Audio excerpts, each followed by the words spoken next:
super happy with today's episode. We're going to get to that in just a moment. Put your hands together for our new sponsor, everybody. It's Bert Kreischer, our friend. He has a book called Life of the Party, Stories of a Perpetual Man-Child. The Machine, Bert Kreischer. The book is available now. That's right. It actually seems like a real sponsor.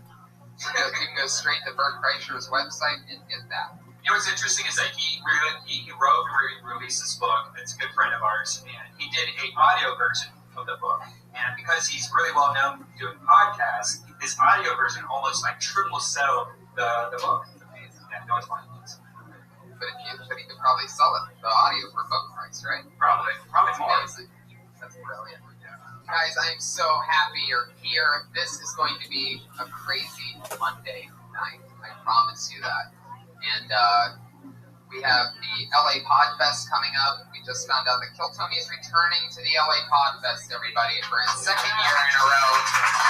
We're back. We did it again. We did it last year with the great Doug Benson and Mark Maron on the panel. We had a blast, and we're coming back with 2 mega guests this year. And we're planning something really crazy this year. I don't know if we've even discussed it fully with each other, but there's a big surprise this year. So get your tickets. Go to DeathSquad.tv. Just click on tour dates. Kill Tony will be there, but there's a Kill Tony here now, everybody. So let's jump into it. Every week we have a head of security that keeps us safe. It originally was a man in a $5,000 Iron Patriot suit. He was an insane guy with a great personality and many crazy stories about his life. And he was originally just supposed to be set decoration, but then we let him talk one night, and it turned out that he was hilarious.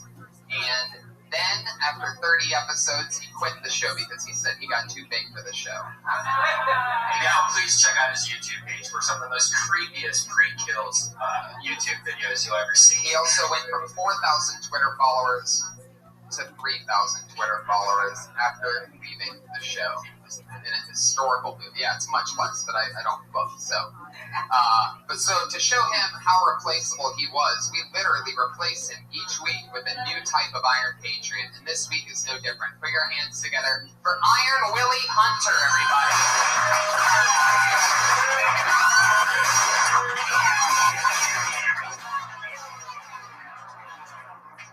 Willie's going to be keeping us safe. Iron Willie is a very special type of Iron Patriot because not only is he one of our favorite Afro sporting patriots. Oh, okay, good. They're going to go somewhere else there. Which really stands out with the helmet. Nothing goes better with that helmet than a good Afro. It's very progressive. And he's also one of the few patriots that doesn't need Barack Obama impression. And how much more patriotic does it get than the President of the United States? That feels pretty good. Thank you very much, Mr. Hinchcliffe. Thank you for Mr. President, and it's such a pleasure to be with you. You've been on the show before. I have, yes. Are you excited about tonight? The last time I was here, you had the whole Eric Allegria debacle thing. The meltdown. The meltdown. I was here for that one. If you don't know, this show goes deep inside the root of stand-up comedy by showing you some stand-up comedians that are just getting their start. And me and the panel here, we talk to the comedians after their 1-minute-long sets. And what he's talking about is what we call the meltdown, heard around the world, because it's a podcast that you can download literally from anywhere around the world. But this guy actually was the only comedian to ever bail out of that exit door, that emergency. He was having such a rough time that he literally just ran away. Such an awkward episode. So who knows? Something like that could happen tonight. Patriot, are you excited about this? I'm very excited. This is the guest you have is insane. This is insane. Shall we do it, ladies and gentlemen? Are you ready to meet tonight's panel? Come on, people. You can do fucking better than that. You can do better than that, too. Come on, Monday night. Ladies and gentlemen, in a maneuver, I can't believe I'm about to say these words. Put your hands together for my guests tonight, Jeff Garland and Sinbad.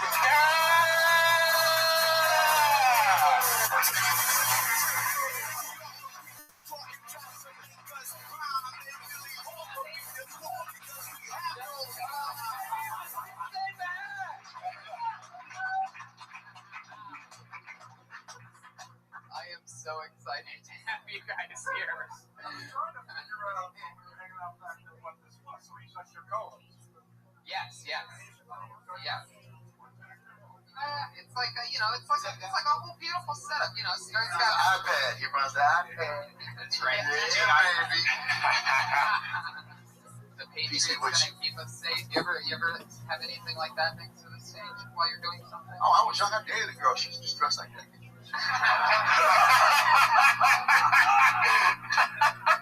I used to love comics. Come on, before they change, Yeah, they ruined comic they books. jacked up all comics.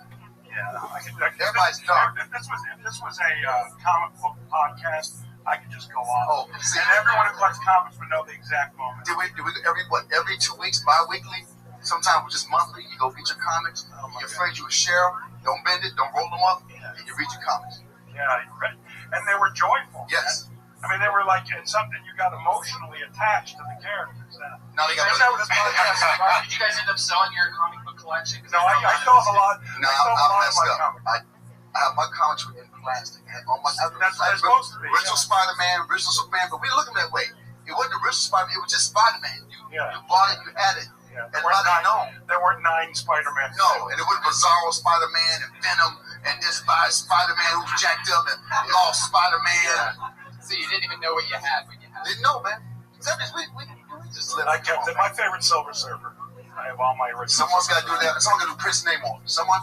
No, you know what someone's got to do? Stop making fucking comic book movies. Thank you. That's what someone's got to do. Because they ruin every single one. I mean, Christopher Nolan's a great filmmaker, so I enjoyed those, but none of them need to be made. They don't follow it. If you're going to do it, follow the comic book. Yeah. Read the damn book. Yeah. Read the damn comic book. Then make the movie. Yeah, they're about to do Fantastic Four, and it's nothing man. like the Fantastic Four. Thor's now a woman. They just announced that the new Thor's a woman. But that's Marvel trying to sell books. You know, this character's that. Whatever. And Iron Man's black. You know, Iron Man's black because that's because of racism. And Captain America. Slavery. No, Captain America. Captain America's now black. Yep. Captain America can't be black because that's too political. Look, I'll take everybody else. What's the Falcon? The Falcon, yes, that's right. That's now right. Captain That's America. right. That's right. Yeah. Speaking of black superheroes, this is the part of the show where our weekly Patriot always asks the guests a question. Willie, what do you got for us? I guess my first question is for you, Sinbad. How are you? Yes. All right. You've been doing comedy. I heard you backstage since '83. I haven't been back.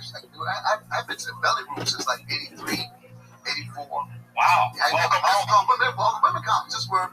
Yeah, Which was kind of sex hell. But this for women, was originally built for women comedians, yes. Yeah. Because they weren't good enough to be with men, because only men are so damn funny.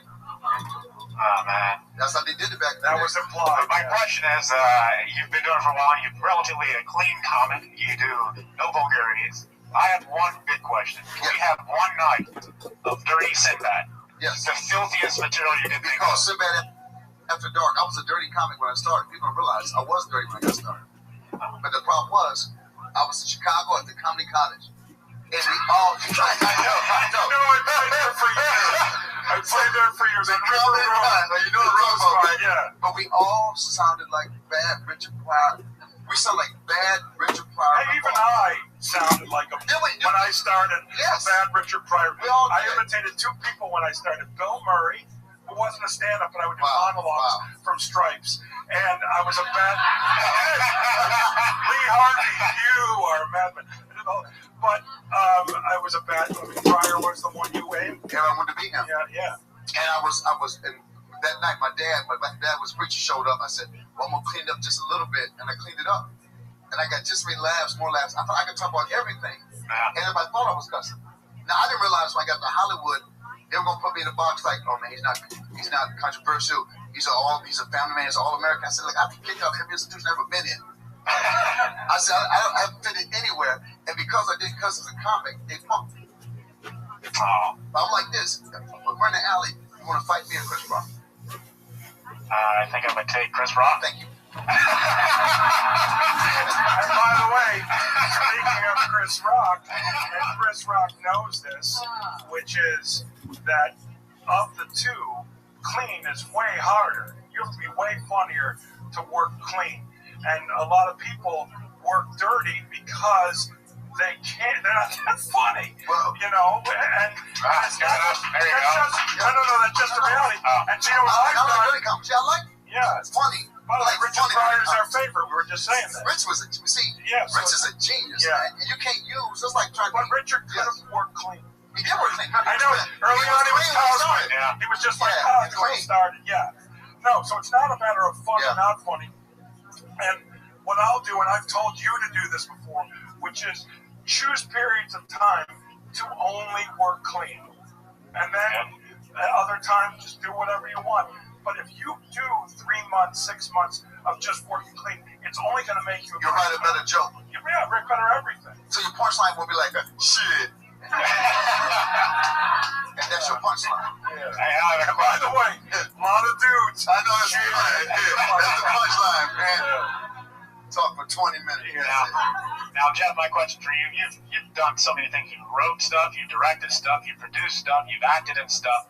Is there anything you haven't done yet that you want to do in comedy? And comedy is the key part. Because in my life, there's lots of things I do on a regular basis. Comedically, no, I just want to keep doing what I'm doing, so I'm good. Have you ever worked with Sinbad? No, we have not. I would love to work with him. We were hopefully going to this past year. I've been having a comedy festival with Michael Moore And it's good. in Traverse City, Michigan.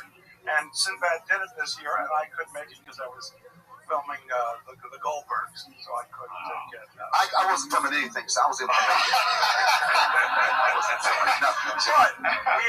But we've met before, but casually, truly casually, never have gigged before. This is we work similar, which is crazy. Yeah. That's why I love Curb Your Enthusiasm. But this man, dude, Curb was genius, man. Well, hopefully we're going to do more. Genius. Hopefully. So between the two, you're right. It's 32 years and 30 years. Yes. I started at 83. I started 83. Oh, so I started in 82. Yeah. My 20th birthday. I was born in 84, and it's an honor to have you guys on my show. What do you say we get this thing started, everybody? It's Let's get it Tony started. 61. Now, I've explained to you guys, the audience pretty much knows, comedians all signed up for the chance to get to do 1 minute on this stage. By the way, I just want to say I am so completely unsettled by the premise of this show. I've always hated Star Search. I made myself. You did. I did. You did. I did to make the money. We didn't do Star Search to win. But you did season 1. I did season 2. 2, okay. Season 2. I remember that. I still fucking hated it. I remember All comedy competitions suck. They Totally suck. agree with you guys. especially when it's short. Yes. This is not a competition. Yeah, but when you gotta do a minute, it's embarrassing. But it's Go ahead. literally. A minute is embarrassing. 2 minutes. 2 minutes to try to take 2 minutes out your routine. Yeah. Dude, singers can sing a whole song. That's a whole song. And then they go to comment. Do 2 minutes. Dude, that's the premise. I'm just setting the premise up. So you can't just come out and say, shit. You gotta be That would have been a funny thing to do. stop right there, man. You could. Now you won, or you came in I second. came in second place to Junkie Seal. I won 10 times. Right. I thought I won. I was reaching for the check. And they said, Junkie Seal. I had to turn to a handshake on national TV, man. No, but you could have pulled it off by setting up your premise and then just saying, all right, vote me in. You can hear the rest of it next week. Oh, dude, I ain't think about that. Yeah, I know. But you could have pulled that off. No, Dude. fuckers. But this isn't a competition. Everybody's a winner on Kill Tony. We just talked to them afterwards. Everybody's happy to be on a. All right. It's just the follow when you die. It's just the you tell man, just gut yourself. I've always been afraid that somebody might do something crazy. Something coming, Mike. That's why I keep safe with the Iron Willie Hunter here. Comedians, you know that you've done a minute when you hear the sound of a kitty. Oh, you can barely hear it. It's so horrible. But that's what you wanted. You Listen to wanted it again. Where's that kitty at, Brian? Come on. Oh, come on, man. You got a pit bull or something. And you got to wrap it up with the kitty. Don't run the light, or else you're going to bring out the angry West Hollywood bear. You got the wrong sound effect for the angry West Hollywood bear. What do you mean you don't find me attractive? I'm big and I'm hairy. I'm a West Hollywood bear. That's a West Hollywood bear. We're going to take that snippet from this podcast, and that's going to be the new People seem to do it. That's a West Hollywood. I worked with John Waters, and he taught me what a bear was. He goes, "You'd be big in the bear community." Oh, that was real? Yeah, bears in the gay community are big. I'm not that hairy, actually, but our big, hairy guys are bears. That's a god. Yeah, I know. So a big, angry Hollywood. So Mr. Bear, what's up, like, bear? hey, I thought that was like a term of deer, man. I know you sitting on it, man. your pants on? Yeah. Man, Yeah, so there you go. I didn't know that, bro. That's a real I'm thing. glad you told me. Shaving all this hair. By the way, it's good to know. Hey, you need to I know. like knowing things. You need to know stuff, I man. don't like participating, but I like knowing. So I'm not big in the gay, or actually I am big in the gay community. Gay, because I'm the only straight friend my wife has. Really? Yeah, my wife she's a fellow of the gay ball.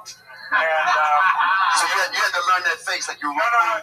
Either you're comfortable in a completely gay environment or you're not. I'm totally cool because I'm confident in my. I'm not. In your manhood, you're confident manhood. Oh, I am. You're confident, man. You're from Chicago, man. From Chicago. Come on, man. But anyhow, Trying to be like he lives in Atlanta. You got a battle. by the way, I have to say though, if I was in a room full of the bear community, I might be a bit nervous, especially if they weren't wearing their shirts and cheering me. I mean, there'd be no hate coming from me, but I would be maybe unsettled. Have you been in a community where women who have hairy breasts? What the fuck are you talking about? Women. Where is this city located? What community is this? I was thinking about the bear community. I'm trying to give love to everybody. The hairy breasts. Yeah, because this women, I've I got some get video. there all the time.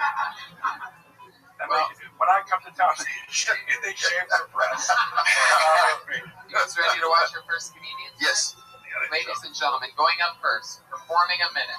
Now, where are these people? They're all around the back. Oh, you're in here? Check out through town right downstairs. Some of them did. Okay. And your first comedian tonight goes by the name of Maurice Spears.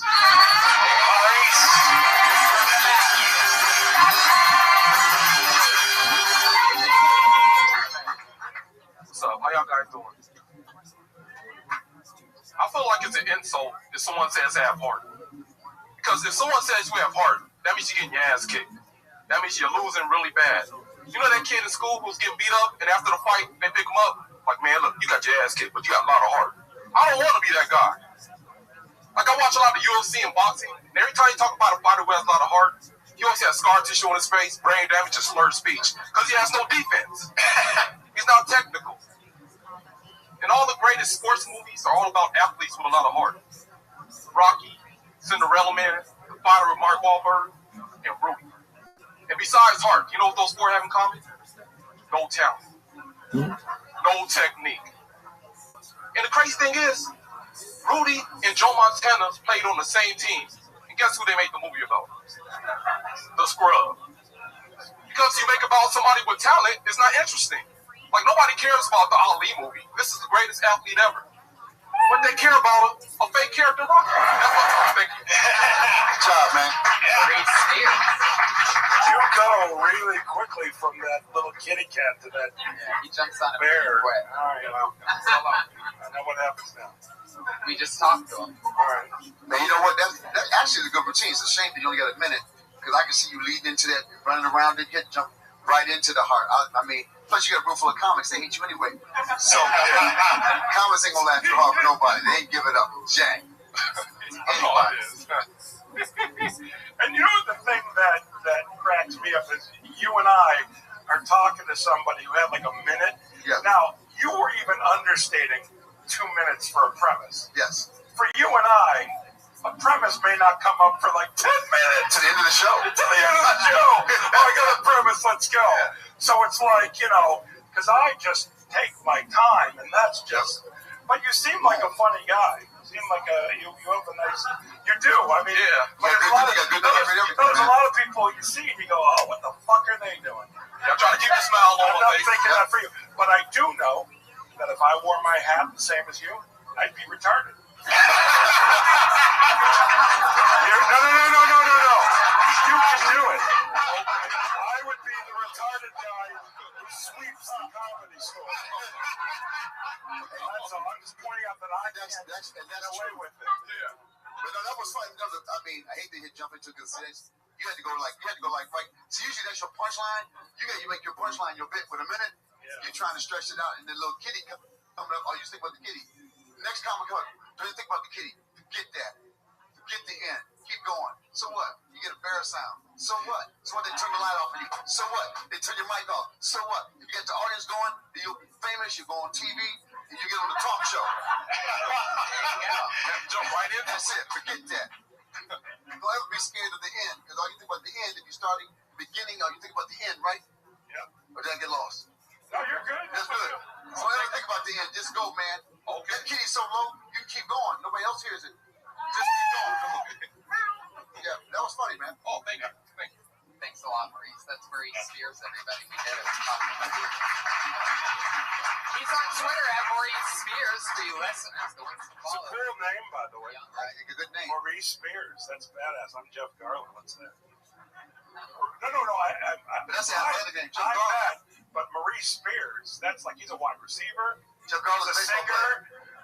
He's a baseball player. Jeff Garland's a baseball player. Yeah. That's what like baseball player. Yeah, Jeff and Garland. two other second basemen. Yeah, Jeff Garland. Yeah, Jeff Garland has been working out with Manny Mona. Jeff Garland 3-4 on the day. Jeff Garland's working with Coco Christmas. I always ask guests when they're on the show for the first time, is there anything that you remember doing when you very first started out that you are embarrassed that you did, like something that you Oh, a bit? I can't believe I that don't know, you a did feeling that I had when I first started. a bit, a character, anything, something that stands out to you that you can't believe that you did that back then. Well, first off, I can't believe that I gave a shit so much when I first started. The key is not giving a shit. Well, take what you do seriously, but don't take yourself seriously. And when you're first starting out, everything is serious. And then, as soon as I didn't give a shit about being successful or a star, I should say successful, I wanted to always be a good comic, but as soon as I didn't give a shit anymore about being, famous or, any on TV or movies, whatever, that's when it started to happen. When I really didn't give a shit. I just knew. It's the same thing with girls, right? Yeah, I just knew it. But not girls. No. What I'm saying is, suck, man. you can't fake not giving a Man, shit. I That's did. a dick you. No, they hate you. Yeah, when you Women care. hate us. When you care. hate us, so you can make a lot of money, and then they care. And then you don't have to care. The more money you make, the less you can care. You just sit at the table, VIP. Yes, come in. What? See, that's what you can do when you got money. Look at Sterling. Sterling got played. Look at that old man. We shouldn't be having a sex suit with him. Look at him. If that was a homeless man, we wouldn't have this problem. The spirit, they would never get. By the way, if he was homeless, he wouldn't be having this problem because you can stand on the street and yell that shit. And nobody cares. Don't bring a black man in here. Don't bring a black man near me. Don't. I'm telling you. Why do you embarrass me? You can do all that on the corner.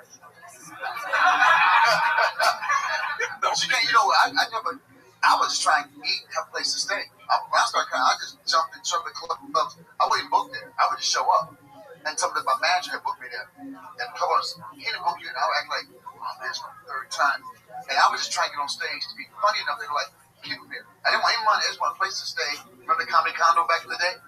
Comedy, because comics can't live that way. We used to drive everywhere, ride with somebody got a car, and stay somewhere. Now you gotta have who's your YouTube follower.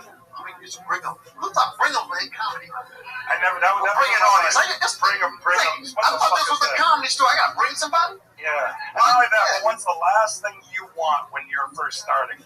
Anyone you know watching you. No one you know watching you. Now that's how a lot of people start. The next time they tell you bring them, pay 20 homeless people to come to your show. See, you used to just show up at comedy clubs, tell them that your manager booked you. They told you no way, and then they would eventually just sort of feel bad to put you on. Every place I went. Wasn't matter they felt because I heard you did this. That'd be fun. It was like, oh fuck, this guy's good. Let's just have him on here this weekend. We'll pay him $100. No one. Zero? And a place to stay. Oh really? Not even $100? Not even $100. There wasn't one guy through the years who went fucks and bet here's $100. What happened was Bruce Ayers in Birmingham, Alabama. I went to the comedy spot in Atlanta, and Chris Cutter said, "What do you think you're doing?" And it was the first time my charm didn't work. But there was a Fred Decker was a comedian had a TR6 car, so they needed an opening act. He drove me to Birmingham. I got my suitcase in my face. We drive to Birmingham, and I get on stage. It was Mac and Jamie, headliner, and they said, we ain't gonna follow him. We're not following him. And I became a headliner in 4 months. I was headlining comedy clubs. I made no money. And so then it was Lenny Clark who told me, comics hate you because they're paying you $20 a headline. You gotta up your money. I was like, $400 headline. I don't gotta get $1,500, $2,000. I thought I was rich. I laid $400. $400 one. Your middle act. Middle act is $400. Yeah. That's right. So they were just I ripping thought I you was off. making money, man. But your rep was spreading through the land. Yes. It was. I love that. It was from the standpoint The of. rep was everything. But not only that, but how many fuckers were doing what we were doing back then? It was only We sound like we're 100, but I swear to God, We're no longer- in the 80s, there weren't that many people doing stand-up. Like when I first started in 82,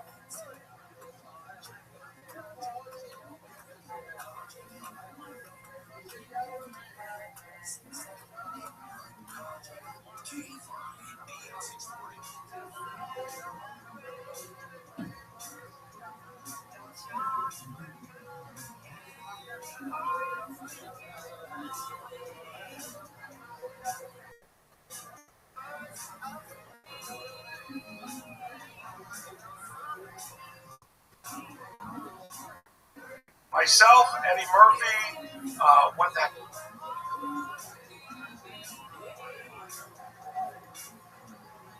what's his name from New York?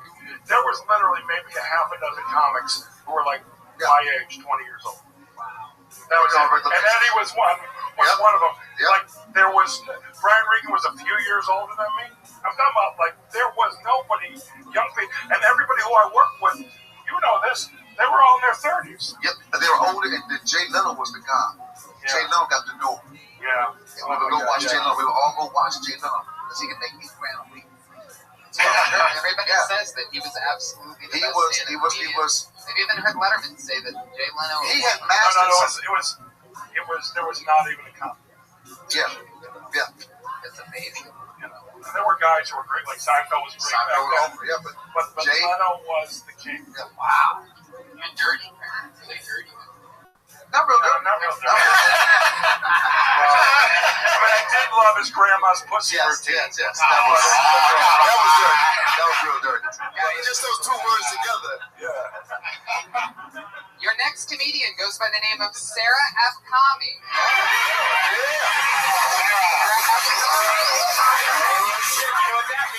When somebody misses their She sock, punked out. She they punked get out, man. blacklisted. Oh. Make noises. Oh, okay. Oh. Do you really? What if she has diarrhea right now? So what's in showbiz? Yeah, man. You take a Modium D, bro. Take a Modium D, not just show. I was almost sad for you. No, nobody pays attention. Yes. We don't look at who signed them again. We just say they But got it's another woman, blacklisted, right? so that's fine. No. Clark McMakin, everybody.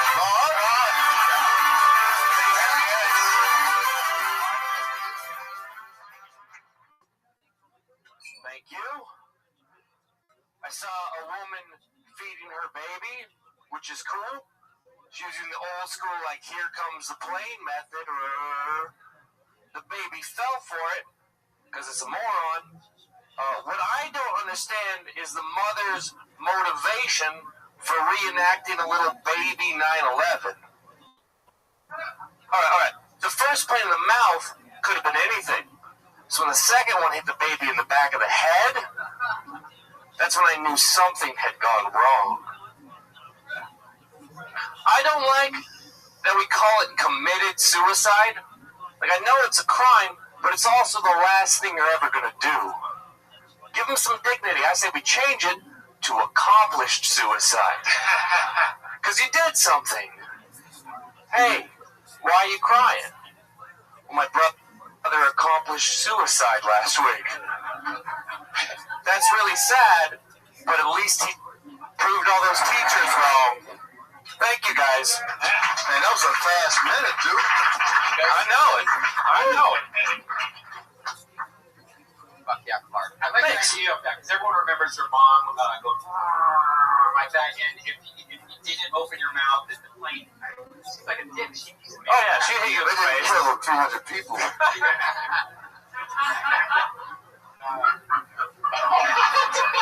That was commitment, man. Or accomplishment. Thank you, sir. Respect. Some dark shit. Yeah, dude. You live in a dark world, man. And what's your name again? Clark. Clark what again? McMakin. McMakin. Yeah, your name's not that dark. Please welcome Clark McMakin. What you should come out is hand everybody bacon, Clark McMakin. What if I told you how good would that be to be the comic who gives people bacon? Most people, unless they're vegetarians, even vegetarians love bacon. Yeah. They just don't eat it. Just everybody in the world Morning loves Star. bacon. My daughter, Star. Not Muslims. They're pretty off on the bacon. No, I've seen mostly bacon. They don't do it in front of people. They do it in private. Yeah, they do. He's totally right. Yeah, they do. So, Clark McMakin, you need some bacon. All right. And the world needs a little levity. That's all. Leave on that note. A little levity. If you got a minute, in a minute you don't want to do the suicide. You only had a minute, and you killed somebody at the very beginning. You killed the baby. You killed the baby in the first 30 seconds. And then somebody could have lost somebody in that building, and you talking about killing a baby? In a minute, if you had 7 minutes, go ahead and kill a baby in the middle. Don't kill a baby in the first 30 seconds of a minute routine. But I admire the commitment. And like you said, don't care. Because you did not give a damn. Whenever you're thinking of writing a bit like that, just say to yourself, I'm Clark McMakin. And I think that'll give you the tone you need. Wow. Where are you from, Clark? From Oregon, man. You look like you're from Oregon. Yeah. So where you get this darkness? Oregon, y'all just a happy snow people. Nike Town? Yeah, that's Portland. Happy snow people. I'm from a rainier place than Portland. Oh, you're from the mountain with it. Yeah, dog. Over there at the volcano, yeah. Volcano. Well, Clark, thank you so much. Hey, thank you. That's Clark McMakin. Man, hey, Clark. He's on Twitter. He's on Twitter at Clark McMakin. Blast. And I guarantee, just want to say this, Clark, I guarantee you've avoided the whole bacon thing your whole life. And you've got to embrace it, my friend. I believe you. Not yet. You got to make up for the woman that's not here. Is she here? Did she come back? Maybe she had diarrhea. Sarah F. Kami, are you here? No. But I did pull another name, and that name is Kendall Neal. Oh. All right, Kendall.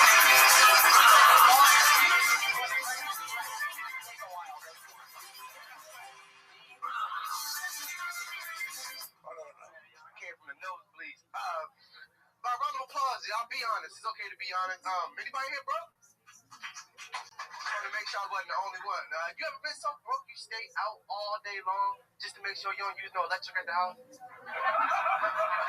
Y'all laughing. My neighbor didn't even know he had a neighbor. It was called on June, man. I'm serious. Nah, but I'm broke, man. Car was repossessed last month, man. And that's the worst feeling in the world. It leaves you confused, and it gives you the high chest. Well, I know y'all probably sitting around like, the high chest. It's the high chest when you come outside and your car is gone.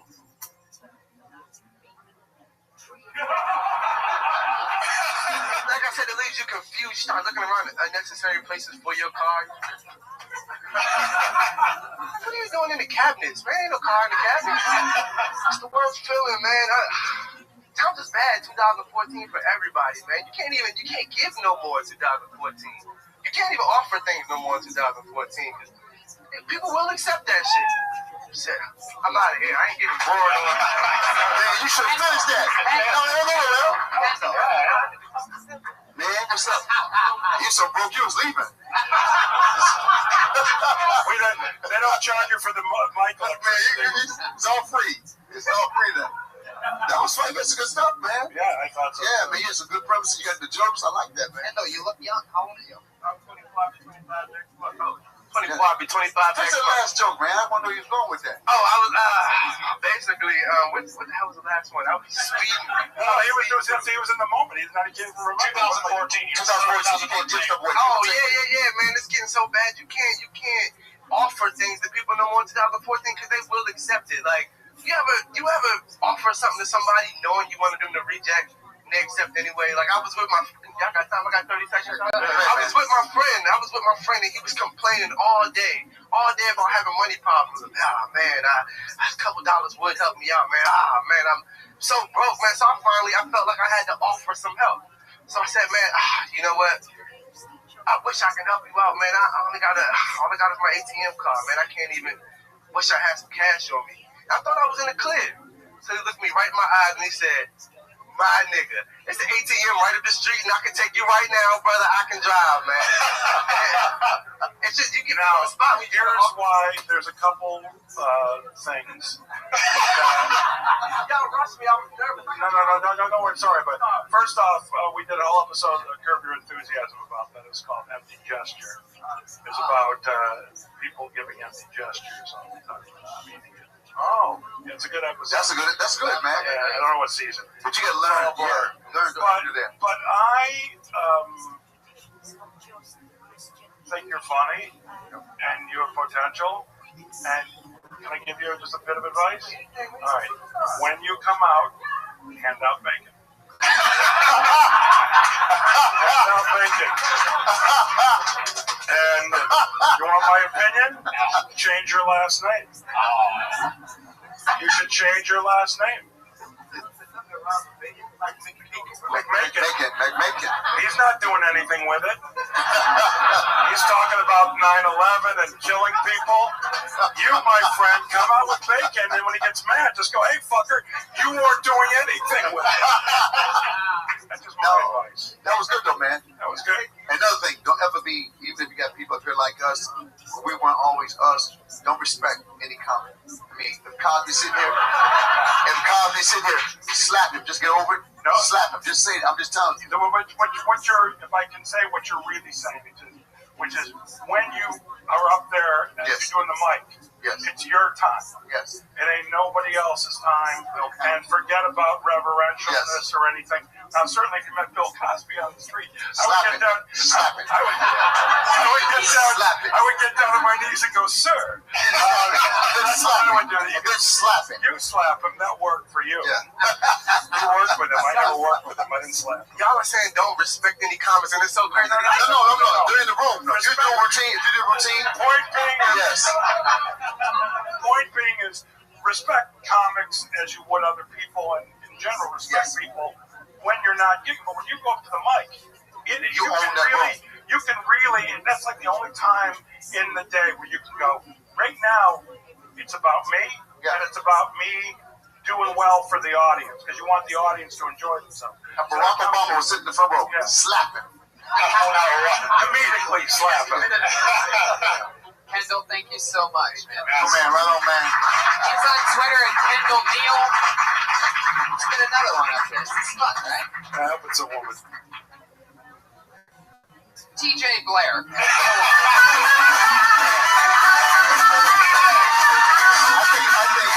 We'll talk about that.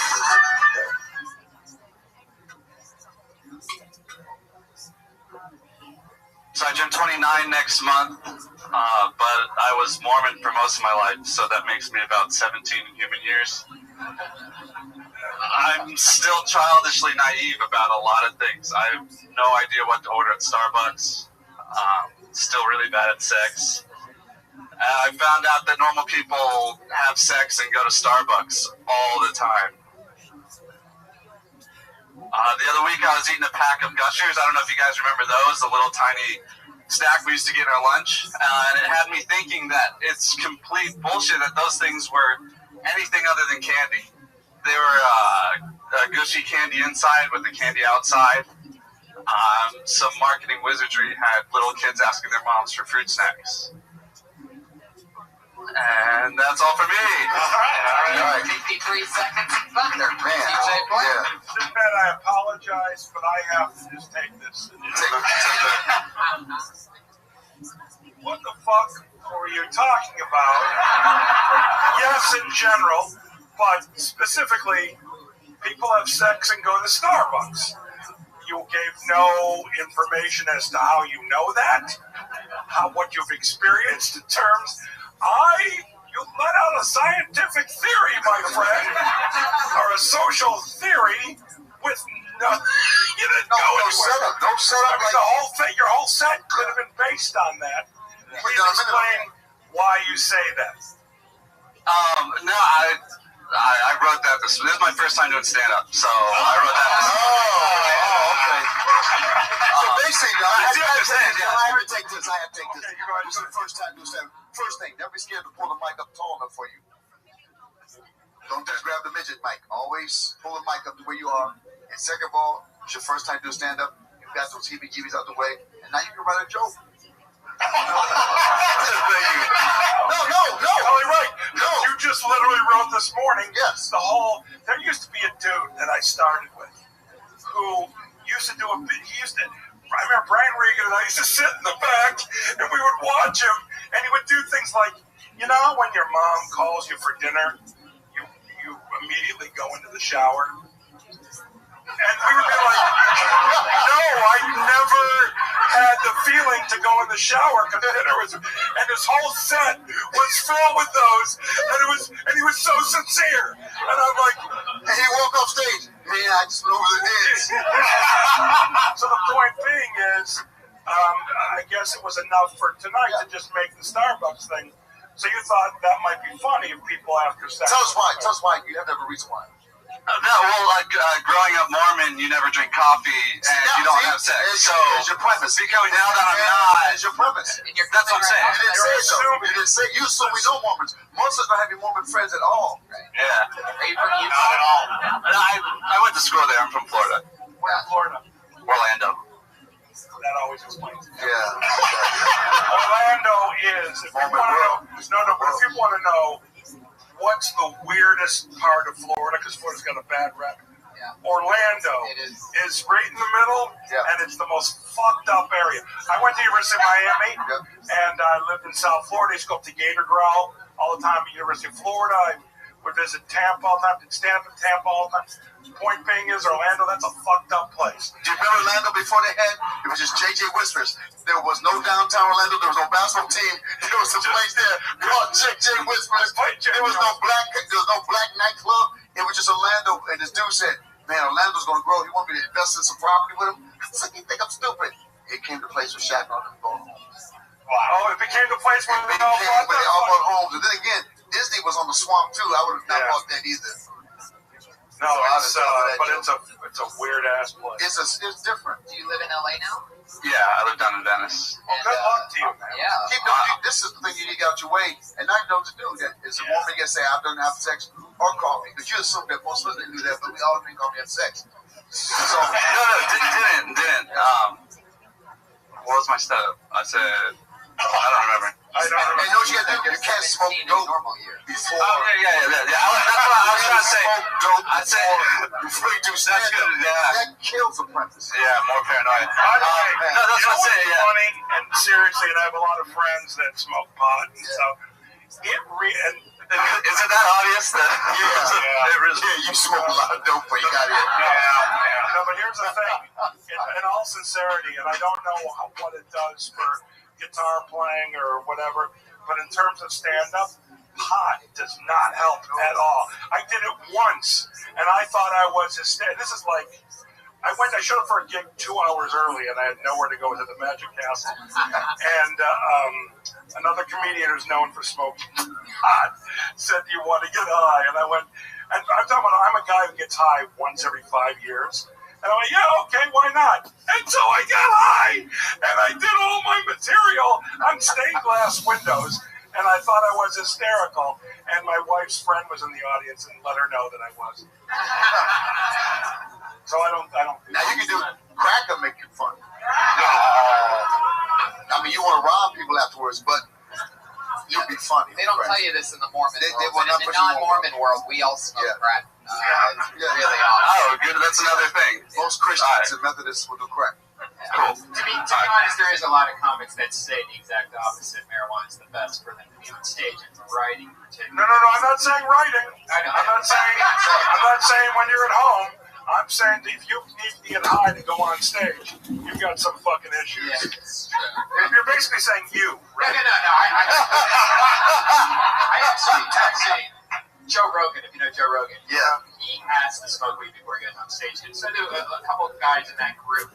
I try to do that. I'm like you. I just. But they also have big on those wrestlers. You get the one dude who wants to beat him up all the time, the one that follows him.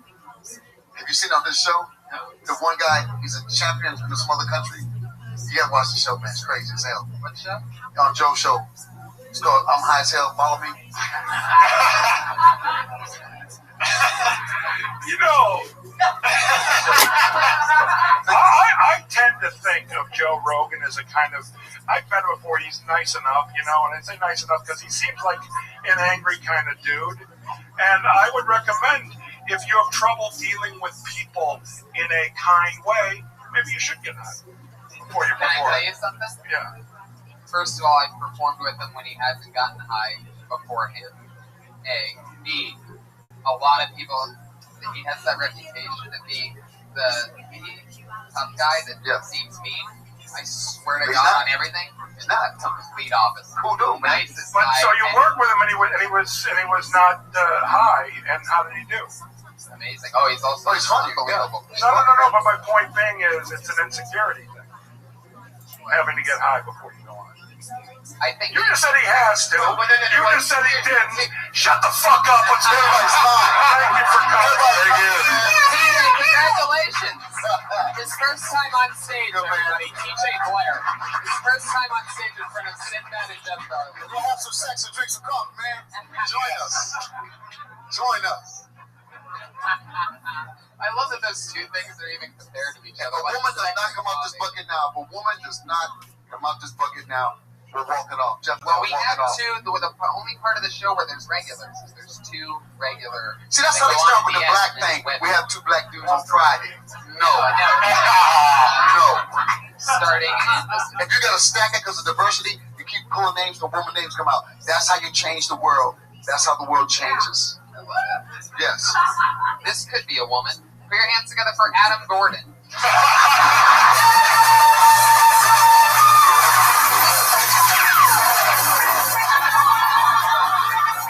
All right. Thank you for having me.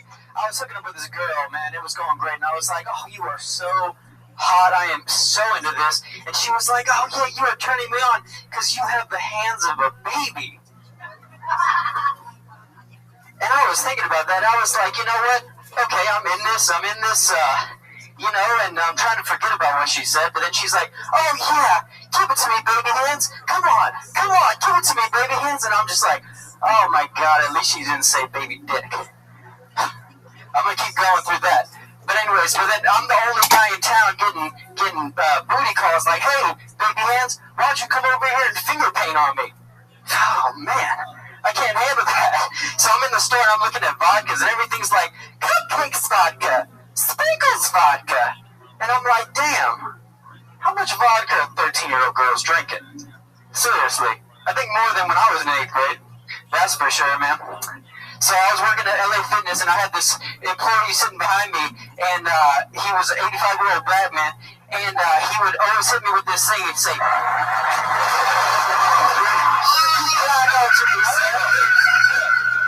On that one. You gotta hear it. I hear the cat. You hear the cat? a little bit, yeah. I just want to say, Quick question. yes, sir. You were working out at the fitness place, or you were working at? Yeah, I was working there. That's a problem. Yeah. I just want to say thank you, Tony, so much. Thank you, Jeff Garland, and thank you, Sinbad. When I was a kid, one of your specials where you were saying, "Don't you run for me," that line. I mean, I'll remember that always, man. Thank you so much, Talk guys. about what you just talked about. Let me have it. I was trying to rush through things. So, first off, you clearly had sex with my wife because that made me not think it's hers. No, I swear I Hey, did you not. know what? If you're having sex with a woman, even if she call you baby hands, take it. Yeah. And there, she gave you some sex, take it when she calls you. But my gut feeling is you made that whole shit up. No, it's based on something real. No, you know what? What's the She didn't base? call you baby Okay, but how did it really go down? Now we found the joke. What really happened? She was just like, oh, I love how your hands feel on my body. They're so baby-like. Well, See, now that's what you did there. You became the woman. You became Yeah, and you turned it into baby hands and shit like that and finger painting. That was bullshit. Sorry to disappoint you. No. The point being is, and this is a huge point in comedy that people don't fucking get. You're either real or you're a character, okay? And people who are characters, like Pee Wee Herman, for example, he creates his environment. That world is real. He's created that world. Or you're Richard Pryor. When you do shit that's in the middle, that people watching are going, that never happened. Like the Is that real? everything. You know, There's so many comedians, for example, that talk about like, oh, I'm dating this girl and she gets so drunk, and it's like, they all do the same thing. It's like, they're all dating the same horrible person. It's someone who they think they're imagining. But the thing is, be genuine or come up with a character, and you're true and genuine to that character. So you come up as yourself. Baby hand man. Yeah. And you have baby hand man with bacon. Yeah. Baby hand man with No, little bacon. come on with your Little baby hands. Bacon And then the people with bacon It's bits. your best little baby hand. Absolutely. Pieces of bacon. They can't hold the big bacon. They see where they're going. But in all sincerity, if you continue this festival of doing it, Yes. be genuine. Absolutely. Yes, sir. I'm just saying that he's genuine, I'm genuine, and you don't have to. You just if you want to do a character and not be who you are, or say what you're, that's cool. But be true to that also. Absolutely. Most comedians are in the middle, and that's why they suck, and that's why they ain't going anywhere. Another It's fantastic thing is advice. like the vodka thing that you talked about. You said cupcake flavored vodka, sprinkles flavored vodka, but sprinkles don't really hold a flavor. So that's so by the Were time there sprinkles, vodka? Yeah, it was all like, marshmallow and... But that was good. Birthday- That's yeah, a good premise. birthday cake. That's actually a good premise. Thank you. And your baby hands can't hold it. I can't drop it. Your baby hands can't hold the And little by the way, look at the direction you're going though. Yes. Is she wasn't talking about the size of his hands. She was talking about how soft his hands. Thank you. Women love soft hands. Yeah. I mean, there might be some women who like a hard, rough, scaly hand. Cut the face up. Yeah. It might be. I don't know. But I imagine that most women, because women are soft, they'll probably like something. Yeah. You know, they only want one Next time, hard throw some thing. baby powder on them. She said that. I will do. But I wish you luck. do. Thank you, sir. Adam Gordon, everybody. He's on Twitter at Flash Gordon MMA. Hey, don't go in that bucket. Are you a comedian? Where's the female comedian? Raise your hand. Come up here next. There you go. There she is, Sarah Kenny, everybody. There we go. There we go. I like that, Sinbad. I do too. I went to the doctor and I got a prescription for Adderall because I suffer from severe ADD, which is an adult desire to do speed. So gotta take care of that shit. I got hit on by someone a lot younger than me recently, and that can be a little bit awkward. I was riding my bike and I heard him shout, "Hey girl, I want to ride with you." And I look over and I see a 12-year-old boy walking with his parents, who seemed like not at all disturbed by this, which I took to be their approval. So I pulled over and I'm like, "Get on, kid. Let's do this." And I'm not a pedophile. I'm not going to sleep with a 12-year-old boy. I just wanted to teach his parents a lesson by kidnapping him. For a couple of years. But it totally backfired. Like, he's such a shitty roommate. And, you know, they're not going to take him back. They've made that pretty clear. All right. Now, you know what? You got some good premises in there. I mean, sometimes just develop a joke. How you say you take a joke and you develop it. I see where you go with the kidnapper stuff. That's still not good. That's not bad stuff. Always never be satisfied with that joke. Say, because you got, you know what's there. You sit right. Yeah. You feel this there. You feel this there. Because I've stolen 12-year-old kids before. I'm so it's there, and you just gotta, you know it's there, and when you work it out, you'll feel it. And he is right on the premises. The premises are all there, but they're all there for a character. Yeah. You know, because it's you didn't go up and the thing you wrote that, but you need to write that for a character. You either make it. I was like actually literally writing that down as you were saying it. I was like, I am in the middle. I am like half real, half character. You know, even if who you like, I use Sarah Silverman for example. Sarah's not exact like hanging out with Sarah, which I do. She doesn't all the time. You're hanging out and say those lines, but she does on occasion. Just says something funny and shocking, but in general. But those jokes work for who she is on stage. Right. So you need to write jokes for who you are on stage, and then it'll all. Because those are really funny premises. And I thought she could be on stage. She started with that thing, and that character you would start off with, that is a character. And that was kind of cool because I mean you got some stuff there. Okay, and here's what I recommend. Tony, this took you to another level. You take the book Charlotte's Web, and you rewrite it without the pig. Yes. Just on your desk. Yes. That's all. Yes. Stefan, you've done that. I've done that's an exercise. Wait, do I replace the pig with yes. something? No, no pig. Just eliminate the pig out, but write the whole thing. Don't tell anybody you did it. Yeah. Just do it. It'll publish your writing. Publish it. Publish it. Publish it and send it to a Harvest self-publishing company. And here's a different thing. Take out the pig and cook it into bacon. The bacon. Guys. But you could have allowed us to take the main character out and see if you can rewrite it. Well, really writing anything, you know, Stephen King and his book on writing, which I love, which really inspired me more than even the Charlotte's Web. That's one of the great books. Absolutely. Stephen King on writing. I learned a ton from that. Absolutely, and it's a very easy read. And open up your own lotion shop. Yes. My opinion. Because, you know, my dad said have something to fall back on. You can have lotion. Your brand will be there. No creams. No creams. Pure lotion. Make everything there water-based. I have a slightly better day job, I'll say. Between lotions. Stop it. Creams are oil. Creams are thicker. And lotion is water. More smooth. Cream a little dab will do you. What's your day job? I'm a programmer, computer programmer. You have too good a job to be a comic. You make money. You cannot, like the broke comic up there, he'll make it because he's broke as hell. I felt his pain. You make good money and you sit around with other programmers like this. Why are you trying to do that? And you know, you got this humor, and the guys that program, which is a lot of guys, right? A lot of guys. And they want sex, but they know how to go get it like the woman do. They don't really know how to go get it. So that's why you dream of taking 12-year-old boys home.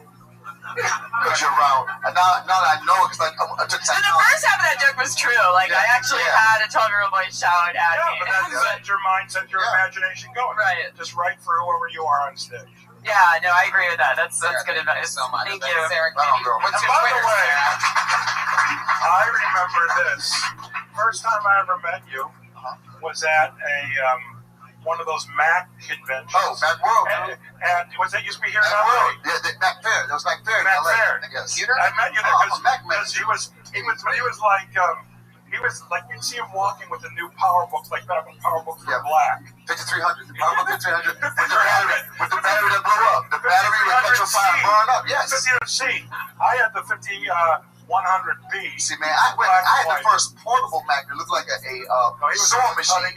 Come on now. I had a TRS 102. Come on, let's get started now. Like, Sinbad gets all the Mac shit out. Yes. I would go to hotel rooms, unscrew the mouthpiece, and use alligator clips to get a modem with 300 baud modem to go online, and they would call the police because they thought I was a terrorist. That's how deep I am, dude. Oh man, you do social media. I was deep. I was Facebook before there was a Facebook. I called Facebook when Zuckerberg did it, and I tried to delete the page, and they said you can't delete your page. I said, oh damn, they about to harvest information. This lonely suck dude that can't get a woman. And that's all Facebook is. It's based on a lonely, sucky dude who couldn't get a woman. All I know is the look on your daughter's face watching you on that riff was genius. She literally had the look on her face. Dad, what are you talking about? She literally, I mean, that was the look, and I'm watching She it. knows how to tell my face. She hates when I go on that Facebook rant. Yeah. And Facebook is the devil. Get another comedian. It's not that up here. popular anymore. Yes, Snapchat is because little girls want to show their coochie, but Is Snapchat the one where it's there and then it's yeah, gone? Snapchat. No, it's never gone. It's never gone because the man always has all your stuff. Ask Kwame, the mayor of Detroit, who deleted his text. And 3 years later, here they all were.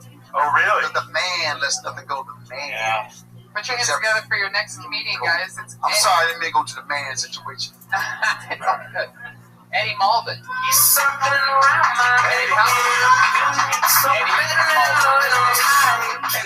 right, how we doing, everybody? Sorry to hear that. Oh, man, guys, I am a comedian, but I'm also a cartoonist. It's pretty cool. I enjoy it. My fear is I'm going to turn into Walt Disney one day, you know, because he created Mickey Mouse, friend to all children, but also a racist? Like, how did that work, you know? But maybe that's okay. Maybe that's why filmmaking's a collaborative effort. Maybe the first draft of Snow White just needed some punch-ups, you know? It's like, hey, Walt, got the script, man. Loved it. Loved all the Snow White stuff. Got a few notes. First off, awful lot of use of the word Jews in the script. How about we just change that to dwarves? It's a kids' movie. Be a little more acceptable. One other small note. How about instead of too many, we just make it 7? We gotta draw this. We tested the poster. Snow White and the Too Many Jews just did not play very well. All right, I'll end on that. Thank you. That's based on I like that. It's based on those who know Walt Disney as racist as he was, man. That was a factual joke. Yeah, I like to be factual. I didn't know that. I didn't Oh, yeah, he was very. Not a fan of minorities. Really? Yeah. Oh, pissed off Iron Man. I didn't know that. Yeah. Is that your real voice or natural voice? It sounds like almost you work at Universal. Like, hey, everybody. Like Yeah, no, that's me. It's loud. Yeah, it's loud. I didn't want to. Are you really a cartoonist? Yeah, I am. So that's really your big fear, turning into Walt Disney? Just that it's gonna. Really a big fear. When I was doing stand-up in front of Sinbad, and here, I'll even do you. I was doing, hey, you know, it's a pleasure to talk to the New York Times. Oh, well, what happened was I was doing stand-up in front of Sinbad and Jeff Garland, and I used to be afraid of turning into Walt Disney. Yeah, I didn't want that much money. I didn't want my own studio and theme parks based on characters I created. I'm in it for the My art. fear was just being a racist. I couldn't separate that from the man. I could just wake up in the morning and say to myself, I'm not going to be a racist. No, it was the whole Walt Disney idea that fucked me hard. I got to tell you, my friend. What are you talking about? Here's what I'm saying. You took a fucking to get to a premise. It's like a 4-minute bit, but I just wanted to get to that. But you only have a minute. I only have a minute. But I would have to, especially in the 4 minutes, to say you're afraid of becoming Walt Disney. Yeah. Well, not the sucky part. Okay. So get away with that part and just go, you know, I'm a cartoonist, just like, you know, Walt Disney, except there's a difference between us.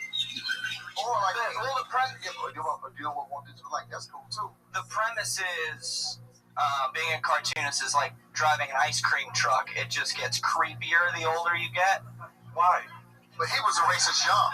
Why does it get creepier if you're a cartoonist? Does anyone think Charles Schultz is some guy whacking off as he writes He peanuts? was. What the fuck are you talking about? What's He that? was. Oh, yeah? Charles Schultz, he was, yeah. The TV show Dexter was based on Charles Schultz. the sidewalk internet kids. How long you been doing stand-up, Eddie?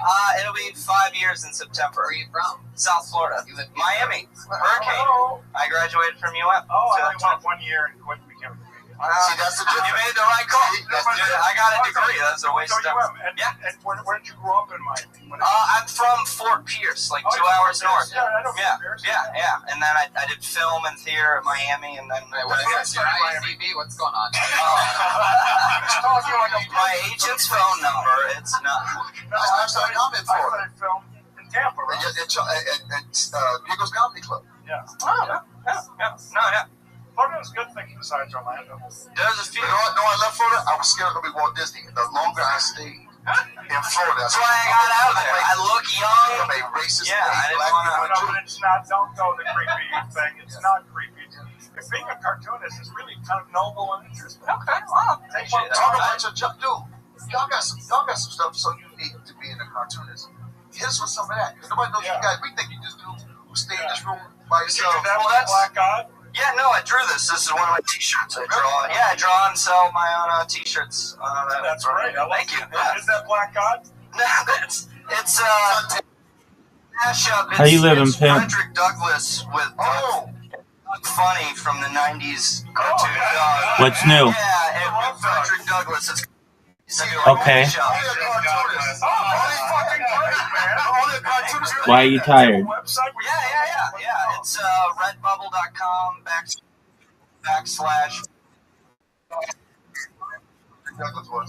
/ Okay, why are there police sirens in an ambulance? Okay, who shot who and why? Okay. Well, can you go back to sleep? Is that the plan? Is that the plan? All right. What else is good in your life, big dog?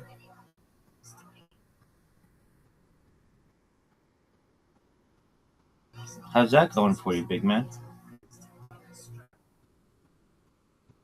Why does it make you sad?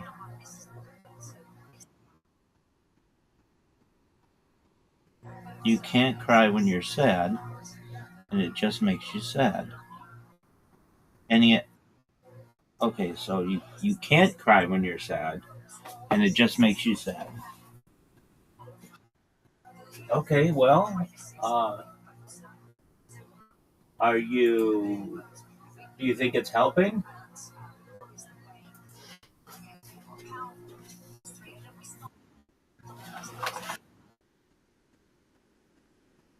Okay, that's good.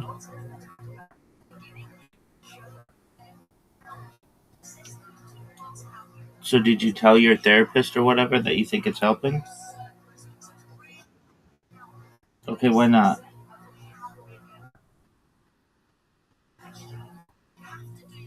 Okay.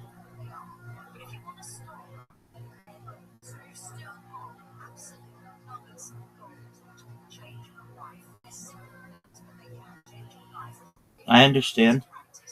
Okay, what else is new, big dog?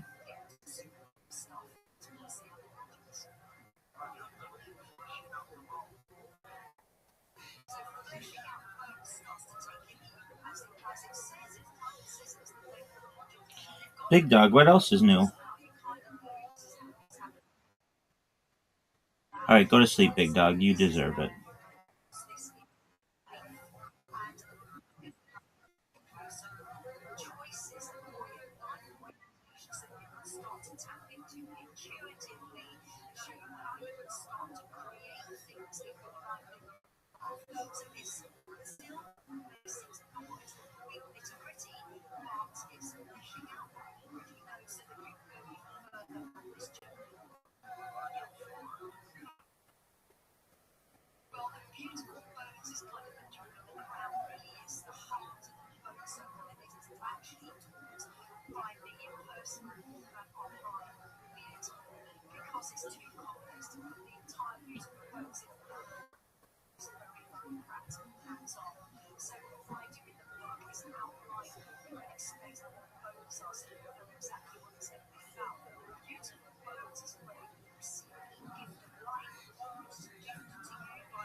character Doug from the TV show. I do like that mashup. That's a great one. Thank you. Doug wasn't, because I know who Doug is. Yeah. He wasn't around long enough to be iconic. Yeah. So that's when I looked at it and went, oh, Black God. Okay. Which is, by the way, Frederick Douglass' nickname was Black God. Morgan Freeman God. Oh. Or it could be, if you do Frederick Douglass, it's Mickey Mouse. Ooh. Or you open up your own lotion shop. There you go. Bacon. There it is. Bacon lotion. Lotion hasn't happened yet. Bacon lotion, no, somebody's right down there. Eddie, thank you so Everybody, I much. want to find Google bacon lotion. All right, thanks, Google guys. bacon lotion. Eddie Malden, everybody. He's on Twitter. Good job, Eddie man. Malden. That's Eddie, Mauldin. Go to Redbubble/whatever. Rewind the podcast and listen to him again. And go see the cool stuff that he has. Guys, this is the part of the show where we bring up our two regulars who have been being built since the very first episodes of this show. They write a new minute each week and float it out. Yes. This first one, also from the great state of Florida, she dropped out of college after performing here for her very first time. Put your hands together for regular, the college dropout, Kimberly Coleman. Thank you guys so much. I think that it's really disrespectful to dead people to hold them awake. They're not going to wake up, guys. They're done. It's kind of like if somebody's house burns down and you hold them a charity bonfire with their kids roasting on top. It's fucked up. I hate the term in it to win it, because it's stupid, right? Who shows up to a game and they're like, not me, I'll be mediocre. That's loser mentality. I'm wearing a dress. Dresses are dope. Can't wear them at the Comedy Store, though, because then people start saying you're sleeping around. And it's like, you guys are comedians. I know how much you make. I'm not sleeping with you. Kill Tony's dope, also. I do a minute every week, which is insane. It must mean I'm a genius. There you go. That's the sound of a cat. Interesting one this week. It was a rough one. I guess maybe you didn't get to tweet who the guests were.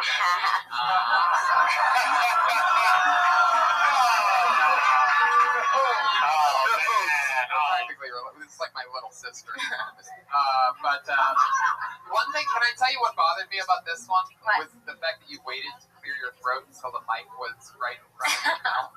I didn't even realize it. I don't mind that. That's stupid. Comics can do that. Comics, I don't mind that. Tony, Wow. yeah, I'm a mentor of yours. Yeah. You can clear your throat. No, you can clear your throat. Because if you clear your throat, you're funny. It's like I said, nobody keeps. Yeah, you're right. Okay, but here's what I want to say. Seriously. Okay. Because you come out, you've got some confidence. Okay. Really start talking about shit you care about. You Okay. didn't care about one thing you said tonight. Right. Start talking about what you care about. What are you passionate about? What really intrigues you? What are you mad about? What are you happy about? Reveal more of yourself, and because you're very confident and you have a nice quality, start talking about shit that matters, not dead people wait. When you said the dress, like the dress thing, it did work. You said can't wear dress. That's deep. Women can't wear dress to all the dudes, but they are broke. Comics are broke. And I can tell because you brought your notes with you, you weren't comfortable with your stuff. I mean, Yeah. I know some comics do that. My thing is this.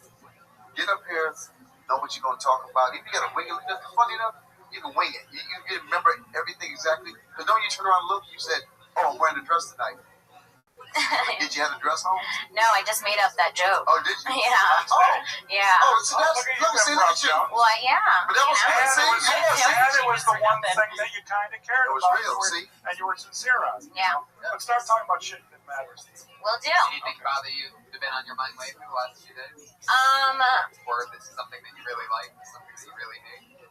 My mom just left town and we got into a big fight. I made a joke about this, and I'm 24 and I Your think. mom was visiting. Yeah, we got into a big fight, and I'm 24 years old. She's Puerto Rican, so I don't think that she sees me growing in her eyes, and she tried to spank me. See, that's good. Did you really? And I was just like, I just said no. By the way, that's what works at 24. No. Yeah. It should. If it doesn't, then there's some problems. It's true. Well, Should have done that one. Well, I got 2 minutes tonight. And then one other thing. Don't get involved in the world of bacon. Okay. And also some Japanese culture in your bits. Emoticons. We can put some emoticons into your show. Sounds good. Japanese culture. That's what he and I are feeling. Okay. We need some Japanese culture. Katana language. The katana language is Sanskrit. I understood your joke also about like the burning house and stuff like that. That was that funny, but when you said the baby part, that was kind of just like unnecessary. Like, no, the whole It's that baby thing I do every week. Be that comic. The whole bit wasn't necessary, and your comment wasn't necessary. I took care of that earlier in a much nicer way. But I What the fuck's wrong with you? I could see where she was going at it, just like You can see it, then maybe you should be doing stand-up. I was just trying to give her talk about what you care about, you'll be fine. Okay. All right? Will do. Funny stuff. Kimberly, And by the way, dresses are nice. Be whatever, wherever you want. Thank you. And remember this. Not all comics are broke. That's Kimberly correct. Condon, everybody. There she goes. She's on Twitter at Kimberly Condon. And you know, some of us who are incredibly rich and very successful are married and can't do shit. That's right. Our other regular. I was talking other people, not me. Not me. I wasn't talking about me at all. No, that was other people. Because I used to be a mime, so we're never going to get played. No. You never can be a mime and get laid. If I can give any advice to any comic, don't be a mime. You'll never get laid. If you're into it, get laid. Don't be a mime. Unless you got baby hands. Our other regular and final comedian of the night is a regular on this podcast and dysentery on the Dead Squad Network and always writes a new minute for your hands together for Sarah Wine. Oh, the women What's up? Guys, cat people, they get bad raps. But you know who should get bad raps? Rodent people. Like, that's some fucked up shit. Like, rodents are pests. You have to get an exterminator for them. You cannot make something you must exterminate into your pet. It's weird. Rodents, guys, they brought over they were part of like the Black Plague in the Middle Ages. We're not supposed to take them and make them homes. It's sick. Like, if you walk into someone's house and they have a setup in the corner that looks like a kid's playground at the front of McDonald's, you know that there's something not right. It's like, imagine seeing your friend at work. Hey, Jen, what's wrong? You look tired. Harry was up all night doing cardio on his wheel again. You know how sick you have to be to want a weird rodent, like a nocturnal creature in your house? Okay. Was there anything else coming after that? I think it took a weird. Yeah, I think that's it. Rodents. Rodents. You hate rats, don't you? I just don't like any of that shit. You hate Do you have a friend that has pet rodents? Something just happened recently? No, I had a weird childhood flashback to my friend's rodent. Give me that. It was a hamster. Tell me that thing. Okay, it was like this weird family of four, and they clear like 4 kids, so I don't think that they could afford to have like a dog, so they got a hamster. So everyone was just like passing around this like thing, like it was the dog, but like it was getting way too much attention. Like you just leave them in the corner on their like anxiety-ridden creatures that run. So like everyone was like petting the hamster, and it like died within a week. And I thought about that today. But okay.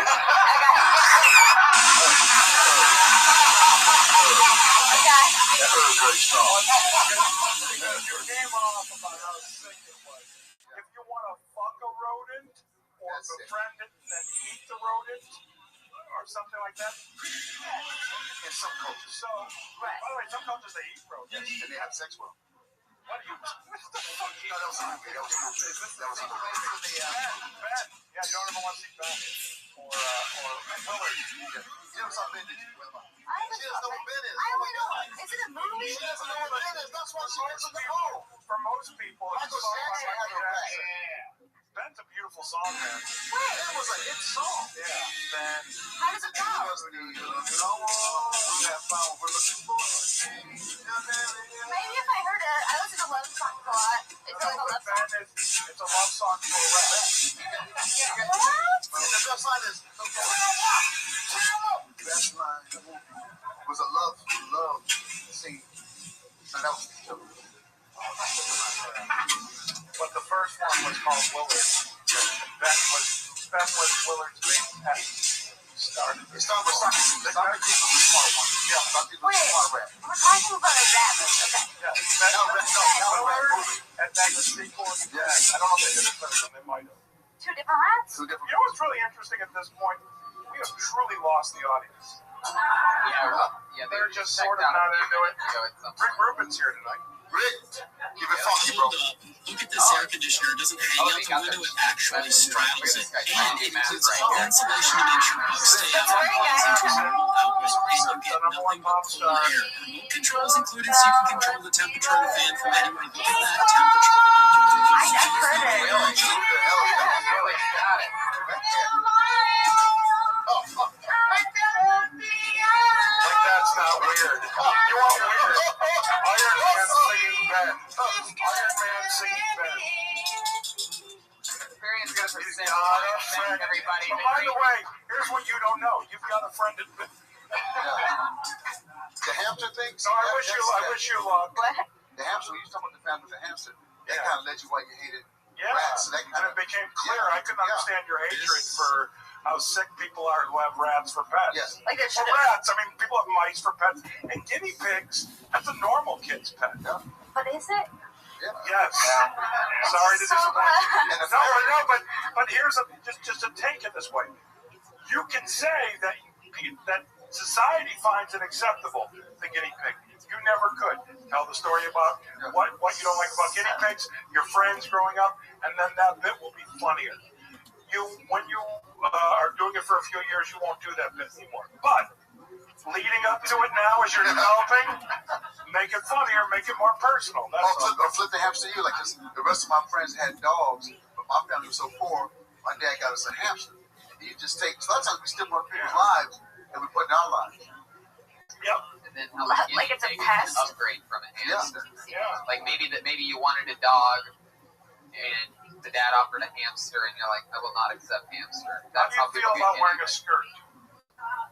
In a comedy club. I like what. Fucking I'm like, fuck out of here. I'm not overthinking it. Thank you. Sarah Wineshank, everybody. She's on Twitter at Princess Shank.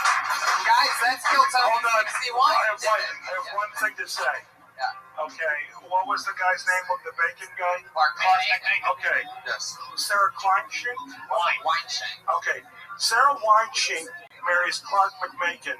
Does she insist on keeping her own name? Does she want to be Weinschink McMakin? Or does she go all out McMakin? I'm curious. You keep Weinschink, I love it. Wine Shank in the black community would got you beat down so severely. Anything coming up you guys want to promote? I know you have a new 1 hour special coming out. It's on DVD now called Make Me Wanna Holler. We shot it in Detroit. It's on DVD, and I'm on the road every weekend somewhere. So where can they catch you at? You're on Twitter at SinBadBad. So you catch me on Twitter at SinBadBad.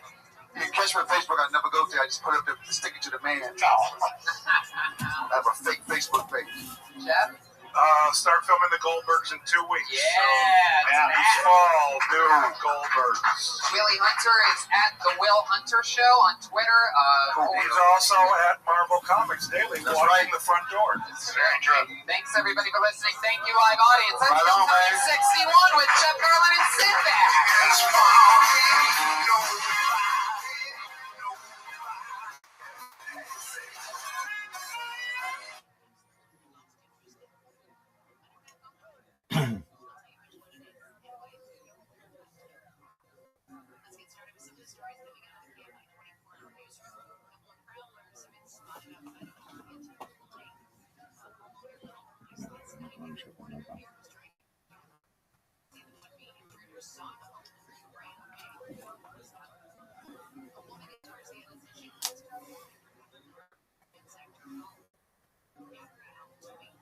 Kill Tony! Give it up for Tony! Let's go!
Surplus food.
الكتاب مقام شركة الشام بالنسبة للتبان الله يتفون.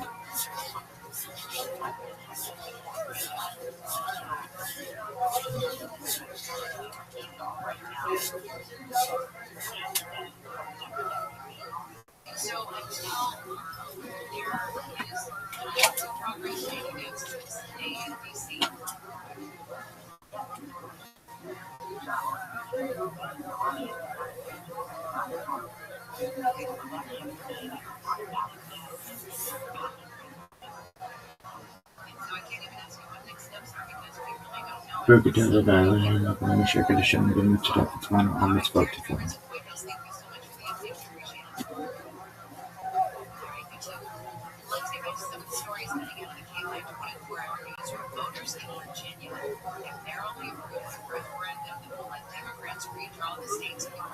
Brooklyn Kavod Machuto Leilambed. Shema Israel Adonai Eloheinu Adonai Echad. Brooklyn Kavod Machuto Leilambed.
What's up, sluts? It's Coffee and Kabbalah and Coffee.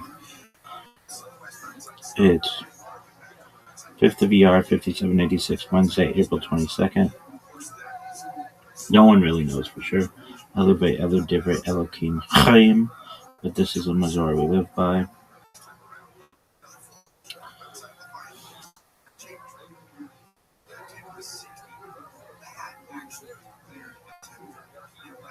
Meme assault has started.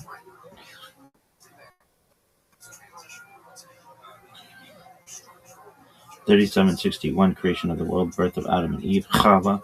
3631, 130 Seth, son of Adam, was born. 3526, 235 Enosh, son of Seth, was born. 3436, 325 Kenan, son of Enosh, was born.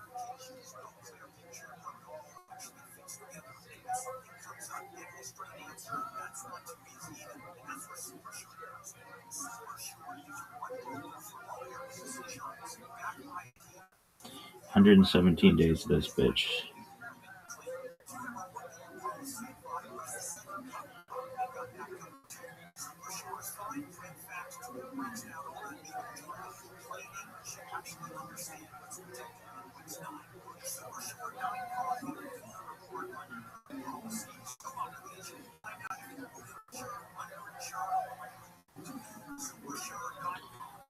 Rukadada Nailahin Maklama Shirkatashana Bimitzvah Devano Al Sifirat HaOmer.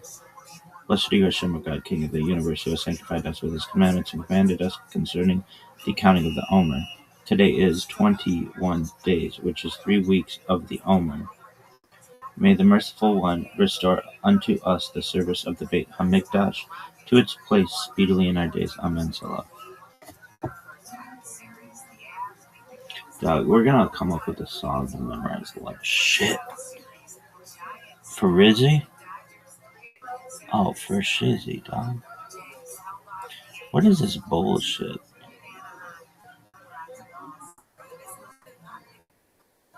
Lariana Kabbalah. Pussy ass bitch. Alright, now what are we doing? We're assaulting the masses with memes, baby. No one looks at these memes. I look every single one. 2 views. I think I'm both of them. Really? Oh, for sure, dog. This athleticism, though. Look at this move. Dude, no mouse. We're going raw, girl. I'm Dr. Justin Sledge, and welcome to Esoterica, where we explore the arcane in history, philosophy, and religion. One of the most difficult aspects in starting to study Jewish mysticism and Kabbalah is getting a handle on just how those ideas developed over time. It's tempting to think that, for instance, Kabbalah has just always existed in the form that we have it, or that Kabbalah is just one thing at all. Of course, neither of these positions is really tenable. Such notions developed greatly through the ages and are still developing. And there are now, and there have always been, numerous mutually exclusive schools of Jewish mysticism and Kabbalah. This class is meant to serve as an introduction to Jewish mysticism and Kabbalah from the point of view of its incredibly complex development from the prophets of ancient Israel and to the rise of modern Hasidism in the 18th century. Of course, this series isn't meant to be exhaustive by any means, but only should serve as a springboard for deeper study and reflection, and hopefully it will also enable you to situate developments in Jewish mysticism and Kabbalah in their historical and cultural context, and hopefully embolden you to dive into the primary texts, which are admittedly as sublime as they are obscure. Let me express my gratitude to Congregation Tia for allowing me to use these lectures to reach a larger audience here on Esoterica. If you want, you can find the entire series under the playlist Entering the Garden, Introduction to Jewish Mysticism and Kabbalah. I'll be uploading them over the next few weeks, or if you find these episodes after autumn of 2021 and you want to watch the entire series, you can find them in that playlist. If you find this series on Kabbalah interesting, I'd hope you check out my other content on topics in esotericism, and perhaps consider supporting the production of free academic and scholarly topics in occultism, hermetic philosophy, by joining my Patreon or perhaps with a one-time donation. You can find those links below, and I really appreciate your consideration. Now, let's enter the garden of Jewish mysticism and Kabbalah. But just as a recap from last time, what we handled was at some level Christian Kabbalah and Lurianic Kabbalah. And I always look back on how I handle Lurianic Kabbalah, and there's always a problem with teaching it. And the problem with teaching it goes like this: is that either you go too thin or you go too thick. And I always feel like I go too thin, and then sometimes when I feel like I go too thick on Lurianic Kabbalah, I lose people. Even a very thin overview, I think, loses people really rapidly. It's just it requires such a heavy amount of background knowledge in Kabbalah to really get a handle on it. And so there's just no right way of covering it without sort of doing an entire class on it. But the main recap from last time is that by the 15th century, Kabbalah is spreading. It's moving. It's moving not just within the Jewish community, but it's also moving outside the Jewish community. Especially Christians are picking up Kabbalah. They're doing their own kind of Christian Kabbalah. They're taking Kabbalah from their Jewish neighbors. They're hiring converted Jews to translate text for them, folks like Resius and Flavius Mithridates. And so Christian Kabbalah becomes a part of this larger Renaissance movement of trying to mine older traditions for these perennial truths. In that process of mining those older traditions for perennial truths, it's going to build up a philosophy that sometimes gets referred to as esotericism or Christian mysticism, specifically in the occult mode. And this form of Christian Kabbalah is going to eventually become a whole thing to itself. The Christians are going to kind of run with Kabbalah, they're going to adopt ideas from it, and eventually what's going to emerge is kind of what's sometimes referred to as the Hermetic Kabbalah, which is a form of Kabbalah that mixes occult ideas and Christian mysticism ideas and Jewish ideas into one synthetic thing. And this becomes the groundwork for what is now called Western esotericism. So in many ways, Kabbalah gets a life of its own in the Christian world and eventually becomes its own form of mysticism, completely independent of Judaism. Of course, the big form of Kabbalah that develops at this time is the Lurianic Kabbalah. And just to go as a refresher back over to what we covered last time, because it feels like it's been a couple of weeks because Yom Kippur in the way. But the big ideas in Lurianic Kabbalah is that Luria is going to really, really focus in on the mythological structure of reality. He's very concerned with how reality comes to be, how it is that God comes to be all of reality. This is a very pantheistic or panentheistic, whatever shade of flavor of that you want to go with. But he's really concerned with the descent of the universe, how the universe comes into being, and he develops, Cordovero helped develop before him, but the idea of the 4 or 5 worlds, depending on how you want to count them. Then you have these various levels of reality, and what ends up happening is that at every level of reality, there are more sefirot. We get more and more and more sefirot. If you ever come to the house, I can show you a book I have called the Ilan HaGadol, which is a kind of a map of reality according to the classic Lurianic take, where you have this enormously complicated system of sefirot within sefirot within sefirot. So if you ever come to the house and you want to see this book, I'll pull it off the shelf and show you, but it becomes this incredibly Byzantine system of sefirot within sefirot, very Baroque, I suppose you could say. But the big ideas, right, are this idea that God retracted some of God's self into a kind of divine void, and that divine void is filled with divine light, which shatters vessels inside of it. This leads to a kind of cosmic tragedy, and that cosmic tragedy is prepared, it's subject to tikkun, and the process of tikkun is accomplished by Jews basically maintaining the Torah, Jews maintaining strict observance to Jewish law, and by that strict observance of Jewish law, the metaphysical realities, various realities are repaired, they undergo tikkun olam, and that paves the way for the Messiah.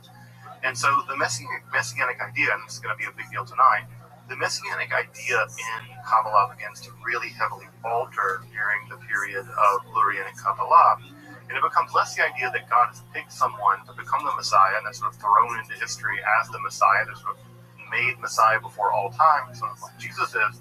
Rather, Messiah is something that you can become, that you can become Messiah by becoming sufficiently righteous or sufficiently metaphysically able to manipulate reality in the interests of this tikkun process. And so we have a lot of ideas of exile and redemption in Lurianic Kabbalah that become very important in just a bit. And so what's going on in Lurianic Kabbalah is a radical renovation and systematization of Kabbalah as it's been inherited through the past several hundred years. Remember that the Sefer Zohar is only basically written down or published beginning in the 1270s, and that we're now in the late 16th century. And it's in the 16th century that Lurianic Kabbalah will come about. So it's been about 300 years since the development of the Kabbalah. And so 300 years is quite a long time. And it's in this 300-year period that the Kabbalah really undergoes its major systematization and also its major systems theory. And that major systems theory is the one of Itzhak Luria. Now, again, I just want to drive this point home. Itzhak Luria did not leave us a system. He left us a bunch of teachings to a bunch of students. And those students don't even agree about exactly what his teachings were. Chaim Vital, his most famous student, leaves us one system of teachings. His earlier student, Israel Sarug, who doesn't really get any press these days for whatever reason, but he published another system first that's very different than Chaim Vital. So the question is, what is the real Lurianic Kabbalah? And the answer to that is, we don't know. We don't know what Luria taught. Luria didn't write much down, and what he did write down, mostly just poetry and stuff. And so we actually don't have Luria's teachings. What we have are his students repeating his teachings many, many years later. And so how much of that is a game of telephone? That's a good question, and we actually don't know. In fact, even the main body of work that represents Itzhak Luria's teachings that went on to become Lurianic Kabbalah, a book called Eitz Chaim by Chaim Vital, that book was never even intended for publication. Chaim Vital actually tried to hide it. And it was actually illicitly kind of stolen from him and then published without his consent. And so it's not even clear that that book is even meant to be a systematic representation of Luria's teachings. So it's a mess. It's just a mess. And so often people teach Kabbalah as the definitive Kabbalah. You go to the Kabbalah Center and you learn the Kabbalah. You learn this definitive. That's completely not possible. The Kabbalah is a mess. From an academic point of view, at least, and as you study it, you realize there are lots of different systems out there in the historical record, and they don't really agree with each other. They don't really agree at all. Tzimtzum is a big problem. It's exactly how the Tzimtzum happens, the degree to which when God Tzimtzums, does everything come out into the vacuum? Does everything pull out of the void? Are there stuff left behind? If there is stuff left behind, what's left behind? It's just a bit of a mess. Alright, folks, let's get into it. And what I want to say is two things. One thing is I'm going to be talking a little differently than what the slides are saying. So there's going to be a lot more information on the slides than what I say. So that's one thing that'll be importantly different about this talk than other talks. And the reason why that is there's just so much information that I want to get out about Shabbat TV, and that I can only put it in the slides. If I talk about all of it, we would be here all night. So there's a lot more information on the slides than there's on that I'll be talking about. But I want to make sure the slides are there. So if you want to read the slides as they go, you'll get out a lot more information from there. So that's the main thing to know about sort of the general flow. So if you're typically just listening to this as like a podcast style or something, then you'll be missing a lot of information by not looking at the slides. But you do you, as a kid said. So tonight we're going to be talking about a Messiah, a failed Messiah.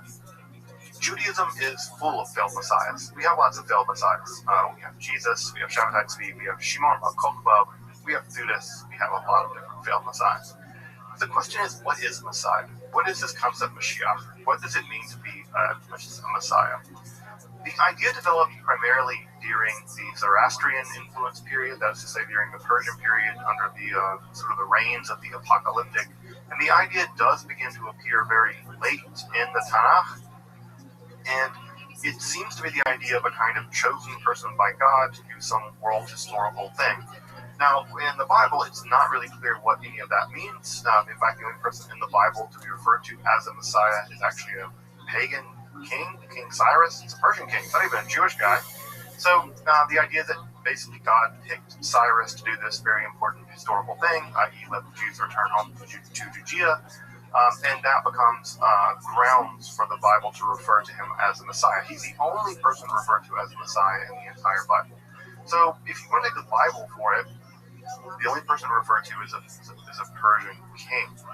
Now, what ends up happening is that over time, this idea of Messiah evolves and changes. And as it evolves and changes, there are a lot of debates among Jews about what it means. And to be clear about this, there's never been a settled notion about what the Messiah is. To this very day, debates about the Messiah go on. It's never been a settled idea in Judaism. Typically what's happened in Judaism, and I think I mentioned this in a previous talk, is that people grab onto a Messiah, they want a person to be the Messiah, and they kind of backtrack their notion of Messiah onto that person. So you pick a person to be Messiah, and then you figure out what that means, and then you go to the Bible to prove that they are the Messiah. There is no ready-made theory of the Messiah out there. It just doesn't exist.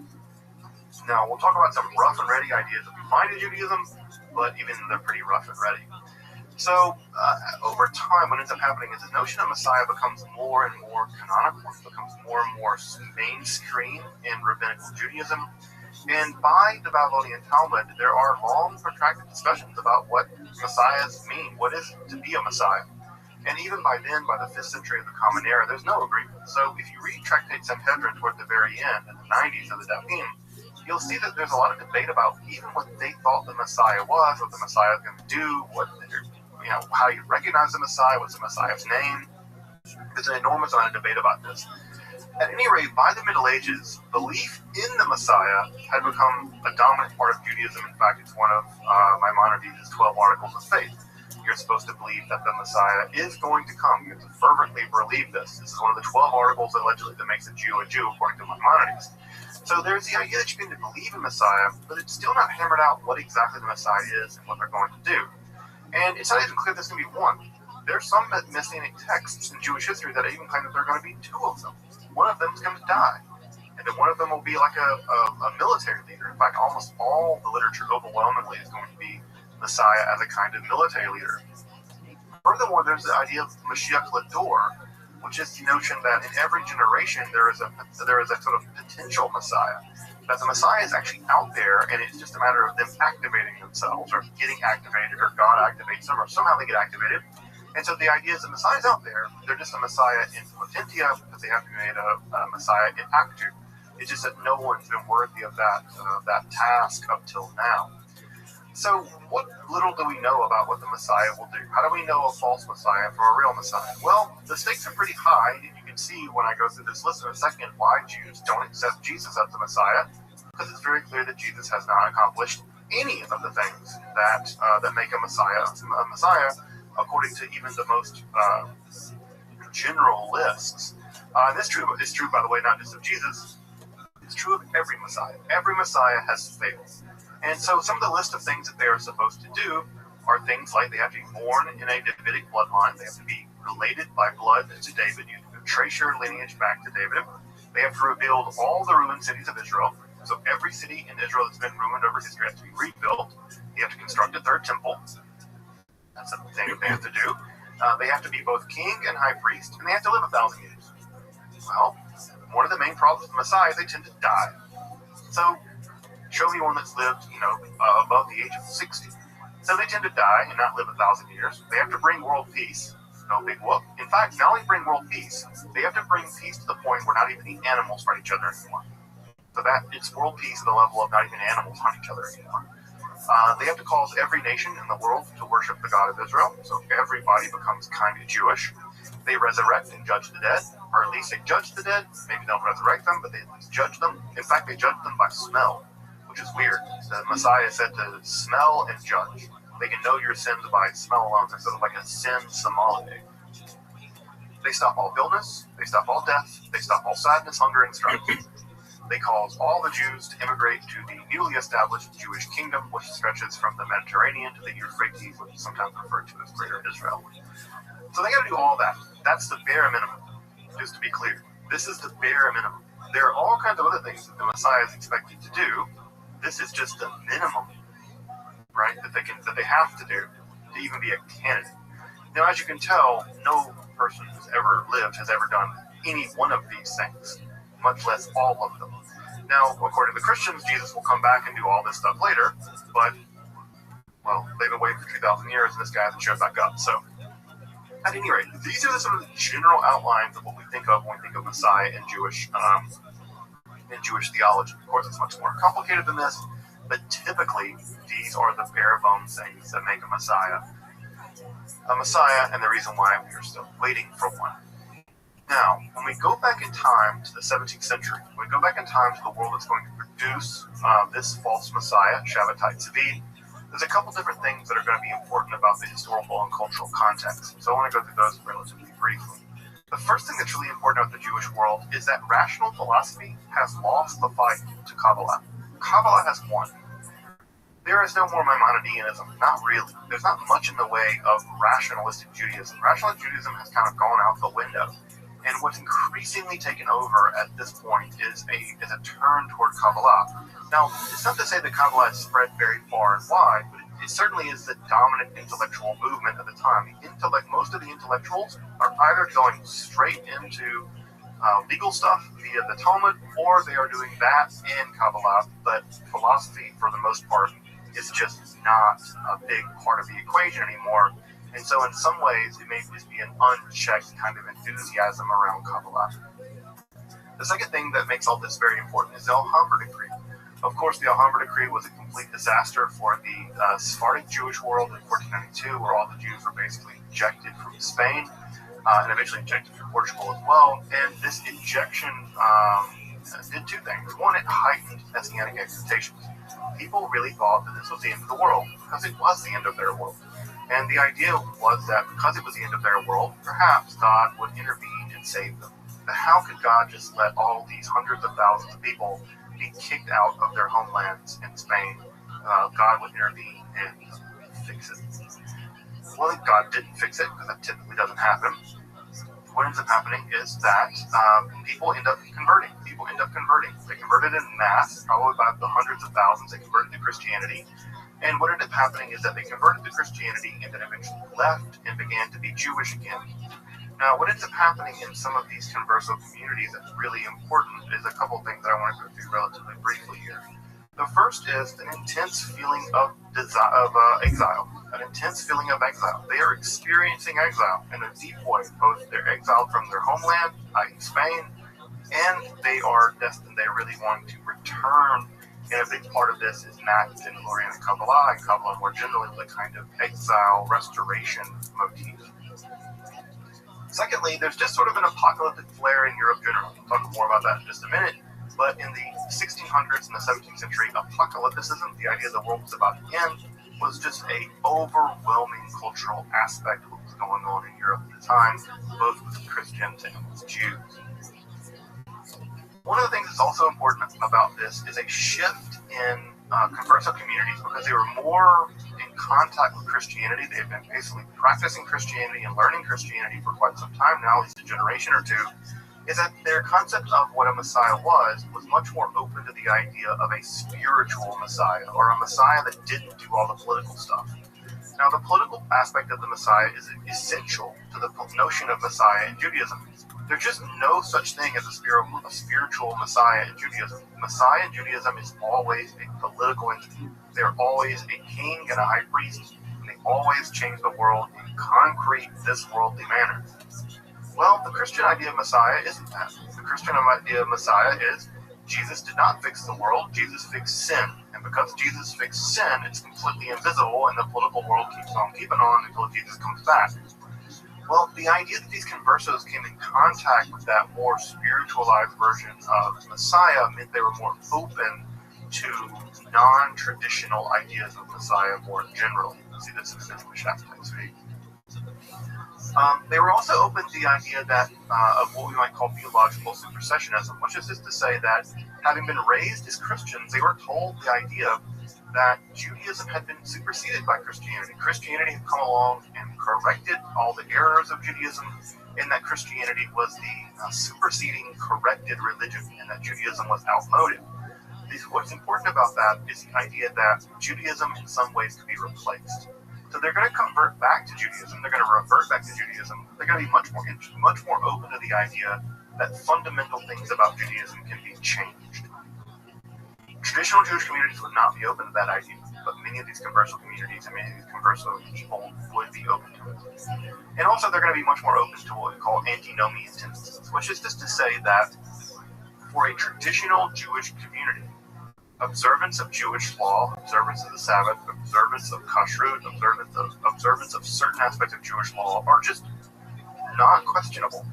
They're not up for grabs. We're not living in the Reconstructionist world of the 21st century. The traditional Jewish world is very clear. You cannot abandon any aspect of Judaism. You can't negotiate with it. You have to do it or not do it. It's not up for grabs. But for these converso communities, there's much more of the idea that you could violate the law, that the law is not immutable, that the law is something that can be read as a metaphor, or it can be read as a way that can be changed, that one could alter Jewish law in the interest of spiritual or somehow higher notions, an idea that's completely foreign to traditional Jewish ideas, but very much in the strain of folks who have been exposed to Christianity. Further, the situation in Europe is just such that, in general, people expected a kind of apocalypse. That was just in the air in the 17th century. Christians, Jews, Muslims, basically everybody thought the world was about to end in a very, very intense way. Comets started appearing, all kinds of weird stuff was happening. People were really convinced the world was about to end. Further, we also have printing. Now, printing is one of these things that disseminates ideas very, very rapidly. And that's what printing. Hello, I'm listening to a podcast. Feel free to listen. Also disseminate ideas that are incorrect very rapidly. And what you get are all these being printed through Europe. I'm busy right now. We can talk in like an hour. That one good example of this. One good example of this is that all 10 lost tribes. No, come back in an hour and I'll talk. They had returned in Saudi Arabia, what is now Saudi Arabia. They had amassed a giant army led by this general, and that the 10 tribes of Israel had overtaken Mecca and had destroyed Mecca. They had conquered Islam. This idea is completely nuts. It's not grounded in any history at all, but they were repeated broadsheets printed through Europe where people really did believe that the 10 tribes of Europe were literally about to reconquer Israel and bring about the end of the world. This was a very common idea. So these kind of dissemination of bonkers notions were very, very popular. Not just that, but there's all kinds of things going on in Europe that led people to believe the world was about to undergo some big change. Columbus's discovery of the so-called New World. There were the ongoing religious wars of the 100 Years' War, the Protestant Reformation. There's tons of talk about the Antichrist. Everybody was the Antichrist. The Protestants thought the Pope was the Antichrist. The Pope thought Martin Luther was the Antichrist. There's the witch trials. There are all kinds of things going on. If you want to get an idea about this time period, right? I'm sure most folks have heard of Michel de Nostradamus, right? Nostradamus is famous for his quatrains, his prophetic quatrains. He died in 1566. It's around he's living in roughly this time.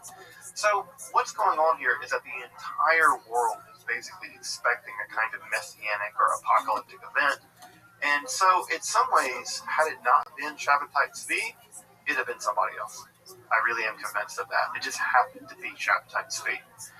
Also, there's a huge massacre in Poland that kills thousands, tens of thousands, maybe even 100,000. In fact, the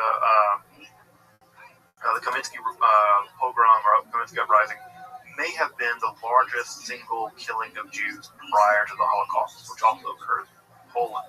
And there was this massive killing, maybe up to even 100,000 Jews. We're not sure how many died.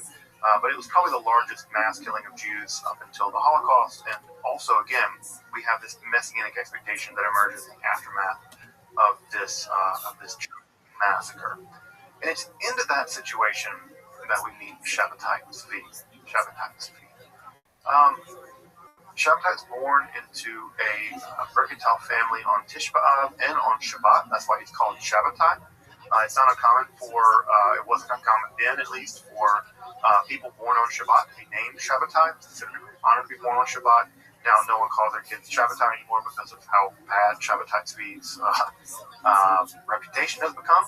But he's also born on Tisha B'Av. You may know this, that on Tisha B'Av, it's a custom in Eicha Rabbah, which is the Midrash, that the Messiah is going to be born on Tisha B'Av. As you probably know, Tisha B'Av is the saddest day on the Jewish calendar. It's the day of mourning. It's when all these bad things happen. The temple's destroyed and World War I started and all kinds of bad things. The Warsaw Ghetto Uprising crushed. All kinds of bad things happen on Tisha B'Av. It's a day of mourning. Well, the idea from Rabbi is that the Messiah will be born on Tisha B'Av and will convert the day of mourning into a day of celebration. So already we have Shabbatai being born on just the right day, and not just being born on Tisha B'Av, but also being born on Shabbat. And this is already an auspicious start here in 1626 in Izmir, Turkey. Izmir, as you may know, is the site of ancient Ephesus. So been to Izmir, but yeah, it's the site of ancient Ephesus. By the 1640s, as Shabbatai is growing a little older, he begins to engage in some pretty strange practices already. He's not involved in the mercantile practices of his family. He begins to turn his attention to ascetic practices. And he begins to drown himself, I would say, in reading the Sefer Zohar and the Sefer Hakanah. The Sefer Hakanah is a book where a student questions a teacher about the various laws, and the teacher tells the student why we do the laws the way that we do. The idea of questioning the law is going to be a big part of Shabbatai's life, as we'll see in just a bit. Also, it's around this time that Shabbatai, around his teens, that he has this vision of this experience of his penis being damaged by a demon. It's not clear exactly what happened, but sexual issues will plague Shabbatai his entire life. And so the idea that he's being afflicted by the demoness Na'amah, who's a demoness in the Zohar, you may know her better, that's the name of Noah's wife, actually. But this demoness Na'amah, who we find in the Zohar, is said to have done something to Shabbatai's penis and causes him all kinds of problems. And it's around this time in his teenage years, he also begins to experience these periods of what he calls illumination and darkness. These periods of illumination are periods where he doesn't sleep. He is singing and dancing, and he's doing all kinds of strange behaviors. And these will last for several weeks, and then he will be plunged into a period of darkness where he basically won't get out of bed, and he's sure everything is the worst, and everything's terrible. So he's probably suffering. Most psychologists I've talked to diagnose him after his death, of course, as something like manic depression. But he also, at the same time, he now began to claim that he could do supernatural things like levitate. In fact, he claimed to levitate in front of several of his friends. His friends said that he really didn't levitate, and then he told them that he just didn't deserve to see him because they weren't righteous enough, they weren't pure enough. But he really did levitate, according to Shabbatai. His family tries to fix him by marrying him off, which is the common solution for things back in the day. Just get married and things will get better. Shabbatai refused to consummate either marriage. He basically would not have sex with these women. And these women complained that Shabbatai was basically just studying the Zohar all the time, and these illuminations and darkness fits. He wouldn't have sex with them, and his marriages were dissolved. And of course, as you imagine, this is a huge problem for his family. It's a huge embarrassment for his family. But he just refuses to have sex with these women for whatever reason, and they divorce him. And so he's twice divorced by the summer of 1648. And on June 11th, 1648, he has a vision of Prophet Elijah coming to him and telling him that he is Messiah, basically anointing him and making him into the Messiah. And we're told that he began to exude fragrance from his body. So this is a thing that's commonly talked about Shabbatai Tzvi, is that he smelled really good. He had this intense fragrance coming off his body constantly. And so he told some of his close friends and his family that he was the Messiah. I don't know how they responded to this, but typically he kept it pretty secret. In the aftermath of him thinking he was the Messiah, even though secretly by 1651, Shabbatai is kicked out of Izmir. He is exiled from his homeland. He's kicked out, he's exiled. For reasons that aren't terribly clear exactly, but one of the things that we do know that he was doing at this time was that during prayers, he was enunciating the divine name of God during prayer. This is a no-no in Judaism. You're not allowed to say God's name, and Shabbatai was doing this in prayer, along with some other strange things he was up to, and this eventually led to him being kicked out of the community of Izmir. He'll come back with a vengeance. The period that he's roaming around is typically referred to as the years of darkness by the community of folks who believe in Shabbatai Tzvi. The period of the years of darkness has him traveling around all through the Mediterranean world. We don't know his exact itinerary, but we know he traveled all around Egypt and the Mediterranean, Eastern Mediterranean basin, and he did some strange things. He would settle in the really heavily Kabbalistic city of Salonika, and what is now Greece, and there he publicly married a Torah scroll. That also was not a thing you should do. That got him kicked out of Salonika. He seems to have made a pretty strong impression on people as he traveled. Now, making a strong impression is not making a good impression, and so he often made a bad impression on people because they thought he was crazy, or maybe he was a prophet or a Kabbalist or whatever. But he made an impression on people no matter where he went, and eventually he settles in Cairo, where he comes into the family of a very wealthy leader of the Jewish community. And it's there that Shabbatai actually had a job being basically a fundraiser. What he would do is he would go to Jerusalem and he would raise money for the community there. The community in Jerusalem was notoriously poor. And what he would do is he would go back and forth raising money from local folks trying to get the Jerusalem community back online. It was actually on one of these missions of fundraising back in Cairo that an orphan from the massacres that I mentioned in Poland earlier actually had arrived in Cairo, and she was a piece of work herself. She was a pretty famous sex worker, and she was a former orphan that had been orphaned by the massacres in Poland. And she traveled all the way through places like Livorno and Amsterdam, where she eventually made her way to Cairo, and she made her name as a pretty famous sex worker, something like not exactly a courtesan, but famous sex worker. And when Shabbatai was in Cairo, he actually heard about her reputation, and one of the things that she claimed was that she would marry the Messiah. That was her big claim to fame, is that she would marry the Messiah, and Shabbatai, already having ideas that he was in fact the Messiah, took this as a sign, sent for her. I think she was in Livorno at the time. He sent for her, she came to Cairo, and he married her in the house of this really famous Jewish leader in Cairo.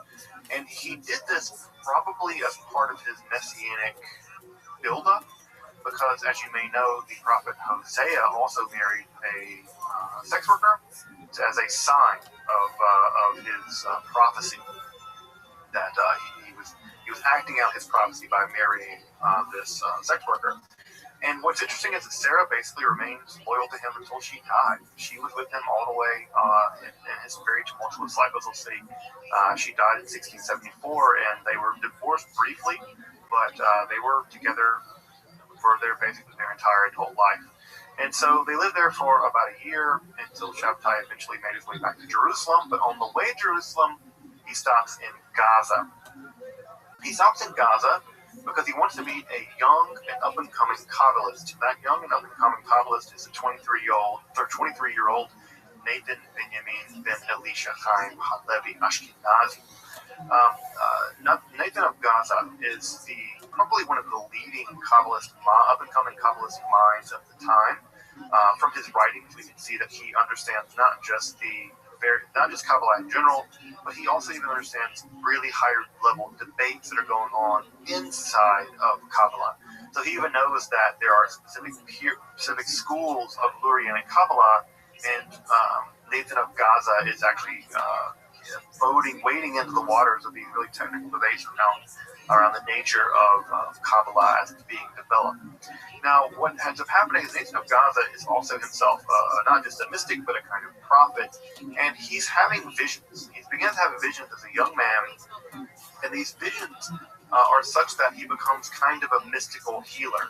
Now, that idea of a mystical healer isn't completely foreign to Judaism. We actually see the same idea, for instance, in Luria. Luria is a physician of the soul, as I sometimes refer to. And there's the idea that people like Luria and Nathan of Gaza can cure spiritual diseases that you have by diagnosing those spiritual diseases and by giving you a tikkun or a cure, a reparation, and that cure will fix your spiritual illness. It will solve your spiritual problems.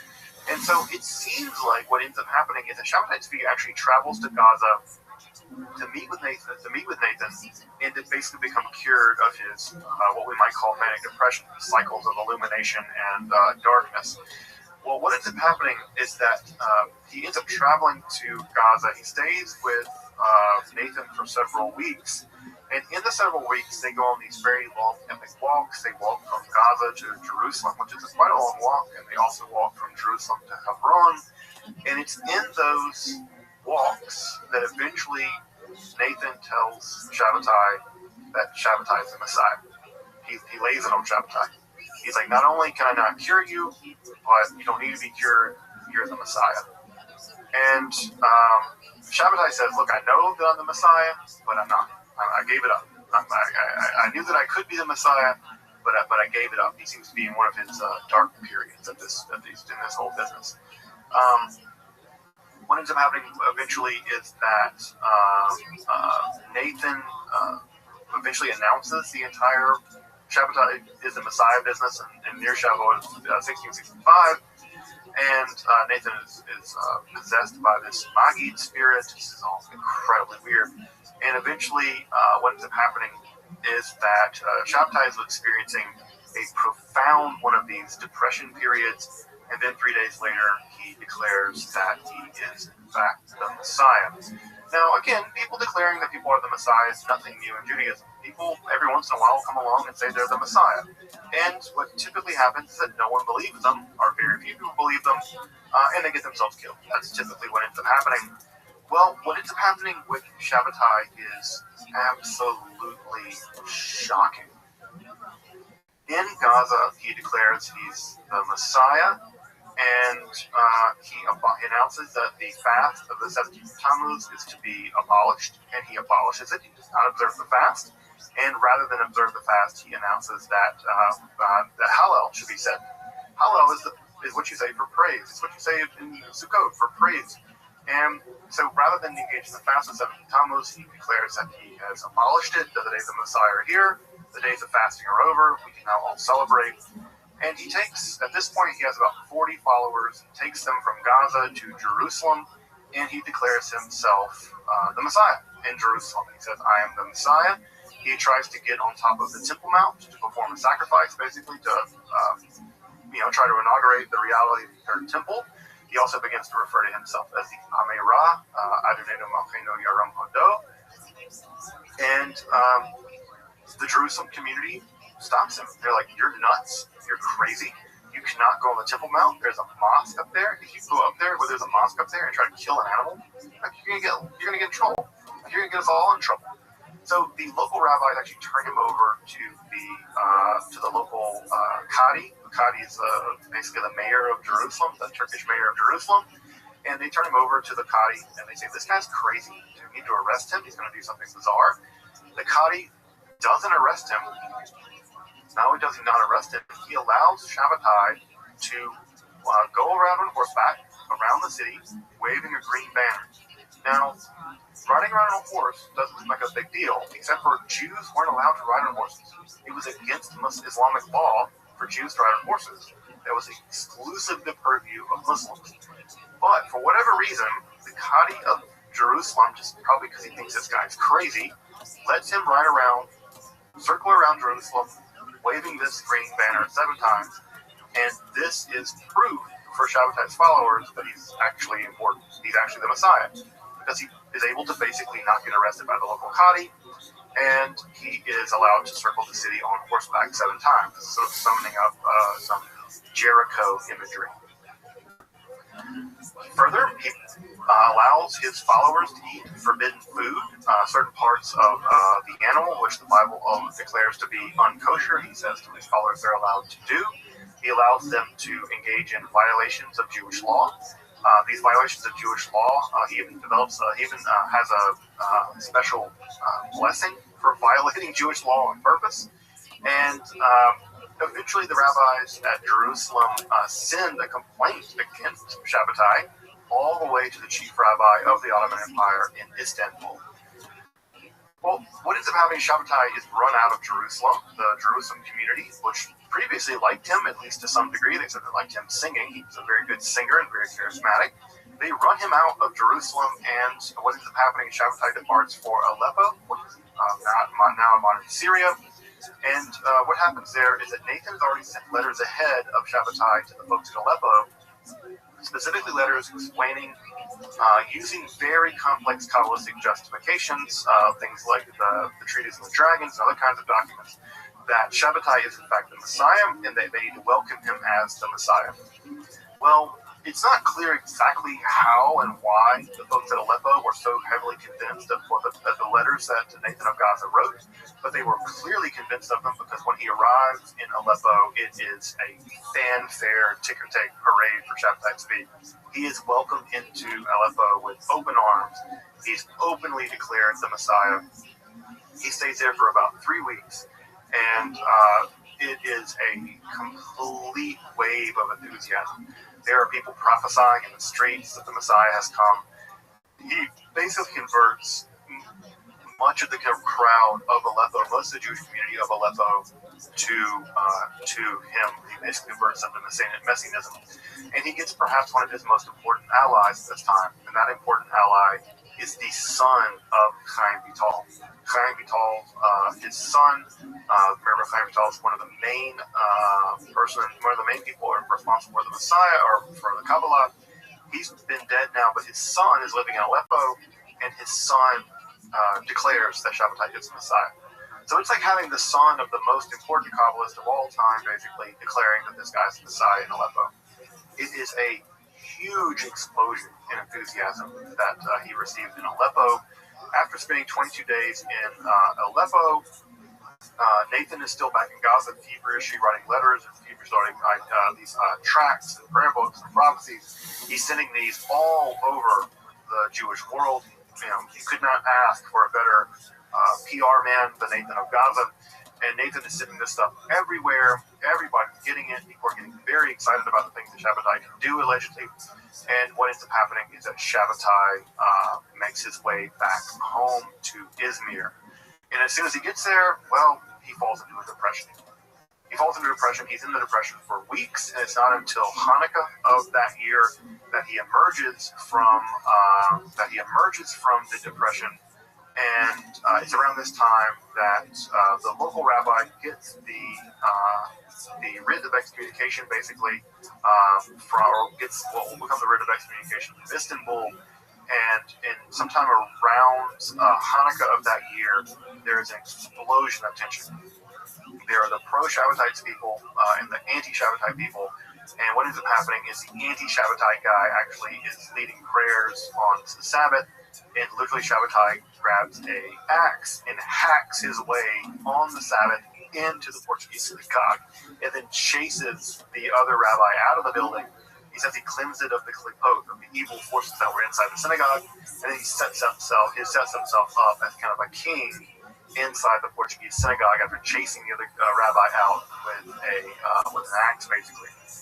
Not only that, the guy who he chased out, the rabbi who he chased out in his own hometown, that rabbi's daughters fall into prophetic fits, declaring Shabbatai to be the Messiah.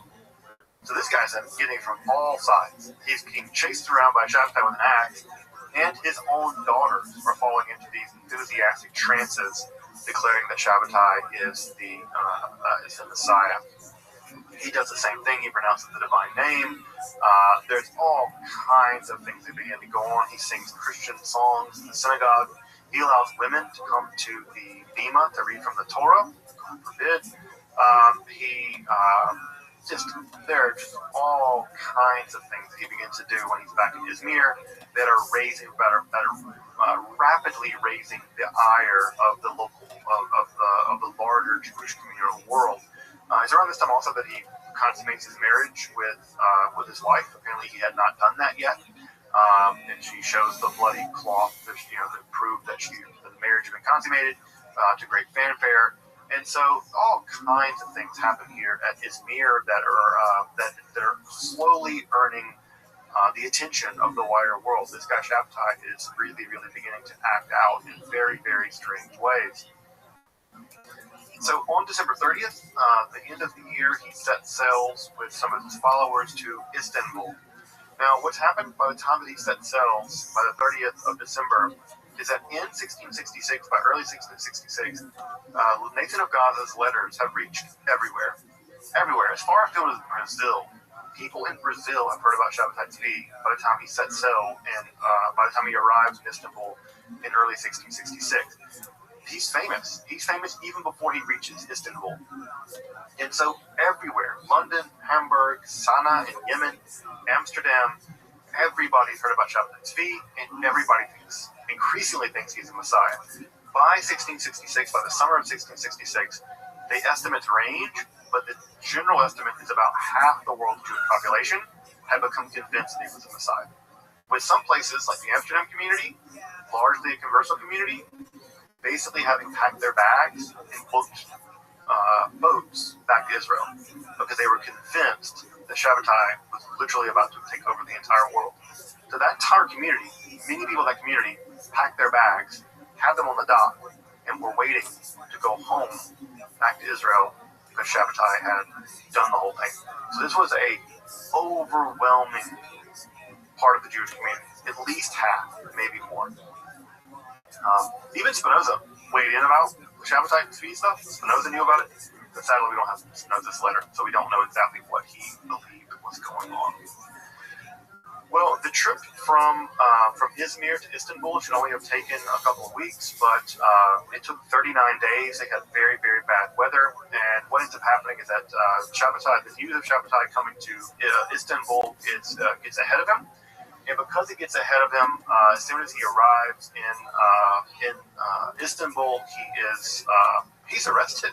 The Turkish government knows what this guy is. They know what he's coming there to do. He's coming there basically to declare his messiahdom in Istanbul, in the capital of the Ottoman Empire. And the idea, I think, is basically he's going to take over the Ottoman Empire. He's just going to take the whole thing over as the king of everything. He's the king of the Ottoman Empire. So he's arrested, he's even beaten up by one of the guards, and he's thrown in jail. The jail he's thrown into is referred to by Shabbatians as the Migdal Oz, the Tower of Strength. And he's put into captivity, but he's put into very luxurious captivity. His followers, which at this point amassed probably in the thousands, are sending enormous amounts of money to him. So that allows him to basically bribe his guards, and he lives in... he's kind of living like a king inside of this prison, basically. And it's inside this prison that he sees emissaries from Yemen, from Europe, from all over. And it's in this prison situation in the Migdal Oz that he begins to basically hold court as if he were a king. He's dressed like a king, acts like a king, and he is doing all kinds of things while he is imprisoned here in the beginning of 1666. And he's receiving, like I said, emissaries from all over. And these emissaries really do believe that despite the fact that he's in prison, it's only a matter of time until he reveals that he really is the Messiah. So he's receiving emissaries from all over, and they are going back and really preaching the gospel, so to speak, of Shabbatai Tzvi. And it's at this time in 1666 that the Shabbatian movement was at its peak, although it's only been really operating now for about 2 years. What ends up happening is that a hater basically ruins everything for him. This guy named Nehemiah Cohen arrives from Gallipoli, and he's heard about that Shabbatai Tzvi is the Messiah. He meets with them, and basically he becomes disillusioned. He thinks this guy's really not the Messiah. This guy's just a charlatan. He's not really the Messiah. It's probably because Nehemiah Cohen thought he was the Messiah. It's just inter-Messiah beef. And he tells the Sultan, basically, or at least the emissaries of the Sultan, that this guy is a danger. He is living in a lap of luxury. He's engaging in all kinds of debaucherous activity. And what ends up happening is that on September 15th, 1666, Shabbatai is rearrested. He's drug in to see the Sultan, the Grand Vizier, and he's basically told, a very simple thing. He says, look, here's the skinny. They interrogate him. They ask him if he's the Messiah. He says, yes, he is the Messiah. So they said, okay, here's your test, right? Here's the test. I'll convert to your religion. I'll convert to your Messiahdom if you pass one test. And the test is this. We're going to strip you naked. We're going to bring in a bunch of archers, and they're going to shoot you with arrows. And if you survive, if the arrows bounce off of you, we'll all convert. And if not, well, you'll die. And they say, all right, Shabbatai, if you're the Messiah, right, let's do this. And so, Shabbatai very promptly says, nope, I'm not the Messiah, I'm just a rabbi. He does not want to be shot with a bunch of arrows. And so, the vizier of the Ottoman Empire says, okay, Shabbatai, well, you have one option now. You can convert to Islam, or you'll be impaled. Today, you have 5 minutes to decide. You can convert to Islam, or you will be impaled. And Shabbatai, not being stupid, though he might have been crazy, converts. He converts to Islam. He becomes Aziz Mehmed. And he converts on September 16th, 1666. And not only does he convert, the Sultan is actually pretty pleased with the fact that he converted, and he appoints him to a basically ceremonial position as a gatekeeper, basically. And because he becomes a ceremonial gatekeeper, he's actually an official member of the Sultanate court. And he gives him a really nice fur coat, and he has basically the most cushy job ever. These gatekeepers were basically just cushy positions given to members of the court, and Shabbatai could do basically whatever he wanted. So in many ways, he came out all the better, at least materially. I mean, obviously being shot through with arrows would have been really bad, or being impaled would have been really, really bad. But the vizier and the sultan really aren't out to get this guy. They basically just want him to go away as a problem. And so they give him the cushiest job they can and basically give him a pension so that hopefully he will just quit. Well, Messiahs never quit because they're crazy. And because they're crazy and never quit, they're going to get themselves in more and more trouble. And Shabbatai's very lucky that he was not just shot through with arrows. I think had he not had a lot of wealthy friends, I think we'd have had one shish kebab Messiah on our hands. But he had a lot of wealthy friends, and he doesn't end up with shish kebab. So what ends up happening is that, the first thing that happens is that news of his apostasy spreads all throughout the Jewish world. And this is really bad. This is really bad. Half the Jewish world thought the guy was the Messiah. They had packed their bags. They were already including Shabbatai Tzvi in their prayers. The prayer book had been changed to include Shabbatai Tzvi as the Messiah. People were really convinced that this guy was going to basically overtake the Ottoman Empire and the world was going to come to an end. They had packed their bags. They were literally on the docks in Amsterdam waiting for news. And the news they got was, oh yeah, he converted to Islam. Like, he did what? He converted to what? Like, yeah, he apostatized. He's not Jewish anymore. He converted to Islam. So as you can imagine, that's bad. Not only is it bad, it's incredibly embarrassing. All the Christians just took it as more proof that the Jews were full of it. Just completely crazy Jewish people, stupid Jewish people, can't understand anything.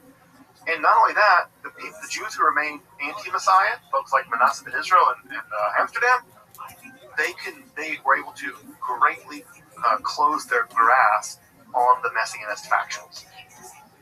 So this was a disaster, a titanic disaster in the Jewish world. And it was it really is probably one of the greatest intellectual disasters in Jewish history. Nathan wouldn't hear about the apostasy until the summer of 1666, or 1667 actually. He left Gaza and fled basically ran over to where he could basically find Shabbatai. And the big debate at this time was, what did the apostasy mean? Now, one thing that you know about messiahs is that when messiahs do terrible things like die or convert to another religion, it's not a problem because it's all part of the plan. That's how delusions go. The delusions are never disproven. Delusions are only reinforced. No matter how ridiculous the delusion is. So, Shabbatai's apostasy was not apostasy. It was part of the plan. It was all part of the plan. Now, what happens here? Nathan of Gaza circulated a letter saying, no, this is part of the plan, don't freak out, don't lose faith. It's very important to maintain faith. So there are actually a couple of different theories that were going around at the time about what really happened. One theory, the craziest theory, is that somehow Shabbatai Tzvi really was now the Sultan of the Ottoman Empire. There are some people that continue to believe that that not only had he not converted, he was just now the Sultan of the Ottoman Empire somehow. Another way is that he converted, but he converted in order to take power away from the Sultan. So yes, he was a Muslim, but only temporarily, because he was about to get power from the Sultan somehow. Who knows how that's supposed to work? The third reason was that he converted as part of a Kabbalistic plan to redeem the deepest, darkest levels of demonic power, the klipot. And the reason why he converted was to descend into the apostasy of Islam to redeem the Muslims and bring them along as a part of the Kabbalistic plan. So his apostasy wasn't really apostasy, it was him sacrificing himself, the suffering servant. By plunging himself into the klipot, he would be able to somehow engage in a greater act of tikkun. The fourth theory about what happened was that he had not really converted, but that the real Shabbatai had actually gone into heaven, and that what was left behind was a kind of illusion Shabbatai. So the real Shabbatai is in heaven, or somewhere else, gone into the supernal realms as part of the grand act of redemption, and that the Shabbatai that he converted was a kind of illusion or a kind of shadow or something. So it really wasn't Shabbatai. So these are the big four theories that circulated about what happened when Shabbatai converted to Islam. It seems like Nathan of Gaza accepted some version of 3 and 4. He accepted some version of 3 and 4, more 3 than 4, but certainly accepted 3.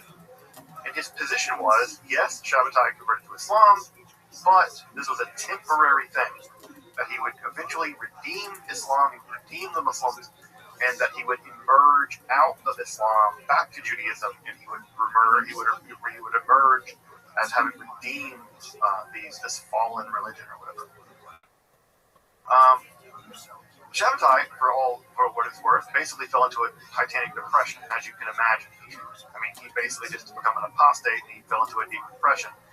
In fact, he wrote to his brother Elijah and said, "Hey, leave me alone. I'm a Turk now. I don't want to deal with Judaism. I'm done. He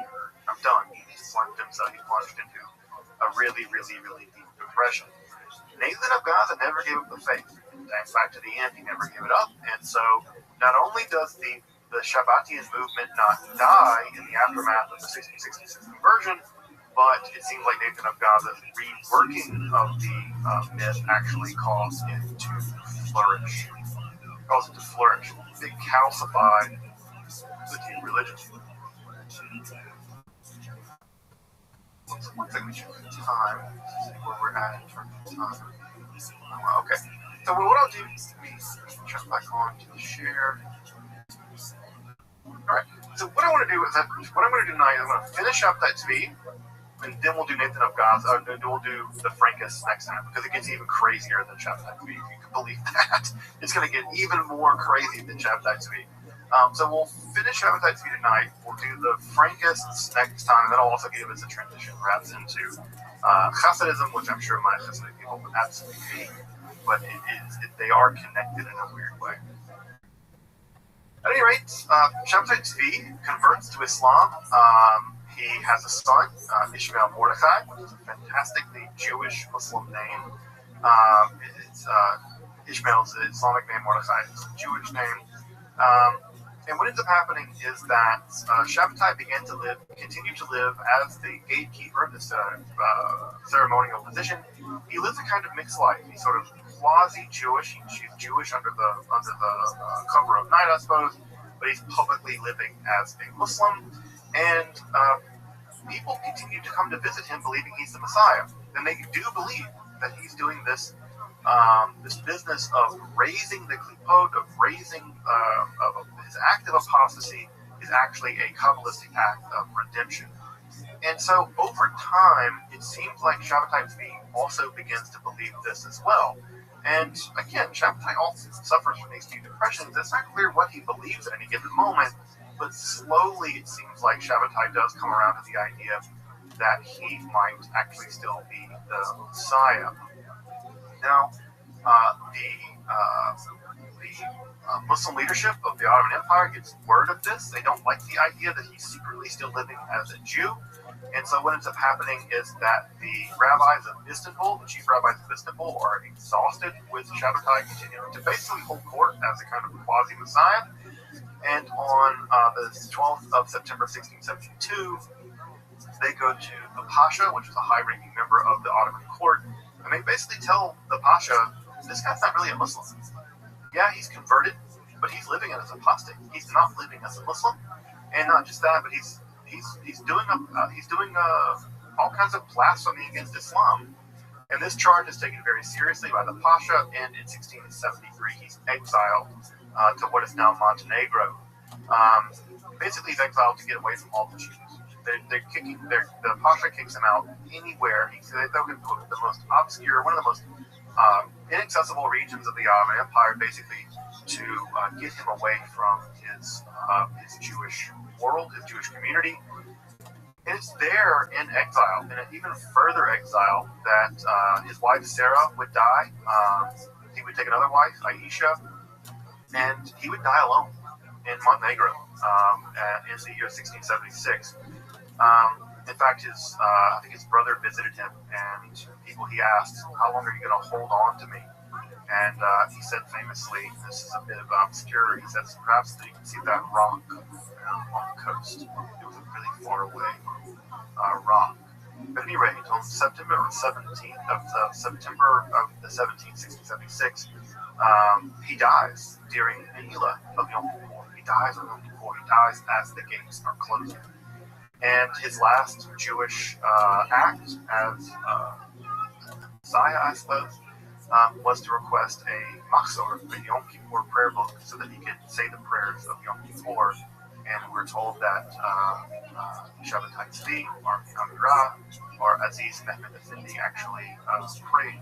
It was praying Jewish prayers as he died on Yom Kippur here in the Hila. He was intentionally buried somewhere that no one could ever find him. The legend is that he was buried in a cave near the sea, and when his brother had come to visit him, there was a dragon actually guarding the mouth of the cave, and that when they came back, the dragon was gone, and that the cave was full of light, and Shabbatai's body was nowhere to be found. It was an empty tomb, very much like the Jesus story. The empty tomb of Shabbatai's feet, and he ascended into heaven, or at least gone into occultation, and no one knows to this day, by the way, where Shabbatai's feet was buried. It's not clear at all what happened to his body. Of course, his body vanishing only adds to the idea that somehow he is in hiding and he has become resurrected. Nathan of Gaza is a PR guy. He continued to believe that Shabbatai was the Messiah all the way up to his death on January 11th of 1680. Many years after Shabbatai died, he continued to write pro-Shabbatian tracts all the way to the end. He said that Shabbatai wasn't dead, that he was hidden, that he had been ascended into heaven, or he had been transfigured somehow. And he died eventually in Skopje in Macedonia. He actually lived trying to live closer to Shabbatai Tzvi. And his grave, actually, until it was destroyed during the Second World War, was an object of veneration. Shabbatians continued to flock to his grave. Now, you would think that with Shabbatai dead, and with Nathan of Gaza dead, that this entire movement, as bizarre as it is, would just peter out with both of these guys dead. In 1680, that should be the end of the Shabbatian movement. Well, if you thought that, you'd be dead wrong, because Shabbatianism is about to explode from a few hundred, maybe a couple thousand people, to tens of thousands of people. It's going to form a completely new religion. Shabbatianism is going to form a totally new religion. And that totally new religion is going to be led primarily by Shabbatai Tzvi's second wife, Aisha, or Yocheved. She had both names. So what we'll get to next time, we'll probably spend an entire other section on Shabbatianism, the rise of Shabbatianism, because there's so much to do. We'll talk about the religions that emerge in the aftermath of Shabbatai Tzvi. Because Shabbatai Tzvi is not just going to die, he's going to continue to be part of the Kabbalistic world of Judaism all the way until the 1880s. That's when the last Shabbatians that we know of died, is in the 1880s. It's probably the case they survived after that. There were Shabbatians after the 1880s that survived in the Shabbatian world, We think that maybe the Holocaust actually killed the last of the Shabbatians. We don't even know for sure, because part of what is true about them is they don't tell people they're Shabbatians. It's part of their religion to hide their religion. And so Shabtai Tzvi, the Shabbatian movement, is going to continue to function, and the Shabbatians will continue to function in Turkey as a group called the Donne, all the way up until maybe even now. There may still be Shabbatians in Turkey right now. That religion might still be alive. Now, the issue is we don't know. Most scholars think that it's extinct. But I will tell you that I taught a class on Shabtai Tzvi, an 8-part class on Shabtai Tzvi, and one of the people that took the class was a Turkish woman, and she took the class at the Federation. She took it because she came from a Shabbatian family, and she said that that her family, her grandfather, had continued belief as a Shabbatian, but that his parents didn't. Her parents didn't, and she didn't. But she knew that she came from a family that believed in Shabtai Tzvi. That was part of their family history. And I asked her, are there any Shabbatians left in Turkey? She said that she had not met any. That she knew of families that were Shabbatian families, but she didn't know of anyone practicing Shabbatianism any longer. So many scholars think that it's gone extinct, but that it's up in the air. Because again, part of how the religion operates is by keeping it secret. So next week what we'll do is we'll talk about the second part of all this.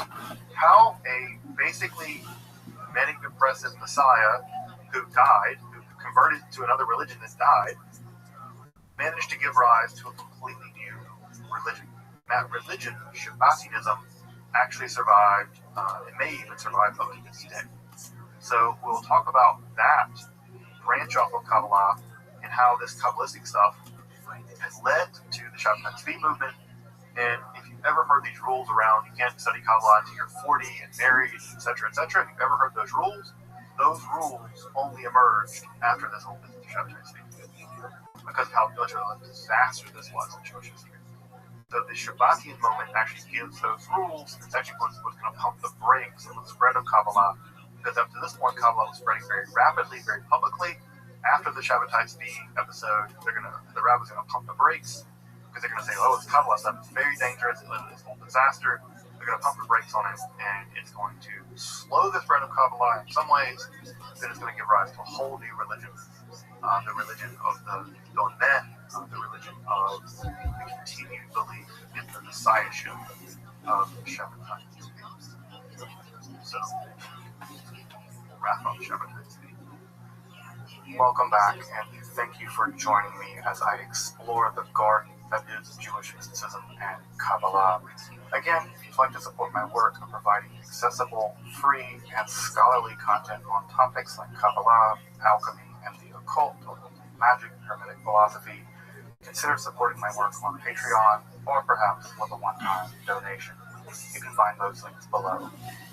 Until next time, I'm Dr. Justin Sledge, and thank you for watching Esoterica, where we explore the arcane in history, philosophy, and religion.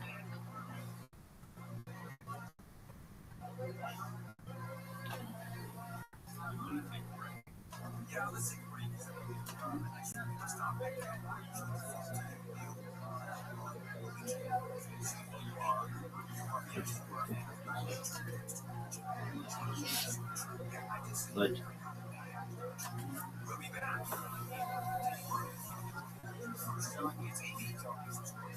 Iran has fired up 3 ships in the Strait of Hormuz. Iranian media says the attacks this morning were carried out by the paramilitary Revolutionary Guard, and that the force has seized 2 of the ships. They were apparently being taken back to Iran. Revolutionary Guard said the 3rd ship was stranded on the Iranian coast. President Trump has extended the ceasefire with Iran to give Tehran time to come up with a unified proposal ahead of possible negotiations. Pakistan asked for the extension and thanked Trump for agreeing to it. That ceasefire was set to expire in just 5 hours. Now the president says they will stay in place until such time as their proposal is submitted. Discussions are concluding one way or the other. BBC's Rachel Scott says negotiations so far have stalled. Iran has refused to negotiate under pressure from the U.S. They also say they want the U.S. blockade lifted, which President Trump says is not going to happen. News brought to you by System Papers. Family School Board has voted to restrict student use of laptops Despite rain, make devices for first graders and younger age to get their way to opt out. Follows months of pressure from parents who say students are getting distracted by games, YouTube, and social media on school issues type. The district is expected to finalize the plan by June, with changes taking effect in the 2026-2027 school year. Missouri is now the first major school system in the country to limit students ranked by Christianized Rabbi from San Diego says he will be indicted to federal charges of impersonating an immigrant. Prosecutors say he did it. The office of immigrants in Orange County trying to get a green card for U.S. citizenship. Eva Dubrea Jimenez has agreed to give his plea to 10 counts, including impersonation of a federal officer or employee, mail fraud, and wire fraud. He's looking at more than 100 years in prison. Snakebite deaths in California this year are already 3 times higher than average. California has died in Redwood Valley from multiple bites by a snake. We're not what kind of snake, but she is the third person this year to die from a snake bite. After Amanda Irvine died in February and woman in Ventura County died in March. Both from Lyme snake bites. California typically averages 1 snake bite death a year, while the U.S. averages 5 deaths a year. For checking in my neighbors. A woman in Orange County is admitted to registering her dog to vote. Correlli Norris pleaded guilty to a misdemeanor charge of registering a non-existent person. She did it, she says, to expose fraud in the state's voting system. She wanted to show that even a dog can be registered to vote. Prosecutors say Norris actually cast ballots in her dog's name in the 2021 governor recall election and the 2022 primary. She's scheduled to be sentenced in October. We're going to check and see what's slowing down in the industry on the 605.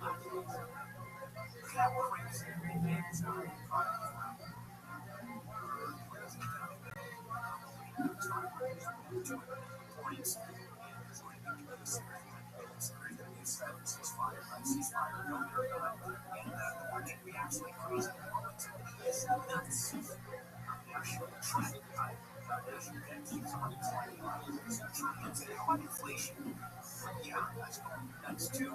So, I tell you what I think that is here is not and it's part of my platform. I love that one. Actually, for take plans, IRAs, or savings, and I'm going to suggest gold. Gold is always there. Gold is the basis of currency. It's over 5,000 years around. We are capital. We are capital. Buy, sell, buy, sell, and we use 800-225-8100. That's what we did. 800-225-8100. And you can learn on the contract for $20,000 in this gold. That's their capital. 800-225-8100.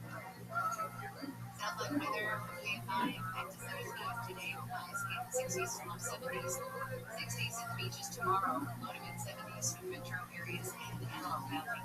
70s to about 80 in the valleys and 90, about the same as Friday. 53 in Mission Bay, 55 in Anaheim. The crash in industry on the 605. Freeway, it is going to be on just a moment. It's going to be on the northbound side of the Telegraph. More vehicles in the far left lane, and northbound side is jammed up. Back over on 5 southbound side, a lot of spectators moving as you do a Buzzard stretch. Both sides of the 710 also affected by a bit of a mess there. Bell Garden, 7th and southbound Florence will crash there. So there was injuries as well. And the southbound side, J-Pack is still up to 60. From Commerce, northbound side, starts 60. 105. East LA, we have the earlier closure on 105. So, here overnight, if we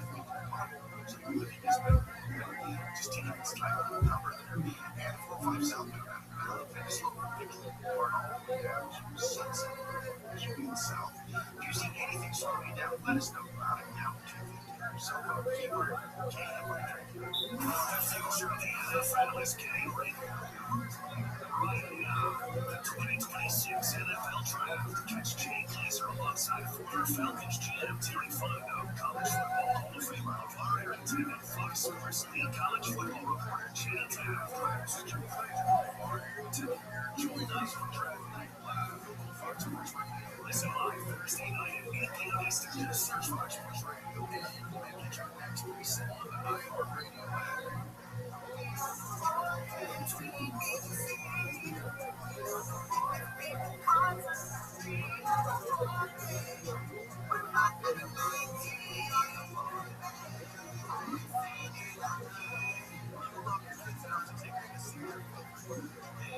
Love them enough to make sure they're buckled up in the backseat. Show me love you don't see.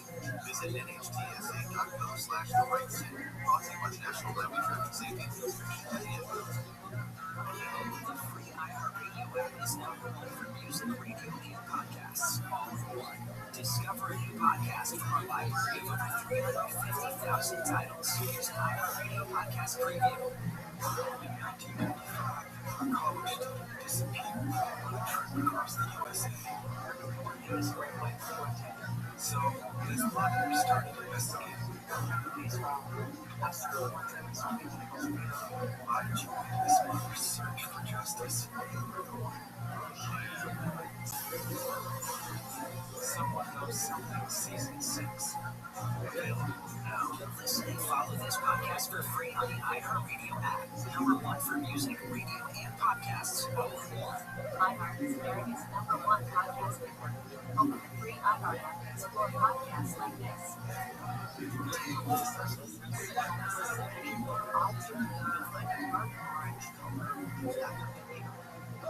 It's called Casting Play. There's one thing you need to know. Making Catholic art anything American is the strangest, most destructive smile I've ever encountered before. We never get these forms. Over the years, Casting Play has known and destroyed a lot of unnecessary secrets. In 2012, a construction crew uncovered a new one. Graves, thousands of them, on the site of the old state center.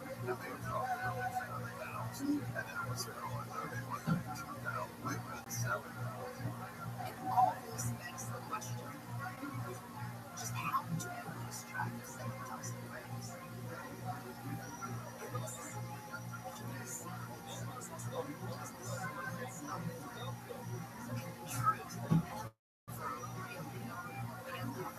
the story is much more complicated and nuanced than that. I'm Larissa Campbell. Recently Casting Play. Listen on America's #1 podcast network, iHeart, or your free iHeart app to listen now. When you need new couch, is a solution. We're putting a brand in your hand. $1,000 every hour, every weekday from 9 a.m. to 6 p.m. Listen for the nationwide keyword. And when you hear it, enter it on our website, KFIAM620.com/cash. Brought to you by Sweet James Accident and Attorneys. Office in Los Angeles, California, and SweetJames.com. Just go Sweet James.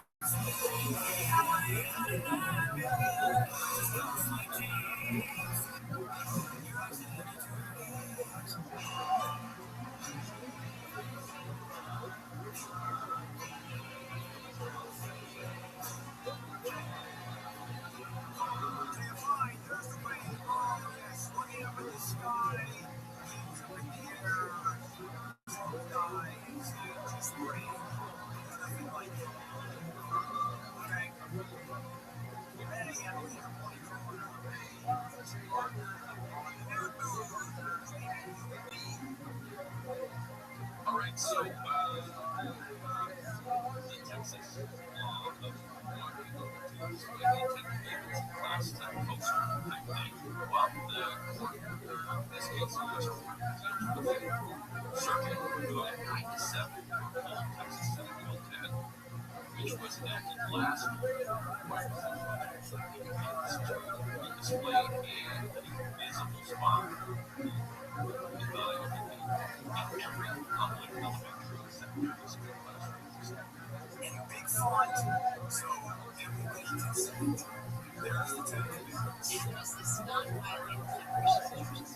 Because we are now talking about courts and that was Court's court that religious freedom, First Amendment, the interpretation of First Amendment supersedes the concept of separation of church and state. Because when you look at the Constitution, the separation of church and state takes the Congress not to bridge anybody's religion. Out of that comes separation of church and state. And now you have personal freedom, religious freedom, which was limited in a public way. For example, you couldn't have nativity scenes in public parks. And you're going to see it's very, you'll actually see parking where he's actually crucified during research. It's going to be a very good thing. Okay, but here's my question. Like, if your park decides it wants to do a nativity scene, isn't it different in the school being ordered to host them? Yes. I think so. This is a question of question. And this would be a part of mandating to put it in nativity scene. I think that's not as powerful as I think the school part is. Far more offensive. Forcing kids to look at the Ten Commandments, running down atheists don't have to believe. Look at the statement. The defense was no one forces the kid to look at it, no one forces the teacher to teach it. It's just one to be up there. It's like the law. It has to be the Ten Commandments. So, I'm a big fan of separation of churches. So I find that offensive. But, obviously, the appeals court said, no, it's not Is this going to go to the Supreme Court? The Supreme Court might say no. But the Supreme Court is in the states.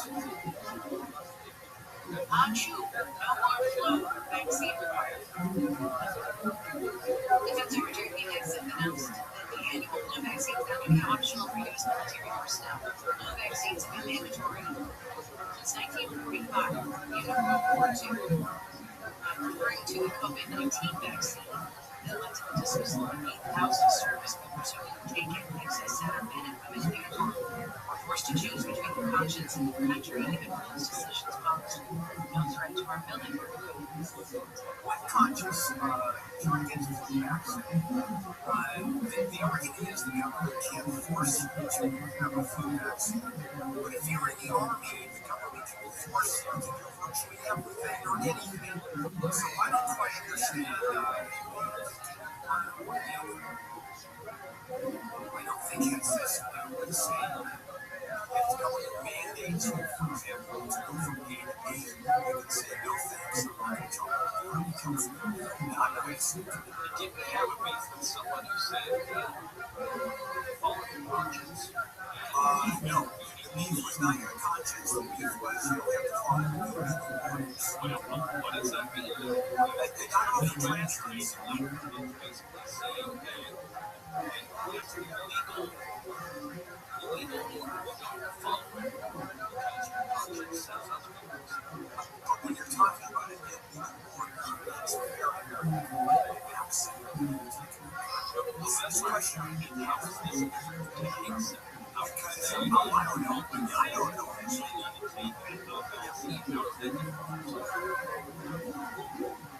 It's a level.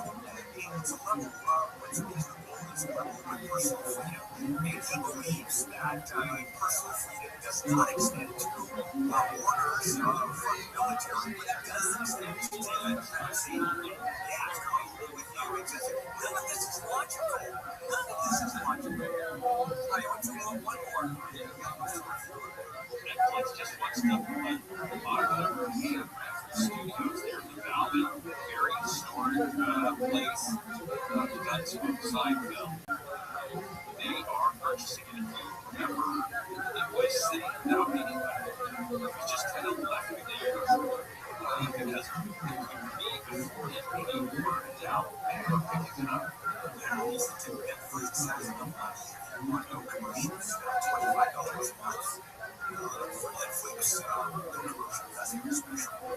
I'm so glad that this is whether it's really neat location. It's really like yeah, no, it's historic. I got a great chance to go back without any notes. And I,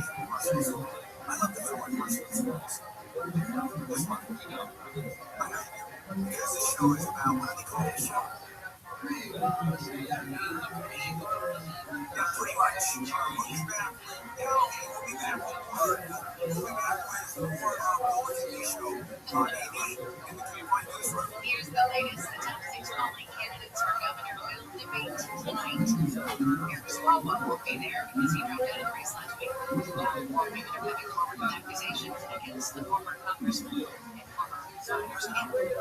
Metro's offering free rides all day on buses, trains, bike share, and micros and services. It's Earth Day. Those stories and more coming up at the top of the hour. Check and see what's slowing you down along the 60 next. Hi, this is Daddy CPR, and that means we have business insurance. And let's get it. How many policies do you have? And applications you have to fill out. And really don't matter which you know all these things together, which is where Super Sure comes in. Something comes up, but it is my answer. And it's not so easy. Sure is with Super Sure. Super Sure gives you one program for all of your business insurance. Backed by a team that works with you year-round, not just when it's time to tell you. I like it better than the rest. You ever look at your policy and thought, see, the cover, they've got you covered for athletes. They totally breaks down all that people charge to plain English. So you actually understand what's protected and what's not. Supershore.com, current policies, no operations. They find out if you're insured, uninsured, right? That's Supershore. That's Supershore.com. That's what we use these days. Supershore.com. Kill Tony! Give it up!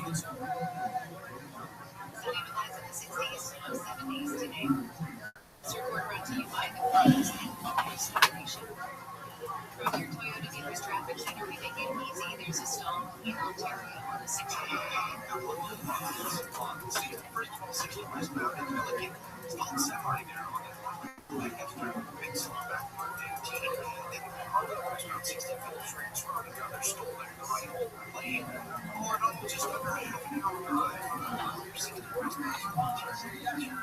Or then you can take still lay another 35 minutes from the park there. The 10th freeway in Maryland.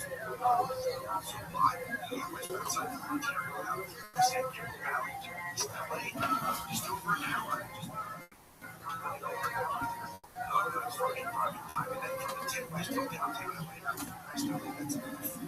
For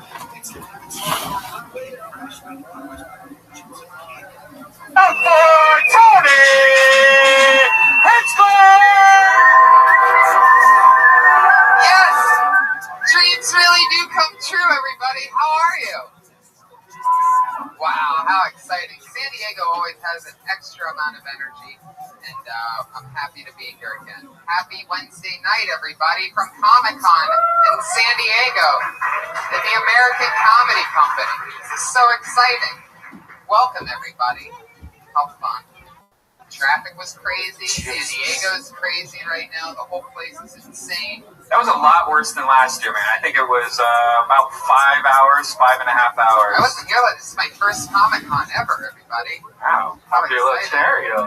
My mind was blown. Like, when we got here, the only thing that we had time to do was go eat. And it was at, like, one of those outside places where you see people walking by, and there's all these people dressed up like superheroes and like cool things. Like I saw one guy dressed up like Doug Benson, and I'm like, "Hey, Doug Benson, right?" And he turned around and it was Doug Benson. Wow! And so we talked for a few minutes, and that was fun. Yeah, it's kind of weird. Doug's doing a podcast down the street, so we're battling podcasts right now. It's sort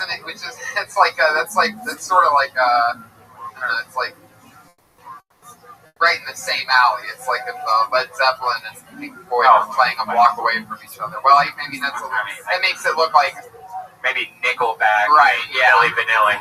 Yeah. But you get it. That was a fun intro. That was a little unorthodox. Yeah. Just the whistle. Yeah, it's one of those things where you're bringing everything down from San Diego, and the one thing that you use the most, the iPad, you just keep it at home. So I'm just going online. I might have some interesting cat meows today. it can happen. I love it. It's an unorthodox comedy. So glad you guys made it out. San Diego is the first place that we ever took Kill Tony on the road, so we're glad to be back here before anywhere else. We've done San Diego twice, and we've had requests from pretty much everywhere, anywhere, and we came back to you guys before going anywhere else the first time. So congratulations to you, San Diego. We love you. Yes, we do love you. So exciting. We go deep into the world of stand-up comedy. I always have two of my funniest stand-up friends on the show, and that's going to happen yet again tonight. And we get to see some of the new, fun San Diego talent that signs up for the chance to do 1 minute. The bucket is filled with San Diego comedians for the chance to do 1 minute and then be on a podcast with all of us, including you, San Diego. This guy wore his best teal polo shirt for the occasion. And you know, I got the double thumbs up on that from him. That's a newer one, huh? Damn right it is. Young Oscar De La Hoya here in the front. How fun, though. We got the setup. It looks like half a sushi restaurant just crashed into a McDonald's up here. And what's better than that? So, Eagle looks pissed off. I had a horrible bird thing. We have a bird's nest right outside my bedroom window. And have you ever had a bird's nest like near your fucking window? You don't want to be mad that these little retarded ugly birds, they sleep all day and all night long. But the worst is one fell out. And it was like 110 degrees in Burbank the other day. And I guess it sizzled and just cooked. No, the bird, the little baby bird. And it's awful. My dog was fucking chewing on it like a toy, and I'm like, what toy do you got there? And I just pick it up, and I'm like, it's a bird toy. Just bird, baby bird. Well, that's a great way to get the show started. Just picture a dead baby bird, everybody, and that'll put a smile on your face. Fell out of the nest, poor little thing. I actually killed a baby bird when I was a little kid. I'll admit it right now, and it made me feel really bad. I remember that my mom was talking to the mailman. I must have been like 3 or 4 or 5, and there was this baby bird in the backyard, and I grabbed a brick and I tossed the brick on the baby bird. I swear to God.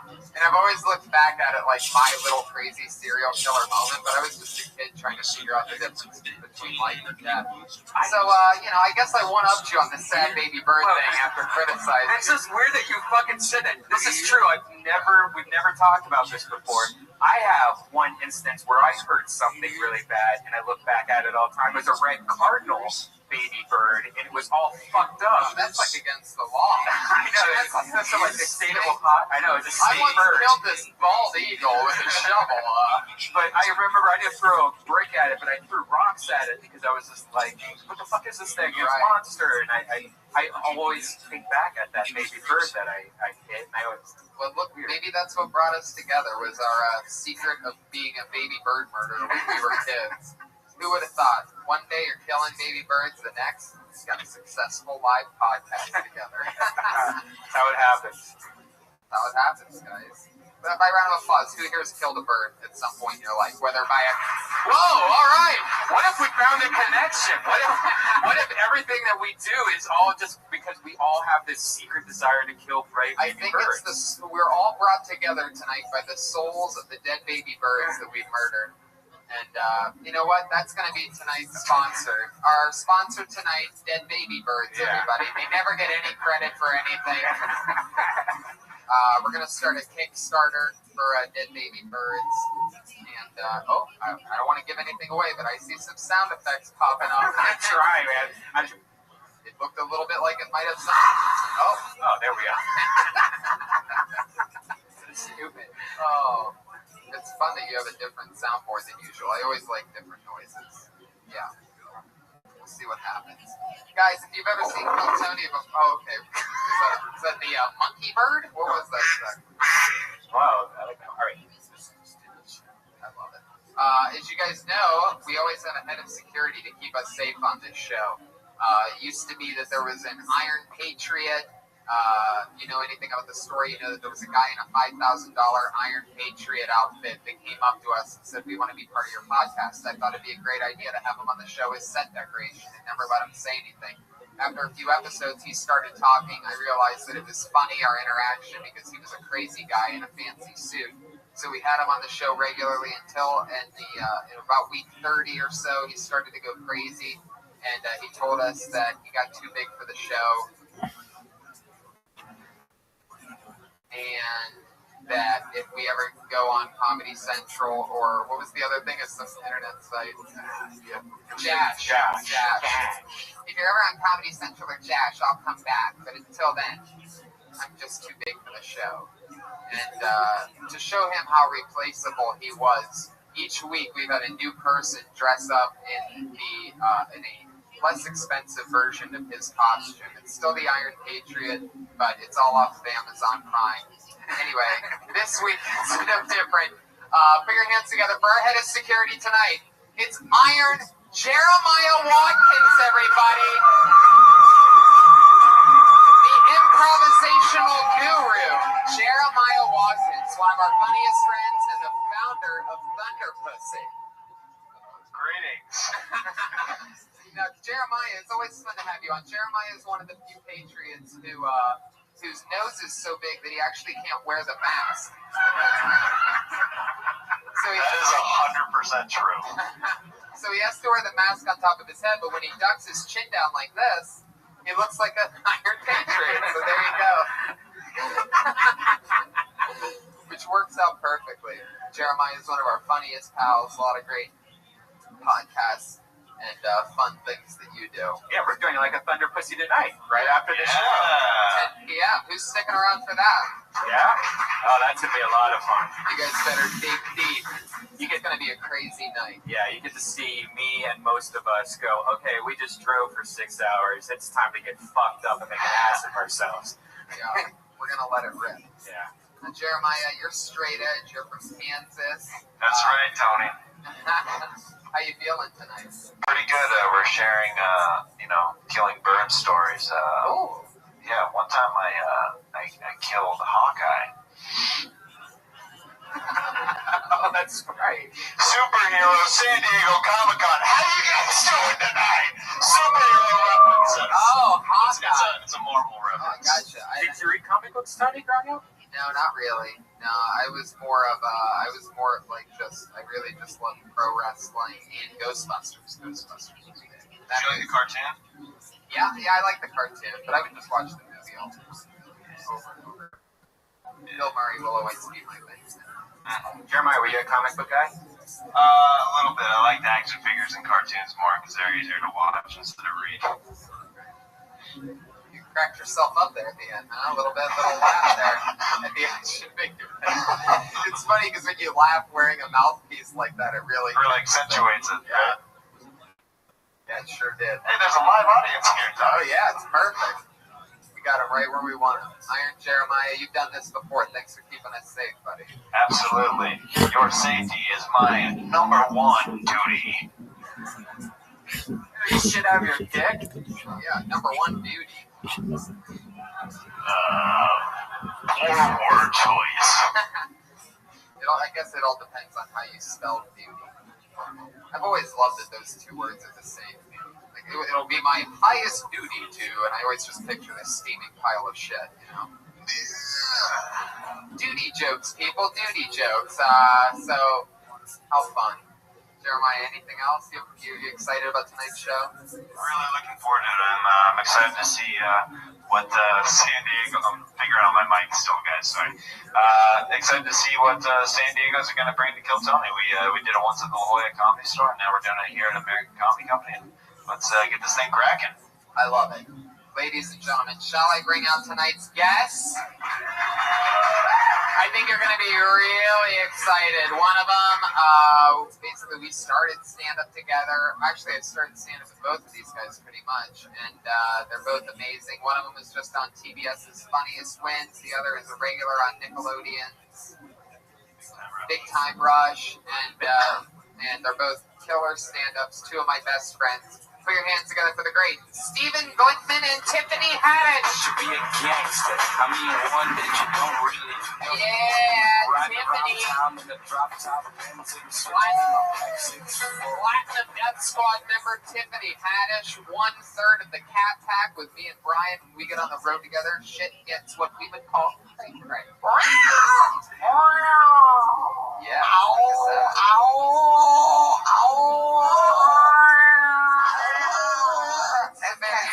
It's a very pro-animal episode of Kill Tony. One could call this Kill Birdie. The Tony. You guys ever kill an animal when you were a kid? Fuck yeah. That's his real voice, by the way. Kill animals all damn time. I killed roaches. Does that count? Ooh. I'm from the hood. Yeah. Yeah. I killed roaches and rats. Yeah. I killed a turtle by accident. Oh, how'd you kill it? The Patriot does not approve. How did this turtle situation? Oh man, I got a turtle from downtown LA and I was like taking care of it, and I used to call myself walking the turtle, and I tied a thread around its throat to walk the turtle, and the turtle wasn't walking, so I started pulling the turtle, and I was like, oh look, you can fly, turtle. And did it become a frog? No, it turned into a motherfucking click-clack, basically. It was click-clacking on the ground. That's a real word. Yeah, that's an actual toy. Well, at least it didn't have like a painful death. It just got drug around by its flimsy neck for a few hours. It died like a black man in the 1800s. Oh, wow. Too soon, Tiffany. Too soon. The Patriot approves. Thank you, America. Let's talk animal killing. We're there. We're in the moment. Tell us the truth. Have I ever killed an animal? Yes. No, I haven't. But my uncle killed a bunch of animals because he wanted to get dogs, so he got a bunch of Shih Tzus, and then he didn't know how to take care of them very well, so he drove over one with his car. Are you fucking serious? I'm dead serious. A Shih Tzu. You know how cute a little baby Shih Tzu looks? Yeah, he was like. Yeah, that's why back there. I thought that was a human being in the audience, by the way. That was terrifying. He ran over one with his car. He dropped one.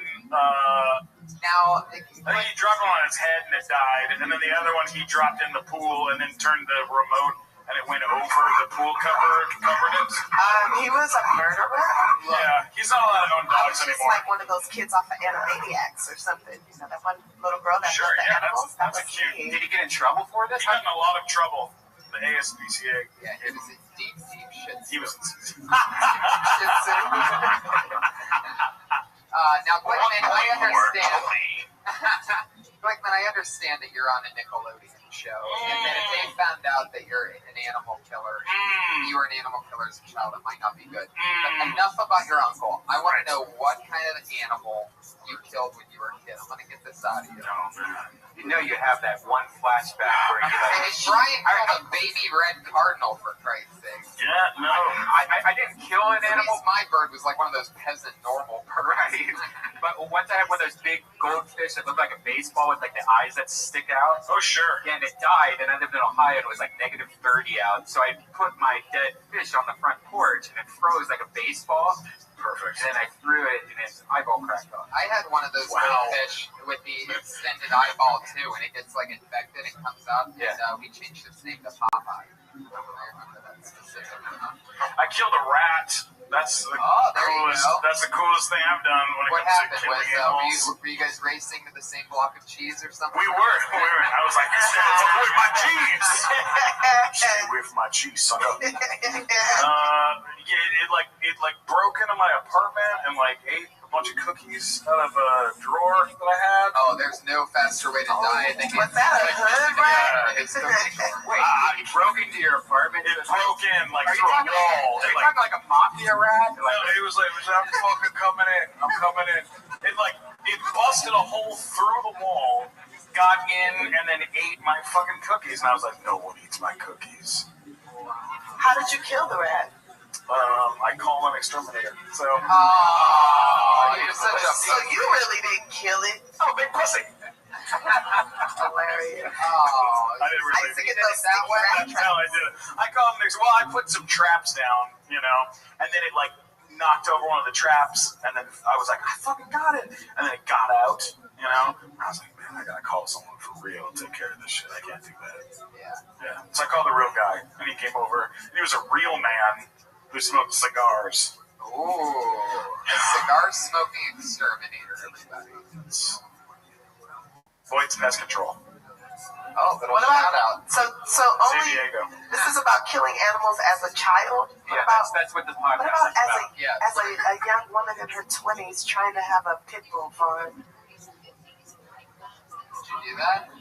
Yes. You had a pit bull farm? Well, it was my grandma's house. It was a 3-bedroom house, and I had 14 pit bulls. 14? Yeah, 14 pit bull puppies I had. And I would go down to Venice Beach and with my little Red Ryder wagon, and I would try to sell the pit bull puppies. But then they called parvo because I was birds in the yard. And I got me a BB gun, and I started shooting pigeons. This podcast is brought to you by Petco Park. Petco Park for all your pet needs. We got into a weird place. I love that twist. I thought it was gonna just be all about the pit bulls. And you're like, so I had all these pit bulls, and then I started shooting pigeons with a BB gun. Yeah, because birds give dogs parvo because they carry it. And then you know what else I used to do? I did do this as a kid. Okay, so you ever go to the beach and you be eating like a hot dog or something, and a seagull will just come and take your hot dog? Right? That's messed up, right? They just be stealing out your hands. I know when I'm at the beach and a pigeon be doing that, it drives me crazy. But I'm talking about not a pigeon, like a pelican. You know what I'm saying? Them big ass birds with the big faces. And so, you mean like Jeremiah? A seagull. Yeah, a Jeremiah. And one time I was on the beach eating a hot link, right? One of them Louisiana hot links, and the pelican or the seagull, whatever, came up and took it out my hand, and it ate it, and I was so mad, and I was like, I hope you die. And the bird exploded because it was spicy, right? And feathers went, everyone's like, and again, I killed it. Wow. There's a involuntarily. I didn't mean to. Maybe I'm a murderer. There's a place down here in San Diego, Cardiff by the Sea. You guys know where that is? Yeah, so Cardiff by the Sea has these like beautiful restaurants like right on the water. And I'll never forget this as long as I live. There was a fancy schmancy restaurant right on the ocean, and we were all sitting there, and everyone's having a very nice time. Thanks for yawning. I will fucking kill you. So we're all sitting there, and I'll never forget this. There was a seagull. Everyone's having this fancy dinner, and a seagull lands right next to where everyone's eating, and it's got a stick coming out of its eye. Oh, and it would just go. It would be like. And everyone was like, oh, that seagull's got a stick coming out of its eye. And then it would just look right at you with its one eye.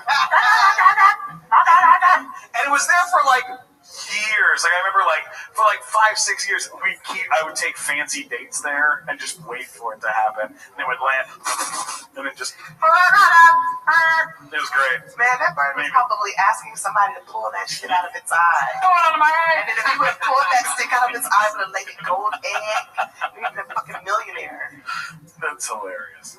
That's my world. Well, that's the animal portion of the show, everybody. Everybody's favorite part.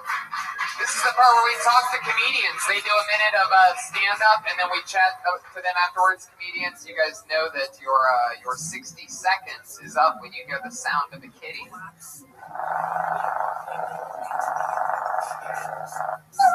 Or the sound of a UFO. Or the sound of a vibrator when the battery's dying out. Ooh. Pussy on lock. That means you gotta wrap it up quick. Because if you keep going longer than that, you're gonna bring out the angry West Hollywood bear.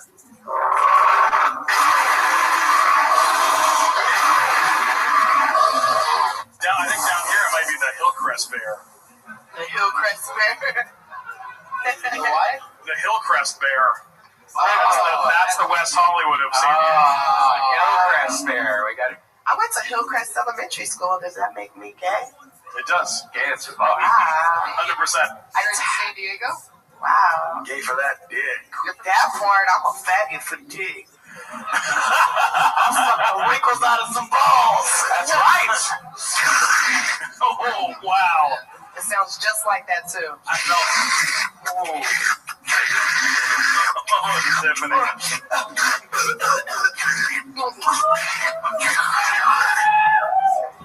Say my name, nigga. Those guys took those red balls out of their mouths just to scream at that for a moment. Our S&M thing. That's the best thing that ever happened. You guys ready to get this thing started or what? Jeremiah, you had no questions for our guest? You got any questions for the guest, Jeremiah? Yeah. Yeah, you improvisational guru, you. Go right ahead. What was your favorite moment working on Big Time Rush, Mr. Glickman? When I got paid. That boy. It was fun, man. The funnest thing I ever did was fly. I got to fly and be a superhero. And they like hooked me up in the sky and I got to fly. And while I was flying as a superhero with a cape and everything, they played that Greatest American theme song, Greatest American Hero. Look at what's happened to me. I can't believe it. It was like the greatest moment of my life. I'd love to see the camera footage of the three guys on the ground that have to like hold you. I'll show you. It's fascinating. Really? I video. Yeah. That's gotta be funny. It's good stuff. How about a question for Tiffany? Tiffany, what is the weirdest looking dick you've ever seen? Whoa. Please describe. The weirdest looking dick I ever seen. Did it look like the turtle that you walked to death? Is this like grown dick or like baby dick? Because I used to be a babysitter. Please stick to grown dick. Yeah. Because I babysitted this one little boy. I was like, ooh, you ain't gonna get no bitches. The weirdest dick I ever seen was on an African dude. His dick had it was like a curve. It was not only like a curve in it, like a hook in it, but it kind of it was like a U-turn dick, I called it. It had a U-turn. Oh my God. And it was like the dick went back to him. It's like a cane. Yeah, like a candy cane. No, it was worse than a candy cane. I mean, it had like it was touching the base, like the tip was touching his base. Jesus. But it was curled up towards his belly button. I was like, ooh, I think you put this in a microwave too long. This motherfucker curled up. It's hot in Africa, ain't it? Old plastic bent up dick. He needs braces for his yeah, I think he used it too much. Sufficient answer provided. Well, let's get this party started. You guys ready to see some San Diego talent or what? Hell yeah! Yeah, bring it on! Let's go! Is there anybody here not from San Diego that's visiting from somewhere else for Comic-Con? Where are you coming from? Fuck yeah, well, welcome, sir. New York City? New York is here, everybody. Put your hands together for your first comedian tonight. He goes by the name of Carl Zika. It's Carl, everybody.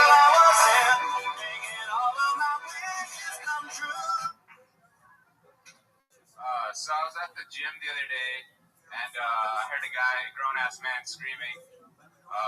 You know this guy at the gym, he has to scream to seek approval. This is the best thing he does in his life. He lifts everything and puts him back down. And I looked at that guy, he wrapped his knees, and I asked him, yo, bro, why are you wrapping your knees? He's like, oh, it's because the amount of weight I'm pushing might explode my knees. I don't know. I don't know if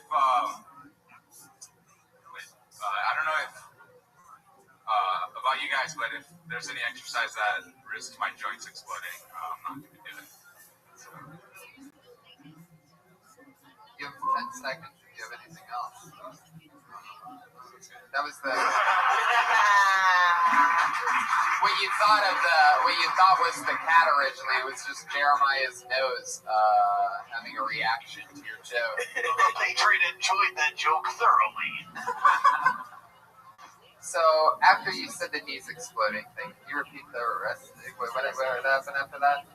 Oh, I just said you're not going to go to the gym. You don't want to have that. just if you have to like, if you're pushing that much weight, Right. why would you ever? Right. Gotcha. I agree with that.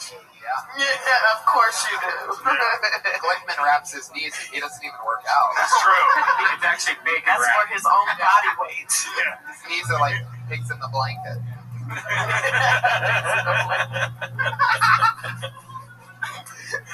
So you work out a lot. Yeah, how long have you been on stand-up?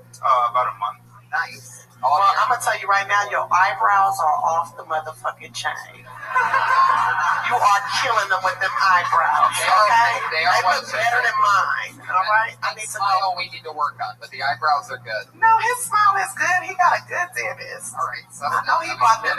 He got them from Tijuana. They look like big ass chiclets. Them is cute. He ready. Sell them motherfuckers. You turn into like a totally different looking person when you smile. I know. Anybody ever told you that before? Yeah, I look mean as shit when I don't smile and I don't smile. Yeah, you're like a Bond villain when you're not smiling. Yeah, I have a joke about that. Right. What's the joke about your face? Oh,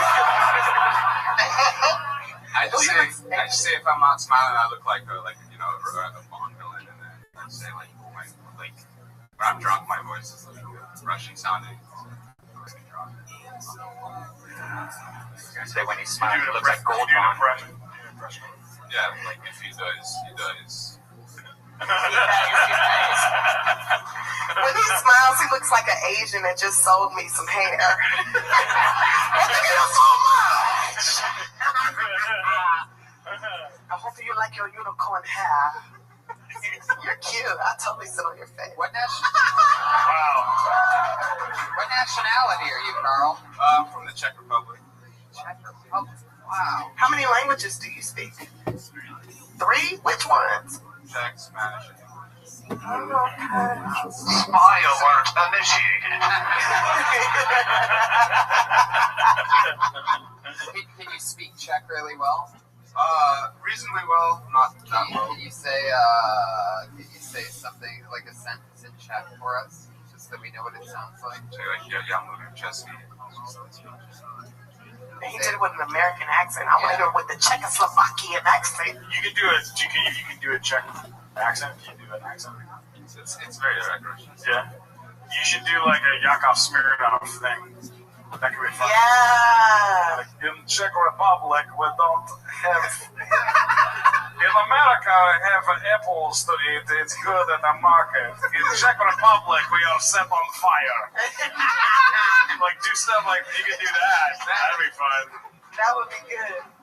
Yakov's tone of jokes is so funny. Mixing that, like somebody just blatantly ripping it off. It's so funny. Yeah. Somebody asked me the other day if they should visit Czech Republic. I say, you should check yourself before you wreck it. Just the way he says it, you can say anything and it's funny. Somebody said to me the other day, in America, you have automobile that you can buy and then drive without anybody bothering you. In Czech Republic, they light fire to my wife. Like stuff like that. I don't know. You should do that. Yeah. I do that sometimes. That's really good idea. Why do you know how to speak Spanish? From hooking up with From living in Did you San fuck a lot of Diego? Mexicans? You fucked a lot of Mexicans? No. They fine as hell. Did you have a Mexican nanny? My brother has a Mexican wife. Oh, and so you learned from her? You fucking her too?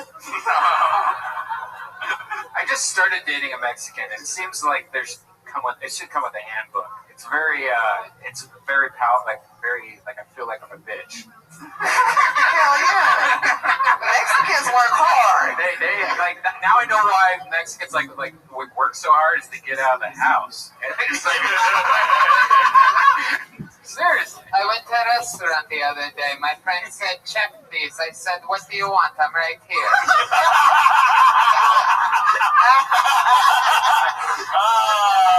That's good stuff. Tony scores big. Yeah, well, Carl, how many spots a week you doing? You working hard at it? Yeah, I do it 5 times a week. For the last month? Perfect. That's what's up. Is this what you want to do with your life? Sure. What did you do before? I used to be just random tour guide and stuff like that. Like Where were you giving tours at? Oh yeah. What were you giving tours of? Like packing. Are you talking about? Have you talked about that on stage yet? Have you talked about that? Not really. Have you ever fucked somebody in a cave? Unfortunately not, but I should have. Oh yeah. Well, it's not too late. You ever fuck someone who has a vagina like a cave? Because I know someone. Introduce you. It's not me. It's not her. I know you ain't talking about me. She's not post That one. I soak in vinegar and water every. Being Czechoslovakian is hard. The other day I hook up with Mexican girl. She get pregnant. We make Chexican. Chex Mix. Chex Mix. We make Chex Mix. I see a Chex Mix all the time. That's what I call riding the subway in Czechoslovakia. Carl, thank you so much. Yeah, Carl, thank everybody. Thanks for coming. In San Diego's next stop. Stick with it, Carl. Stick with it. Been in a lot of spots. 5 spots a week isn't easy to do in San Diego. I'm sure that must take a lot. How many spots is he doing? 5. Yeah, That's ridiculous. He's That's on hard Twitter to do. at Zika Carl. That's Zika Carl. All one word. How fun. Yeah. We're off and bumping. Any history over in Czechoslovakia? Iron Chair Maya? I've killed a few people over there. Okay. Let's keep it rolling. You guys get it? You having fun, San Diego, you sons of bitches? Your second comedian tonight goes by the name of Mike DeVore. Mike DeVore.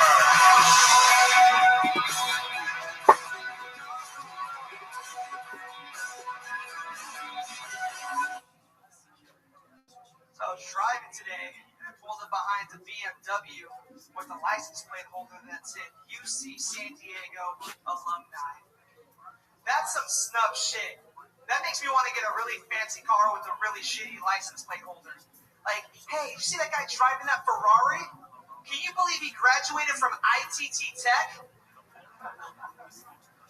You see that guy driving that Bugatti? Man, I can't believe he got his degree from University of Phoenix. You see that Maserati down the street? He got that car because of Lakeisha's Beauty School of Arts. So my wife's been sending me pictures of all the food she's been cooking. It's an upgrade from when she used to send me pictures of her boyfriend's dick. Either way, she has great taste.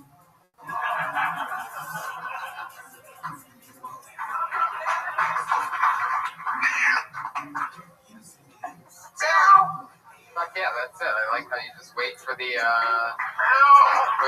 cat instead of just wrapping it up, but that's cool. Got an applause break out of that awkward pause. I love it, Mike. What are we talking about here? What was the first thing? It was your girlfriend's taking pictures. The license plate. Oh yeah.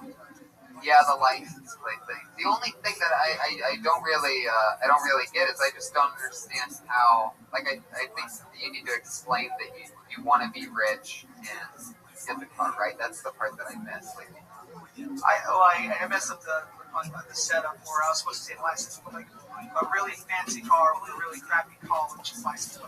Right. So I got to say college.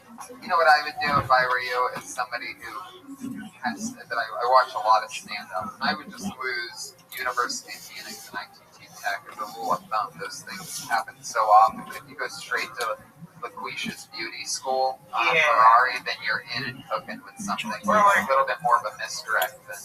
Yeah, just those two specific places. Exactly. Graduate of Alcatraz, because you can get a degree in jail.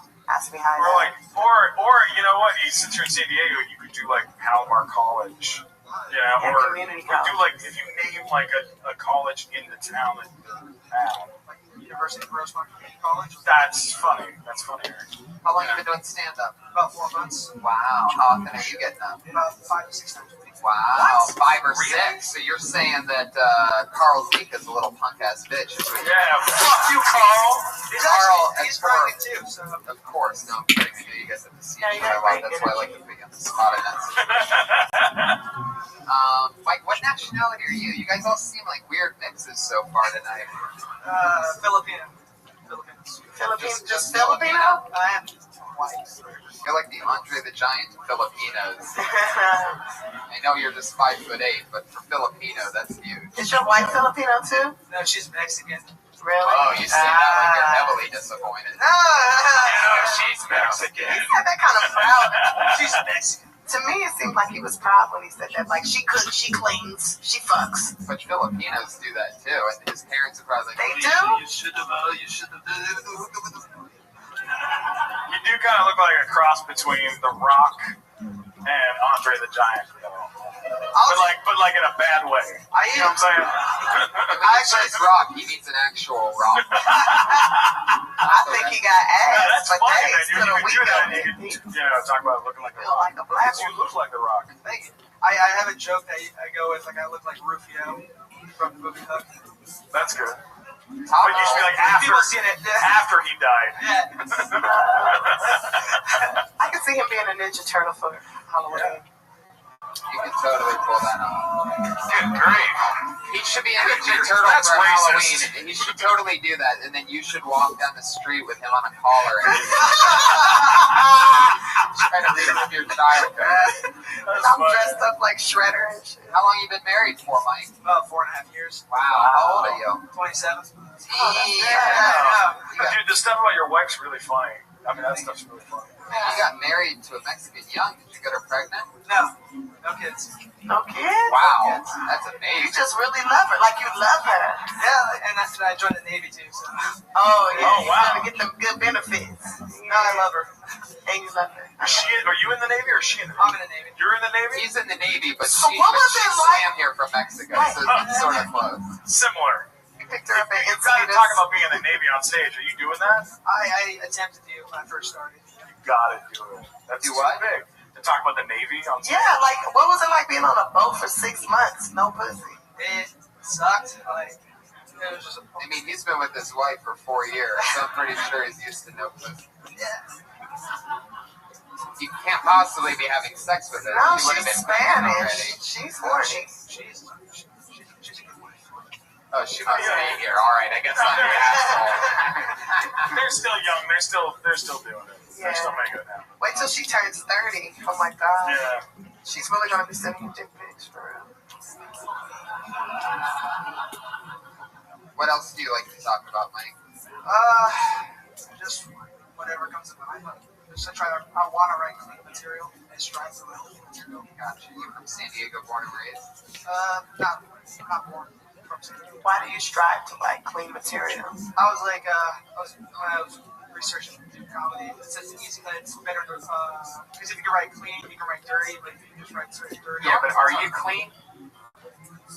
You should always be yourself, so you shouldn't try to be clean if you're not a clean person. Yeah, normally Filipinos are very, very dirty. I agree with that. I don't know about that. Their material, just their culture. I guess for me, it's just like my personal taste. Like, I like listening to clean material, so I try to. Sorry, R2D2 is Like we just got a call from Big Hollywood. Big Hollywood. Yeah, I have a weird thing with the whole clean material thing because a lot of comics always say that's lazy. That's if you're new, that's an easy way to hide shit. But I'm a really dirty fucking person though. So if I try to clean up my act, I'm doing a play because I'm not gonna be like, and then this lady came over here and I kissed her on the cheek. That doesn't happen. Like I'll fucking slap her, put a finger in her. Yeah, but there's a difference between being dirty and being dirty. Like for example, like when I go on stage, I'll say fuck or shit or whatever. And that's about as dirty as I get. Like I have content that's dirty material, right? But like the stuff that I'm talking about isn't dirty. I'm just using bad words to do it. I think that's not a bad idea because then you can always clean it up for television. Right. But if you want to talk about, like, sometimes I want to talk about a girl that I dated who got fucked by a robot. Sometimes I want to talk about that. But that's a real thing. That really happened. What's the dirtiest joke you have, Mike? Ladies, don't you hate it when you get jizz on your pubes? That's the whole joke. If she has pubes. Yeah, that's pretty. Because we get waxed off. I can see why you don't do dirty. Yeah. Maybe it's best you just keep it clean. When I first started doing stand-up, I worked all clean for the first 5 years, and then I realized. Really? What did you do? Just make queef noises with your mouth? No, I didn't even know how to queef then. I was 16. I didn't even know how to queef. All I knew how to do was talk about I rode the bus. I was in foster care, so I talked about living with different types of races. You were 16 when you started? Yeah, I was 16 when I started doing comedy. I talked about being a mascot at my high school and it being 3% African American. And how I was a Mexican soldier as a mascot, and how I was a Blaxican. I talk about all kind of stuff. But once I started having sex and realizing that was my power, I started talking about that shit. My pussy is powerful. So there you go, Mike. Take Tiffany's advice and start talking about your pussy. Yes. Thank you, Mike DeVore. Great job, buddy. He's on Twitter at It's Mike DeVore. All one word. It's Mike DeVore. DeVore. DeVore. That sounds French too. Yeah, Filipinos. You know they have Spanish names, French names, everything. They mix. They're like black people, but of the Asians. Sometimes I go to... And Filipino women only date black men. That's why he had to marry a Mexican. Y'all can Google that. It's the truth. Okay. Put your hands together for your next comedian, Sebastian Tawa. Woo! Come on! Alright, so I recently just met my girlfriend's family. She's Colombian. I don't know if anyone's ever met a Latina family, but everyone's got the same fucking name. It was this is my brother, Jose Maria Jesus. My other brother, Jesus Maria Jose. And my sister, Maria Jose Jesus. But somebody told them they have a name problem because clearly somebody came along and was like, yes, we need more names. And I'm like, oh, okay, well, we'll do 2 first names, 2 middle names, father's name, father's last name, location of birth, neighbor's dog, and the current vote. But no, not more names. More names to choose from. You don't have to use all of them every time. Even their cities, I don't know what another thing with the Spaniards, just no creativity. San Francisco, San Diego, Santa Barbara, Santa Cruz, Santa Fe, Corpus Christi, Los Angeles, Salvador, El Salvador, San Salvador. All right, Spain, we get it. Oh, Jesus. That cat died at the end of that one. That cat slowly died. You should have said, okay, we get it. We're in Mexico. What were we talking about there? About the names? Your Latin names. Latin names, are very right. long. You're Latin? No. What are you? I'm from Colorado, but my dad's Egyptian. Are you dating a Hispanic lady? Yeah, Colombian. You better be careful. They got that devil's breath in Colombia, and they blow that dust in your face, and then you have no will. She controls you. Next thing you know, your bank account's empty. You're sitting on the corner with your dick out. Like, what happened? I wouldn't change much from my current name. She'll get your inheritance. You got Egyptian and French in you. That means you got an inheritance. Dude, I think that I don't want to jump in, but I think I do want to jump in. I want you to jump in. I will jump. Cannonball. I'm gonna cannonball. Get that shit. I'll break the stage. I feel like that kind of material. It makes sense. It makes sense. You kind of have to just take that shit, and it feels like that's material that's in the middle of your act. You're not opening with that. Well, it's part of a bigger act of other names as well. Latin names. Latin names and Arab names. It sounds like a George Carlin bit, like an old. That's really nice compliment. Well, I mean, wait, no, it's like George Carlin format. No. It sounds like a George Carlin format of a joke. It just you need to find some more punchlines in there, because right now it's just like name. Yeah. There's a lot of You're information. saying the word names a lot, which I'm like trying to figure out what you're talking. It's like a math joke combined. Yeah. With, What was the first part of it where you actually were naming names? Oh, she's introducing her family. Right. They all have the same names, just shuffled. Could you do that in an accent? Yeah, I tried. You should. it needs some kind of spice to it. It Like needs right some now, seasoning. This is my son, Maria Juan Carlos. Yeah. This is my other son. What did you do before you started doing comedy? I'm still doing it. I'm a Salesman. No, I'm thoroughly. Oh, shit. I was way off. Jesus. God damn, why don't you talk about that shit? Because I don't even know what that is. That sounds like something that's going to make me come. Well, I do have a bit about Jesus trying to think of a shape. Sorry. I got nerves. I'm afraid you're going to come back here and, blow us up or something. What is a neurophysicist?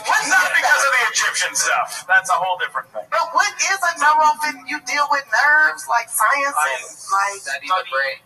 Yeah, I study how information is transmitted in the brain. Do you study black women's brains that get perms and shit? No. Because I think that's why black women be acting up, because the That's beyond perms be science. fucking with their nerve system in their brains, because the chemicals get in right, and it make a green mucus between your scalp and your skull, and it make you want to fuck some mud. We haven't studied that yet. is there any Study that difference shit. with brain function in race that you've noticed? But he Our only brains are studied. pretty much like identical to like a rat's. Do you That's why do we want it. That's where material? hood rat come from. do you do material about your job? I do have a bit about trying to think of the shapes of the businesses. That's fucking great. What is that? Can you do it? It's pretty long, but Can you do just a little bit of it? Abort mission. How long have you been trying like stand-up, Negro. Sebastian? a couple of years. Nice. You doing a lot of spots, or is the neurophysicist taking over I a mean, lot? that takes some time, but not at night. I usually get up like 5 times a day. When you a neurophysicist, do you work with live people or dead people? No, I work theoretically. You don't even work with people? You just doing math about I'm brain? pretty sure he's running this whole operation out of his garage. You just mostly work with mice? Other people, no, they work with birds and mice. They work with birds. So you don't really, what are you, the cleanup guy? What the fuck? They work with birds, and I have to do the math to figure it out. Oh, so you don't actually be hands-on with the brain. You just be like behind the scenes. Like you do the To data come up with theories that explain things. that explain the brain. Yeah, I think here's the thing we're saying is that when it comes to doing material about names or doing material about, like, okay, we get it, Mexico, you have all the same fucking sand this, sand that you lost this, lost that. It needs some stank on it. Like, it needs... It doesn't take a neurophysicist to realize that. But you're a neurophysicist. Like, do some, like, more smart shit you do about how, what's it like being smarter than every fucking person in this room? Like, that's a big fucking deal, man. I don't do math well. You know, like, I'm not good at math. How about telling us why motherfuckers be bipolar? I think that's Another ignorant question from Timothy. I'm ignorant. Just saying, break that shit down. What happens when you get your ass beat? What happens to your brain? I want to know. amnesia sometimes. Really expand on the neurophysicist thing would be, it seems to be the advice from the Nobody's doing that. Because you got great tone on stage and you're funny and you got a good fucking look. I'd just keep playing. Don't dumb it down and just reach for it. Use that neurophysicist thing as part of your perspective. Nobody's doing that shit. I agree. Yeah, who the fuck? What are we gonna do? Neurophysicist jokes? I'm trying. It's tough doing math jokes. It's tough. Oh, so neuro is mathematics. It's a lot of math. It's physics. It's a lot of math. Because you're smarter. Like, what are the problems that happen because you're smarter? Well, so like talking to a girl and she's interested, like, oh, you're a physicist. That's fantastic. she asked me the question as I started answering. I'm like, it's smart because it's nerdy. Well, you should tell her what her body shape, like what number she is. You know what I'm saying? Like, damn, baby, you look like a 9 right now. Thick at the top, small at the bottom. I want to get in that. I want to sit in your loop, like, you know, like. I love that you can't think of any math references. Yeah, girl, you look like a 9. I want to multiply them all over here. I want to sit in your hole. I don't know. I want to divide those legs and sorry. Yeah, I don't know. Sebastian, I don't know math. You're not on Twitter, Sebastian? No. Why is that? Yeah, Facebook? All right, well. There you go. What's your Facebook? You have a home phone number you want to give out? Where do you live? What's your address? 9, 10, 11, 12. What's your mom's name? Well, come back on the show next time we're in town. Yeah. And, show us your neurophysicists and stuff. Yeah. Sebastian Tower, You're funny, everybody. Great job, dude. Of power. Jeremiah, how's it going over there? How you feeling? Feeling pretty good, Tony. Feeling pretty good. You excited about Thunder Pussy after that? Yes, very excited. You can feel it in the air, right? Yeah. Is that costume too small for him? Because it's so far up his ass. He does have a. I have a sick left wearing a kid's costume right now, so Yeah, your probably. looks like an arrow pointing down. He does have a massive wedgie. Yeah. What's the next name? Tiffany Haddish is with us. Stephen Glickman. Brian Redman. We're having fun. You guys ready for your next comedian? Yeah. This guy was on the episode with Joe Rogan and Don Myrera a few weeks ago, and he tore the house down. He's a favorite here on Kill Tony. He follows us around to a lot of crazy places, and he made it here tonight. Put your hands together for Dennis Wilson. Woo! Science! Yeah! Dennis!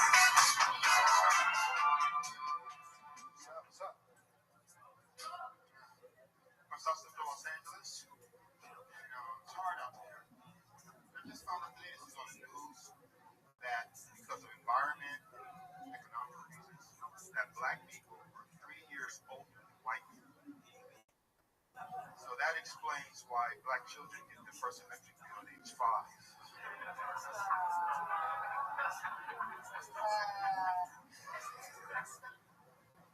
Also, I was arrested for identity theft once. Identity theft is easy if you don't draw attention to yourself. And I bought a Cadillac, I didn't have any problems. Because I guess a lot of people black people buy Cadillacs. The next place I went to, they called the police. Apparently, black people don't buy patio furniture.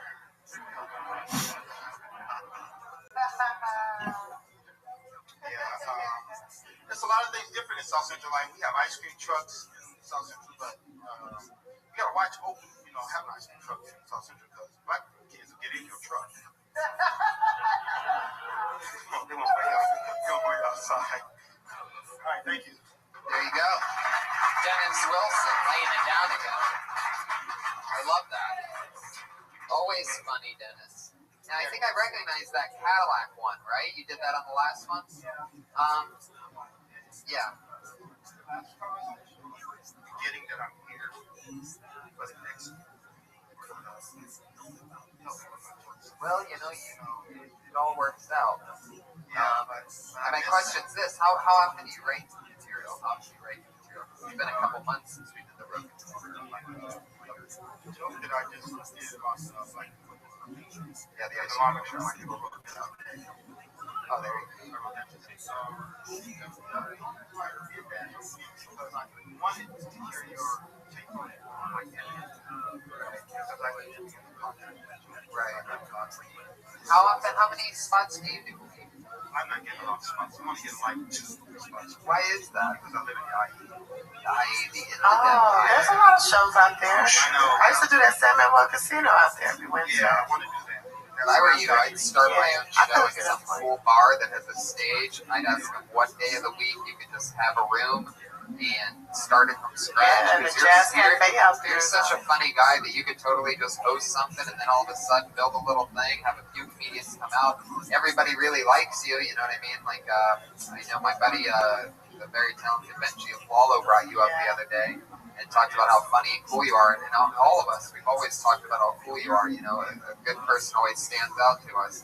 And so you definitely have that going for you, where you know enough comedians and you have the talent to run your own show, and that'll take care of an extra hour and a half of stage time per week if you just run your own stand-up shows. And then it'll also, since you get to go up and meet every comedian if you're hosting the show, it gives you a chance to work on so much more material. Since a guy like you who's so funny needs to be hitting that stage a lot. So if you do that once a week, you'll kill two birds with one stone. I highly recommend that for you because you're way too funny to just be doing a couple spots a week.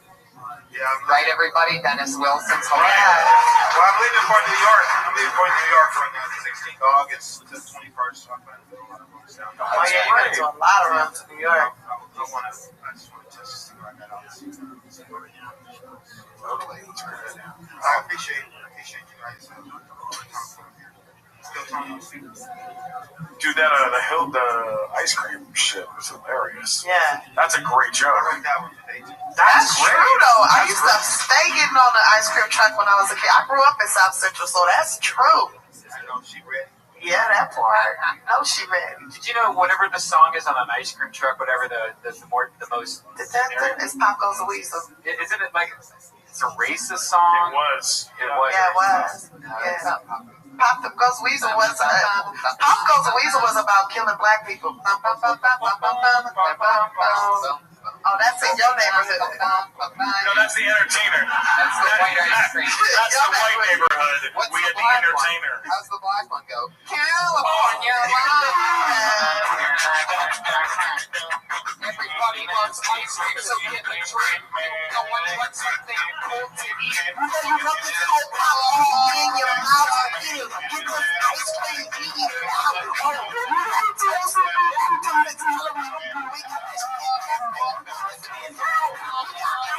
We got that good shit. Suck on this blow pop. Yes, it's a big boom.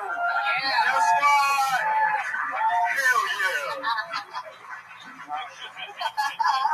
Guess what? Hell yeah. That's what black kids do to get free ice cream. They do a whole rap album for the ice cream man. Free ice cream. DJ Popsicle. Dennis, thank you so much. You were great, buddy. Dennis Wilson, he's on Twitter at DJ Sunset Boulevard. Did it again. Yes, he ready. I couldn't get spots in Ohio at all. And like it took me like 2 months to get a 3-minute spot. That's how bad it was in Ohio. So I bought a like an amp and a microphone and just did it myself in my living room just to practice my voice and like practice like the jokes in between. Now that was an awful idea for when I actually went on stage. Yeah, it almost felt like I was. You remember the guy that came on Kill Tony one time? There was a comedian, like episode maybe 20 or 30 something, right in the middle, and he once came on and he goes, "Well, I have a comedy album." He goes, "This is my first time on stage." Shit. And we're like, "Okay, buddy," and he goes, "But I have my own comedy album out on iTunes." And we're like, "What?" And he was so quick, he brought it up during the actual thing. And what he did was he sat in front of his computer just saying things that he thought were funny with an echo effect on the... So there's no laughter from an audience. There's no laughter. He's just bombing. It sounds like he's bombing. Do you remember Seamus that worked at the Comedy Store? Yeah. He put out an album and he recorded it with a laugh track. There's nothing worse than a laugh track. Yeah, no, that's the worst. That's why I just can't watch those normal TV network sitcoms where it's like, hey, what are you doing? Nothing. So funny. Keep watching NBC. So hilarious. please don't go find what your sense of humor actually wants anywhere else. All that you need is here on NBC. And you know who has the best laugh tracks? If you ever listen like to XM radio, like Sirius Radio, the classic radio, like those old shows like George Burns and Lucille Ball, all that stuff. Like we were listening to it on the way down here, right? My favorite husband or whatever. Oh, sure. No one listens to that, Tiffany. Well, I do, okay? I like classic radio because back in the day, I was a gay male choreographer and I used to choreograph dance routines for them old bitches when we did the movies. This looks like something really interesting here. Put your hands together for, I haven't seen this before. Evil Tony Hinchcliffe. Wow. Evil Tony Hinchcliffe. Evil Tony Hinchcliffe.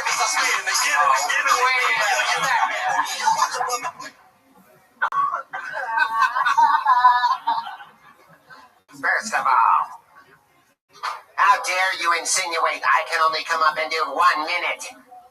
So I will do my whole minute about how I don't want to do 1 minute. Congratulations to all of you for witnessing the real evil Tony Hinchcliffe. Watkins, nice ass. You're built like an action figure. Just back and then legs. Redman did his show in his own apartment in Ohio with no audience, and I was the first headliner. Oh my God. 9 years later, Redman, you play an animal sound, and I'm gonna jump over there at you like a tornado of fists and teeth.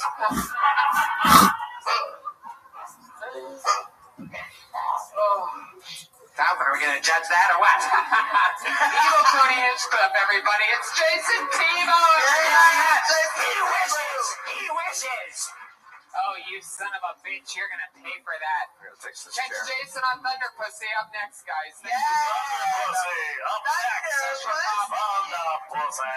Put your hands together for your next San Diego comedian. It's Vince D. Amica.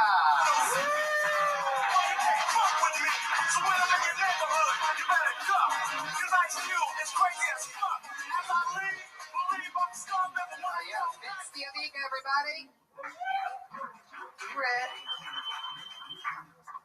Hey everyone, my name is Vince D'Amico. As you can see, I'm very disabled, but I'm not one of those like motivational, inspirational type of handicap guys. The kind that say the things like, "Oh, like you believe in yourself, you can do anything you put your mind to, keep on trucking," or whatever. I don't know what other handicap people say. I don't hang out with any because they're gross. And let's be honest, even when they're being inspirational, it's still pretty depressing. So, I'm not going to tell you how you should or shouldn't feel about my injury, but what I will do is give you the list I've compiled over the last 7 years about the good things about being in a wheelchair. All right? Number 1 on the list. I haven't stubbed my toe in fucking forever.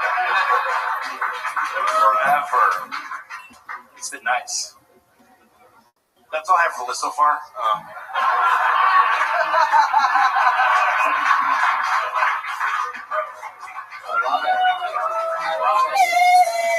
Vince D. Amica. It's fucking hilarious. Man, that was very inspirational. I want to give him a lap dance. Keep the mic. We're going to talk to you. No, keep the mic. Man, that was amazing. You were really on a roll there. Jesus. No, seriously. Very, very, very funny, Vince. How long have you been doing stand-up? A year and a half, about 4 mics a week. Oh, awesome. Wow. That's what's up. Awesome, you seem so comfortable off stage.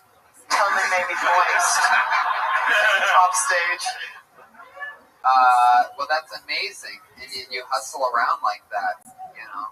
And people come up with excuses on why they only do it, you know, a couple times a week. And meanwhile, you're plugging everything there. That's so cool and inspirational. In a not depressing way. I'm actually going for like being the Uncle Tom of handicapped people, so I don't like the word inspiration. Wow. You want to be the Uncle Tom? That is sexy. That's what he said at the beginning. Damn. Totally want to sit on Is your material now all based on your condition, or do you? A lot of it is, but I'm trying to like my short-term goal is first 10 minutes not even mention it, and then the last 10 minutes just brutal, self-deprecating handicap stuff. It's great. It's a great. I want to open up a nightclub for handicapped people. How you feel about that? Sure. I'm gonna call it Ramps and Rails. It's gonna be off the chain. Ramps and Rails. You're gonna get VIP treatment. You understand? Ramps and Rails. Yeah, it's gonna be hot. What else do you talk about in your act? What other kind of stuff? Well, I actually became disabled on April Fool's Day. Are you serious? Shit. How? So I talk about how that sounds like the origin story of a Batman villain. It's funny, man. Yeah. Fuck, dude. The prank of the Legion. The prank of the Legion. What happened? It's really funny. What happened? Do you talk about it specifically? I mentioned it. I'm a horrible drunk, and I passed out in the street a block away from my house. And a car came. Wow. In the street, just laying down? Yeah. Wow. Now, have you been drinking more since the accident? Absolutely. All right. That's funny, dude. You remind me of the guy from Forrest Gump now. It's like, totally want to fuck you, Captain. Whatever was his name from Forrest Gump? Lieutenant Dan. Lieutenant Dan. You know, you want to role play? Absolutely. You ever been with a color girl before? Yeah. Let's go. I've never had sex with them, but I ate it once pussy. Oh, that's It tasted good, too. Yeah. There you go. Just like beef brisket, baby. Beef brisket. She's considered the Rosa Parks if the back of the bus was sitting in somebody's face. Holy shit. He's hot, yo. Did the person He's a good-looking guy. You look like the fucking guy from Game of Thrones. Yeah, like, yes! Yes, Snow! Jon Snow! Fuck yeah! Dude. Hell, motherfucking yeah. Did the person hit and run or drag or whatever? Well, they were in a lowrider. They were in a lowrider, so it was more like a hidden, like, smush spear. Oh, did they take off though? Or no, they stuck around, but it was weird because they said they got in trouble for leaving their kid at the house, and they said they went to the bank at like 2-3 in the morning, left it there by itself. I don't know, it was weird. Did the insurance from his shit pay you at all, or No. that got fucked? Well, I got a little bit of money, but my lawyer gave me a 25% discount because I got so screwed. You know, when a lawyer does that, when a lawyer's that nice, it's like, get fucked. Damn. Well, here's the thing. I gotta say this, Vince. I've known Vince. We grew up together here in San Diego. Oh, wow. We've known each other since we were probably like 15, 16 years old, somewhere there. And he's always been fucking hilarious. And when I walked in here tonight and I saw him, I was like, oh my. Then I heard that he was doing stand-up. I was like, I can't wait to watch you. And then you happen to be on the show tonight. So, congratulations. Dude, you're fucking hilarious. So, yeah, extremely proud, man. I'm really amazed that you two guys know each other because he looks like Jon Snow and you look like Frosty. Hell yeah! No, he looks like the other guy from Game of Thrones, the one that's messing with the wildling bitch. The wobbling bitch? No, the wildling. She's a Sam Farley? Yeah, Tarly. Y'all could be. Prince Farley's brother? Is that what happened? Oh, his name is Sam Tarly. He's like he's kind of like a coward, but he ain't a coward. He be killing the motherfucking White Walker. He's a coward. He's a gangster, his motherfucker. But he's scared though. But it's sexy though. Like, oh, I was sucking his titties. I'm never going to leave you and your baby. Yeah. Never going to leave you and your baby. Jeremiah? Steven, you guys literally look nothing alike. He's just a fat dude. Thank you, Jeremiah. I appreciate that. Honesty. And do you go on the road? Do you do like road gigs? I haven't got out of San Diego yet. You haven't got out of San Diego? Well, you're always on the road, so that's how I got into this mess. Vince, you are absolutely hilarious. I want to invite you if you ever come up to LA. I'd love to put in a word for you. Get spots. Get you the Comedy Store. Are you on YouTube or what's your Twitter? Like, what's his deal? And it's not because of the wheelchair. It's because about literally, I think you stole the show tonight. So thank you for that. Yeah, good job. He's on Twitter at, is it the Danny Swan or the Donnie Swan? Donnie? The Donnie Swan, one word, S-W-A-N, the Donnie Swan, Vince D. Amico, everybody. Good job, buddy. Chair vibrates, like. Come up to LA, and if next time we're here, come down again, Vince. That was awesome. Yeah. Looking forward to it. Vince D. Amico, one more time, everybody. He can get the business. Fuck yeah. You know, I've only slept with one handicapped dude. I put my plate to him. Really? What was the handicap of the guy you did? I mean, he was slow, whatever. We talked about that already. He was slow? Roscoe? Yeah, Roscoe. Yeah. Roscoe? Yeah, Roscoe. You slept with a slow guy? Yeah. How did that happen? What did he do? Help you move or something? Or really I was working at the airlines and he was my back chandler. He had one regular arm and one little bitty like hook hand. Yeah, that shit was crazy. I slept with a dwarf, so. Tony, little known fact about Roscoe is I played him in a pilot with Tiffany that never got picked up. Well, we never even shot that shit because I ended up getting booked on the Tyler Perry series. I was alright. I won't mess with the Black Queen. It's okay. I'm gonna shop it. I'm actually gonna show that to Tyler Perry and see what he says about it. Because you did a good job playing the handicapped retarded dude. That was sexy. All right, let's try to get one more quick one in. We're running out of time. It's already 9:20. As always, we apologize to whoever doesn't get up, but we got one more coming up, and he goes by the name of Devin Quinonenses.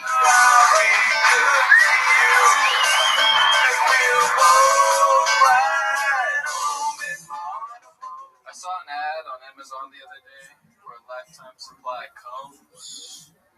I opened the box. It was 2 combs with a letter that said, "Don't lose them." I think bananas are in abusive relationships because all the bananas I get are bruised.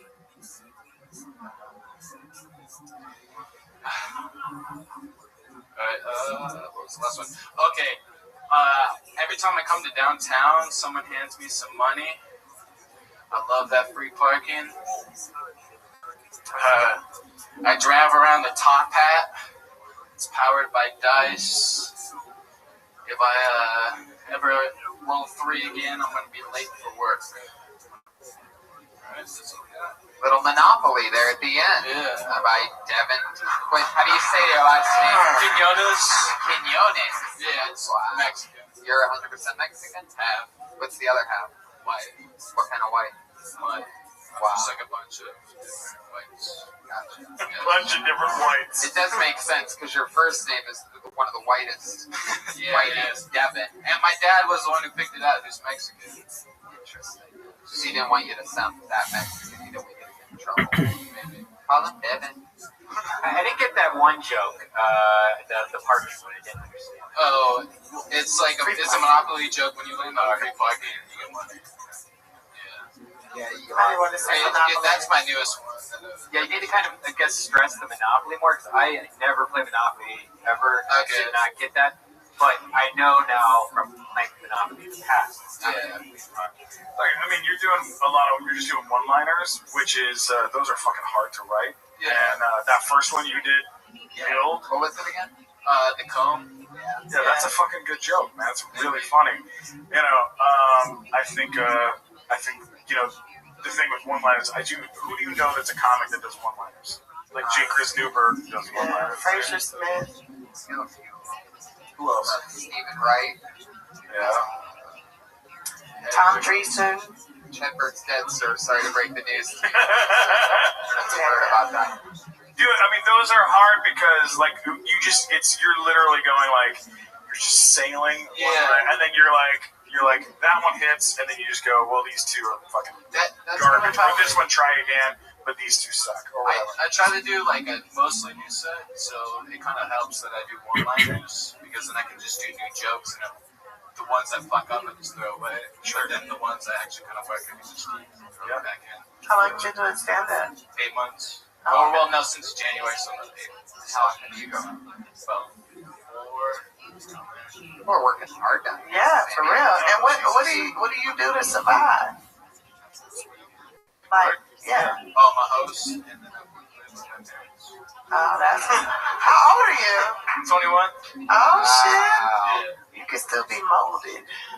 What do you think your parents would say to you if you brought Tiffany back to the house tonight? A drunk Tiffany Haddish. She just starts. But my family would probably be cool with it. They probably would recognize me. We're not going to cook dinner until at least 10 o'clock. Would your girlfriend like some chitlins? No, she would.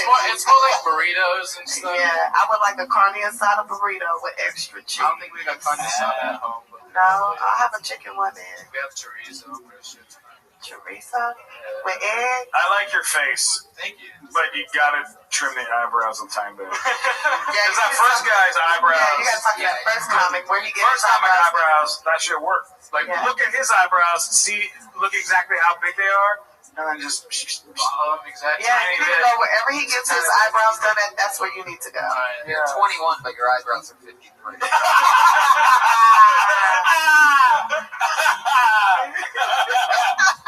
Oh, that's funny. But he has a lot of personality. No, you got a great face, you got good hair. I'm gonna need you to do something different with these socks though, because your hair on the legs is hanging over them. It's really bothering That's my big final piece of advice. I want to just break No your shorts on legs. stage? No shorts on stage. That shit is, it's distracting. Do I have to wear I just wonder what your advertisement on my shirts too. Yes, I look like an idiot. I know that. Next time I see you wearing cargo shorts like that, there better be a grown man's pair of pants in one of the pockets. Yeah, or do some fucking Australian jokes or something like. Right. God Being damn. told that I have an Australian accent. That's the worst Australian accent. I guess, yeah. You can't really tell, but I have Sound an like a Australian lazy Spanish American to me. Fuck yeah. You definitely look like you got those shorts in the Outback. I'm talking about the steakhouse. That's where he's a host at. Outback Steakhouse. Really? No. Oh. He's his job. Oh. Yeah. What place were you a host at? Sammy's. Woodfire? Some in LA. The Woodfire Grill? Woodfire. Oh, sure. Oh. Oh, sure. Employee of the month this year. Whoa! Give him a round of applause. Yeah. How'd you do that? And stop it. How did you get Employee of the Month? Work hard. That's your Spanish side? Yeah, that's Spanish side, and I was a dishwasher before, so Of course. don't want to downgrade. So you went from dishwasher to host? Yes. That's what's up. I need a dishwasher in my house. Yeah. I always wanted to, you know what? I'm about to be real rich in like 9 months. And I said to myself, I'm going to get me a man. He ain't got to pay no rent, no light bill, nothing. All I want you to do is when I come home, you need to be a different character from Black history. I don't want to know you. I want to know, George Washington Carver. You could get her, man. You go home, study BET, do your research. Sounds like a lot of work for some pussy. Yeah, but you don't have to pay no rent. You live for free. Oh, no rent. No rent, no. All right, you got yourself a deal. Here he goes, Devin Quinones, I'm Malcolm X. Devin Quinones. Guys, this is the part of the show where ever since the beginning of the show, we've had 2 regulars that come on and do 60 seconds each week. We brought them down from Los Angeles. You guys ready for them? Yeah. Going up first tonight, you know her as a regular on both Kill Tony and the Dysentery podcast. Always goofy, always fun. It's the princess, Sarah Wineshank, everybody. Whoa! Here she is. What's up? Yeah. I got dumped on Christmas this year. It's funny, right? I was just sitting on the couch, listening to Jingle Bell Rock, crying while eating peppermint bark, and also watching YouTube tutorials on how to get my ex back. He never came back. He was a hipster, which at first I thought was cool. I thought he was like a badass LA hipster. But then I realized after the fog cleared that the only thing that I thought was badass was just stupid. Like, he would just steal Polaroid film all the time from Urban Outfitters. And at first I'm like, yeah, he's fucking renegade. But then I got some clarity. And I'm like, this guy is stealing Polaroid film, and I'm into him. He spent months searching for the perfect vintage glass water bottle. He took longer to get ready than me. And right before we broke up, he got his spirit animal tattooed on his chest. It was a coyote. Okay, there you go. Looks like somebody's getting their revenge for getting dumped on Christmas, huh? Yeah. Really venting it all out there. Who was this douchebag? I don't want to say. I don't want to say it. We want names. It was Tony Hinchcliffe. I'll release it later. What? I'm not ready. Oh. I'm not ready to do it. Alright, let's talk about this ass. Okay. This really happened, huh? Yes, this all really happened. And what do you think made him break up with you over Christmas? It was because of something I said. What did you say? Called him. I said. Yeah. What? Called him a faggot. Oh, that's right. Because he was looking at slow times. Yeah, that's what I mean. I don't know if I should say it. We just never heard that kind of language. You don't know if you should say it. Because I don't want to Breaking news here. That's right. Here it goes. Just in. Someone in this building. Yeah. All right, we're already balls deep into it. You got to get in there. Tell us the truth. I don't know any shit. Enough of that. Okay. Let's get into it. Okay, well, this is what happened. He was bitching because he had a lot of work to do all the time, nonstop. What does he do for work? Film, editing, film editing. But like major films? No. Gay films. Like web series. They can't afford to pay the other guys, so they're calling him. Then what happened? So then he was bitching about how he had all this work to do, and I went to the bathroom, and I came out of the bathroom, and he was looking up bow ties, and I was like, "Why are you looking up bow ties? Like, instead of doing your work?" And then he said, "You're so mean," and then he broke up with me. On Christmas. Because he became Muslim. He's selling bean pies now. Yeah, I mean. Wearing bow ties. Potential faggot alert. I get the feeling that wasn't the only thing that happened. Yeah, obviously there had been other stuff. I wanted to talk more about the spirit animal tattoo, but I didn't. Now, was it really Christmas when he broke up with you? Yes. And why did it upset you so much? Did you really, really like this guy? I mean, yeah, I dated for 2 years. My family was like, "Where's your boyfriend?" I'm like, "Yeah, he's gone. He's in Joshua Tree trying to find himself." On Christmas. Sounds like a character from Orange is the New Black. Yeah. He was actually in a guy named Joshua. He was in Joshua the Tree. I think you're better off. Really? Just because you said about like, was there anything else? Was you like, No, hey, you need to make he was more sick of money? me. He was just sick of me, you know what I mean? Right. That was just like the icing on the cake. He's like, "Finally, an out." The icing on the cake was that bow tie. Yeah, that happens in relationships where you're like, "Oh, please say something fucked up so I can leave you." Yeah. Just want to leave now. Right. It's like, your breath stinks. Good. I don't want to be with your ass anyway. My breath stinks every fucking morning. It's over. Well, can you imagine dating her? It's probably just like her yelling and bitching about every single thing. Like she sits down, it's like goddamn couches with the chairs and the cushions. Every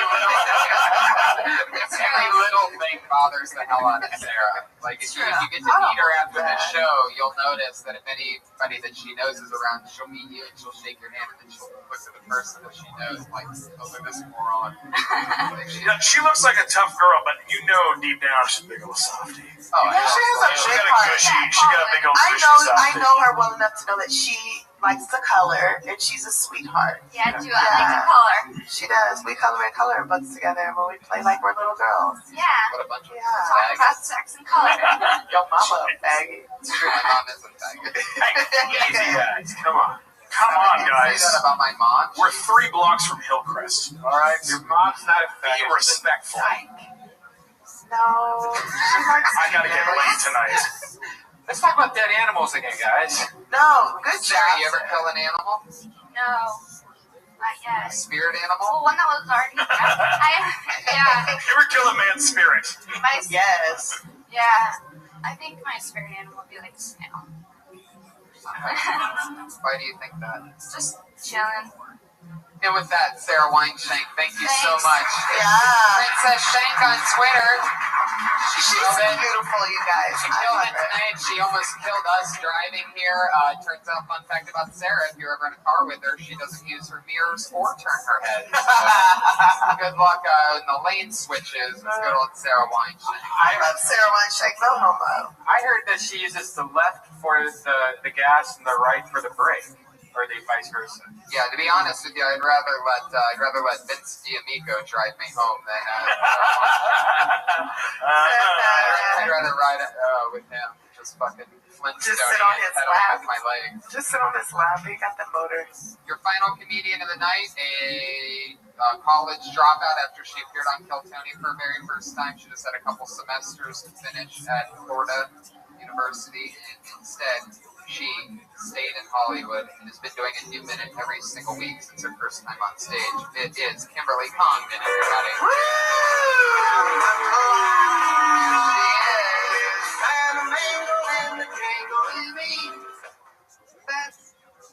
Thank you guys. So glad to be here tonight. Mostly because I also drove with Sarah. So I'm happy I made it. My name's Kim, everybody. I'm 23 years old. And I feel like somebody else has gone through this. Has anybody had a mother go through menopause? menopause, midlife crisis. Hell yeah. Right? So crazy shit. They say that they go back in time, they act younger. My mom started acting like a kid. It was kind of weird. I had to put my mom down for a nap one time. She was misbehaving. She's also, we're not getting along right now. I'm a little upset with her because she's got a new boyfriend. Like I said, I'm 23. He's 25. I know. It's like, Mom, he's just getting out of diapers and you're going into them. Not okay. She's like, I've raised my kids. I've done my job. I'm like, you have to raise another one now. Doesn't make sense. Like, what is so good about a 25-year-old, She told me she had a boyfriend and she had him on a leash. I thought she was being controlling, but I guess it's one of those baby leashes. Okay. Oh, Thanks. baby leash. Tiffany, I heard you making some noise. I think you're going to defend the 25-year-old dick, right? Hell yeah. Girl, you get to a lot with 25-year-old dick. Your mama know what she doing. She's gonna get booked all night. Yeah. I know, well, that's what I said too. Like, no matter how much I hate the guy, he's still fucking my mom. Like, I can't say anything. You hate the guy? Yeah, I don't. Why did you hate him? Because there's like a lot more to it. Do you feel like you should be dating him? No, he's a fucking loser. Wow. Man, let your mom sit on that dick and enjoy herself. It's hard to go against that. It's hard to be like. It's easier to be like. It's hard to go against it. Yeah, it's harder material to be like, oh yeah, fuck my mom dating a young guy, as opposed to being like, yeah, my mom's dating a young guy. It's good because she should be getting. There are more details to it that make him not such a good young guy, but I didn't know if it was like too personal. So, like what? Like the fact that he was in rehab for being addicted to Xanax, and my mom's prescribed Xanax. And I'm like, you don't see why he's with you? So your mom is controlling him. Basically, that's her jump off that she controls. No, I think she your just mom really is likes him pimping. because he's a good-looking guy, and she's going through this whole thing, and he acts like he likes her, but looking from the outside, you're like, I see what you're doing. He's just getting dope off of her. Yeah. So she's pimping him. Maybe. Your mom's gonna be dating a 25-year-old no matter what. I met her this weekend. She's one of those like super cougar. Oh yeah, I can tell she's hot. Look at her ass. Yeah, I know. Look at her body. Like I can tell your mom is the shit. Like thank you. Your mom's gonna be banging a 25. You don't see ass like that too often on females like you. I'm just saying that's a nice ass. Like you came from Georgia or something, girl. Let Lauren see your ass so that we know what we're doing. Florida booty. Let them see that ass. Turn around. Let me see your ass. Anything like that. No joke. That's a real. The only place you can see an ass like that in San Diego is at SeaWorld. What? Jeremiah, thank you, Kimberly Condon. Hey, you were funny. Great job. Thank you so much. She's on Twitter at Kimberly Condon, Jeremiah Watkins. Thank you. Oh, Jeremiah Watkins is on Twitter at Jeremiah Stand Up. Thank you so much for being the patron. Good job. Everybody you see here is going to be on it. The great Stephen Glickman is Stephen Glickman on Twitter. Stephen Glickman on the Twitter. Hey, if you're at Comic-Con tomorrow, come and see me on Podcrash with Chris Gore and Judah Freelander. Tiffany 7 o'clock. Yeah, check me out on Twitter at Tiffany Haddish. That's Tiffany like the diamonds, Had and Dish, keep the 2 Ds. And also you can check me out September the 9th on a new drama with Tyler Perry called If Loving You Is Wrong on the O Network. And Oprah's my new mom. She just adopted me. What? Oh, no, she didn't. She did, but I'll put it in the Right, man, thank you as always. You guys. Live audience, you did it. History. Thank you so much.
Fuck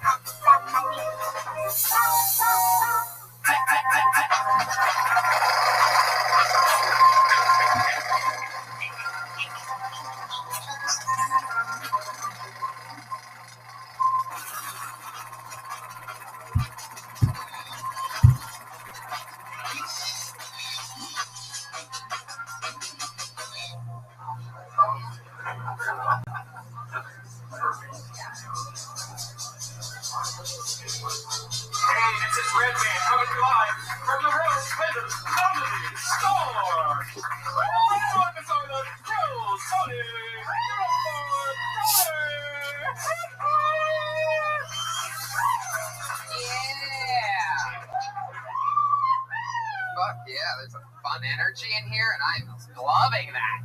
This is exciting. Hi, happy Monday, everybody. Another fun episode. This is episode, what is it, 63? 63, and I can already tell we're going to kick somebody out within the first 7 minutes.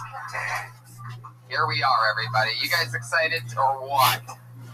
We have a new sponsor this week, Don Carlos Burritos in La Jolla, California. Yes, definitely. Our friend Ryan that's his restaurant, and we are very, very happy to announce our new sponsorship with Don Carlos Burritos. That's right. Go down there and say you're with Death Squad. Guess what happens? Just imagine what happens when you say you're with Death Squad. And when you say those magic words, you'll get some kind of discount on one of their delicious burritos. Yep. A lot of them named after comedians. Yep. And if you say, like, you want the Death Squad burrito, it might be one thing. If it's closed and you're behind the place and you ask for a golden pony, it might be something else. It's true. You ask for the Death Squad, there's going to be barbecue sauce and onion rings in the burrito. Maybe some coleslaw. Well, that's in the golden pony. The golden pony is coleslaw, lettuce, and spinach, and that's it. Oh. So, It's very exciting. No, I'm kidding. I would never eat that. But guacamole is amazing. I could eat just guacamole wrapped in a tortilla. Who's with me on that, right? Can we not all agree on guacamole except for the second row, obviously, a very anti-guacamole row. They're staring at me like I think we're in the wrong show. We are not into the guac, but Don Carlos Burritos, big fat delicious hot burrito in La Jolla on Pearl Street. Don Carlos, where the burritos come to you. I just made that slogan up in the moment, guys, and I don't think it's a good one for a burrito. Why would the burrito come to you? Like, that doesn't even make any sense. It would be, unless the burrito has legs, which you can only find at Don Carlos Burritos, everybody. So I'm very excited to be here. I had a fun weekend in San Jose. We did Kill Tony live at Comic-Con in San Diego. Since we've been here last, it was a blast. We did it again. So much fun to take the show on the road, and we'll be making more announcements very soon about Kill Tony on the road, I'm sure. Yeah. And because we have so much fun doing it. So many fun, loyal listeners. A lot of them came up to me after my show that I did in San Jose. It's getting out of control. So it's really fun. I think we all got sick. I think the cat pack had a little cat sniffles. Yeah, somebody had a cold at Comic-Con last Wednesday. It was Tiffany Haddish. And Tiffany didn't tell us about this cold that she had. Yeah. And we all got the sniffles from it. And low blood counts, I heard also. Who had a low blood count? I don't know. It was just joking. Oh, okay. So guys, it's Monday night. Are you excited or what? Every week we have a new patriot to keep an eye on us, a new head of security. This guy is one of our more popular patriots. He's also the accident-prone producer of the show, our friend, and awesome young rising comic. It's Josh Martin, everybody, the Iron Patriot.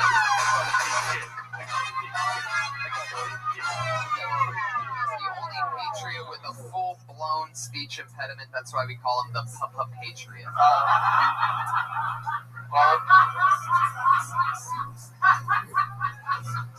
Is that the guy you kicking out? No, that's his lover. Oh. I sound better with a speaker box. It sounds much better. It's true. This is just like your days of being a manager at McDonald's. At least you're getting feedback from something tonight, Josh. You got to look at the positives. You have a set to look forward to later where a mic making some noise would at least. Anyway, Josh, how's it going, buddy? I'm doing alright. Feeling good. Trying to stay positive. The mic is too much in my nose. Well, why don't you turn something down? Yeah, turn your dick down a little bit. We have the microphone patch always on the crotch of the Patriot, and one of the weird traditions that stuck around for some reason.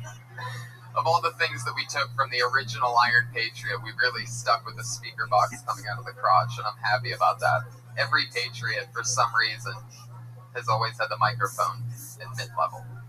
Yeah. So what else is happening, Josh? You were in San Diego with us. Did you have fun?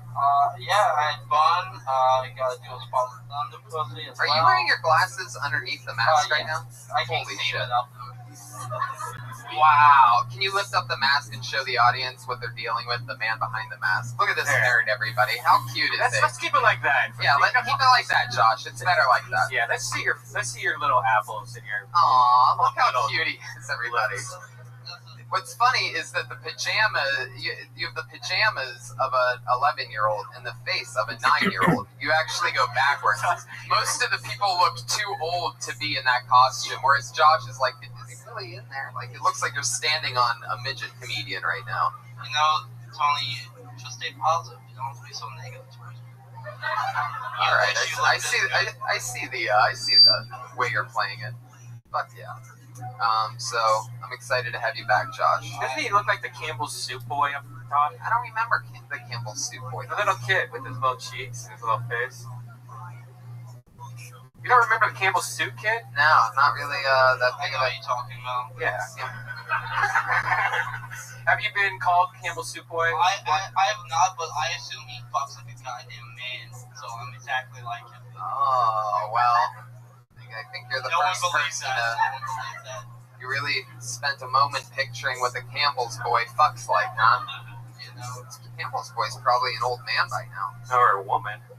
Whoa, twist. Twist in the soup, everybody. Okay. Josh, are you excited? I'm very excited. How many times have you been the Patriot? You're one of the few return Patriots. Like 4 or 5. Wow. Really? This is like 4 or 5. I regret it about 3 or 4 times. Have you got you any pussy yet? I like how your voice cracked when you said 3 out of the 4. 3 out of the 4. I was just trying not to say the word tree. You were just not trying to say the word tree? What does that mean? And you wiped your nose when you said snot. That was I'm adjusting this mic. Mike's uncomfortable. That's not the only thing I'm comfortable right now. He's on fire, everybody. Not really doing much, but we're happy to have you, Josh. I love it. Are you guys ready to meet our guests tonight? I'm so excited about this one, guys. So much fun. Following that heat of Garland and Sinbad, I said, how can you possibly follow 62 years of comedy experience with Sinbad and Garland last week on the show? And I said, let's go for the fucking what's the coolest shit going on right now. And 2 of my funniest pals who, you know, we do stand-up together for years now, you know, every night pretty much everywhere. 2 grinders who I can work with everywhere all the time, and I'm so happy that they're here. They are currently 2 of the stars of the NBC's hit show Undateable. Put your hands together for tonight's guests, Brett Moore and Rick Glassman, everybody!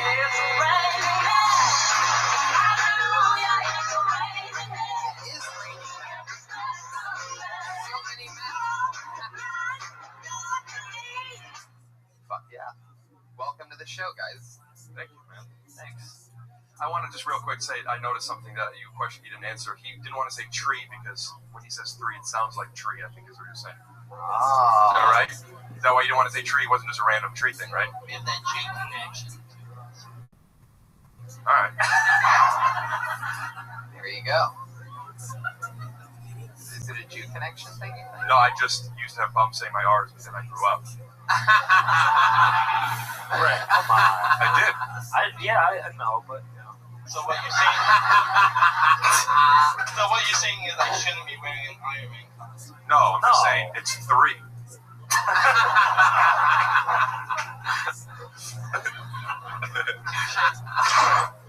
You say touche? Yeah. I think he meant to say tree.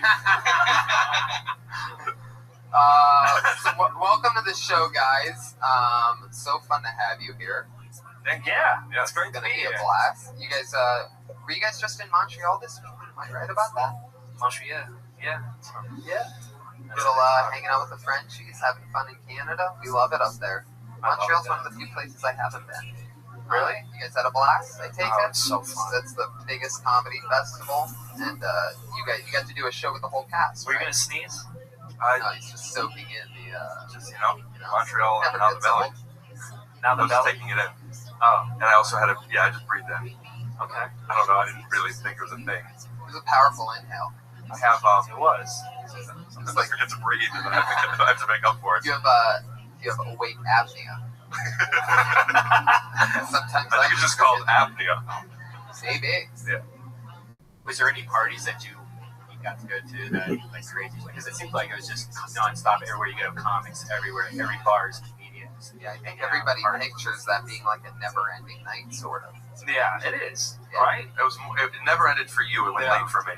Yeah. It's just everyone wants to buy you drinks and you want to take them because it's like, oh, someone wants to give me something, I'll take that. A few festivals I've done, take- I always end up doing karaoke at some point. Does that ever happen to you guys?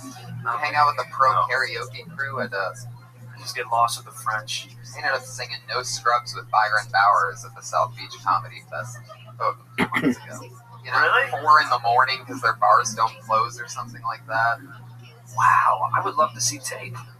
Oh, it was amazing. See, we were sort of pandering because there's a lot of people there, but there was this awesome group of black women, maybe like 12 of them, that sort of just stood out because they were just sitting on the couches while everybody else was sort of like dancing or whatever. And you could tell that it was a lot of just like, white people singing, to the midnight train and all this bullshit. And me and Byron both noticed these girls were like, let's fucking break it down and dedicate it to them. Next thing you know, it was a blast. The video would totally make me and Byron new karaoke stars. Our approach on No Scrubs. He was out in the crowd moshing by the end of it. And Moshing with the 12 black girls? Yeah, and I'm over it. They were on the couch. I know, but he implied that once they started, it felt like they got up and made things happen. Oh yeah, totally. The energy, we took the energy from the back, and everybody else was like, holy shit, they're starting a whole new party. Yeah. And of course, you see, my approach is to up the white about 30-40%, over enunciate the things while Byron's taking the loose repeater role. So In the race game, that's like you playing the straight man. Right. Gives him something to I make fun don't of. want no scrubs. The scrub is a guy who Man, what the can't fuck get no you doing? love It's from not. me. It's want no. It's not want no. Like you was doing that stuff. Well, I was reading. Right, I'm saying like that's the energy he was having towards you, probably. Oh yeah. Fuck this dude. And I was like, yeah, fuck him because he's the straight guy. Yeah. There's a bug flying in the potatoes. So let's get to it. I can't believe I went on that huge rant about the festivals and I turned it into a thing about me singing No Scrubs and went nowhere. Well, it's because we kind of paused, like, some terrible shit happened in Montreal. Like, there was just dead silence for 2 minutes, and all I could hear is Josh breathing over there. That's what I was watching. I was just watching him breathe, looking around. Everywhere, every time he stands, he looks like he's looking for a place to put his hands. But there's no place to put them, so his face just hangs.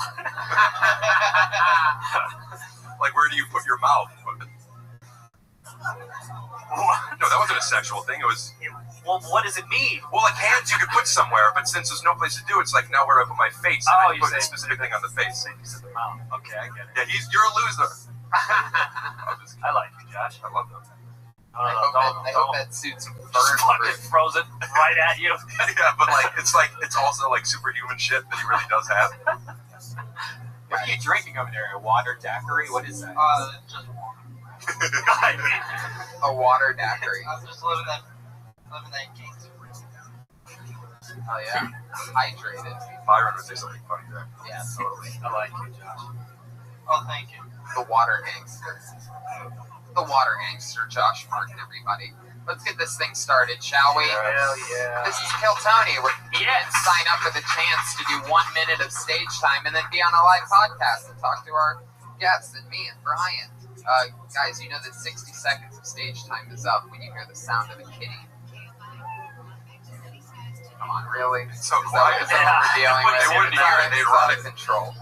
When you hear the sound of a kitty, aw, that's the sound of a kitty that we know. That means you gotta wrap it up. or else you're gonna bring out the angry West Hollywood bear. Is that the bear? No, it's not the bear. Is that a crow? Yeah, that's the bear. Fucking scared me. That was a delayed bear for you podcast listeners. I apologize. They could almost hear their headphones hitting the treadmill.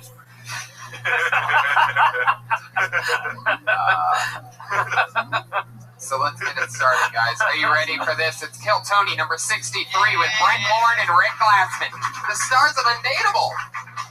We'll talk more about that as we go on. On NBC. We'll talk about stuff. Hell yeah. Your first comedian tonight is Kevin Fard, everybody. Here he comes. We went to the Philly Pizza Company and ordered some hot tea. The waitress said, well, no, we only have it iced. How's it going? My name is Kevin.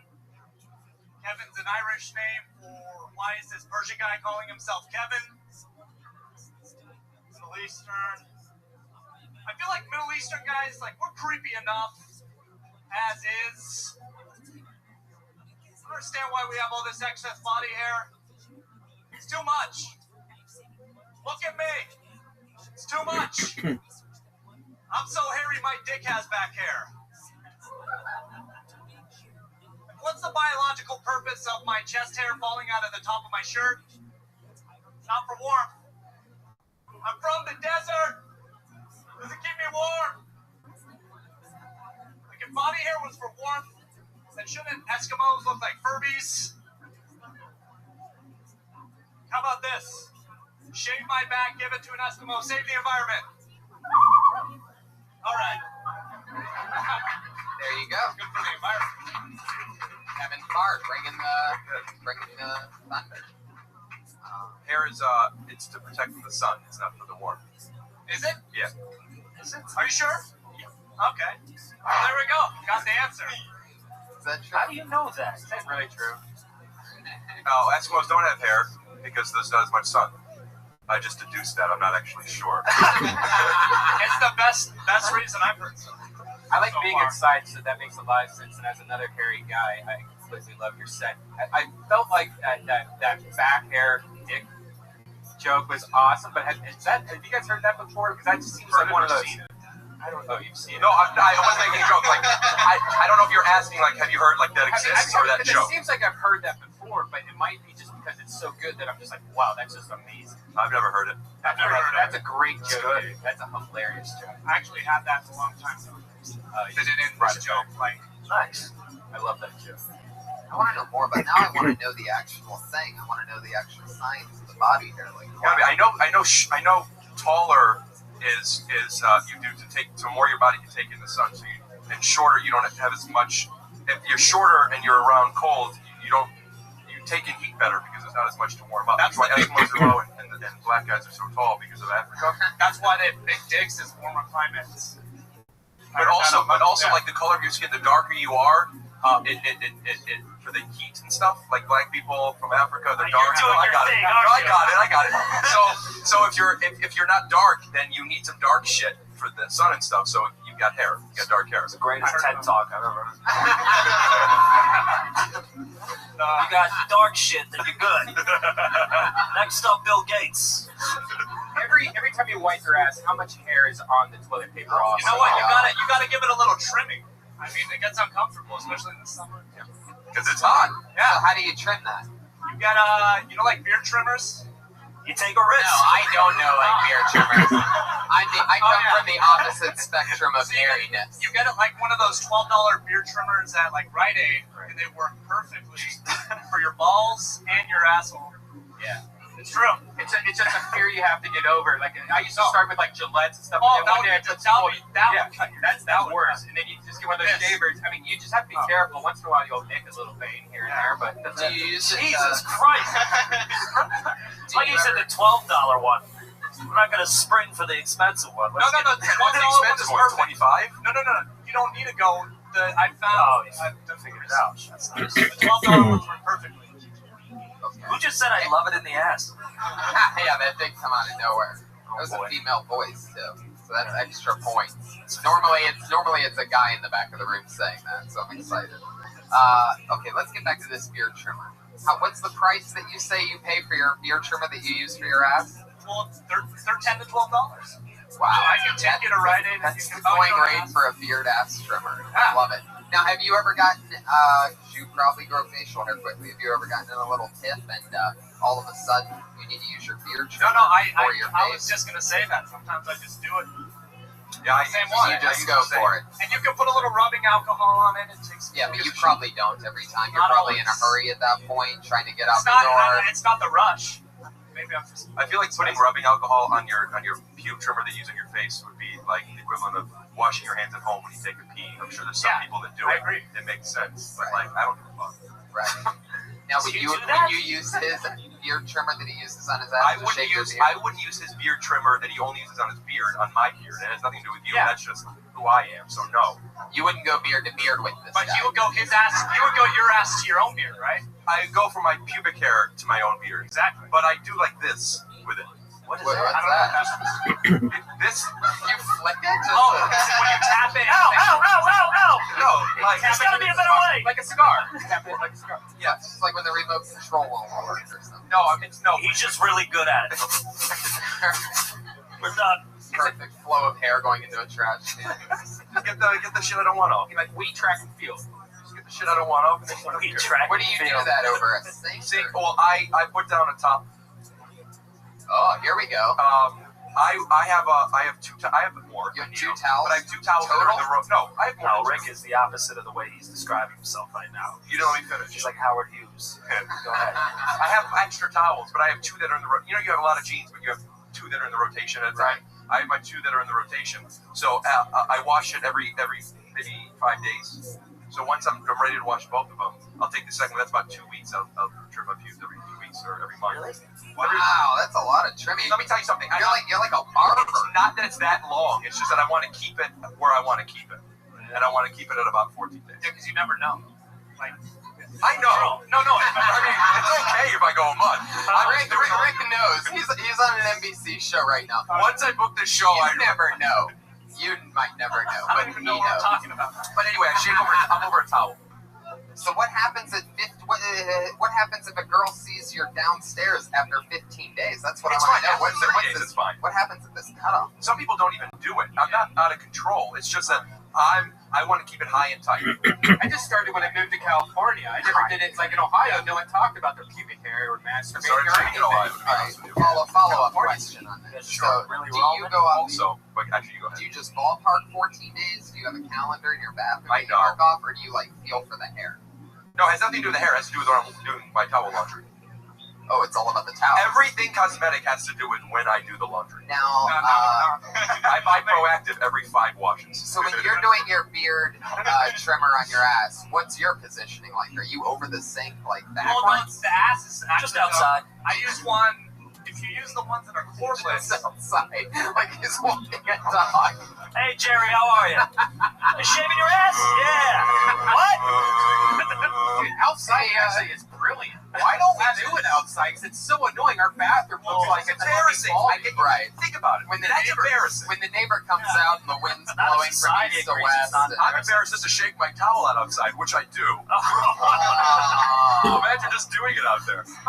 We could have shaving tents. I'm sure we all have a tent we don't use. I guess if you have a tent and you got to clean it up, might as well use your bathroom. I just picture like you walking out with a towel and like you don't even care where you are. It's like the community. I shake my towel out the same way I do when I'm crossing a busy street. I'll like just press it. I'll check a couple times. I'll look at my phone and then I'll just do it. And then I run in like I'm scared to fuck cadence. I didn't have it fast enough. Shit. Cadence. Play the bear for me. Kevin, thank you so much. It was fun chatting. Thank you. And I've never heard that dick back joke. That was a great joke. It's Kevin Fard, everybody. He's at Kevin Fard. That's Fard on Twitter. So, you podcast listeners, that's nice Kevin. that you do Twitter like that. Yeah, it's cool. They get feedback. It's just like, sometimes there's,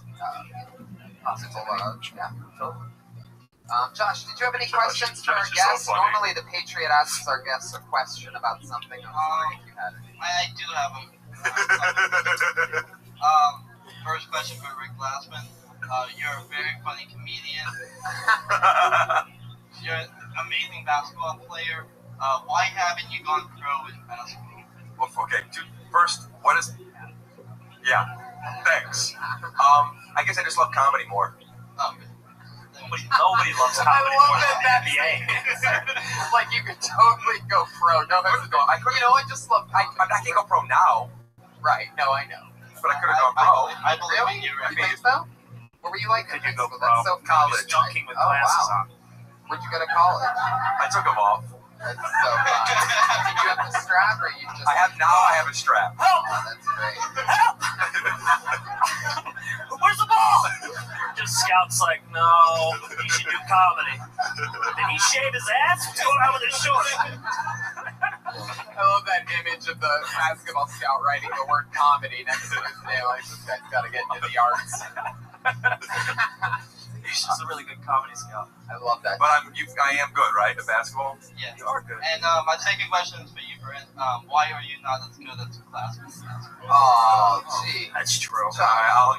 Actually, I'm more skilled. He's just built taller. Okay. Yeah, like if we did a skills challenge, I'd win. A skills challenge. That just goes to show you that you're not better. That you want to play me in a challenge instead of one-on-one. Look, I could play a one-on-one. I can't beat him in a game, but if we do a shooting over the backboard game, let me tell you something.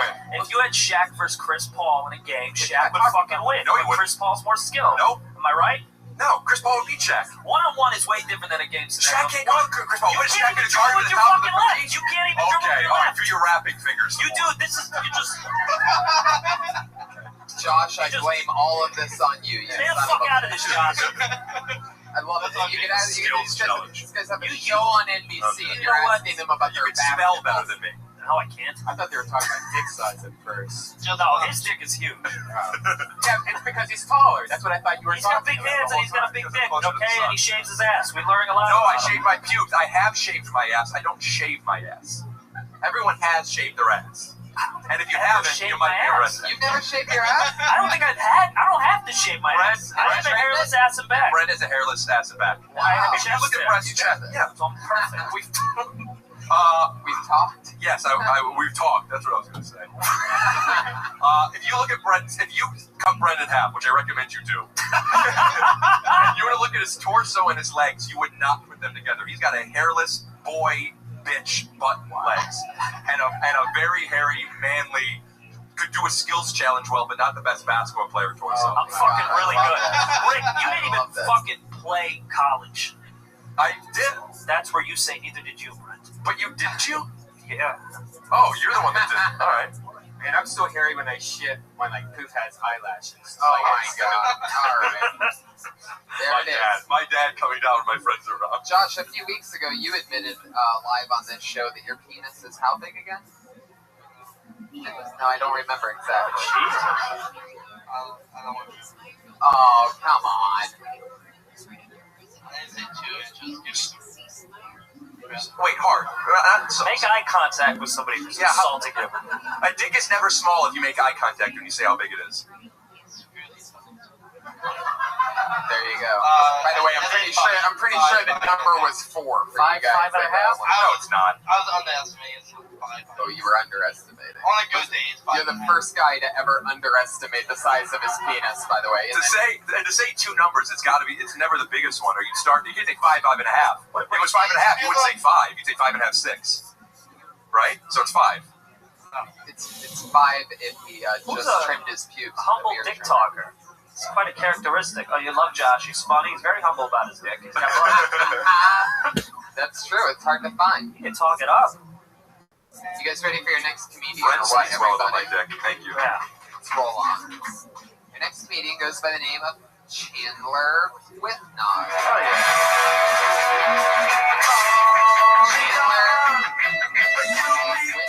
You know what that means?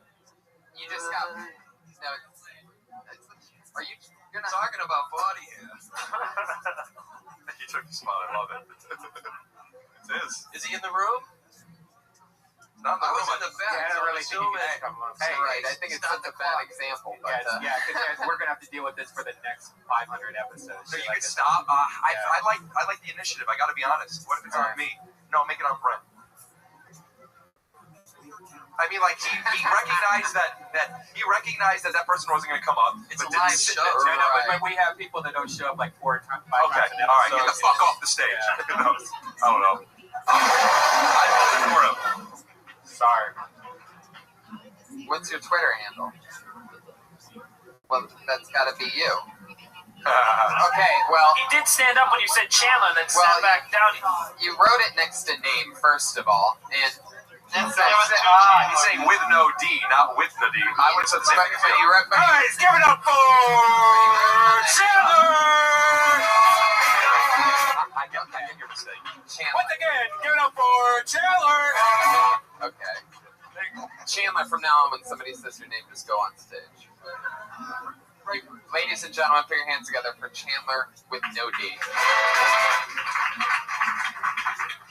This is my first time on stage tonight, and I'm really nervous because I grew up listening to Chris Rock and Dave Chappelle, and that's a lot of pressure.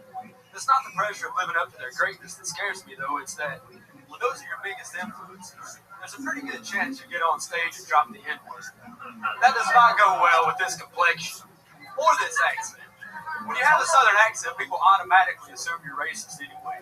For example, true story, my wife is half black, and at Christmas one year, we're sitting around eating, having a good time, and out of nowhere, her uncle looks at me and says, "You say nigger a lot, don't you?" And I tried laughing it off, like, get a load of this guy.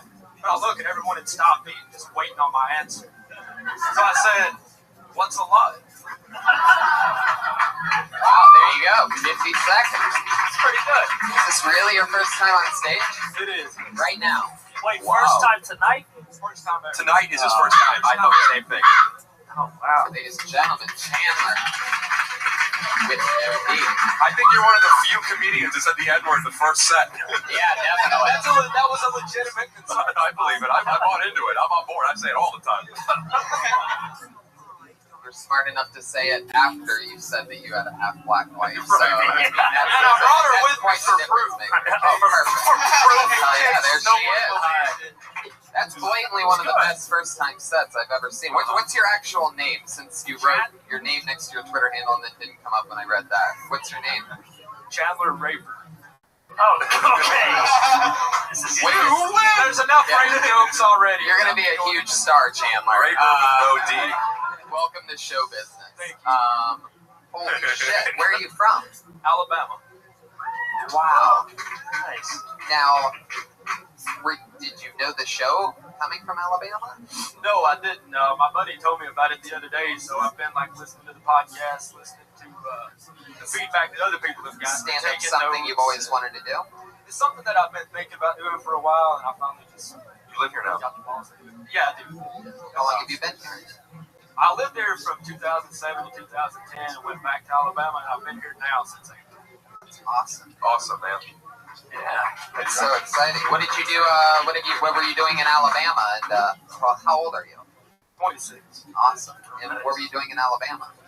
Oh well, I moved back. My wife is from here, and we moved back. We had our daughter there. She's 3 now, so I was driving a forklift working at a warehouse. Man, you're just This is like a cool fucking stuff. Disney. I am so emotional right now. It's like a Disney movie right now, but they'll have to take the N-words out. Yeah. If this How had the legs, it adorable. would be a movie, though.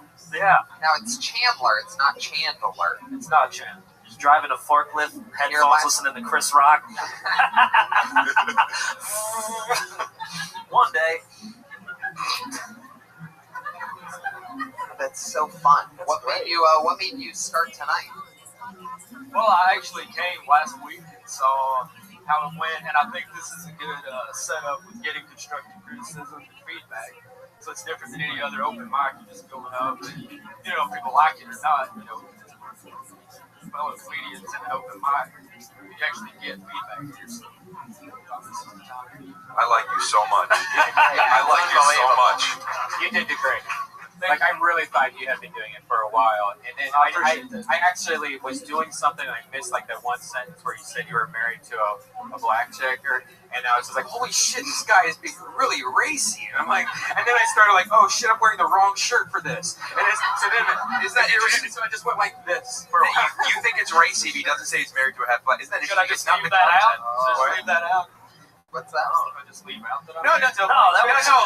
No. I think that's very, very cool because at first I was kind of like, but I still liked it. But I would have liked to have known that first. That would have been more comfortable. Sorry you weren't paying attention.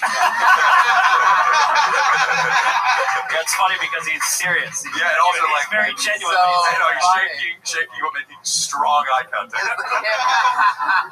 Is the confidence of a guy that's been doing this a few years. Yeah, that's what I'm saying. Yeah. Like that's ridiculous. And you never did any other open mics, or have you ever been on stage for anything like plays or band or anything like that? I did a couple of plays when I was in high school. Like, when I came out here in 07, I did some small like singing. The craziest part is how close we came to him not coming up. Right. Let me remind you. You're welcome. Did I you just ever- set this Twitter account up yesterday because I heard you giving people shit for not having one. And so, wait a minute. Of Chandler course with that's no how me, it goes. it's Chandler with not. Right.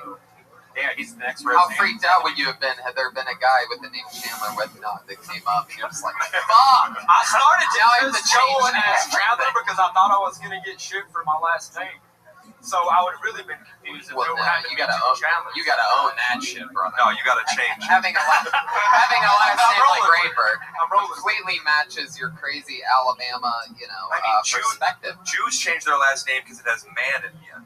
You know, like Glass Man, that's racy. about Raper, man? That's true. I mean, I'm not changing my name, but I mean, Jews change their name all the time. Yeah, I'm German. I had to change my name because it was right, like Third Reichel, you know, so it's just not. I had to change it to Red Band. It's true. His last name's Reichel. Any idea how German that is? That's like fucking insane. I can't work in this city with Reichel. It's true. That's why he's Brian Redman. Yep. We learned a lot about Don't everything change here it. tonight. Good job. Thank y'all very much. Chandler, amazing job. Probably one of the best first-time performances I've ever seen. And I've seen a lot of those on this show. So please come back again soon, Chandler. And do spots as often as you can. I mean, having a 3-year-old's, I'm sure, pretty time-consuming. But, yeah, please do. His wife just said not really. To the 3-year-old being time-consuming. Oh, perfect. Well, then let him do comedy. Where is he now? Because he's got natural talent. What, the 3-year-old signed up? What's going on? Oh, interesting. You guys Love to must see be a some 3-year-old kind of like get power couple. How you guys doing tonight? You feel good? Jesus, this 3-year-old's kind of deep voice. Which brings me to a question that I always ask my first-time guests, which is you guys. Is there something that you did when you very first started comedy? Maybe your first time, your first week, your first few months? Is there something you did on stage or something that happened that you just can't believe and you didn't know how to handle it? Or like something goofy that you just can't believe that you did and you regret it or something like that? If anybody heckled me, I'd have a panic attack. 1. 2, I couldn't hold the microphone here because my hands would shake, so I'd always hold it like this, and then I'd have to pace. I'd have to keep moving around. So it's just like this asshole blue-eyed kid in a polo shirt walking around like a rapper, just shouting nonsense. And people would be like, fuck you! And I would ignore that. And they're like, oh, this guy really loves himself. He's even ignoring the hecklers. In reality, I was scared shitless. I couldn't watch a tape. If I set up a tape, I was just going in and out like, you never fucking know what's going on. Just swearing. It was the worst stuff so ever. Awesome. Yeah. That's blatantly one That's of the why I'm always impressed when, especially a first-timer gets up and stands still. That used to be the most impressive thing to me. If you could stand still and talk slowly. Yeah. And also, I still haven't figured out how to do a joke in a minute. So that's really impressive. Brilliant. I'm pretty guilty of that same thing. When I first started, a lot of looking down and pacing back and forth. I remember that specifically. It was very hard to lift up and connect. And, Zero pauses for me. No pauses. Like joke. No, just like suck it in a bit. Give that awkward silence a bit. If you want to let them connect to it.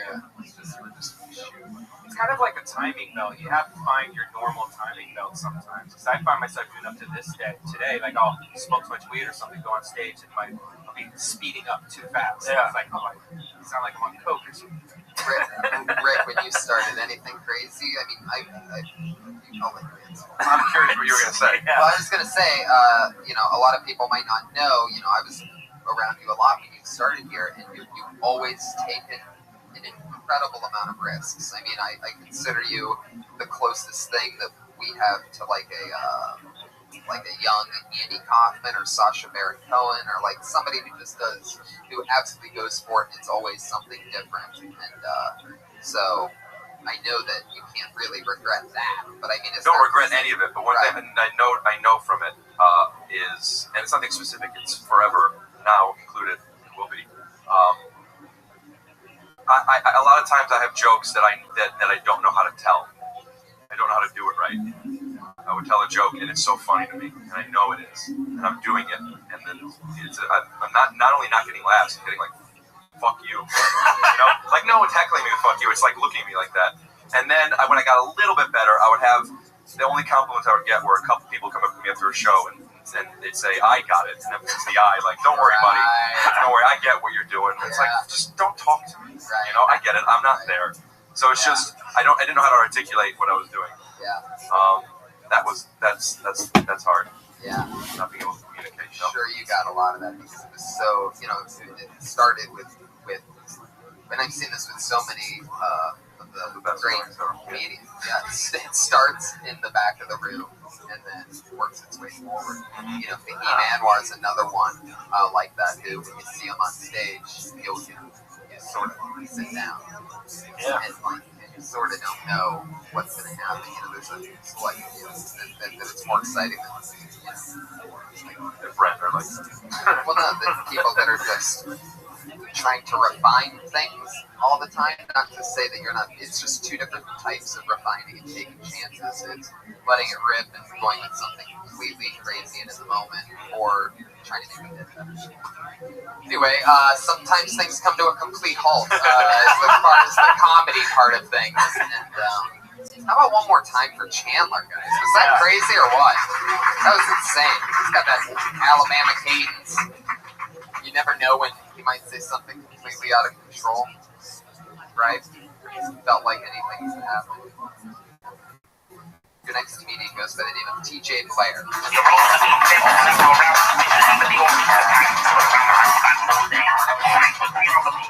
TJ Player with no R. This guy looks stoned. This is the Mormon. Oh, hi, TJ.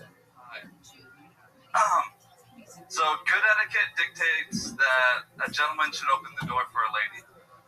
That tradition comes from a long time ago when doors were dog shit and really hard to open. I feel like it's an even plane for opening doors now. Dating can be hard.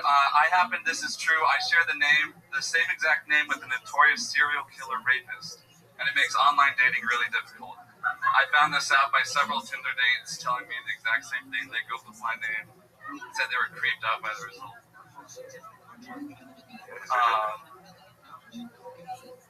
And the serial killer rapist, he dominates the search results because he's the first guy convicted of using DNA evidence. But just in case anyone's fact-checking TJ Blair gets that, you won't find that I'm using a fake name on stage today, so that this set isn't the second result when a girl searched my name. Woo, fuck. Alright, shit. Alright, TJ, let's talk about it. Now, I think I remember you from, was it last week you got on? Last week, yeah. Darlin and Sinbad. Yeah, that was my first time. Ever on stage. Correct. How many spots have you done in between now and then? 0. Yeah, I can tell. I liked how you were reading it completely, but you looked up every now and then as if you were giving a speech, and you wanted us to think it was at least extemporaneous. But you said, and then you look up for 4 words, and you didn't have to even look up. It took away. Let it be reading. You were like Sarah Silverman from the future. That's over my head. I gotta say something. I like the door joke. I totally fucked that joke up. Who's Janine Garofalo from the future? Everyone goes nuts now. I'll edit that in. Awesome. We get it. You say we get it. Yeah. Burn it down. Holy shit! What happened to the belly roll? Well, Redman said this fucking hilarious. And he fucked it up. It's still played. The walls broke down. I like the doors being really hard to open. That made me laugh for real. I can only imagine with eye contact. I honestly, did you have one? You have 1 minute. What I was getting at, I mean, there's people like Janine Garofalo that will sit there with her notebook on a stool or something and look at it sometimes. But it's more just a reminder to the next 15 minutes set. You can't just fucking sit there for 1 minute and go, I don't have 1 minute's worth of material, so I'm just gonna hold my phone and block my face with it and just scroll. You can't do that. He's done it twice. I think as long as he gets up, and that's what he needs to do for a little bit. Maybe. But you have 1 minute though. You can't remember one. I meant it as a plan B, but last week I blanked on stage when Jeff Garland asked me a question. So you read your. So when he got back on the horse, so I brought didn't watch where he was riding. Right. Well, you know, maybe you could be the first comedian with like an iPhone sponsorship and just fucking come out and just fucking read everything, just giving the logo. Josh have anything to say? It looked like you were. Josh left. He just got back. All right. Yeah. He had to go see someone. You know it's bad when Josh walks away from the entire show. I don't even really have to pee, but I'm gonna go try to push one out anyway. You walk 20% of the hosts. I feel good about that. Oh, I thought positivity was your thing. Positivity. Once people aren't against you, you'll fight, huh? Now, the fuck? TJ, first of all, I want to tell you that I love your work in Varsity Blues. It was awesome, and you play college quarterback so well. People will give you shit. Now, you're converted. You're not Mormon anymore, but you came from a Mormon family and a heavy Mormon upbringing, right? Is that what we talked about last week? Yeah. Oh, really? Yeah. Oh, wow. And so now you live in LA. Correct. And you want to start stand-up comedy. Not particularly as a career, just like to make people laugh. Well, I mean, not like those that do it for a career. What are they doing for? Money. Really?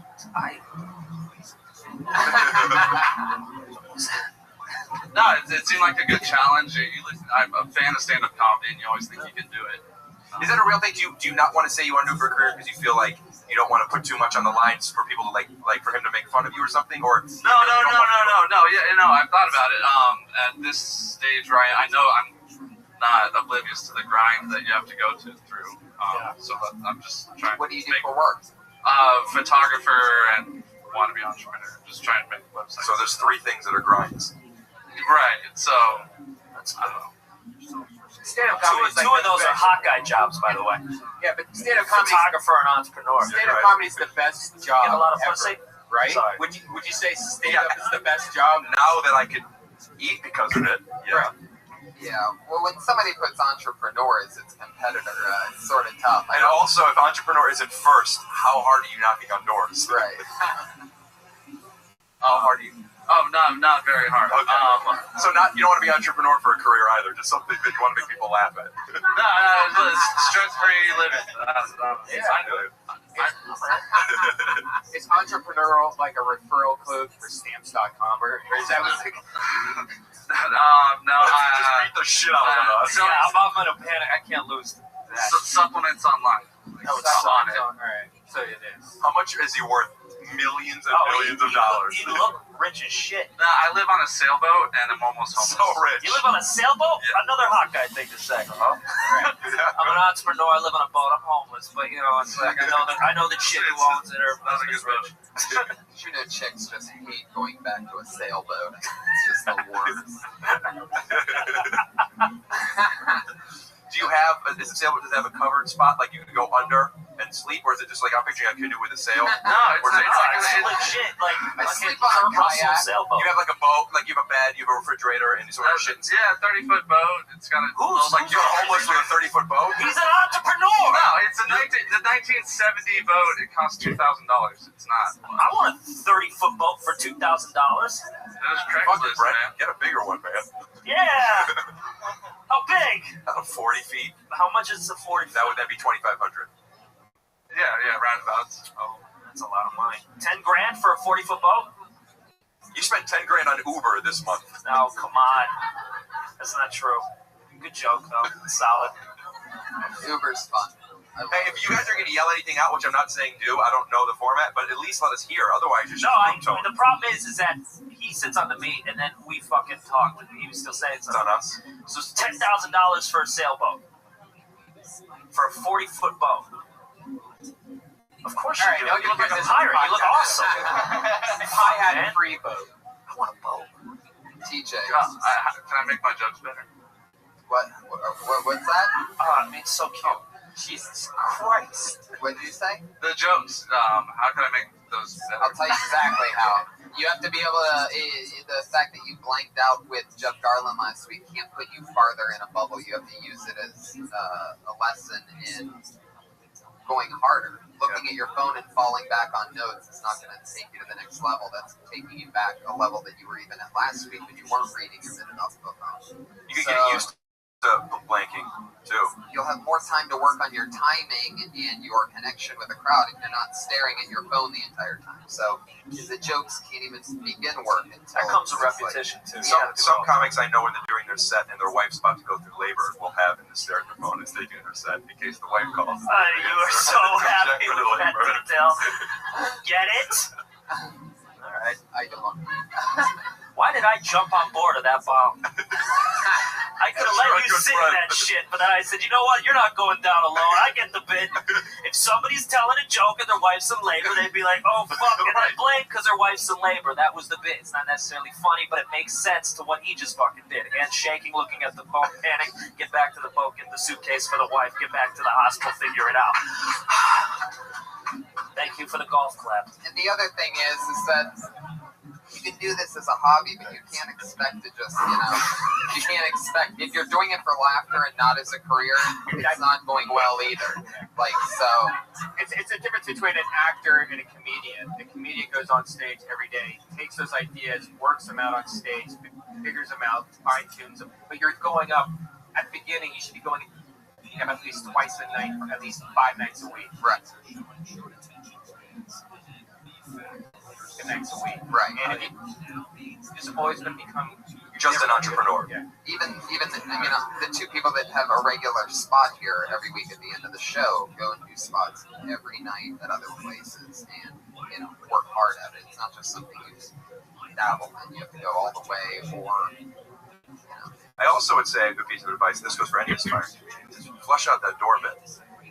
I'm into that. Talk more about the weird doors. Rick loves that shit. I love that door joke. I never got it. I don't get why we have to hold doors. I think it's insulting to hold the door open for someone saying you can't do this. Yeah, it's fun. Yeah, I agree. Yeah, same thing. Yeah. They don't brush their teeth or anything. Rick just took that. Another thing. Oh shit. TJ, thank you so much. TJ Blair. Yeah. There he goes. You get the pregnancy thing now.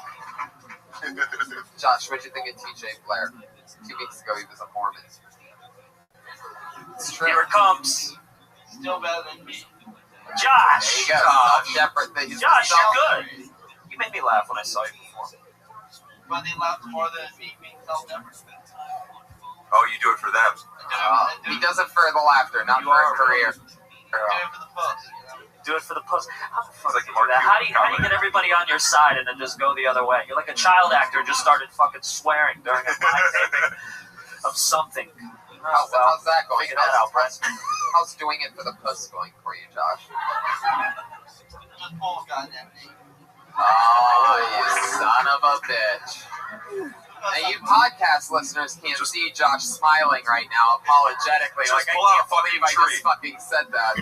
So I just want to let you listeners know that that's exactly what's going on, this little motherfucker. Put your hands together for your next comedian. I will listen to him, though. Your next comic is Timothy Cash. Here he comes. He started out. Yeah. He's excited. He's a part of everyone else. The fucking song will get me amped to do a minute right now. So I just got a smart car.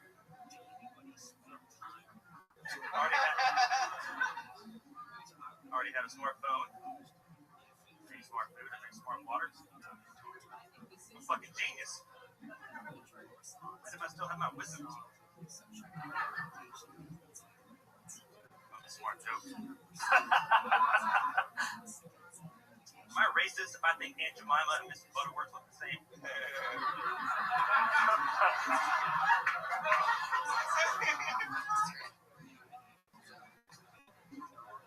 Just found out I have a cavity.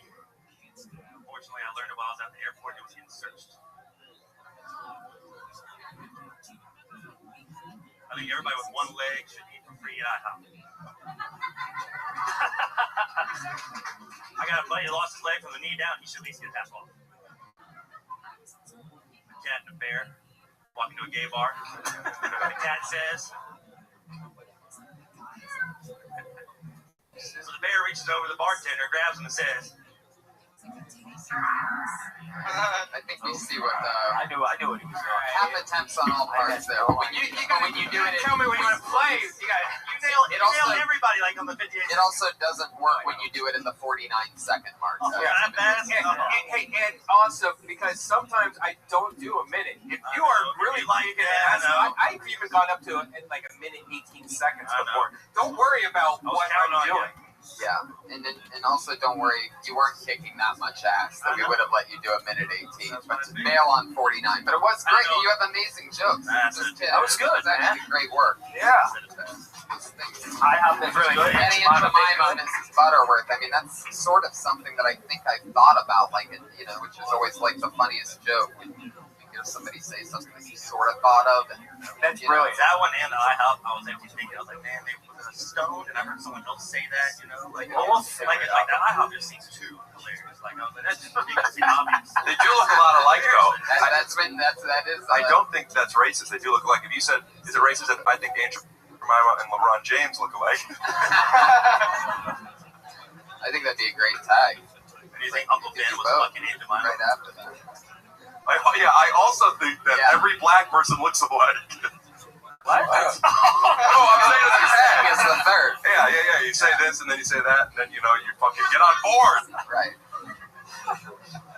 Yeah, Timothy. So, how long you been doing stand-up? Wow. I was in Kansas City, for about 6 months. I go over every Monday night. So we just call, and it's just like downstairs. The whole crowd is just that shit. They drive like 35 minutes into it. You should be doing it all the time because you're going to grow into an amazing comedian, man. Because that was fucking really good for 20 times.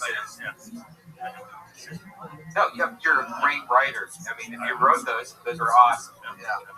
Fun jokes. What was the first one? The first one was the smart car. See, that too. Like the smart car, the smartphone, smart food, smart water. I was like, that's got to be somebody had me said that before. What's smart food? They always, I was going to say smart chicken, but in Kansas, there's like smart chicken. I don't know if they have that out here. There's smart chicken, there's like completely like organic, blah, blah, blah. But they always also say like, this is like a superfood or shit like that, So I just said smart food and smart water. Smart joke. I think it's funny that you always see smart water food money for somebody to get that. Because everything is so fancy. Smarties. You gotta throw Smarties in there. I even eat Smarties. Hell, I even have my wisdom. Maybe you get it. Yeah. And Smart Final. Yeah, Smart Final. That's everywhere, right? Just beat it to shreds. You can get a drink at the Genius Bar. Smart Final. Smart Final's a grocery store. Can't you get a drink at the Genius Bar? Take an iPad and a beer? Yeah. This fucking place is great. I love the Grove. I mean, if you had smart in front of food, you could just add smart in front of anything, though. Why only the smart shirt? That's all they do nowadays. There's smart shoes. Smart shoes. Fuck the smart girl.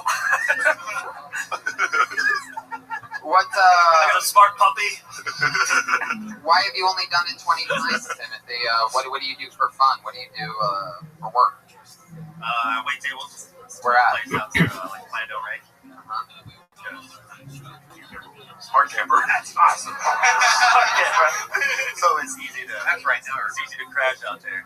Hell yeah! I love the types of homes that our comedians tonight have had. Just goes to show you that it's tough. A trailer, a boat, and a hot air balloon. I want to live in a trailer. I think that sounds like the best idea. You'd be surprised how easy you could do that. No, like imagine just like having like one of those silver ones and just go like, you know what? I'm gonna live in San Diego for a couple weeks. You just I mean, get it. Like I guess I could get like a trailer, like a dressing room. A Mel Gibson Lethal Weapon one I'm in. Yeah, I'm talking about the silver ones. But all you need is office, kitchen, bedroom, and maybe like a living room. That's a lot in one. That's a lot for a car. If the silver one, you got to pull behind. You want one that you can drive. One that you can drive from. You just pull right into a parking spot. Right. Smart spot. Smart spot. Like a camp. Yeah. Do you poop Just inside your trailer? smart to That's what I mean. I have like these smallest camper you can imagine. Like everybody's like, oh, this is fucking awesome. Like, no, dude, it's not like a big camper. Like I'm 6'4", Smart like 6'3". My camper's about 6 foot, so I can't even stand up tall in my camper. And the air conditioning hits my head. Oh, so like, it's not awesome. Well, what? Like it was a cool. You know it's bad when Josh is laughing out loud at you. By the way, he was cracking up at the thought that you have to include the Pontiac vibe in the. Right. The only person I know that slept in a Pontiac Vibe for the last couple of years is laughing at your living situation. I'm still living in the Pontiac Vibe. Still living in a Pontiac Vibe, but he's laughing at Smart bugs. pictures. At least he's tall enough to stand up straight in his Pontiac Vibe. But no, it does have it actually has a shower. It has a shower and a toilet. The tall's kind of good too. The only reason I was able to like leave Kansas City going was because it has a shower. So I was like, all right, fuck it. Like I can see instead of just going camping, I can live in this place. Worst case scenario. But without the shower or the bathroom, no way. Because I'm not gonna be one of those guys that does like love stains, you know. No, you don't have to do that. You just need diapers and a water bottle. It's a lot cheaper than buying one that has a shower in it. You get a better one. No, I just already had the camper. And I was like, fuck it. But it's funny because the shower is like it's tall and the toilet is in the shower. Did you have to drive? Wait a I had to second. sit in the shower. Are you just to sit in the shower. Are you You don't sure you're have not to just sit in the shower. That's a privilege. It's a smart shower. It actually is awesome. It's like surprisingly awesome because you're just sitting there and you're like, yeah, Something surprising about that. If I can take a shit in my shower. And then you take the little shower thing and take it up a day. And you're like, this is actually not that bad. I feel like neither one of us are listening to the other one. Did you have to drive the camper here? That's what it is. Man, where do you park that? Smart spot. It's one of those things where it sucks because it's so small, but it's such a small camper it can fit any regular parking spot. Oh, my God. Are you just here to sell campers? Smart approach. Now, describe this toilet in the shower for me real quick, because that's Picture something. everything you need. What is a toilet? What in It's like a little plastic toilet in there. in the shower? Inside the shower, Is it all one drain? Like, what's going on here? like the toilet. when you go in the toilet, it just collects, and then you have to hit a switch that makes it drop down into the actual tank. And every once in a while, I'm terrified that I'm gonna have like too much coming out of me. It's gonna pile up. Oh, like a slack. I'm always afraid. Is it like an airplane? It never happens. Toilet? Or is it like a smart toilet? Does an airplane toilet collect? Yeah, it collects and then you let it go. I've never shit in an airplane. It's like that, but I still think it's pretty shallow. Every once in a while, I'm worried it's gonna go. Can't you just flush it as you're going? No, because if you hold the thing open, then when it runs the water. It's like through the thing, and the water that I have today goes to my shower, and I've only got like 15 gallons, and that's. You have to fill it up all the time. I just stretch Where that. you get I try the water? to stretch that like 2 weeks. There's a place out there, and you go pay $10 and dump your shit. Oh my God! Somebody works at that place. Like, I mean, that here's your water. Give me your shit. Oh, what's that? Right? Literally. That's your water and your shit. They always ask for Shit my water here. They always want my ID and my license. I need your ID and license. And DNA. Do you ever like oh shit, I have an emergency drop off I need to make. I want to take a shower, there's poop everywhere, and you just have to drop it off in somebody's trash can. Have you ever done like an emergency drop off somewhere? You ever do the old 1 in the tank, 2 in the stank? Alley-oop. Smart joke. Thank you. By the way, every time the magical word of the day was smart, and we just raised $7,000 for children. Children. For starving. Yeah. I like that. What's it called? When you go to college and someone pays for it, you're smart. A scholarship? Yeah. Timothy, thank you so much. Fun times. Timothy Cash, everybody. I like your smart chain. Fuck yeah. Josh, that was a good ad. You said it quiet now. Yeah, that's what we're talking about. You think we can get 2 more? The smart kids thing. Let's raise $7,000 for children. Smart children. You know. Yeah, but I set it up. Yeah, you set it up. He called it back. Smart. Fuck, Josh. Thank you. We're always very happy when we see this name in the pile. Put your hands together for the great Katie Manzella, everybody. Katie Manzella.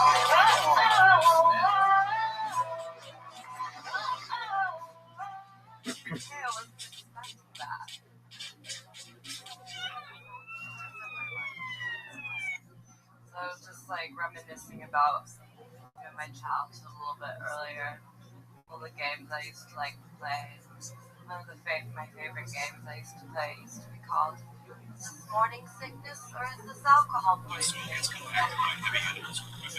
And luckily it was always alcohol poisoning. Except for this one time. And so I just did the responsible thing and I got high on alcohol again. And I was just like, where's my baby go?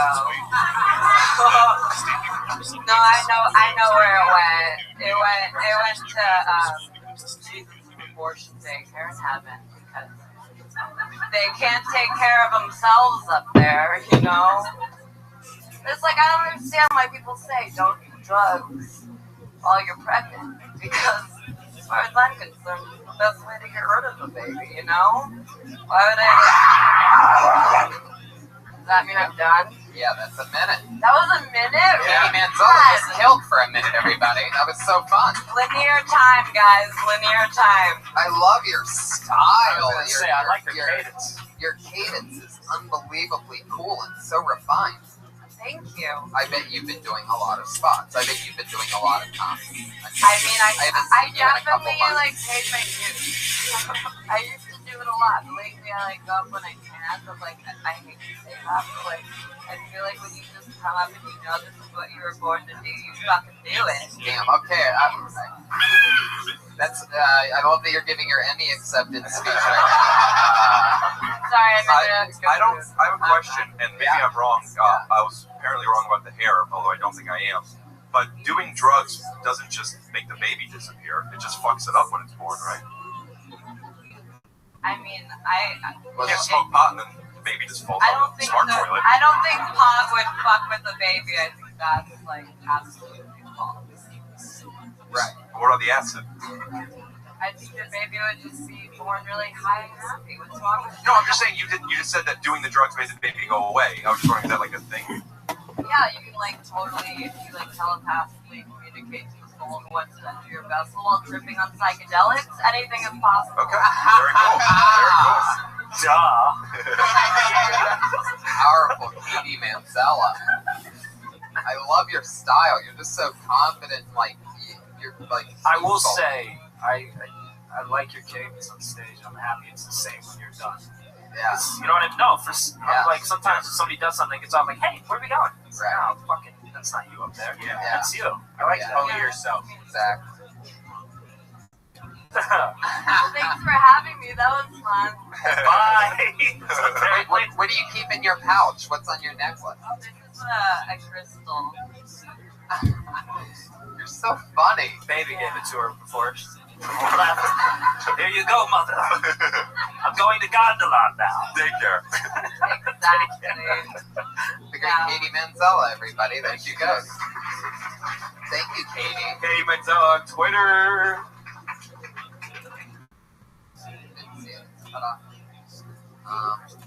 Okay, put your hands together for your next comedian. It's Sarah Kenny, everybody.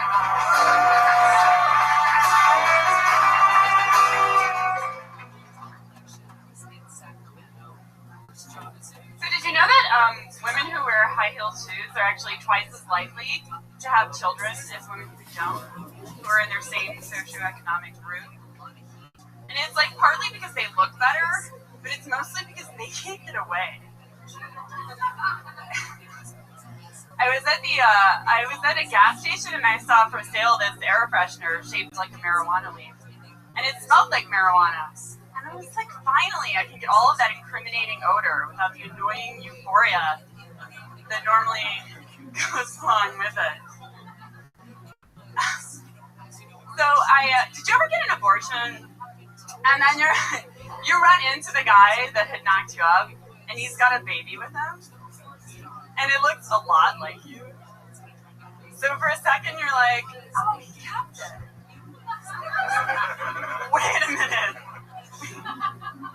Yeah, that's exactly a minute. Sarah Kenny. Nice. Awesome. What was that second joke? What was it again? The air freshener. Yeah, the that's marijuana. amazing. That's hilarious. Great joke. I like that you smile on stage. Brent, you're just flirting with everyone. No, I'm just saying that, it's nice to, especially if you're going to talk about certain things like abortion, you have a positive attitude. You gotta be smiling when you talk about abortion. Yeah, because if you frown, then maybe you have feelings. I always laugh when I kill something. Otherwise, why am I killing it? Exactly. Did you guys ever kill an animal when you were a kid? Especially a bird. Wait, hold on. Why especially a bird? We had a weird thing happen the other night. Just answer the question. What's the craziest thing you ever killed? A bobcat. It was a standoff when I was 5 at the bus stop. You choked it out? I was like, we're doing this! The old mountain choke out? Beat the shit out of him with a JanSport backpack and then went to school. I love it. No, but have you closest thing is my father closing the garage and it's killing Hershey, my cat. It's a very slow cat. Couldn't get out of the way. How fast that garage closed? It was 2 doors down. No, it was 2 doors down. It wasn't like a Star Wars door. It just thought it could make it. It said I could make it. Slowly? It's a garage door. No, there's 2 doors. I don't know, man. Maybe my dad did it on purpose. What do you mean? 2 doors? Oh, two doors down is a 3 doors down cover. Yeah, smart. It was like 500 feet away or something. My dad closed the garage. Just a spoiled cat. He's like, I don't need to rush. Oh no. Wait, I missed it. Cat was under the door when the door came down? Where were you? I don't know. That's what I'm trying to figure out. Well, I want to know what 2 doors down means. It's a band. No, man, it was 2 doors down. Like, why would I be like 2 houses down? Next door. It was 2 doors. Oh, it tried to run in and it just was perfect timing. Or horrible timing. I don't know. The cup is half killing him. Oh my God. Were you there? Were you around? I was at home and my dad told me, and I was crying. I was so attached to that cat. How old were you? Did poop come out last week? 10. Okay. And I used to keep a photo book, and I had a picture of Hershey, and I put a heart around it and stuff. And I remember I went to school the next day, and on the bus, I didn't want to talk about it because I feel like you're not supposed to put your problems on other people. But I acted sadder than I was really sad, but I really telegraphed my sadness, waiting for someone to say, "What's the matter?" Yeah. And a girl you like on the bus or something? She's just a friend. He's like, what's the matter? Telegraphed my sadness? Is that what you said? Yeah, it's like, you put it on a little bit more so somebody notices. Like, I'm talking about my hey, cat, Barbara. So, I never heard that phrase. Hershey got the name of that. No. Dark brown? Black. Yeah, we couldn't tell the difference. When the garage door came down, I did like shit, like all at his ass. No, we didn't name it after it died, man. This is how it died. We'll call it Hershey. Hey, what's crazy is that after it's flattened by the garage door, it probably looked like a Hershey bar. Yeah, you should see my dog. Actually, we named Decapitated Head. Nice. Everybody, dog drowned in the pool. That's great comedy. You're right. In a bunch of Get off. Get off. Hey, Josh. What's the craziest animal you ever killed? Not the craziest thing you did, but the animal that was the craziest. I shot a deer once. Really? Hunting or just like mad? With like one of those blow Did you arrows? go hunting? With like a gun or with a gun? Was it a fucking Like super a gun. soaker or how did you kill this deer? It was a right. Did you kill it in one hit? Yes. Were you wearing that outfit? Did you feel bad or get excited? Nothing. Oh, You you just felt like nothing? this? You were just this? Like the end of... I didn't really want to do it. Wait a minute, you were peer pressured into murder? He was deer pressured. Smart. He was peer pressured. He was pressured by another deer. Do it! Not only did you not kill my brother. Not only did you not want to kill the deer, which you did with a shotgun in one hit, you didn't even feel anything after? I was like 14. I thought you were going to say 4. As a special treat to the crowd, just doing a minute, getting no talking feedback, I want to bring up a very funny friend who every once in a while graces us with his presence. One of my favorite comedians. Put your hands together for the great Matt Devlin, everybody. Thank you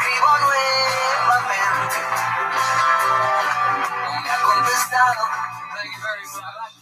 Chandler, well played, dude. Sorry about Neely. All right, we've learned a lot tonight. Stop the clock. I said we learned a lot tonight. Stop the clock. It's the only night I need feedback. My name's Matt Devlin. I currently reside in a quaint little seaside community called Venice. Heard of it. 99% of the population is no longer able to defecate without having a smartphone at the tip of their arm.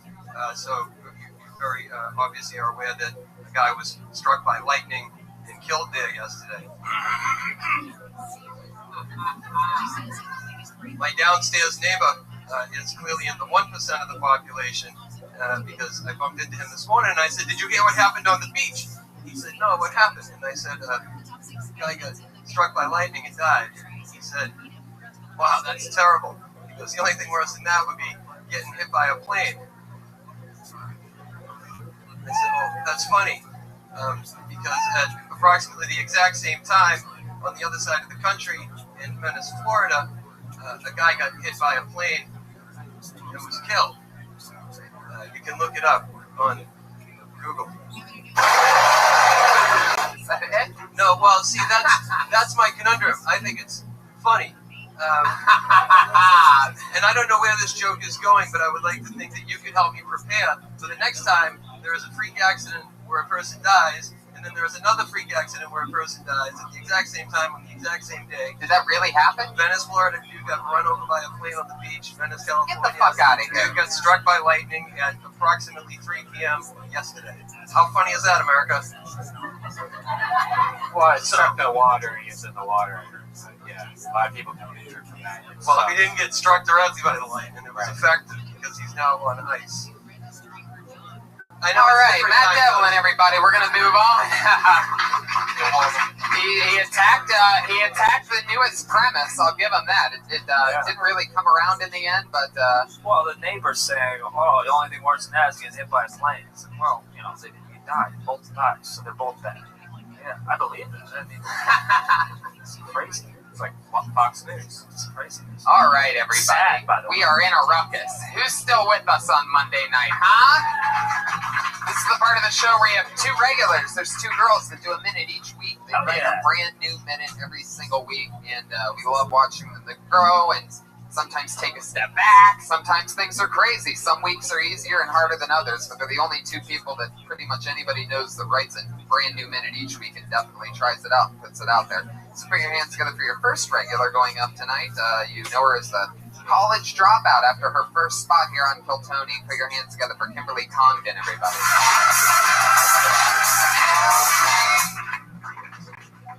Hey guys, what's up? Yeah, I'm Kim. I did drop out of college. I do stand up. It takes a lot of my time. And I need you guys to connect with me for a minute.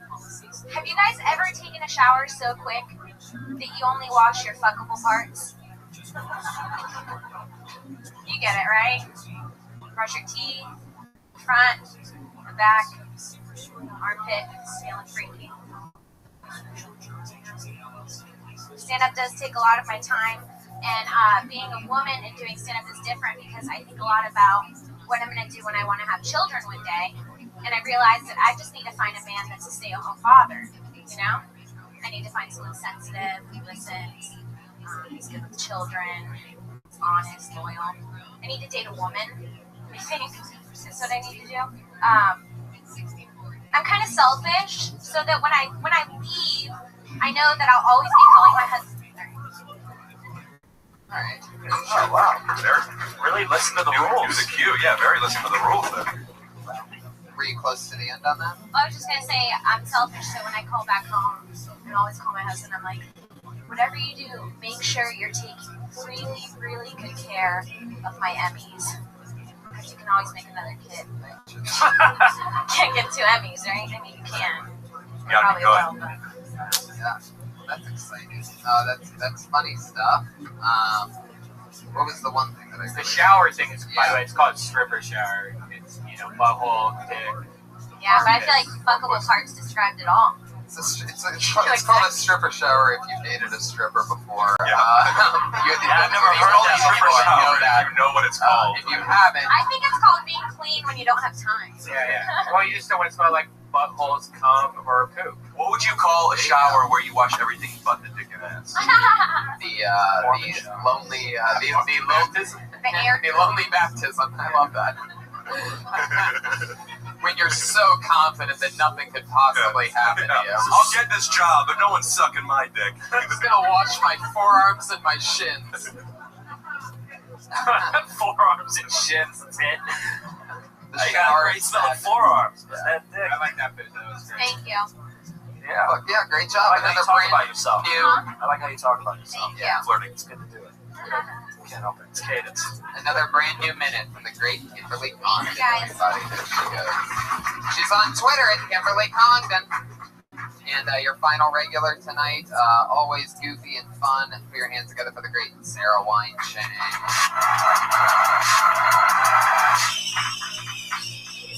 What's up?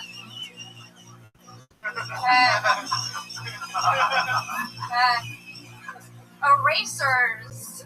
I feel like erasers are to blame for making people mediocre and lazy. Oh, you made a mistake? No problem. Just take a pink pearl to it. You can kind of get rid of it. Kind of. But it's never really fucking gone. You can only see sort of what was there. It's just a smudge. Or a hole if you really get into it. In 3rd grade, my math test would just be holes. And I would just be covered in eraser debris. It's like, why can't we just cross it out and start again? Right? What the fuck? What about erasable pens? Those are a huge mistake. Okay, I guess we're going with new sounds out of nowhere. My bird sound didn't work right. But it's not even supposed to be a bird. It's supposed to be a cat. What happened with the bird last week? You guys gotta listen to last week's episode. Oh, I see what's going on. Okay. That's like one of my favorite minutes I've ever heard. Yeah, he did. That was great. That's a great bit. I want you, Sarah Weinstein. I mean, that was, what I love about that, for those of you that don't know, is that her voice, it's so you to tackle erasers like that. Her style is like take a little something and like make it into really funny. A pink pearl. What were you going to say about pens? I'm glad that minute, talk about that later. We'll talk about those pens another day. I heard a good quote the other day. The internet is written in pen. Can't get rid of it. Yeah. Or they don't know what the internet is. Yeah. Or either it's a very profound metaphor about you can't. What? Go ahead. Timing. I was going to say we're fucking idiots because we went pen and everybody was like ink.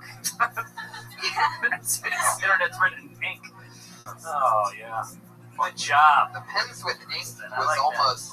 It's almost like.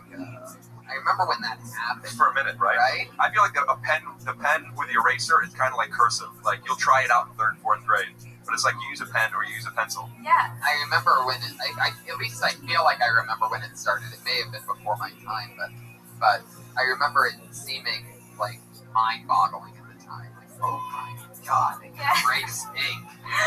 And it's crazy to think that it never did it 100% either. Right. We just accepted it because it was so amazing. It went from 100 to 20. And that's really what I think is the funniest thing about your bit. And somewhere to really, if you're going to make it longer attack, is that you can still see the mistake. Like, I'm not exactly sure. It almost reminds me of like, whatever, this probably isn't the right example, but it erasers and that smudge that's left over is sort of like, to me, that new 9/11 World Trade Center tower that they built, because it's like, oh yeah, I fixed the problem, but it's like still called the World Trade Center, and you can still sort of feel like there was a disaster there before that wasn't correct.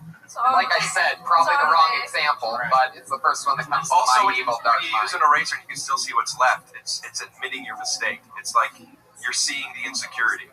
If I erase something and it's still there, it's like, I know. But I gotta know. As opposed to Or erasing it and then writing the same thing again. Right. Right. Just saying. I was just thinking like cavemen, they just owned whatever they did because they had to. Sure. I'd say that's a part that you can throw in. I meant to put that in there. Oh, it's okay. You will. Start All right.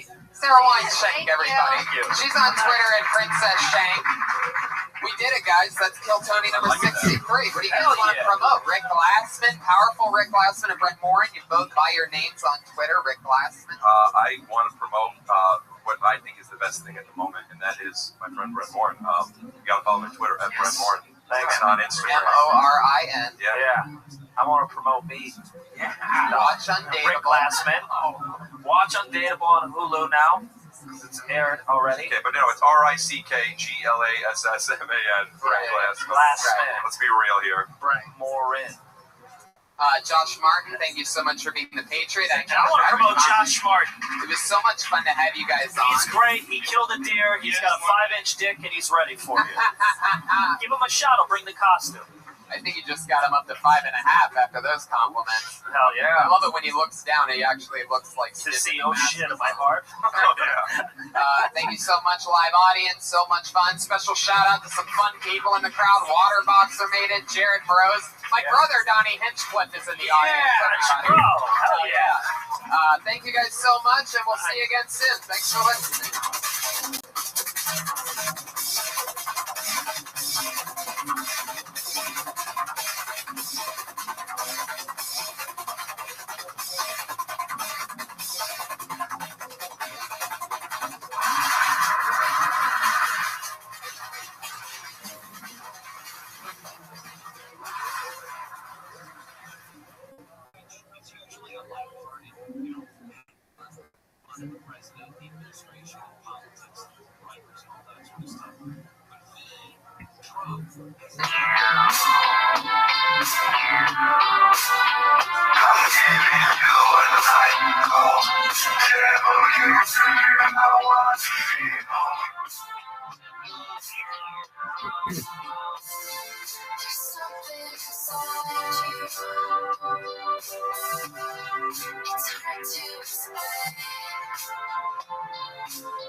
Holy moly! You guys believe it? It's Monday night, everyone. How you guys doing? This is Kill Tony number 64. For those of you keeping track. 64 motherfucking episodes of Kill Tony. And blowing up, people. It's all happening. In fact, I'm happy to announce that today we have our first ever real sponsor, everybody. Real sponsor. Real sponsor. That's right. McDonald's, Squirt, you name it. If you didn't catch on, I'm sorry to break the news to you, listeners, but that was all a big joke. However, tonight we actually have a real sponsor. She cooked food for Red Band, myself, our guest, and the producer, Josh Martin. And it was unbelievable. Delicious. The gourmet cooking. Put your hands together for Elise Lane, everybody, sitting right over there. A super awesome chef. She's worked with many, many great chefs. She's the one. She's a part of her job is she's a recipe checker, people. So when chefs come out with something, she's the one that says this sucks or put it in the book. Yeah. That's an actual job. Yeah. And she was nice enough to make us an amazing meal. I believe there was some ahi tuna, some edamame, some shrimp rolls, some glass noodles. And so if any listeners in Southern California, and perhaps even wherever you are listening from around the world, you can fly her out. Yeah, I'm sure she doesn't mind. You can fly her out. You can, maybe she could freeze up some dishes for you, send them on ice. I'm sure that's possible for the right amount of money. Her name is Elise Lane. You can follow her on Twitter at Elise Lane, ELYSELAIN. A very confusing name to spell. But her Instagram is much easier. That's at the girl with a pan. The girl with a pan. Look her up on Instagram. It's like food porn, right? That's one of your big hashtags. I looked you up earlier, and the dishes were unbelievable. Lemon risotto, something I saw. Some crazy stuff. On Facebook, she's the girl with a pan. On Instagram and Facebook, just look up the girl with the pan. That's Elise Lane. Follow her on Twitter. She's unbelievable.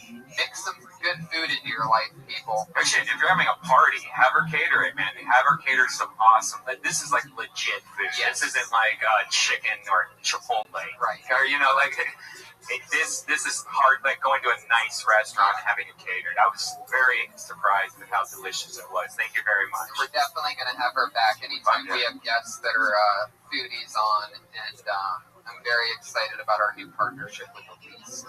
For all you comedians in the room, if you ever make it big, hire Elise for a party. So 17 years from now, when one of you makes it big, hire Elise. Or her daughter at that time. She might have a daughter at that time. Elise Jr. I'm so excited. It was another fun weekend. I was out of town in San Francisco. There's a lot of shake-up here at the Comedy Store. Big, crazy shift in power and momentum as a Kill Tony special consultant. He was on a few episodes. Tommy Moritz is no longer with the Comedy Store. He was the talent coordinator here since I've been here, and for the last about 10 years, he was under the tutelage of the great Mitzi Shore, and now Adam Egan is the new talent coordinator of the Comedy Store. Amazing maneuver, very cool guy, very hip, very awesome. Every adjective I need to call him for my spots to continue happening. He's got a huge dick. He's not standing in the back right now. He's beautiful, always well dressed, hilarious, best skin ever. I mean, what's amazing is we had Tommy on a few episodes as a consultant, but Adam was actually on an episode just a few weeks ago with Andrew Santino, and that's available out there on iTunes and at thatsquad.tv. You can watch it and see how, some of you young comedians can see how the new talent coordinator thinks about stuff. Go back and watch that. Check out his taste. It has been very interesting here, Tony. You missed this whole weekend, but I had to make it here. If you guys hang out at the Comedy Store, now's the time to be hanging out here. So much nonsense, like craziness is happening. People are coming. Like Tosh was here the other day. Like all these new comics that you haven't seen here just suddenly appearing here now because of the news.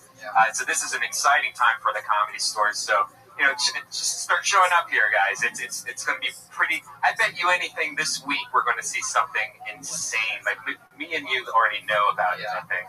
But probably shouldn't say. We probably shouldn't say. All right, but we'll talk about it next week. Yeah, because somebody might be coming back to the Comedy Store. That's right. I'm not going to name any names, but anybody that knows me and Brian and sees our excitement probably make something. Anyway, whatever. Let's just move forward. Connect the dots. Great stuff happening here at the Comedy Store, the home of Kill Tony. That's right. So it was a fun weekend. I was in San Francisco with Jeffrey Ross, and excited to be back. It was a nice, long, gloomy weekend. San Francisco is just the worst weather you've ever imagined in your life. Like they say Seattle's more depressing, but I think San Fran's a little bit more depressing because it doesn't have that depressing stigma. So like you're thinking that it might be nice when you get there, and it's not nice at all. San Francisco's weather is garbage, and I was excited to tell them that from on stage. I just completely destroyed them. I talked about how the pot's not even Like the pot's not strong enough there. Are you serious? Well, I mean it is, but I'm saying the pot's not strong enough for San Francisco to be fun. I kept telling them that, and they're a smart crowd, and they like it. They like taking jokes, and it was also a Jeff Ross crowd, so they like getting made fun of. But man, San Fran can't really take it when you're just being honest with them. Like, your city sort of sucks, and they're like, well, let me go back to fucking LA, and it's like, no, I will. I like sunlight. Yeah, I like San Fran, but you're right. The weather is always awful there, and it's so expensive. I just don't understand why people move up there and pay more money for less sun. Crazy. Makes no sense. It's crazy. Yeah. San Fran, I love you. Good people. But build a fucking machine to break up the clouds or something. It's just, if you're that fancy of a city and you're that way ahead of the time, build a cloud breaker. The cloud breaker, that sounds like a cool name for something. Sitting in the red corner, Raymond, the cloud breaker. Doesn't even matter the last name. You don't even need a last name if you have the nickname the cloud breaker. Speaking of powerful people with fancy nicknames, we always have a head of security on the show. This is somebody's first time doing this position. For those of you new to the show, we've always had a head of security. It used to be a man by the name of the Iron Patriot, who quit around episode 30 saying he got too big for the show. At that point, we decided to show him exactly how replaceable he is by hiring a brand new replacement each week. This week will be no different. A very special patriot. For those of you that have listened for a long time, you might recognize him as a very fun young rising comedian named Scott Kidd. But tonight, he is the Kid Patriot.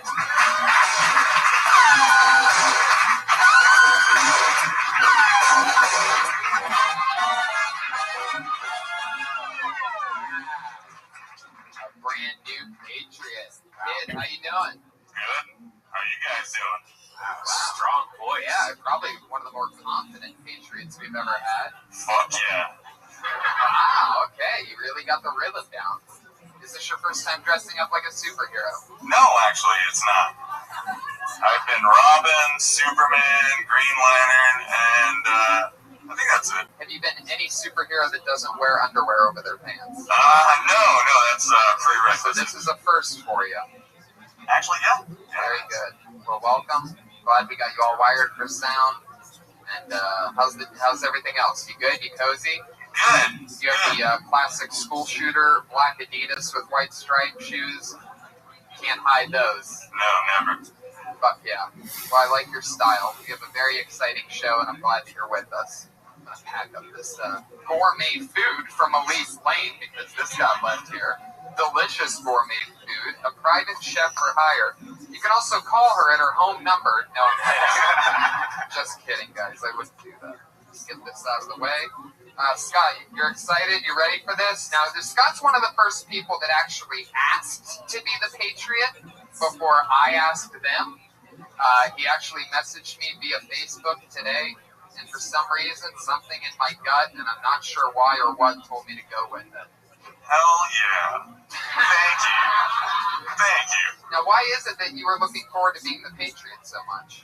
Well, I'm just that kind of goofy guy. I felt like I Alright, did that's the it. character. Okay, let's move on. No. Now, what I love, though, is that if you know anything about the show, you also know that the Patriot's only real job is to have a question for whichever two guests are on that episode. Now, what I loved about what happened today is I go, you have questions for our guest, right? For our guests, right? He goes, yeah, totally. I go, okay, let's just give this a run through. What are your questions? And he goes, well, for Rick Glassman, I'm going to ask this, and for Brent Morin, I'm going to ask this. I go, fuckhead, those were last week's guests. So he already blew it 10 minutes before the show started, and I updated him that he's confused because our guests are the other two stars of the hit show Undateable on NBC, which just got picked up for season 2. Season 2! Some people say that's coincidence that I had the cast members on one week and then the next week, and it got picked up in between, but we call that the Kill Tony bump. Put your hands together for the great Crystalia and Ron Funches are here! Every one of those late night stations playing songs bring tears to my eyes. I was seriously thinking about writing a doing stand-up together for a long time. That's right. And I'm so glad that you guys are here. It's a very stand-up oriented podcast. And you guys are awesome. How you guys feel? Good. Feel good. Feel protected. Yeah. You ever work with anything that close to anything that creepy next to you? I wish I could say no. I got him right here. Patriot Bunches. Welcome, Ron. How's it going? Pretty good. Thank you for the delicious meal that you provided. Yes, from Elise Lane. You guys both you guys liked it? Good stuff. Yeah, it was really good. That's really awesome. good. That's awesome. And Elise is available for hire. So she's probably too busy after this bump, right? Yeah, the Kill Tony bump.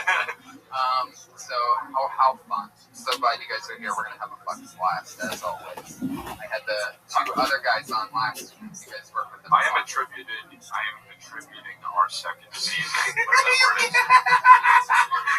You can't talk, you a little bitch. I remember you said you weren't going to do this. I'm sorry. I am attributing our second season pickup to you. Yes. So, thank you. Boom, you heard it here. That's right. Chris confirmed it. If you have a TV show, people, that needs to get picked up for a second season, I'd be happy to have you on the show. That's right. So let's get into it. Patriot, what are your questions for tonight's guest? Well, I have a question. Exactly. Ron, you're such a likable guy. I was wondering, what do you think, or what do you feel was the best decision that you made in your comedy career? That's like a really good question. Yeah, a deep question. From a guy dressed up. Thank you, Iron Patriot. I'm wearing 5-year-old's pajamas. Probably just staying in Portland and doing comedy in Portland was a big deal for me because there wasn't really any map on how to do it, so people just kind of did whatever made them happy, what made them laugh, and I didn't go out and do like the pre-way to do it before that was to go out and do triple runs in Minnesota or Montana and shitty places. I was just like, I'm not going to do that. I'd rather just stay in the city and just work on my act and not worry about getting 50 bucks and just focus on getting better. How much time did you spend in Portland before leaving? 6 years. Wow. So you got good there. You got, professional there. Yeah, I mean, I was doing stuff. I'd already been on comedy before. Wow. So you worked it all out there. When you first started stand-up, were you like talking really fast and stuff, and you're like, I was doing regular stuff. I was doing like, who's drinking tonight? I still do that, but yeah. Yeah. And then I was like, oh, but don't offer me anything because I'm allergic. It's a good punchline. Yeah. Patriot, what's your question for Chris? Chris. You had a good one for him. You better not. Okay, let's see. We'll see. Chris, you're noted as having the influences of Jim Carrey and Eddie Murphy. Sure. Okay. Let's just say some magical miracle occurs where you could go back in time and play either one of them in one of their movies. Which role would you choose? This guy's coming correct. Yeah, that was a great question. Jesus Christ. For not knowing who the guests were until 5 minutes ago, you really, you got a smartphone. You just Googled that shit, huh? Yeah, it's on my Wikipedia. I just saw that. I would pick for sure Beverly Hills Cop. Yeah, definitely, absolutely. Yeah, one of my favorite movies of all time. Yeah, what? I'd like to see that. Heck yeah, definitely. Yeah. But like the one where they went to Magic Mountain. That's the one I like. You just want to go to Magic Mountain? You just get a ticket. Yeah. But I won't go when there's nobody there. Yeah, right. Well, that actually just inspired a question for me. If you were to play Jim Carrey's character in Dumb and Dumber, who would you want your Jeff Daniels to be? You have one in mind? Oh, that's a good question. That's a good question. Not Brent Morin. How about that? That's my answer. That's a perfect answer. That's a perfect answer. Let's get into the show. You guys ready for Kill Tony 64? Over 20 comedians signed up for the opportunity to do 1 minute and then talk shop with me, Red Band, the guest, and even little Patriot Boy over there. And we are going to do that. Just malfunction? Comedians, come up when I say your name, and you know that you get 1 minute of stage time, and you know that your minute is up when you hear the sound of a kitty. Barely hear it. Listen to how quiet that Somebody little just baby squeeze kitty. a real kitty? Listen to that kitty one more time, so you don't think there it is. There you go. That's way louder. There you go. That's when your time is up. That means wrap it up then. You can't run the time, or else you're going to bring out the angry West Hollywood bear.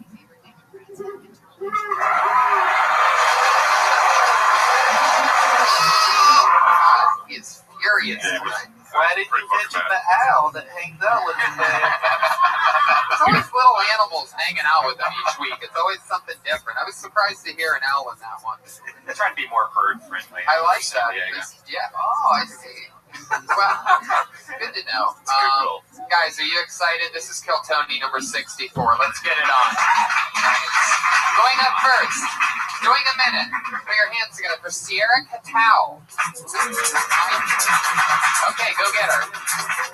Now, what's interesting, we're going to kill some time here for a second, because Sierra Catao, I happen to know, is one of the only comedians under 21 that signed up for the show. So what that means is, since it's a 21 and over club, she's outside right now, waiting, hoping that her name just got pulled out of a bucket. Little does she know that it actually did. It's not the best for a live show to have somebody waiting on the front patio. Is she 5? Like, how old is she? I would like I think she's 5 would be 19 or 20. I'd love to see a 5-year-old do stand-up. just totally relatable. She's real blue. Thought my fucking mama sucked my dick. Patriot's hand is up. This should be interesting. I just happened to notice I think her birthday was a couple days ago. Well, you're a creepy guy. Yeah.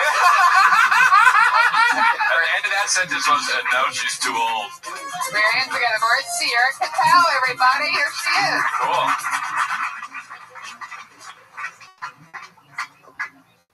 Hey, folks.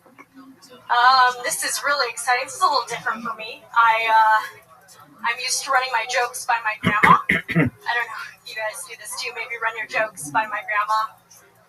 Yeah. And if she laughs, then I know it's funny and I'll come up here and perform it for you guys. And then if she doesn't laugh, I perform it anyway.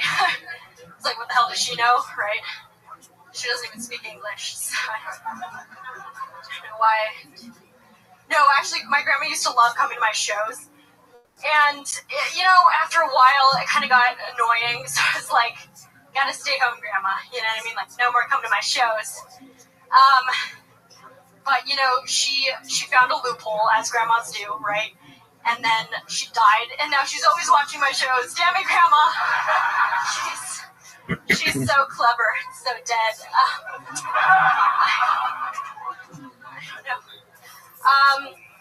Yeah, a little bit about me. So I'm in college right now, but I did well in high school. I was valedictorian class president, but those are some of the perks of me. She brought out the bear. That was fun. I even gave her 2 meows because she's so adorbs. Right. Totes adorbs. So much fun. Oh yeah. Sorry, I was a lot of breath. How old are you, Sierra? I turned 20 last Saturday. Wow. Patriot was right. Yeah. It makes it that much scarier when you know the Patriots out there on Facebook just haunting everybody. Just Facebook let me know. Wished her a happy birthday. Done deal, guys. Done.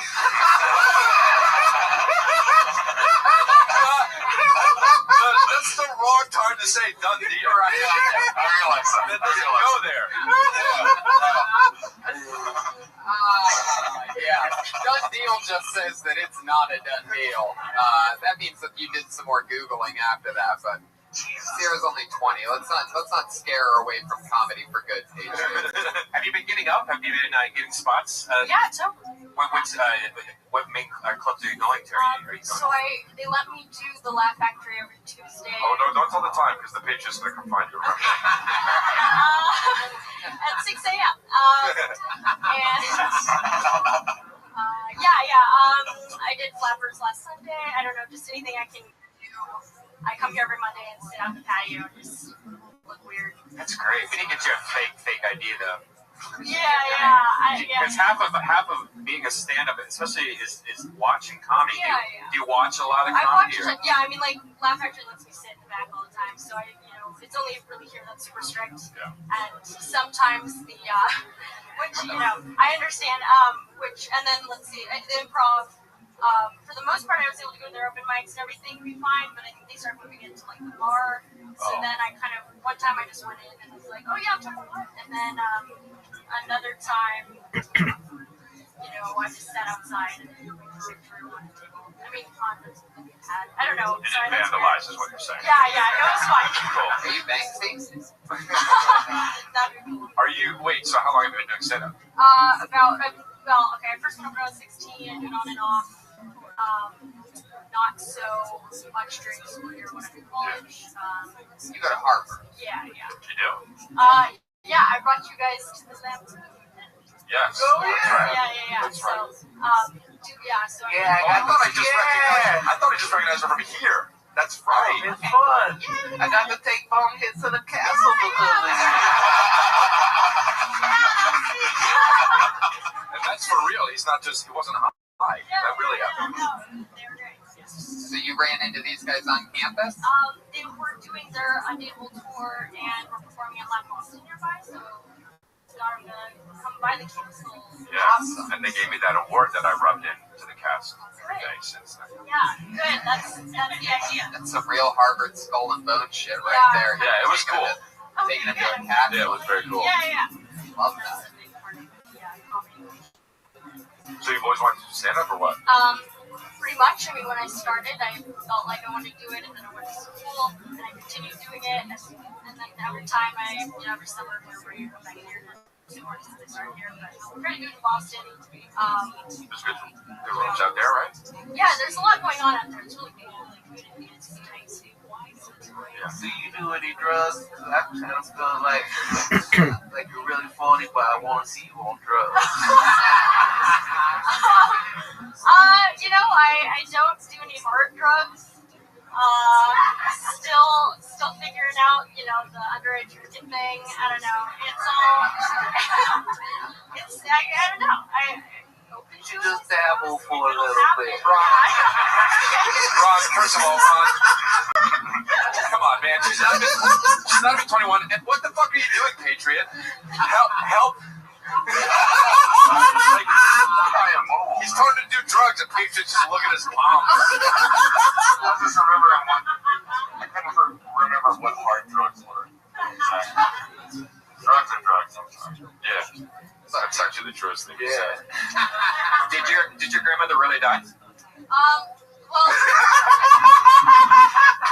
gone. One's still going strong. The other one did pass away before I was born.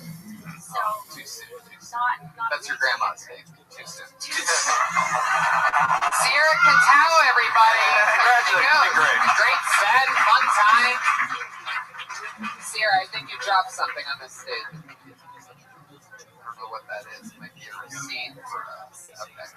Follow her on Twitter, listeners. She's Sierra Catao. Sierra, Katow, all one word. So you can follow her on Twitter. Maybe be cool with Patriot. Find out when her next birthday is. Follow her closely. I can't believe the Comedy Store is this strict one. What the fuck? The only thing they protect is their liquor license. You can jizz on the walls, but if you're not 21, get the fuck out. That's the store for you. Maybe we can get Aiko's ID or something. Somebody like that. Yeah, that's true. I'm sure she would pass. It's just any random Asian girl. Maybe Bobby Lee. Put your hands together for your next comic. It's Zach Kirby.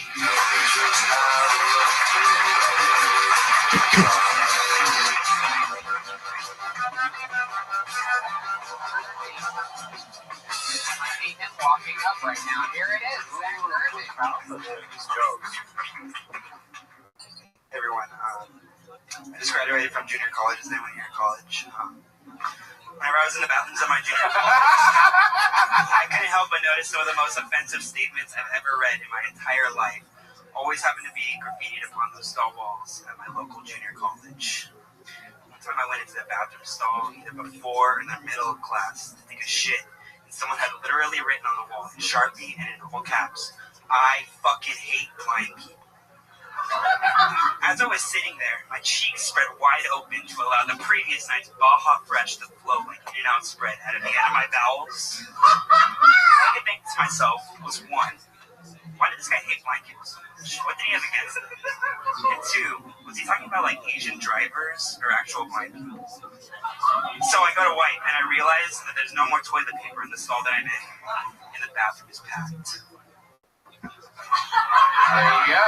58 seconds of, wow, thunder and lightning. Before the cat. Yeah, beat the cat. Zach, that was interesting. It almost seems like a very true, I mean, first of all, I love how confidently you asked if anybody else just graduated from junior college. You asked that, like, hey, does anybody else like sunlight and water? Like, very casual. And I like the pause that he didn't give after he asked the question. They're not waiting for the answer. I actually said this to myself.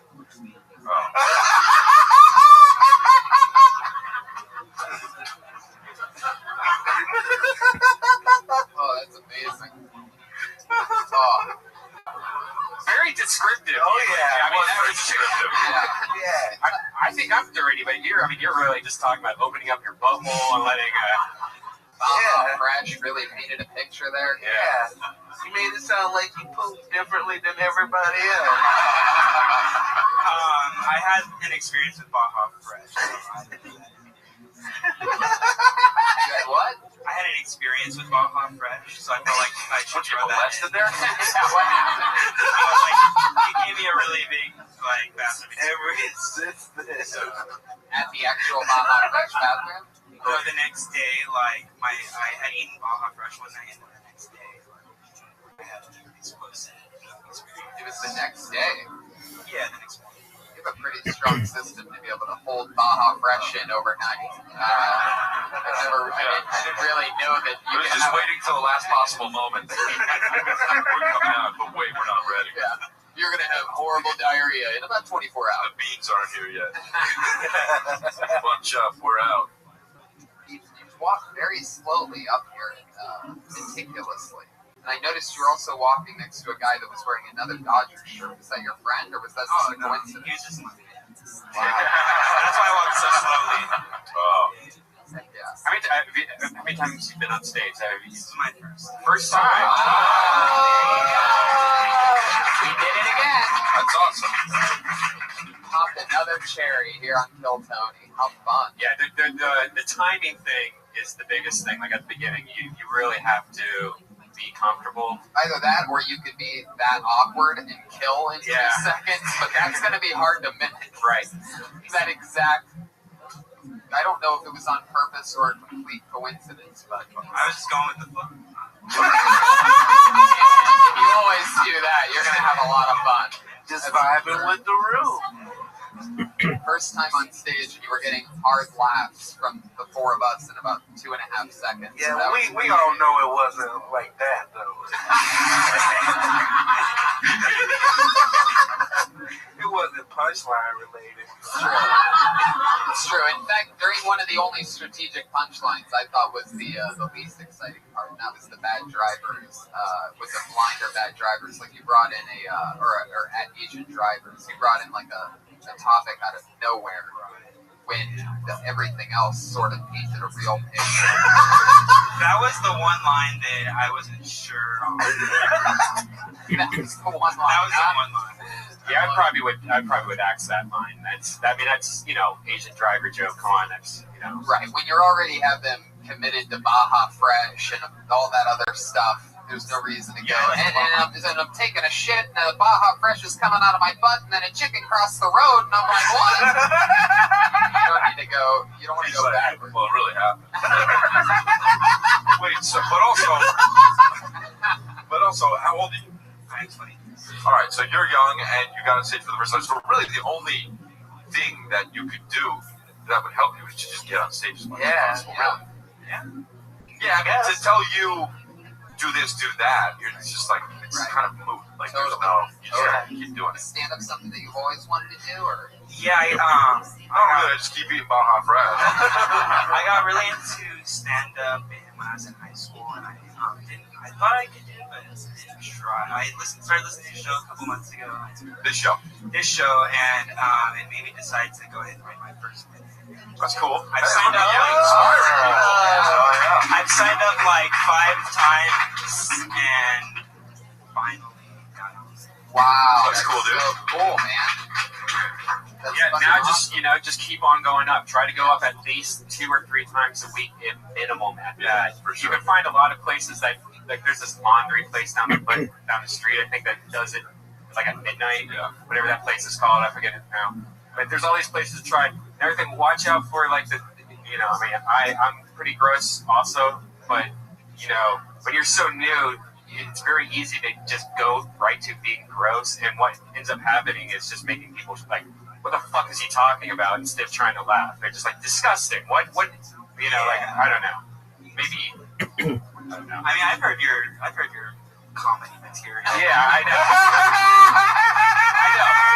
But what I'm saying is, I'm very dirty. I have a whole hour of poop material. But it's really hard to, I guess, it's hard to do that shit without it being just. It has to be funny. Yeah, it has to be funny and it's fine. It's funny. Yeah.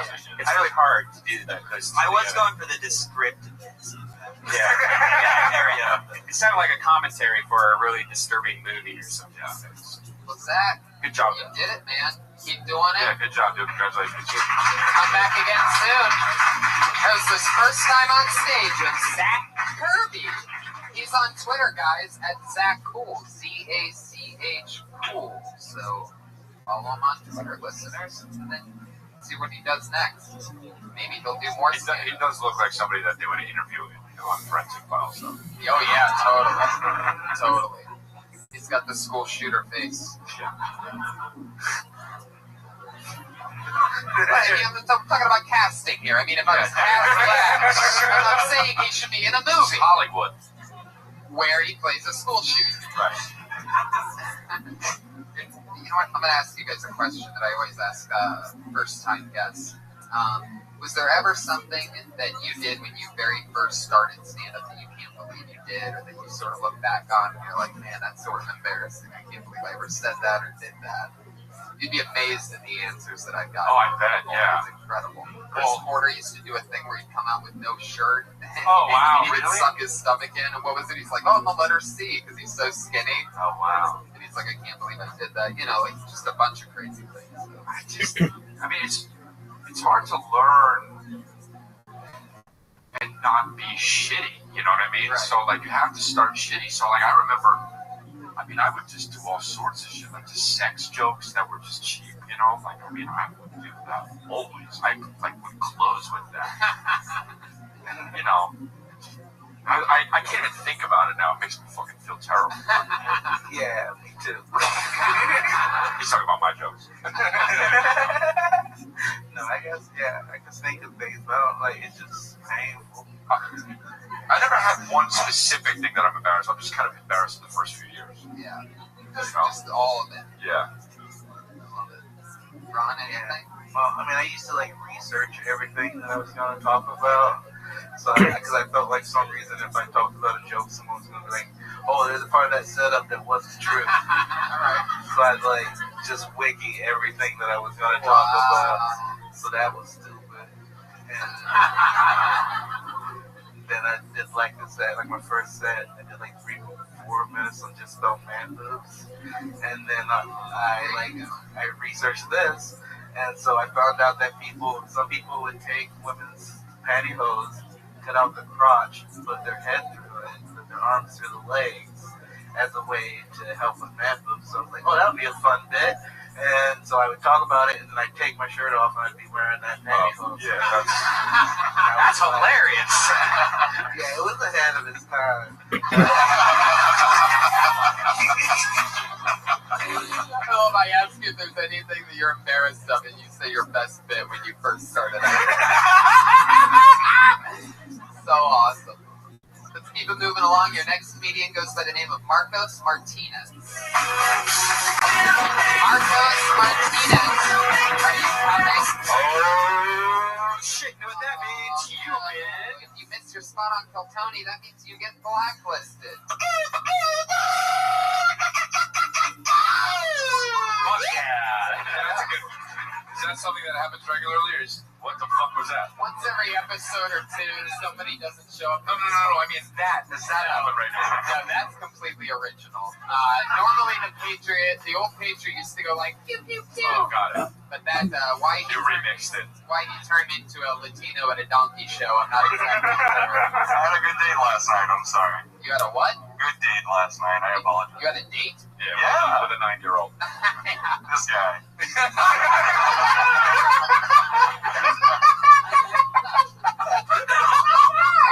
You went on a date last night? Yeah, man. Tell us about that. Yeah. Did you get a bomb on fresh? No, Taco Bell. She was very disappointed. Come on, be I bet serious. she wasn't when you flew her home.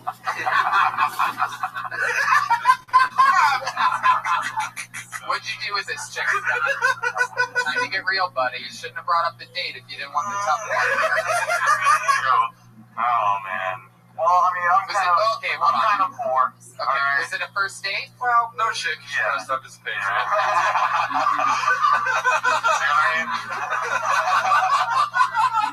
It'd be weird if you took that mask off and you were Bill Gates. Is all I'm saying. She wasn't into the whole going Dutch thing. Yeah. So, yeah. But at some point, she started screaming at me, and I heard this great accent, and I was like, I have to emulate that. So, wow. Yeah.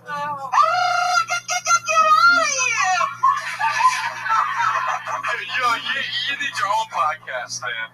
Yeah, absolutely. We're gonna get you a spin-off, Skunk Kid, whatever it takes. Thank you. So you went on. So that's true. You went on a date with a Latina chick, and in the end, she screamed at you. Yes, because of the Taco Bell, and because we're not going down. Oh, you really took her to Taco Bell? Hey, man, I make mistakes. I'm only half human. Son of a bitch. I actually appreciate that. Thank you for saying that. I pulled another name out of the bucket. Hopefully he's here. Put your hands together for Jared Campbell.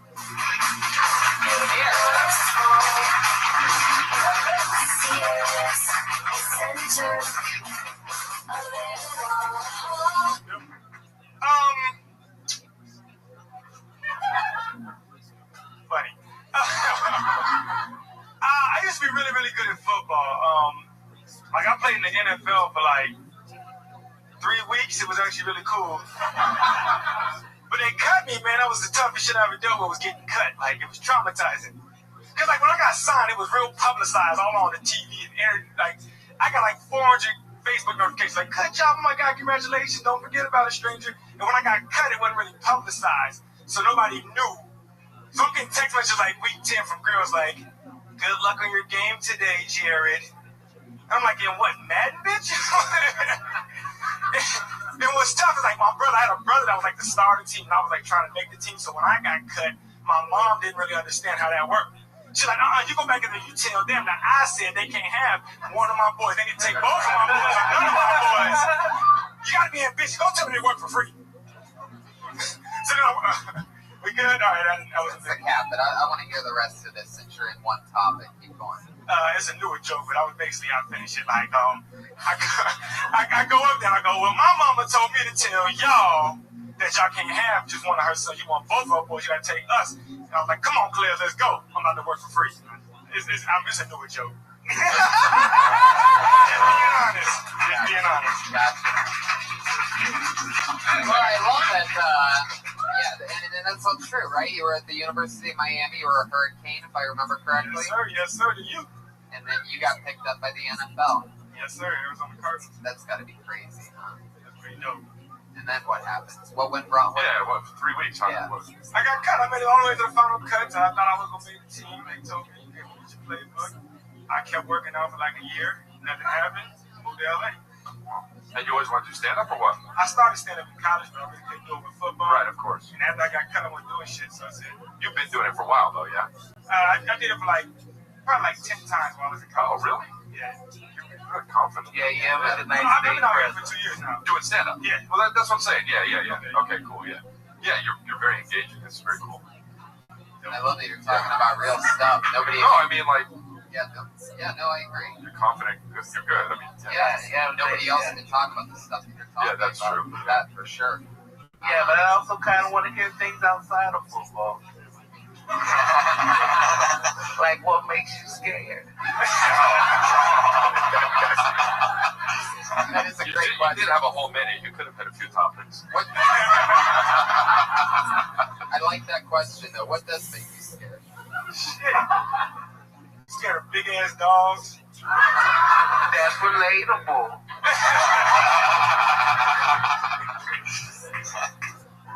What else?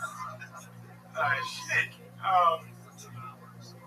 Scared of heights and shit like that, man. All the cliffs and all that good stuff. Imagine a big ass dog on a cliff. Scary.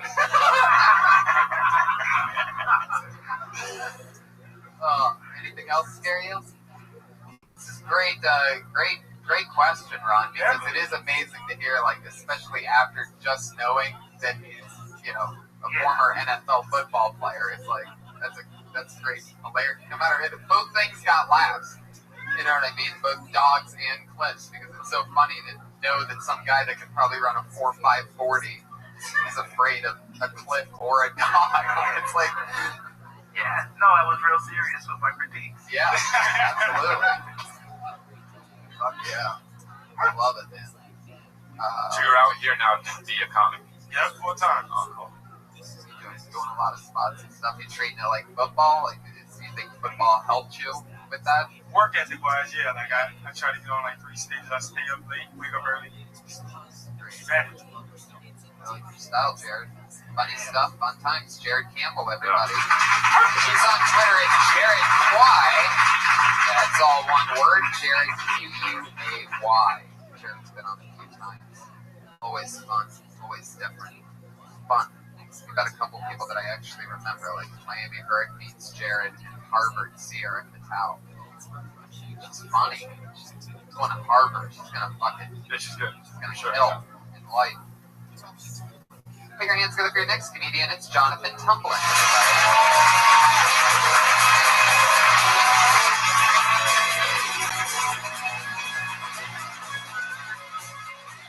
Oh, I'm sorry. You came for one twice. No, I'm kidding. I'm black out there. Jonathan Tumblin, everybody. Restart the clock. I had to say it. I'm sorry.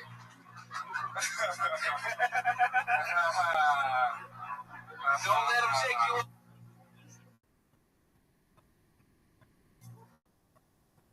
Let him shake you up.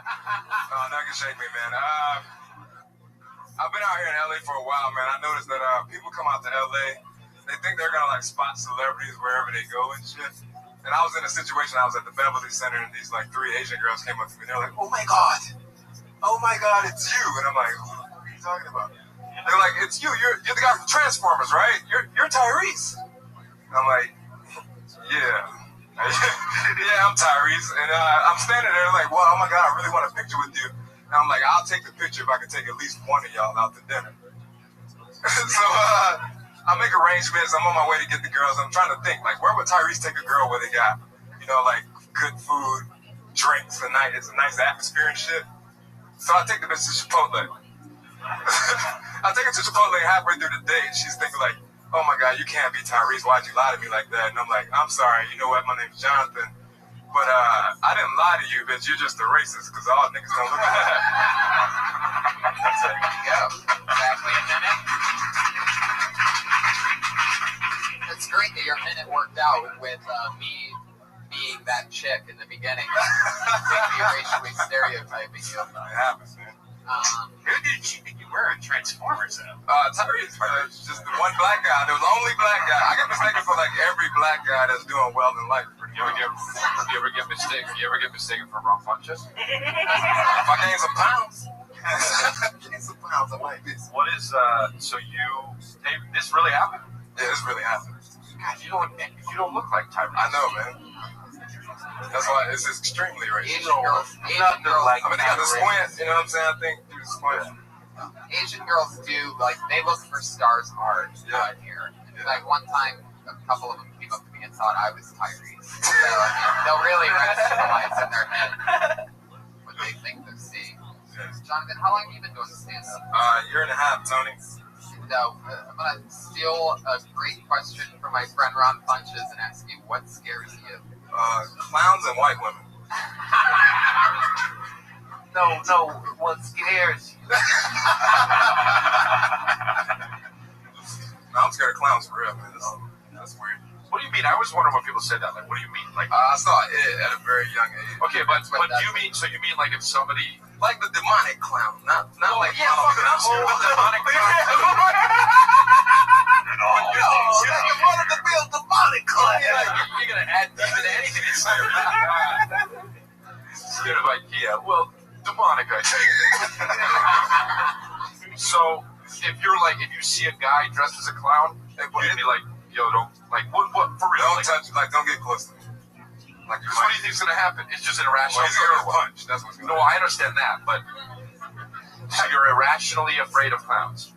Yeah, man. I know it's a common fear. Yeah, man. I don't know. How badly I wish I could fucking like Uber a clown here right now just to watch you beat the shit out of him, like watch his red nose fly off across the room. It'd be bad. Oh, you can't beat a clown's ass, dude. You'll fucking scar children for life. That's true. Clowns scar children. Oh, I see. So anyway, he's thinking about he's like a super. You a patriot can. Oh, they got electricity on his hands. Fuck yeah, clowns. That's an interesting one. I have an ex-girlfriend who's terribly afraid of clowns. She's afraid because she had a mean dentist when she was a kid, and like a little kid, pictures of these happy clowns in his office. Really? I had the same dentist, and it sort of freaked me out too. It didn't like last forever, but it's true. There is something about in fact, human. Like when the clown is in human form, I can handle it. Like if there was a guy dressed like a clown, it's like, all right, creep, get away from me. But I'm not gonna beat his ass. Well, no, like the fear of clowns though kind of makes me scared of. I don't like women with makeup either. It's like, where are you hiding from, yo? So I think what the fuck are you hiding? I think we're getting to the root of all of this. I agree with him with the Yeah, can we talk about your mother a little bit? Hold on. Mom's right here, man. Oh yeah. Well, Jonathan, found out a lot about you. It was fun times. Always. Keep rocking. Yes, sir. Like I was saying, like, human clowns don't scare me that much, but like a picture, like if I had to sleep in a bedroom and there was a picture of a clown on the wall, I get that. I'd be up for an extra 3 hours, like fucking just staring at the picture. Why is the microphone near Paige's dick? No, for real, what is that? Why is that? The original Patriot, he had a $5,000 robot suit, and his microphone, for some reason, and the positioning of it all was right there at his crotch. So when we recast New Patriot in an outfit completely bought off Amazon Prime for like $15, we decided that one of the only traditions we would also keep is keeping the speaker box at the crotch. So. Yeah, I knew I was going to be upset that I asked that. I love it. You're doing a great job, Patriot. I'm actually very surprised. We're going to go for Scott Kidd, everybody. So much. Oh, I just got to work with this kid this weekend. He's a favorite here on Kill Tony, a one-liner specialist. Put your hands together for Gabriel Killian, everybody.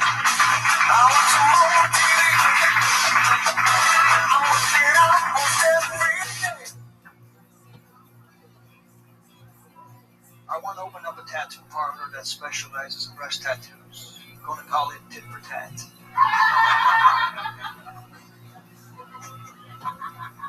I grew up pretty broke, man. every year I had to pitch in on my own birthday presents. Times got so tough, I once stole an old lady's purse. I was disappointed because she barely had a few dollars, but the spinning roundhouse kick I knocked her out with, totally fucking worth it.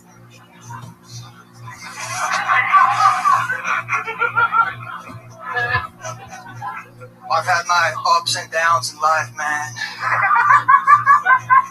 Mostly downs. It's been rough, but I can hold my head high knowing that even during the worst of times, during my lowest points, I never, not once, ever forgot about Dre.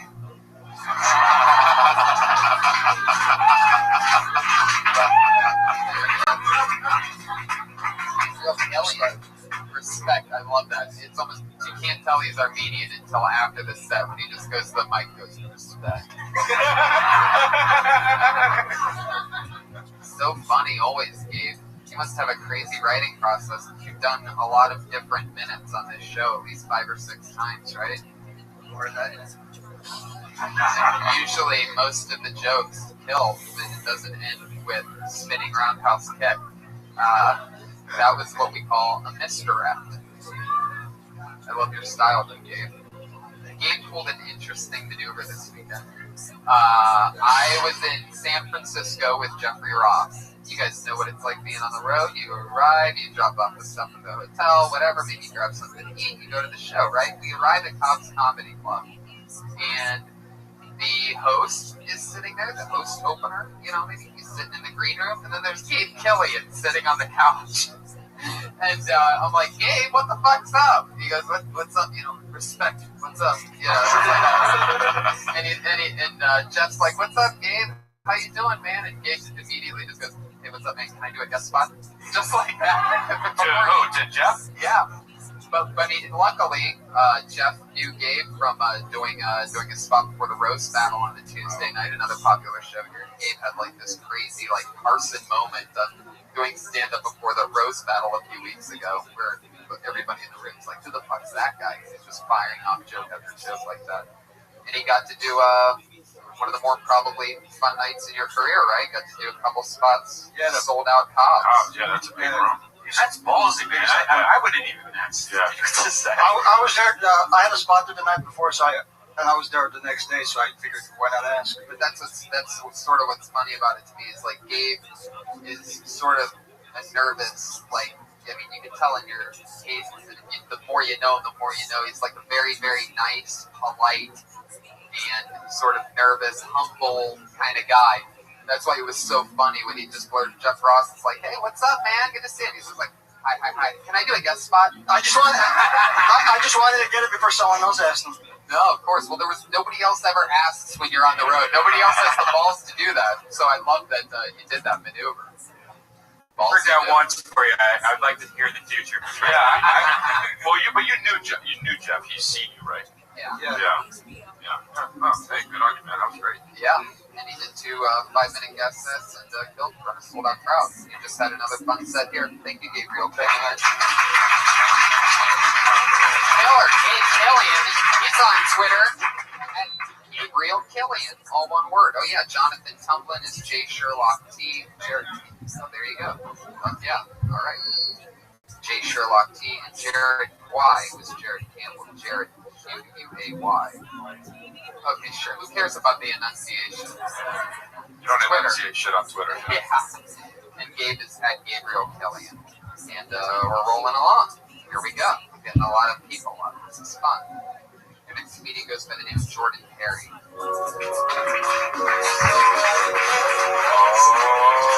Oh, shit. You know what that means?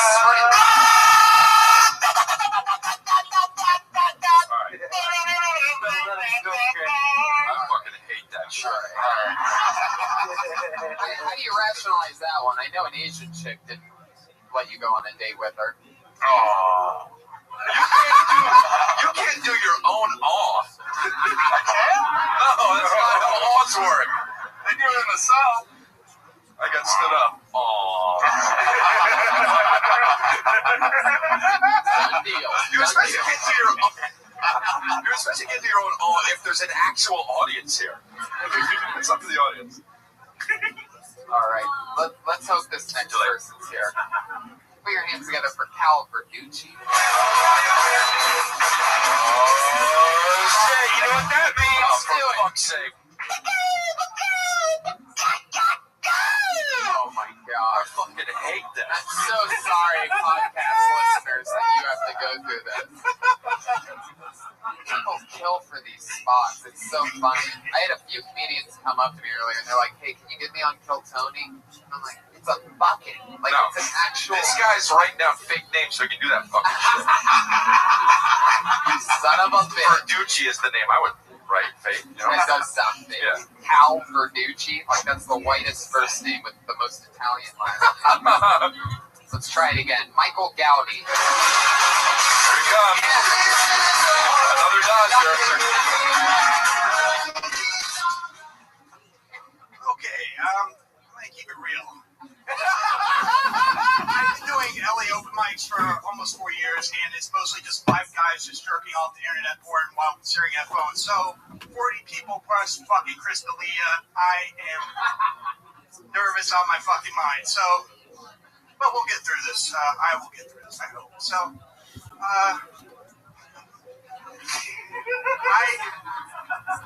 I was born in Florida. I was raised mostly in Georgia the first 13 years of my life.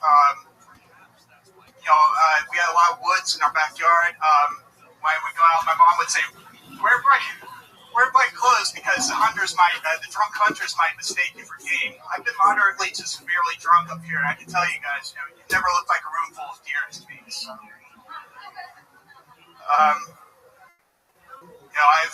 my dad called me the other day and said, your cousin's having pancreas surgery because alcoholism, of course, runs in our family. And can you believe he drank that much? And I'm like, yes, because I've seen his wife. I would need to say you're a consciousness every day. I love it. Michael Gowdy. Thank you for dressing up in your cum shorts. I never watched my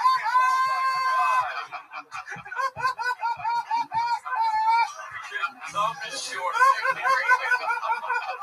It's what LA open micers jerking off to. I've never even heard the terminology cum shorts before, but that's exactly what those are. It's food stains, goddammit. It's food stains. For you listeners, they are, it's a bathing suit that rises above his knees and has what appears to be light white stains on them. Even if it's not cum, when you put those on, you gotta be, I can't wear this because it looks like they're cum. Right. This guy was just like, fuck it, and put them on. Yeah. Nobody's gonna believe you when you go, no, it's not actual cum. Alright, well then lay off the Cinnabon, you know what I mean? Whatever ice thing is going on there. Stop feeding your penis food. Especially powdered donuts. I was gonna thank you for putting out these podcasts, but fuck that shit. Oh, I love your style, Michael. Thank you. What I really love is that you didn't really start until 30 seconds in. You were talking about how nervous you were and what other open mics were like. Because this guy's a fucking legend, am I right? You are not right. But you are not right, number one. And number two, it made me be on his side when he said that. Oh, yeah, totally. I love it. Michael, how long have you been doing stand-up? Almost 4 years, Tony. 2 months, it'll be 4 years. Oh, that's awesome. Okay, how much do you get up? How often do you get up? About three times a week on average. All right, well, that's so cool. You wear swimming trunks every time. Or, just have 2 pairs of shorts. So, you have 2 pairs of shorts? Yes, I have no pants. You don't wear pants? Very rarely. So. Well, if it's real cold, you wear pants. Yes. I'd hate to see the pair of shorts you don't wear to the comedy.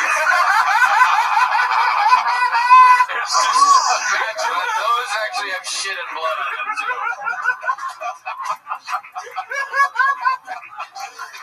Oh, I'm going to the comedy store. I'm gonna wear my good shorts. Shitty or Cummy? Let's go with Cummy. You can't I can be in front of Chris D'Elia tonight. Let's go with Cummy.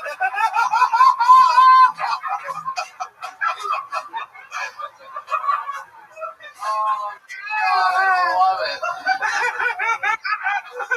One of the Kill Tony trademarks is that we always tell people to not wear shorts on stage, but I think we're gonna stick with you. Keep rocking those shorts, Michael. I won't be watching any week. I love it. You could be the come short comedian.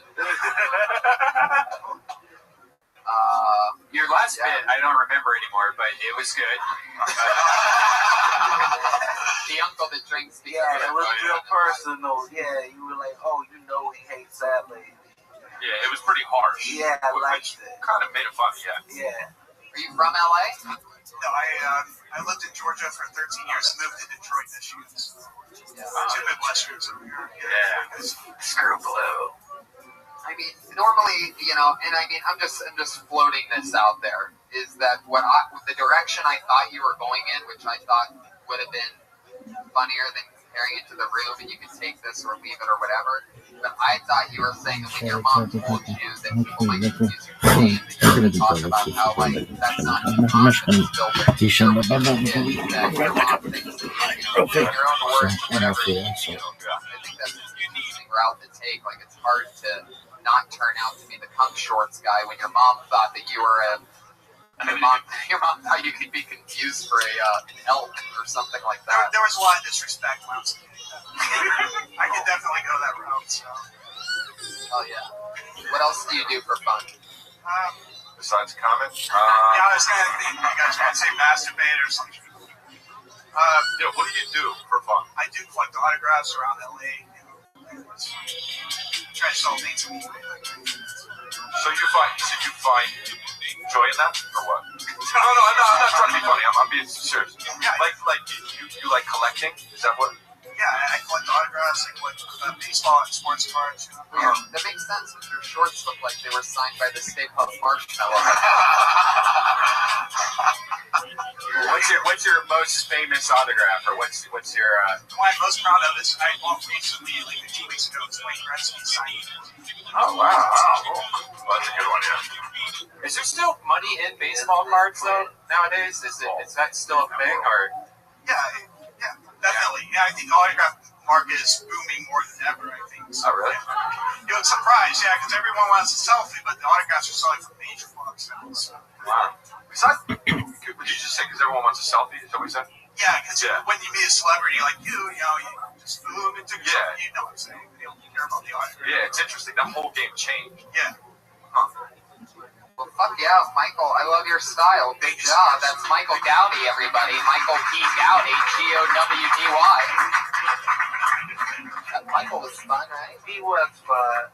How you doing, Ron? You having fun? I'm having a good time. I love your style. I could listen to your voice all fucking day. Yeah, it's true. I wish everybody that I talked to had like a headset or whatever, so then it came out in your voice, whatever they said. Oh, that would be so much. I would just have a smile all the time.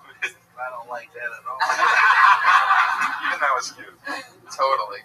Adorable. You know what's interesting actually to see is like different comedians like this that how you feel about them immediately when they step on stage before they even say anything, right? Yeah. I don't do that when I'm at a show watching guys. I just because I know they're professionals maybe, but it's interesting like the feeling you get from certain people. You're like, oh, I feel confident in you. Or yeah, like, exactly. Oh, I'm really scared for you right now. Exactly. Yeah, for real though. Yeah, it's not. Yeah, it's for real. Or I gotta wash my shorts sometimes. Yeah. I bet Michael never wears those again. Good. He's in the bag. I already took them off. It's just in his tidy whities right now. Oh, we love this young lady. Put your hands together for Clee Wiggins, everybody. Please. Oh, we don't love her anymore. Oh, thank God. Thank God. You're behind the mask. I was reading my Star Wars book in the corner as usual, not paying attention to the show. Yeah. Let's see. So I moved in with my boyfriend about a year ago, and in that year we've had the cops called on us like 4 times by our neighbors because we get in a lot of. Okay, so I don't know if you can tell by looking, but I'm a nerd. My boyfriend's a nerd. He's a black nerd. We get in fights about the nerdiest things, but we still argue like 2 black people. So it's a lot of motherfuckers and niggas. But what we're arguing about is like how to best reboot Buck Rogers, or why Batman can't be out in the daytime, and that's why The Dark Knight sucks. But our white neighbors are not appreciative of this, and the cops come and they say to me like, "Ma'am, are you okay?" And I go, "You know what this motherfucker had the nerve to tell me? He said if you reboot Buck Rogers, Twinkie would be an unnecessary character. Who the fuck is going to carry Dr. Theopolis if you don't have Twinkie? That is some bullshit." It's fair to say like that the 3rd time the cops are no longer coming back because they don't care about our bullshit arguments. Boom. Big wiggin'. Black nerd. We did that same bit last time you were on stage, right? Did I? I don't know. I had a stroke last year. I can't think so because I remember I don't know what Buck Rogers is. I remember that being really new. Yeah, no, I still, since the last time you were on, I haven't gone back and watched or listened to or read whatever Buck Rogers is. I'm not even sure what it is. It's a comic book and TV show. And Twinkie was like the twink of Buck Rogers. He was a gay robot. She's pretty much. Is that true? Yeah, I thought where that term comes from? I think so. Super real? I read it on the first time I did. I mean, Twink to me was always a gay robot, so. Well, Twinkie was his name, not Twinkie. But, yeah, did I do it last time? I thought I did a different one. Maybe I did that one. I don't remember. It's pretty funny. I think like what we said last time, it is funny, having the police come over about getting in a fight, and then the fight is just comic book nerd stuff. And they don't care. Maybe the references you are using for some of the people who have no idea, like Tony, who Buck Rogers is, and you can also maybe just update it a little to like, I don't know, Star Wars. Is that true that Batman doesn't go out during the day? Well, according to Ed, Batman should not be seen in the daytime, and therefore that's why Christopher Nolan movies suck. Yeah, that's common sense. Yeah. Well, yeah. He really doesn't. Ed and Ron. Yeah, Wait, why does that suck? I don't get it. Because he's the Dark Knight, so him fighting Bane at 2 p.m. in the afternoon is somehow. It just doesn't feel right. It's wrong. It's all wrong. You agree with that? Yeah, because he's supposed to be in the shadows. You never had shadows in the daytime. There's more shadows.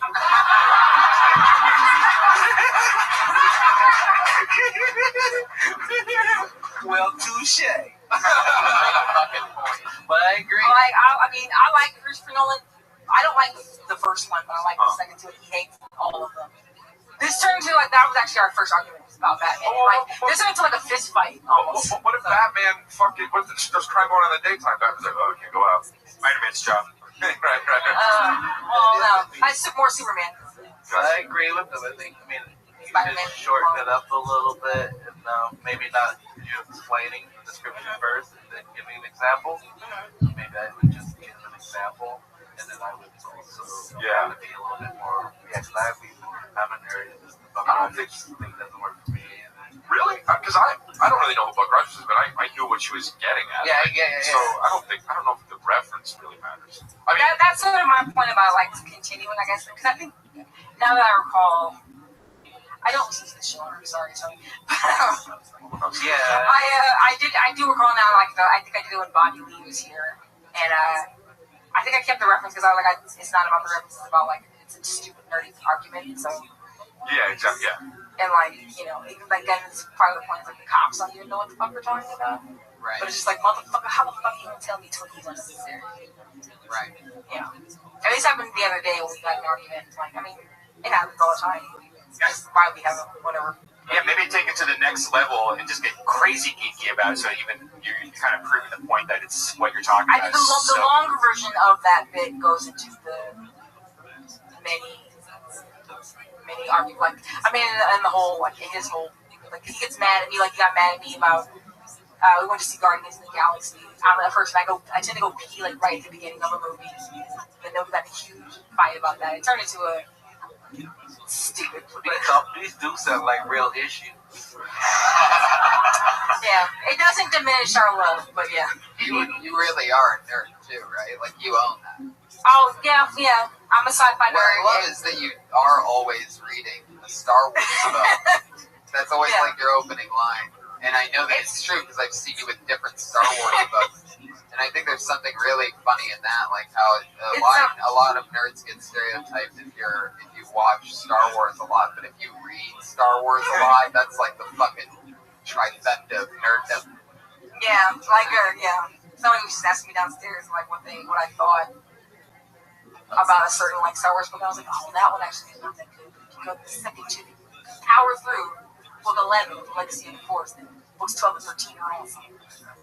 This is the part where I kick you out for being such a nerd. The natural bully in me has to let you go after dropping book 11. Lee, I love you so much. I love you too, Tony. Lee Wiggins. And Lee and Kim. We did it again with Lee. This is the part of the show where we bring on our two regulars. These two girls do a new minute each week since the show started. So it's always fun to see what they're going to do different and new, and it's always a blast. So let's get it going.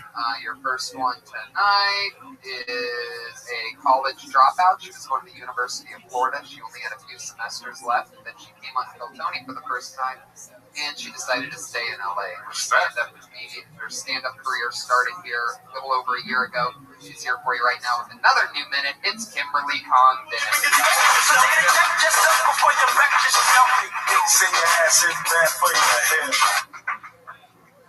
What's up, guys? How are you? I am in a long-distance relationship. I don't know if anybody has ever been in one of those. They're super difficult. They're really hard. It's really hard because I live in California, and my boyfriend lives all the way in my imagination. So it's like not a real thing. I don't think I can be in a relationship because I'm a comedian. It's really hard. So I got online the other day and I almost bought a vibrator on Groupon. But my mom always says that you get what you pay for.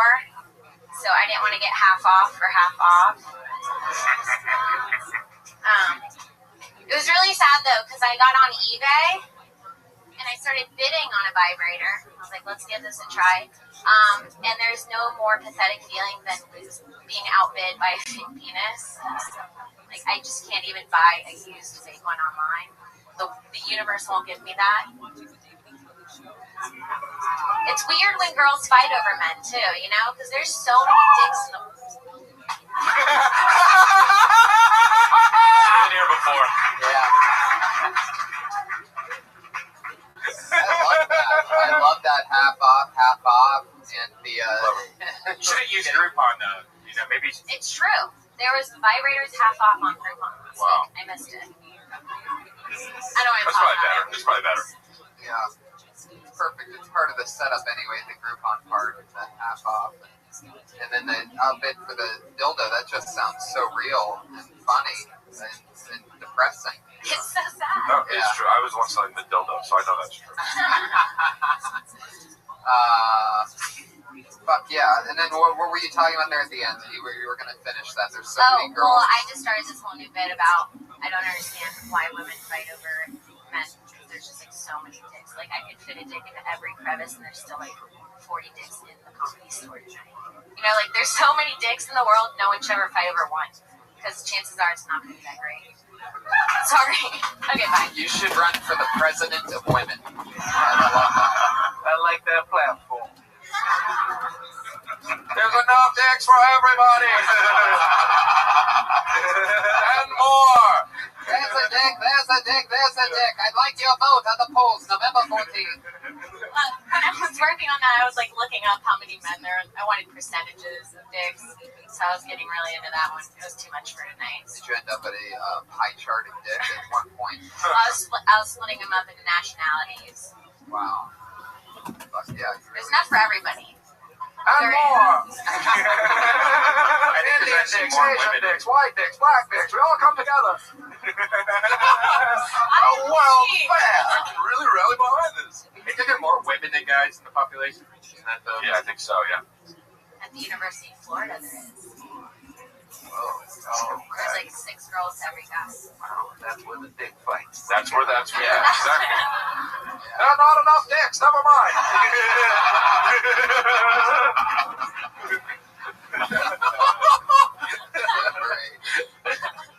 Again, for some weird reason, I'm going to steal my favorite question that I've ever heard asked on this show. And since I've never asked you this, I'm going to do it. What scares you, Kim? What scares I'm going to call it from now on, by the way, every episode I'm going to use this, Ron, and I'm going to call it the punches question. Cool. I'm really scared of the dark. Like being by myself in the dark. Also the Comedy Store a little bit. So, those two. Yeah, you keep coming back. I keep coming. I don't know what it is. That's what the scary part is. I can't stop. Okay, well. That's I just... Yeah, I'm done. Yeah, that's fun stuff. I like your style, Kim. Anything else for Kim, guys? Buddy, thank you. You're gonna come. Keep it up. Thank you. Kimberly Congdon is at Kimberly Congdon on Twitter. She did Roast Battle here, a live show that takes place here on Tuesdays. Annihilated a couple weeks ago. That was fun to watch. You're a final comedian of the night, and the other regular here on Kill Tony is a regular here, obviously, and also on the Dysentery podcast. Very, very, very, very, very funny young lady. Put your hands together for Sarah Weinshank, everybody.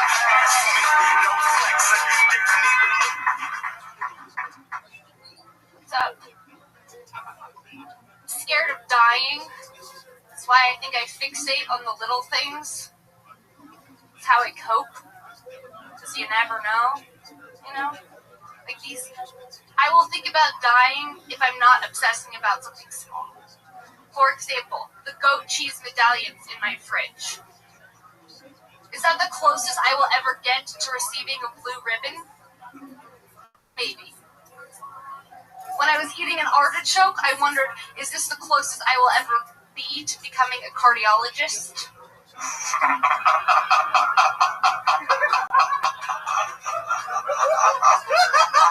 It's a thinker.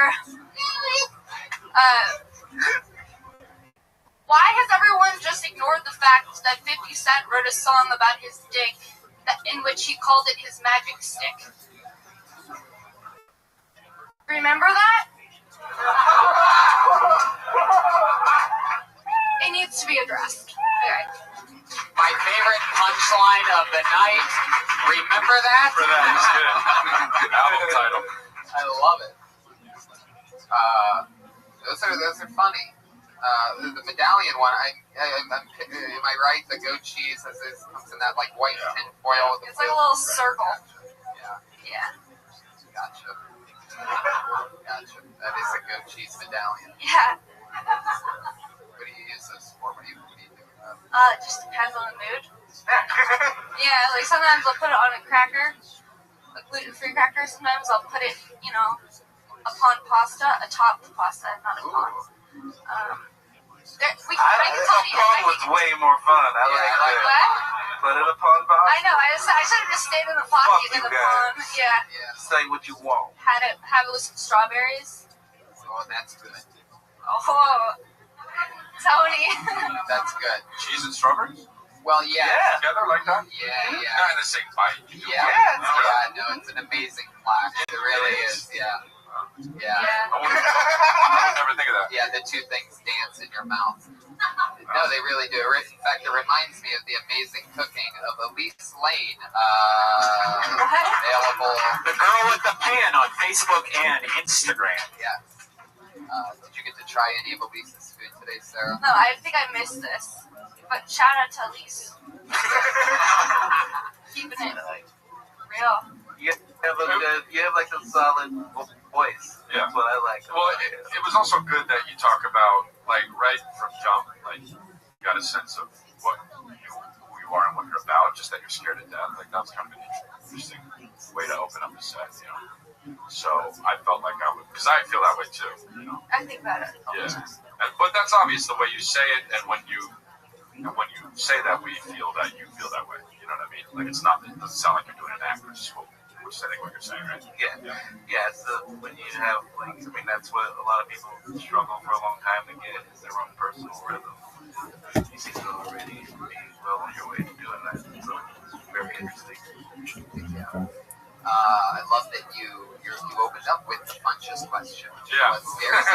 Yeah, because I've been It's like the end of thinking 8 about Mile. that. She fucking beat you to it.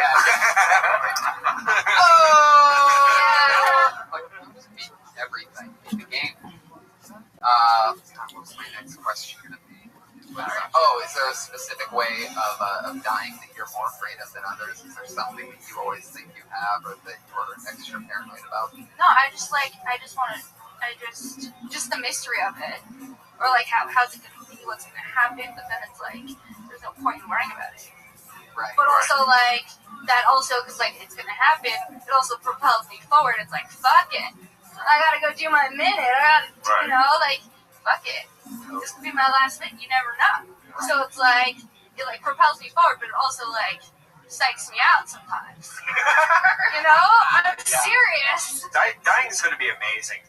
We don't have anyone that has ever been able to tell us. It's going to be the greatest thing ever. Yeah. Bunch of pussy everywhere. Ghost pussies.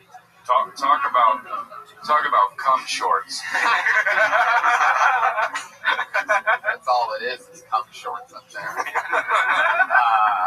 Fuck yeah, Sarah. Well, fun stuff. Yeah, thank you. You're welcome. Sarah Weinstein. She's on Twitter at Princess Shank. Kimberly Congdon's on Twitter at Kimberly Congdon. Kimberly Congdon and Sarah Weinstein, Princess Shank on Twitter. We did it. That's Kill Tony 64, guys. Hey, thanks for having me. Promote something. You guys are on Twitter. I got my tour coming up. Yes. You go to my website, chrisdelia.com. My tour, I'm doing the whole 31 cities, so go check that out. Yes. Ooh, I'm just at Ron Funches. Just chilling mostly. Yeah, but we got our show coming up. Undateable season 2. That's right, Kill Tony fans. Get on board. Watch Undateable. Rewatch it. TiVo it. Play it on repeat over and over again. I don't know if that helps numbers or not. Fuck that anyway. Yeah. Just do it. You guys are crazy comedy fans, so blow these guys up. Scott Kidd is on Twitter at Devo Kid. That's right. All right, that's DEVOKIDD. That's Devo Kid. And of course, Elise Lane, the newest chef, the newest sponsor of Kill Tony, Private Chef. Follow her on Twitter at Elise Lane, ELYSELAIN. Follow her on Instagram, the girl with the pan. And follow her on Facebook, the girl with the pan. She's the girl with the pan. Delicious food, Elise Lane. Thank you so much, everybody. That's episode 64 of Kill Tony.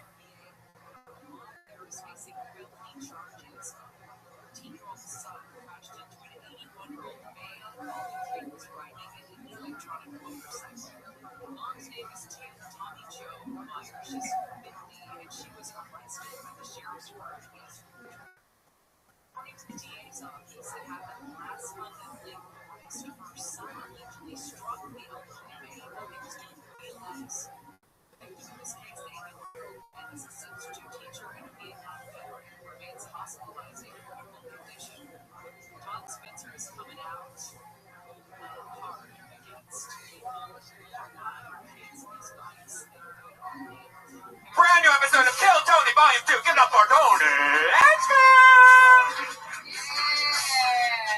Hi, everybody. But, yes, here we are, episode 65 of Kill Tony, everyone. Welcome. It's a special day. Hi, everybody. Good to see you guys. Here we are again after a delicious meal from our new sponsor, Elise Lane. That was so good. She did it again. I had no idea you were even going to be here, and I was running late. I couldn't get my normal McDonald's, and wow, that's such a better meal. She gets to live for another week. That's right. So Elise Lane, our gourmet chef, there she is right there in the corner. Everybody, put your hands together for her. Yes. Amazing. What did we have tonight, Elise? What was it? It was panzanella and white bean dip. It was so delicious. That's superhuman. Mozzarella balls, some kind of relish with Delicious. It's like a gourmet chef touch where you don't even know what the stuff is. Yeah. You just keep shoving it in your mouth. That's at Elise Lane on Twitter and on Facebook and Instagram. She's at the girl with the pan, everybody. That's right. Elise Lane. What if she's doing like some weird practical joke documentary? Like no, we're gonna feed these guys for the next 6 months like dead animals we found on the road, but we're gonna make it so delicious they're not even gonna care. That would be like a whole other show. Yeah. Guys, it's a crazy day. We lost the great Robin Williams today.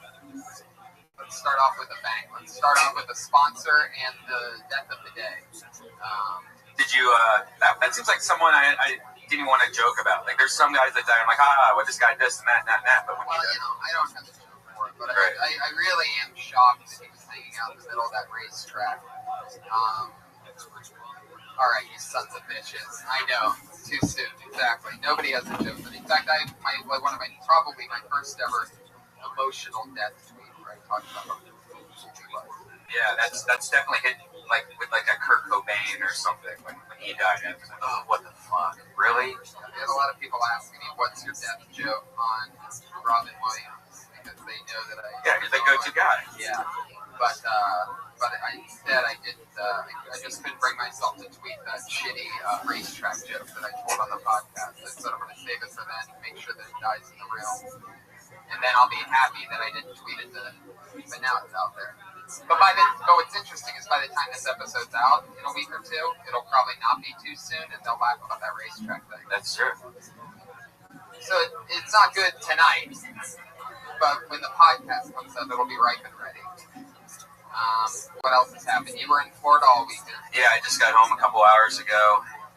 Florida, thank you very much for coming out. First time Death Squad was in Florida. So many people came out. It was amazing. I learned a lot of new things about Sam Tripoli. If you guys know Sam Tripoli, if you hang out with that guy long enough, you learn a lot about yourself, about aging. He makes a lot of like old man sounds, like he's just walking around with and then he interviews himself. He's always on his phone, so he just sits there and interviews himself. He goes, yeah, well, who was Don Nuts? No. Oh, he talks out loud? Yeah, he's just like, he has like, I don't know, breakdowns or something. It's so interesting. I highly recommend becoming a comic and going on tour with Sam Tripoli. You'll learn a lot about everything.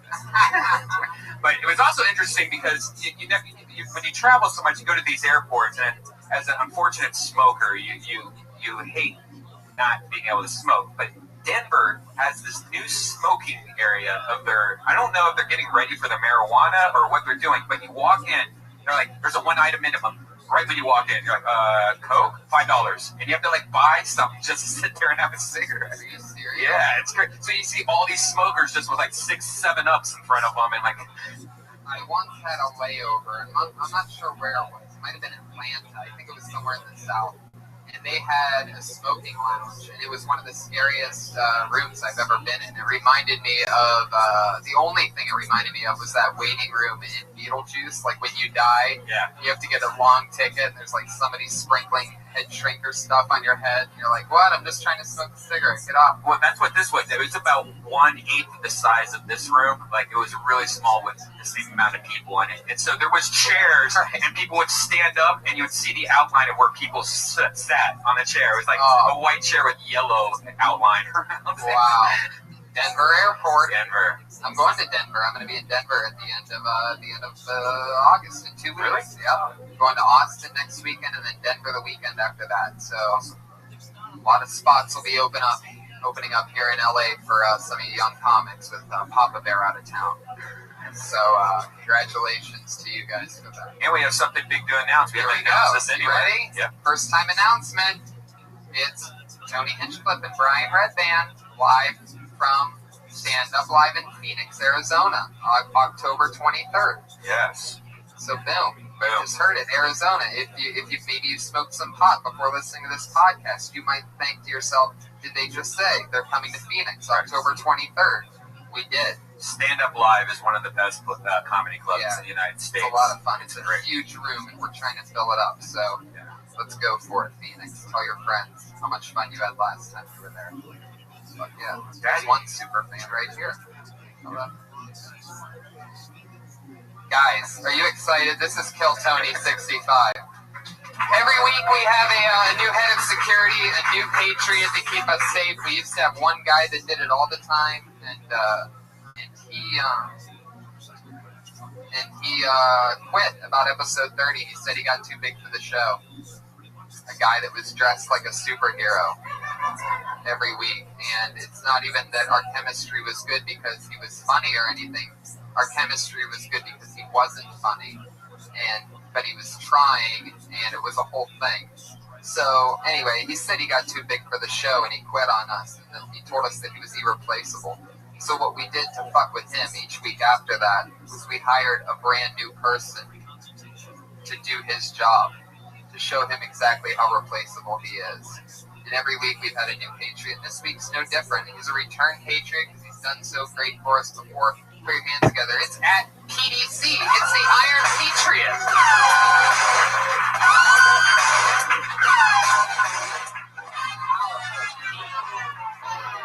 He's our favorite, best friend of many of the funniest people in the country. Okay, good to hear. It's good to see you, Pete. You look fantastic. Thank you. You're one of the few people who that suit fits absolutely perfectly. I've been taking fat burners. What's that? I've been taking fat burners. Ooh. Slimming down. Hell yeah. Yeah, last week I wore this suit. I had like a big camel toe. No, nothing. Oh, is that what happened? You were trying on the suit last week without our Yeah, this is the back, just going through the motions, trying to get the character. Love it. Yeah. That's it. That's it. Let those awkward laughs out, everybody. It's happening. We should probably also congratulate Pete. He also won his big comedy battle down in La Jolla Comedy Store. Congratulations, Pete. Oh, thank you. One of our favorite clubs. They sold it out for the roast battle. That must have been fun. I know you were preparing for it. I got to see your jokes before you went down there because I couldn't make it. I knew you were going to win. Can you describe to the audience what that's like, all that pressure, big sold out La Jolla Comedy Store? I can. Very good. It's fitting to the character. Perfect response. Well, we love you, Pete. Thanks for being here. Thank you. Are you guys ready to meet tonight's guests? As always, we have two of the funniest people that I know on the show, and it's always a blast. This is going to be a fun one because this is pretty much my first time working with both of these guys in a non-stand-up capacity. So put your hands together for two of my funniest, newest friends. It's Guy Branum and Mark Norman, everybody. It's happening. Yeah. Here it comes. Yeah. Nothing's happening. Yeah. Fuck yeah, guys. Mark, any way you guys want to do it. Welcome. You were the first people ever to get the non-intro music. Yeah. The ghost of Robin Williams decided not to have internet. So it made it very serious. And I sort of like it that way. Help is on the way! Mark and Guy, what's happening, guys? Welcome to the show. Have you ever worked with anything like the Iron Patriot before? Patriots? I worked at Disneyland for 6 weeks. Really? No. But that is terrifying. Thank you. Got a nice unit there. Oh, I thought I lost that. I have a 4-year-old nephew. It's very similar.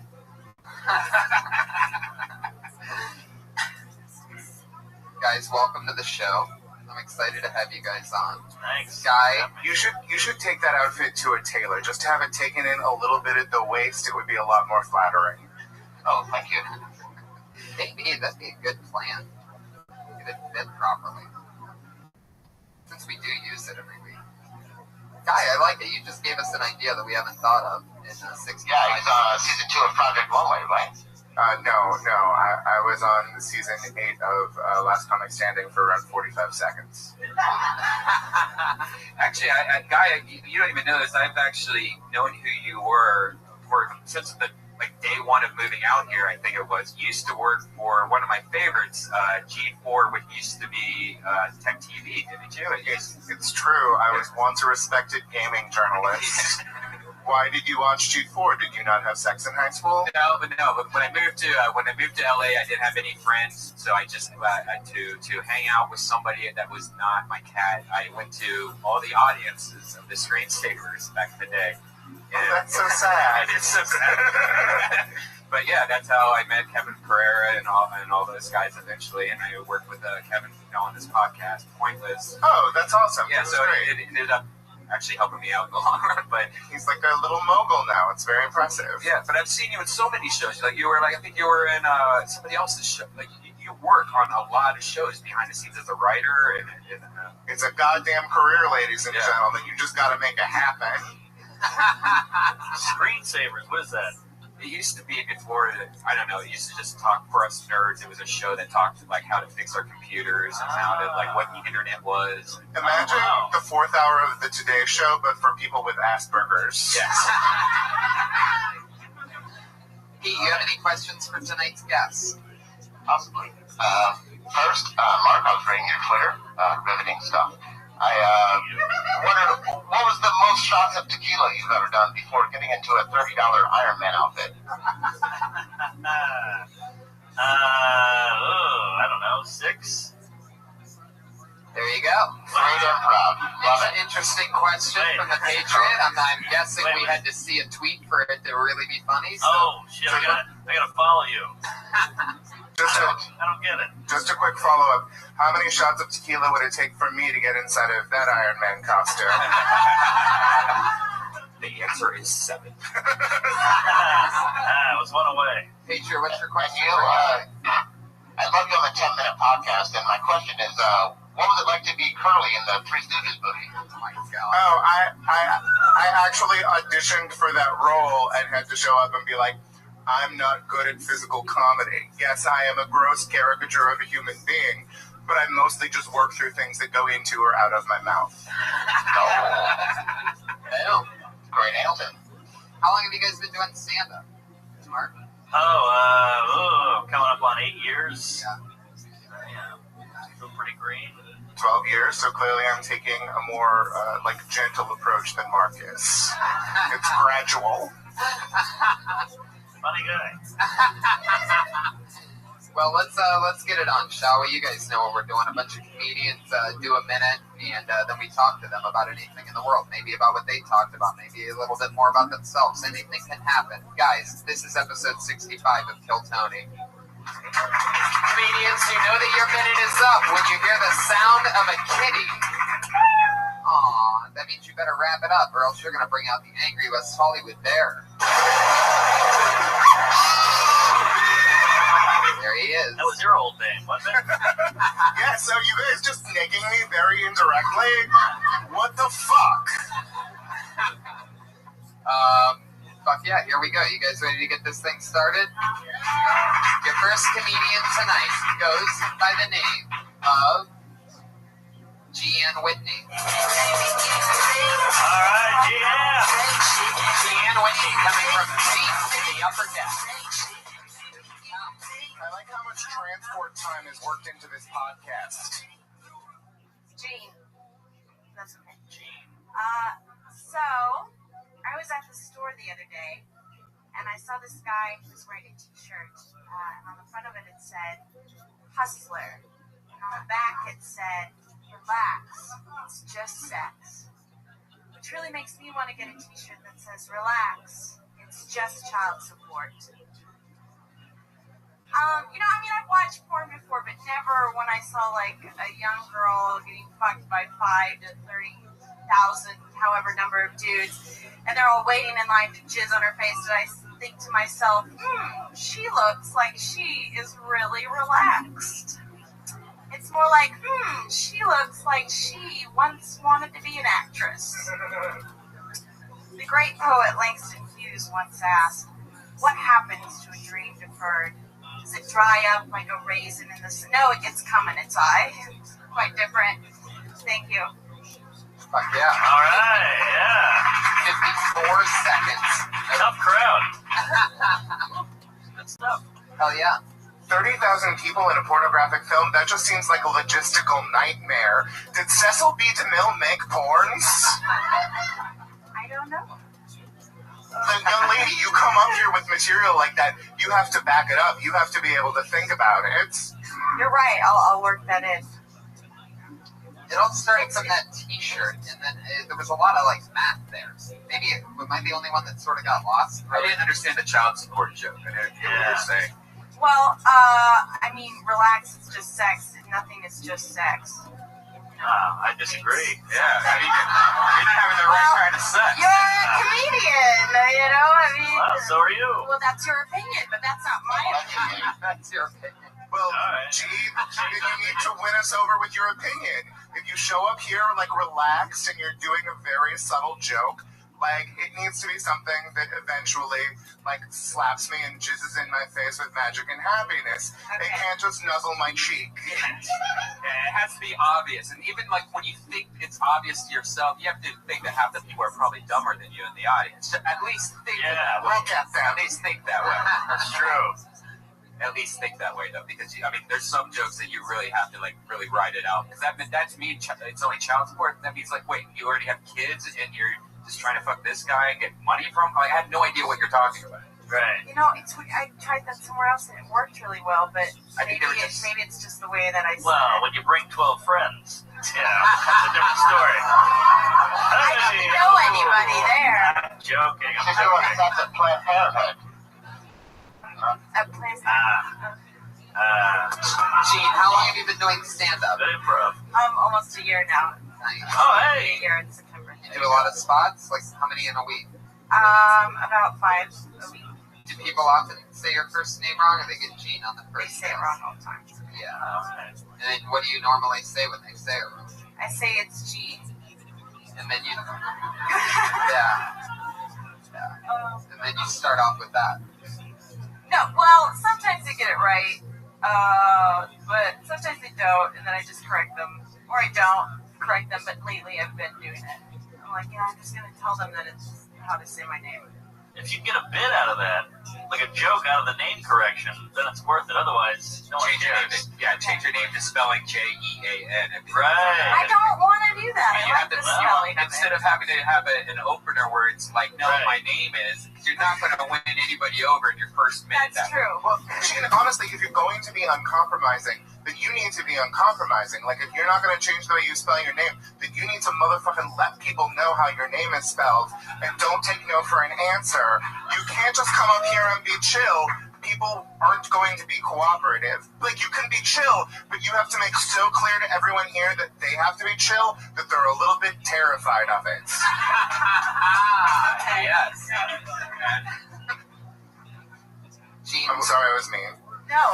Well, how do you do that? I mean, But, like, there are awesome, laid-back, deadpan comedians, or, like, people who, I mean, look at somebody like Tess Barker, who comes up, and she's always just, like, a fun, frivolous pothead, but she's got fucking jokes so that everybody there knows that they're gonna have a good time on her terms, you know? yeah. What do you do when you're not doing, what did you do before stand-up? I did acting and drugs and writing. What are we talking? A little coke? Paint thinner? Paint thinner. No. Yeah. What about junior year in high school, Mexico for Habitat for Humanity mushrooms? Do we have any of those? Unfortunately, no. I'm sorry. You're thinking of Ari Shafir. So, Gene, you know, did you do any acting that we might recognize? I'm so uninterested in this. Are you in anything fun? Not unless you're in the Midwest. I did some Deaconess commercials through a hospital. Hey, all right. Where I had a baby. What? I played a mother and I had a baby in my arm. I wasn't giving birth, like I was a mother. I was going to say, I saw you in high school. That was a hell of a video. Wait, do you think you're still a mother and you're trying to get child support? Wait. No, it's not a painful, traumatic memory. Do you write like the bit? I mean, the joke, the tag first, and then try to write around it, or how do you come up with what you're doing? Sometimes I just of it and then I write it down or I say it out loud. You know, I mean, what do you do? I usually think of something really crazy and then I try to write a story around it, or I try to write a story and then add all my little silly crazy ideas and throw them into that story. It just differs. Just to you, I was trying to figure out that first joke still. I still don't understand the first. I'm trying to figure out that joke first. Can I suggest a punch for part of your porn joke? Yeah. 30,000 is just such a vague thing, and we all know that nobody's actually been fucked by 30,000 people in a porn, and it just sort of like diffuses the energy.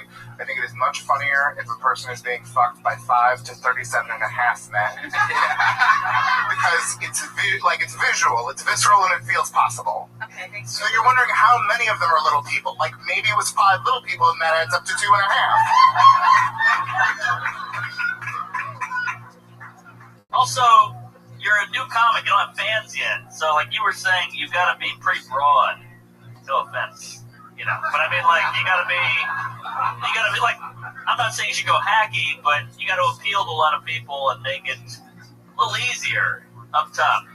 Yeah, get your fans first, and then go into your deep like meanings of child support. Right. Gene, thank you so much. Okay, thank you. Gene Whitney. She's on Twitter as Gene L. Whitney. If you're going by my enunciation of her first name, you will not find her on Twitter. So I'll spell that out for you. It's spelled like Jeanne. Jeanne-L. Whitney. All one word. Gene with a silent N and E after it. As a host, I used to host the Comedy Store when we would do 40 comics a night. Like, that was the system in the other room, and I did it for years and years and so many weeks. And it would always crack me up when somebody would go, my name's blank, after I say it, always how it's spelled. Right. You know what I mean? Do you think, like, when it's something like this is not a real name, that the parents were just fucking with her and, like, they just never told her? It's just the French spelling of Gene, you guys, right? Yeah. Well, welcome to America, Gene. This is what happens when your parents try to croissant up your name. Here's a question I always ask my guests when they're on for the first time. Was there ever anything you did when you first started stand-up that you can't believe you did? Like, that you look back on like a joke, or maybe something crazy, like a puppet, or anything weird that you may have done, say, in your first few months of doing stand-up? Anything that you look back on and you can't believe you ever said or did? One use of the N-word on stage, one attempt to do a voice. Both of them turned out as poorly as the other. Oh, I had an N-word bit myself. I stand by the bit, but it's got the N-word in it, so people don't get on board. You guys are both dropping N-bombs over here. I wouldn't have guessed that about you. Well, I haven't dropped an N-bomb yet. It was just the N-word. But, yeah. Gotcha. That's it. It's a solid joke, but, you know, the N-word turns people off, apparently. It's true. Who knew? It's true. Oh, everything all right, What's up, producer Josh? For all you podcast fans out there listening to that, clicking on and off, that was a special shout out to you guys. Just because we love you. All right, let's keep this fun train moving along. We found out you guys both dropped the N-word, found out how awkward that can get. Oh, yeah. I've still never done that. There's something about it. Just can't. Okay, put your hands together for Mason Grad. All right, Mason. Here he is. It's Mason Grad, everybody. That's Mason Goad. Hey, how you doing? Yeah, I just traveled across the United States. Took me a while to get here. Run down in Hudson. Picked up a hitchhiker. Walking down the road, and Wild Boar got after us. Alright? So he looked at me and said, "Can I outrun it?" And I was like, "No, I know I can outrun you." But I come across, went through, got to Vegas. I went to Colorado too, but I was so high, I couldn't remember how long I was there or what I did. I didn't even smoke weed until I got to Vegas because it's not legal in Virginia. I got pulled over by some cops, and they was like, "Sir, are you hauling any drugs, alcohol, any weapons?" I said, "Hell no, I'm hauling dads." I said, "You let me through here, and I'll be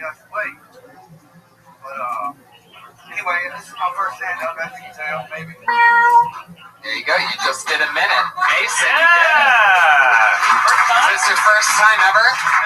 Wow, you got to talk into the mic on all these responses about everything we're about to talk with you with. You got to talk right into that, okay? Okay. And that's number one, is talking in the mic. Yeah. You did talk pretty far from it. That's when you heard that squeak noise. I was trying to turn it up times like 30. Mason, Sorry about that. pull that out of the mic stand and put the mic stand behind you, okay? Yeah. And then keep that mic right next to you at the front of your mouth. Put the mic stand behind you, Mason. Thank you. Alright. Good, good. Mason, can I tell you something? Yes. I love your style. Thank you. That was an awesome minute for it being your first time ever on stage. Yeah. You're missing punchlines, Yeah. but you sort of have like this old Western, spaghetti Western type of stand-up style to you. Yeah. It's like, well, I was just taking a little adventure. Like, it's so interesting. And, like, I can almost picture your 1 hour special already. Yeah. Mason Grad around the world. It's funny because you sound like this Southern cowboy, but you look like a Jewish accountant. It's true. Doesn't he? He's got the blazer and that hair. It's true. At any point, you could jump in a phone booth and fly out of here. Very Clark Kent-y. Superman. Yeah. No, you are very well put together. You clearly took this seriously, and your audience will appreciate and respect that. You just have to be a little bit more in control of what you're doing. And that boar joke, that's a street joke. You can't just go and do street jokes. Yeah. Alright. You have to do your material. Okay, I got you. Oh, yeah. And I haven't talked to you off stage yet, but it seemed like you were almost reading it or was memorized in your head. You got to take that story and act like you're talking. You have to say like you're talking to me behind the Comedy Store. You have to make it like me and you were just hanging out. Instead, it was it felt very scripted and very like you're just trying to remember what the next sentence is. That's how I was for like my first year of stand-up, was just sort of like rolling through the jokes as quickly as I could. I could tell you had it memorized at the part where you were talking about being between Colorado and Las Vegas, and then you thought for a second, the next thing you said was Virginia. Like you went way back on the map, about 10,000 miles. Well, I did stop to Colorado. So. Right. Oh, hey, one more thing. You know when you said you were just hauling ass? Yeah. That's your punchline. Let it land. Don't like after you say a punchline, even if it wasn't good and the audience isn't laughing at it, let them know that they should have laughed at it. That is your motherfucking show. There you go, ladies and gentlemen. He was hauling ass. Do what Guy does. Scare you into laughing. Fuck yeah. But hey, you seem very you were in there. First time. I'm working on it, yeah. What have you been doing now for a living up until this point? Nothing much. I'm not too big on work, Right. Yeah. So what do you do for cash? I just buying a cougar. Wow. I'm kidding. I'm kidding. Oh. No, I was a construction worker. You can tell what he looks like by that gasp for you podcast listeners that happened after he said cougars.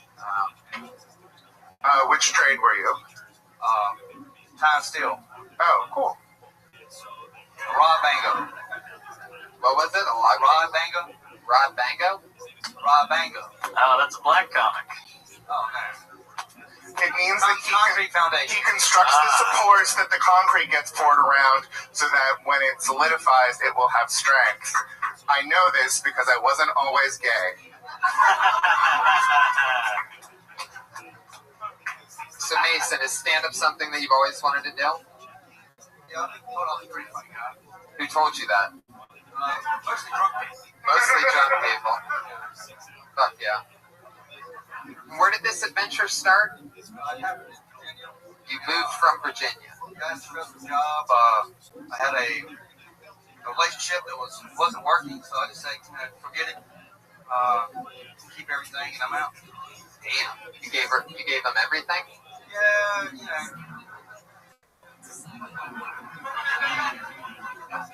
Is that like trick jokes there? Hey, let's just keep it moving along, Mason. Keep it moving. Keep it moving. I'll ask the questions around here, you son of a bitch. So it started in Virginia. Now, where did things start going south with that? How long? How long? Presumably North Carolina.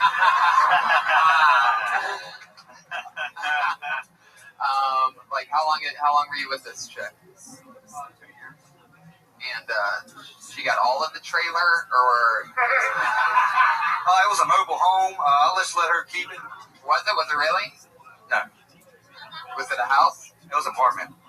I thought she could take over the rent. The rent, right. Yeah, so you didn't really leave her anything. You actually left her paying full rent,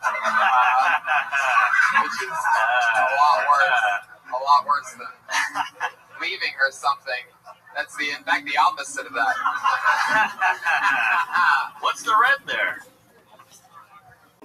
What? $600 for a mobile home? Yeah, $600 for a mobile home. This is not working. Yeah, you're on. Maybe be a little bit louder. Were you union? No. See, union concrete work, that's good money, but whatever you were doing, I'm sorry. Yeah.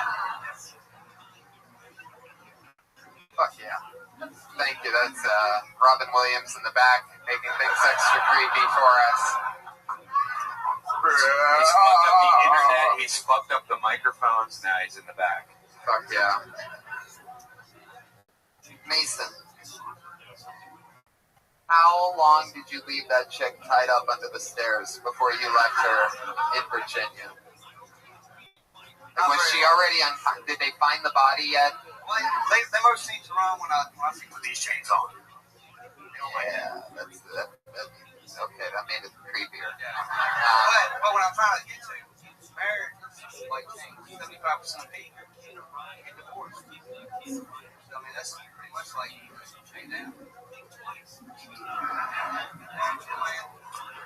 Honey, and then you put a sentence at the end of it that's funny, and then that's a joke.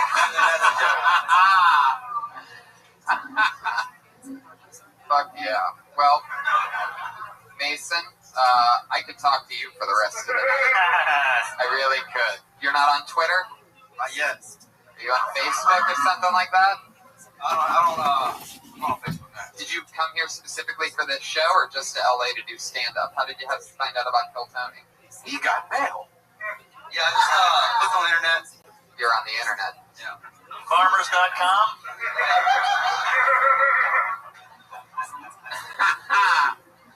Fuck yeah, Mason. Wait, and is it Grad? Did you spell your last name incorrectly because you're on the most wanted list, or like what is that? That's Goad. Goad? G-O-A-D. Yes. Wow. It's like Metallica font that you're using. Oh, yeah. Really is. A is definitely next to the D there. G-O-A-D.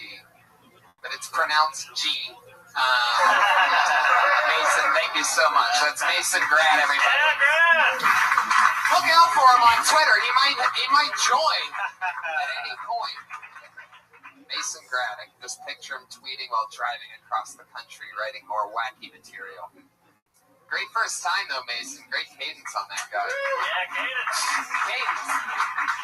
Game for cadence. Yeah. That's all this is. Oh, so much fun. Fucking, well, let's just keep this fun train moving along. I'm completely ignoring, put your hands together for Jermaine Hall, everybody. All right. Oh, shit. You know what that means? Jermaine, you just got blacklisted. Jermaine Hall missed his spot. So in old Kill Tony tradition, he gets blacklisted. But since his name's Jermaine, I'm guessing it's not the first blacklist he's ever been on. So. Hey, should we change that name blacklisting to You Got Tommy? No.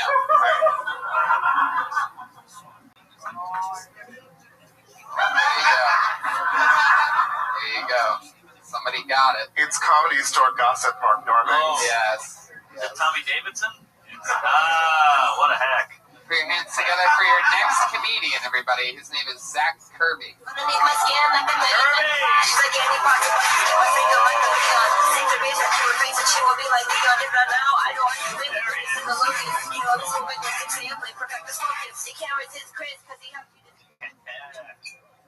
Saw a bearded lady on the train the other day. Yeah, a couple minutes into the train ride, I look up. I realize, oh, that dude's a chick. I think to myself, does she even know that she has a bunch of hair growing out of her face? Like, you know when you suddenly discover a ridiculously long hair growing out of your arm, or your leg, or between one of your knuckles, or your nipples? You're like, whoa, should rip that out. Like, what if that happened to her today, but all over her face? No, she's probably just a professional bearded lady, I thought. But then that got me thinking even harder. How does one go from amateur bearded ladyism to being able to call himself a professional bearded lady? How do you even do this? And then what? You get paid minimum wage to stand all day in hot glass enclosure doing muscular poses for families of four who won't pay $1 each to get in. And you know the amateur bearded ladies are worse than the professional bearded ladies. Yeah! Fuck yeah, 57 seconds of bearded lady thunder. Oh, I'm very concerned about the storage space on his phone. He like you did the second week in a row. You were really concerned about turning on your phone. Why did you have that shit turned on? It cuts out sometimes, so I just didn't want it to leak. What? What happened? What about a phone? Oh, you know, second week in a row. This is your second time on stage, right? Yeah. No. I actually did one open mic the night after last. Oh, congratulations, man. Third time on stage. Yeah. What happened with the phone? Yeah, just like last week, I noticed the same thing. He kind of stood up. He's like, all right, I gotta turn on this phone. I need to walk the stage. You know, like, you should just have that shit turned on, man. You can just delete the file, you know? I see other comedians do that. That was a lot of professionalism. I am stunned that this is your third time on stage. You came up here ready to tell jokes, so ready you kind of told half of the first joke staring back towards the curtain. But it doesn't matter. You brought it. We all knew what you were doing. You're like a sexy Dennis the Menace.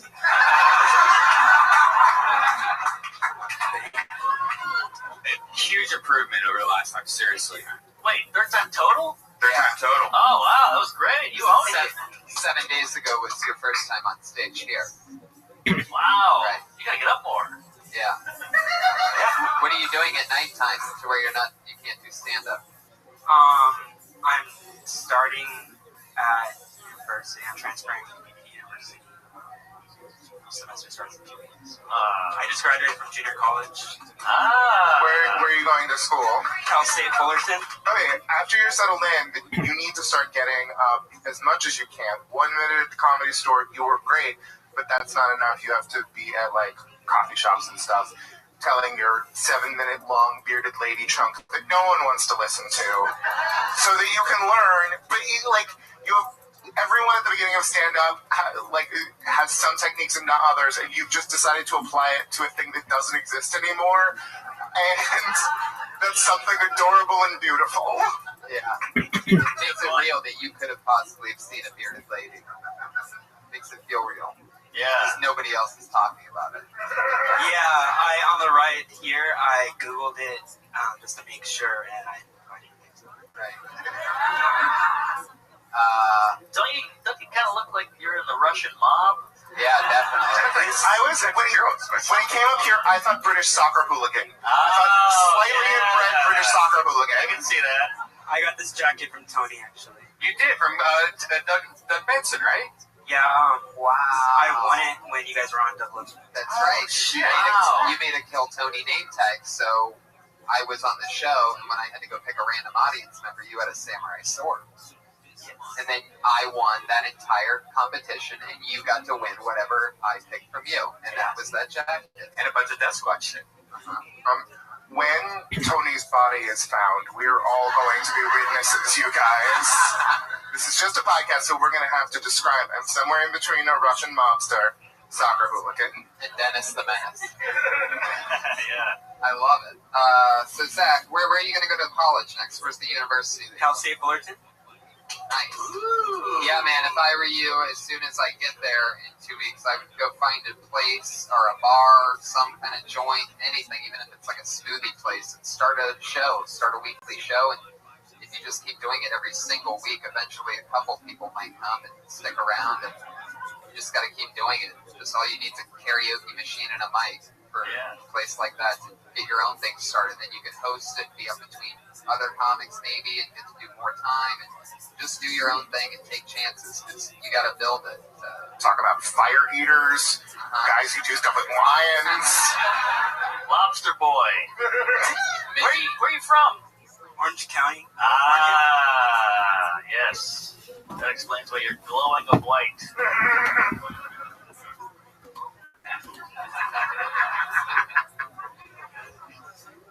Yeah, it's true though. I mean, that's one of the best hits of advice right there. They don't have like a local mic. Be white in comedy. Yeah, it's true. But if you don't have like a local spot, make your own. And there's so many bars that like on a Tuesday they have no business. You walk in on it. Just walk around some bars. If they have like 3 people sitting at the bar at 8 o'clock on a Tuesday, go, hey, how about I bring in 10 more people? Wait, can I do this? And next thing you know, you're going to have more spots than anyone that you know. Yeah, great. The magical secret of stand-up comedy is good Los Angeles comedians will drive 45 minutes to get real audience at Cal State Fullerton. It's a sad, sad business. And you could start a comedy club at your college, which I did, and it equals a lot of pussy. Yeah.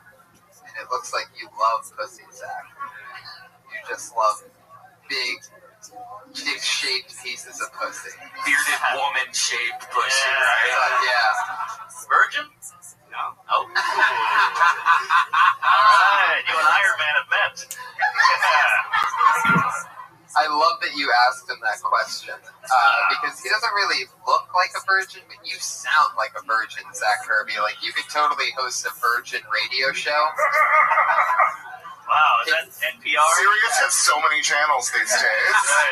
Can you say welcome to the Virgin Show? I'm Zach Kirby. Welcome to the Virgin Show. I'm Zach Kirby. Oh, yeah! I'd listen to that. Wow. I'd listen to that show. When I heard that, I grew a hymen. Zach, thank you so much. Another Kill Tony, baby. Zach Kirby. He's on Twitter. It's Zach Cool. That's all one word. Z-A-C-H Cool. Fuck yeah. Last week was his first time. We got to see. It's so crazy that he has your old sweatshirt on. That is, looks like your old sweatshirt. That is. I was wondering that when I saw it, but I thought there's no way, and I didn't. And I thought I'd sound crazy if I said, "Hey, is that one jacket that I had that I gave away?" But that's awesome. And that makes sense because I also put in like a girl Death Squad shirt, all this other shirt, and the last week he was with somebody that had a Death Squad shirt. And I was like, oh, this is awesome. So fun. Nothing more exciting than when somebody comes back and they had their first time here. Zach's a funny guy. I also believe in Mason now. That Mason guys. Yeah. By the time I got to Vermont, that's when shit got crazy. He should change his name to Mason Dixon. It's just traveling. He just goes back and forth. Traveling comedian. Yeah. Man, you think that's crazy? I'll tell you about the time I took a stagecoach from Mississippi to Michigan. Corey Smith, everybody. Hey, Corey! Rocking up and dressing so tight. Deep in the past. Deep in the past. We have a very Price is Right setup here where you get to watch the comedians walk up. Corey Smith, everybody. Corey! Oh, thanks, guys. Thank you. Let's see. You know, I had a really sweet nickname growing up. My friends called me Fat Corey. There was no other Corey. It was just me. Sad life. That's probably why I'm a comic, right? Probably why I'm a comic. Let's see. I was at Taco Bell the other day, and I was eating at a 7-Eleven because I don't know what self-respect is. And this homeless man peered at my window and kind of shook into the spiel on why I should give him money. And I said, dude, I'm a traveling comic, and I kind of live out of here. And he goes, oh, that must suck, and then just moved on. Just moved on. He went to the lady right next to me, gave her the same speech, except he added, and that dude gave me $1. She looked at me, and she knew I was watching. She looked at me, and I was like, let's see. I've been out here in California for about a month now. My first week here, another comic talked me into doing acid in the Redwoods, which seems like a great idea, but I have a mild incident in front of a lovely Christian family of zipliners. What's an asset safety zone? I have no clue. I don't know. All right, thanks, guys. Yeah! Fuck yeah, Corey Smith. Was that the end of the acid in the Redwoods thing? Yeah, honestly, it's so recent, and I was too fucked up to write a bunch about it, I'll be honest with you. What does it look like? What does acid look like? Is it still on paper, or is it like, can you download it? What's it look like nowadays? You know, actually, my buddy got it off the internet, and it just looks like a purple piece of gum on a paper. Yeah, I ate paper, yeah. Like Joe. Yeah, it was on a piece of cardboard. Is that fun?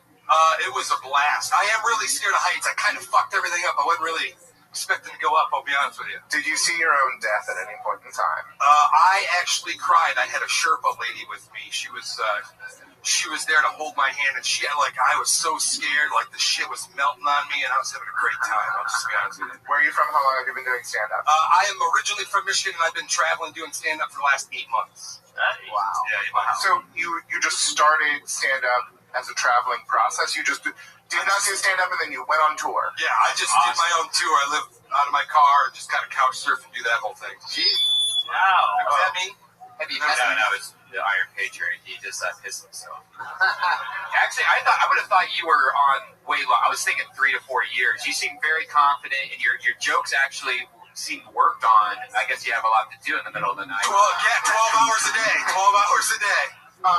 Just a couple of things. Yeah, you seemed really, really polished. You had a persona.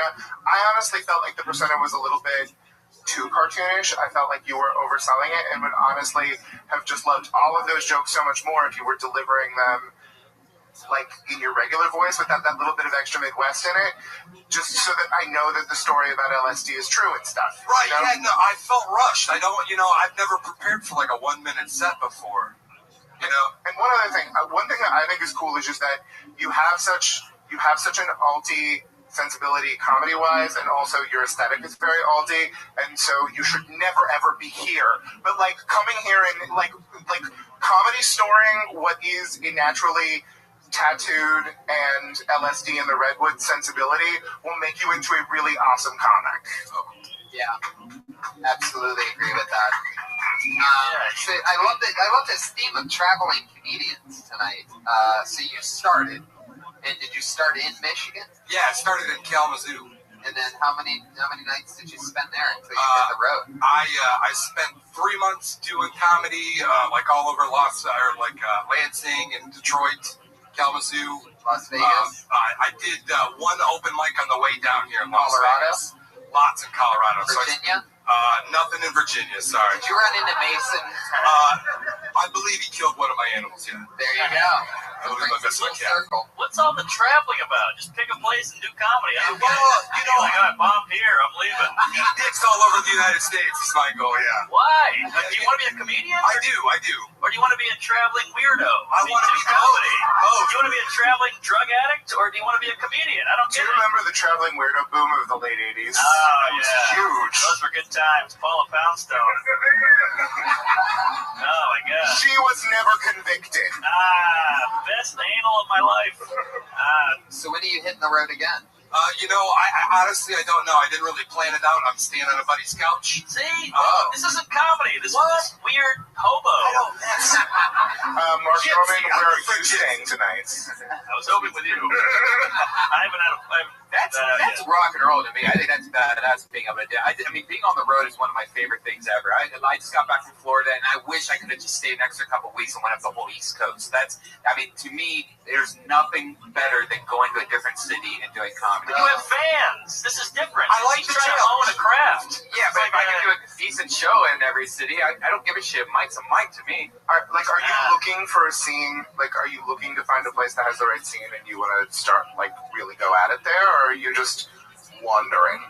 It kind of hit me like a drug habit. Like, as soon as I started doing comedy, I was just like, I'm fucking doing this. Like, I gave up everything. And I was like, the best way to kind of eat dicks on the road is to be on the road eating those dicks. Actually, it's an application for your phone called Grindr. You can find dicks that available on Android, right? Any city. I don't know. I'm from West Hollywood. I have an iPhone 5. So you do a gig, and then you get in your car, and then you sleep in the car. What kind of car are we talking about? It's a badass Chrysler Concorde. They don't make it anymore. Yeah. Wow. Damn, they stopped making them. What year? 2002. Wow. Good year. Yeah. Big backseat. Go to San Francisco or Portland and start there. Or Austin. Yeah. Yeah. Summertime rain. I don't like summertime rain. All right. I didn't know you were gay. But it's true. Just keep driving north until you see people that all look like you. Right. And just stop there and sign up for the first step. Yeah, I tell you, Texas is probably the best scene to start in. Sure. One of the best Thank scenes, and you'll fit in perfectly, and it's cheap. I got warrants in Texas. Oh, that's why you're running, isn't it? That's what it is. It's a marijuana-related incident. That's all it is. It'll be legal in a year. Yeah, 7 years. 7 years. Beat your girlfriend with marijuana? That's so crazy. He assumed I had a girlfriend. Look, if comedy fails, just join a Black Keys cover band. You're in. Corey, please come back again soon. Corey Smith. Yeah, what's up? He's on Twitter at the Corey Smith. Some traveling comedians today. This is a whole new thing. I love it. We've never had one of these, and now we have two on the same show. It's just like, yeah, I do a spot, get in my car, keep driving. And then his comedy tour coincides with the fish tour. There you go. That was a little something from the Patriot. You may have forgot he was over there. And then all of a sudden, you remind me. You know how smart that is, by the way, just picking a band that's that big and how it has so many fans and just becoming like a fish comic and just having like a show the day before or the day after. That's actually a really smart idea. That's good. I do that with pussy. I just follow Michael Bublé. Your next comedian's name is Sean K.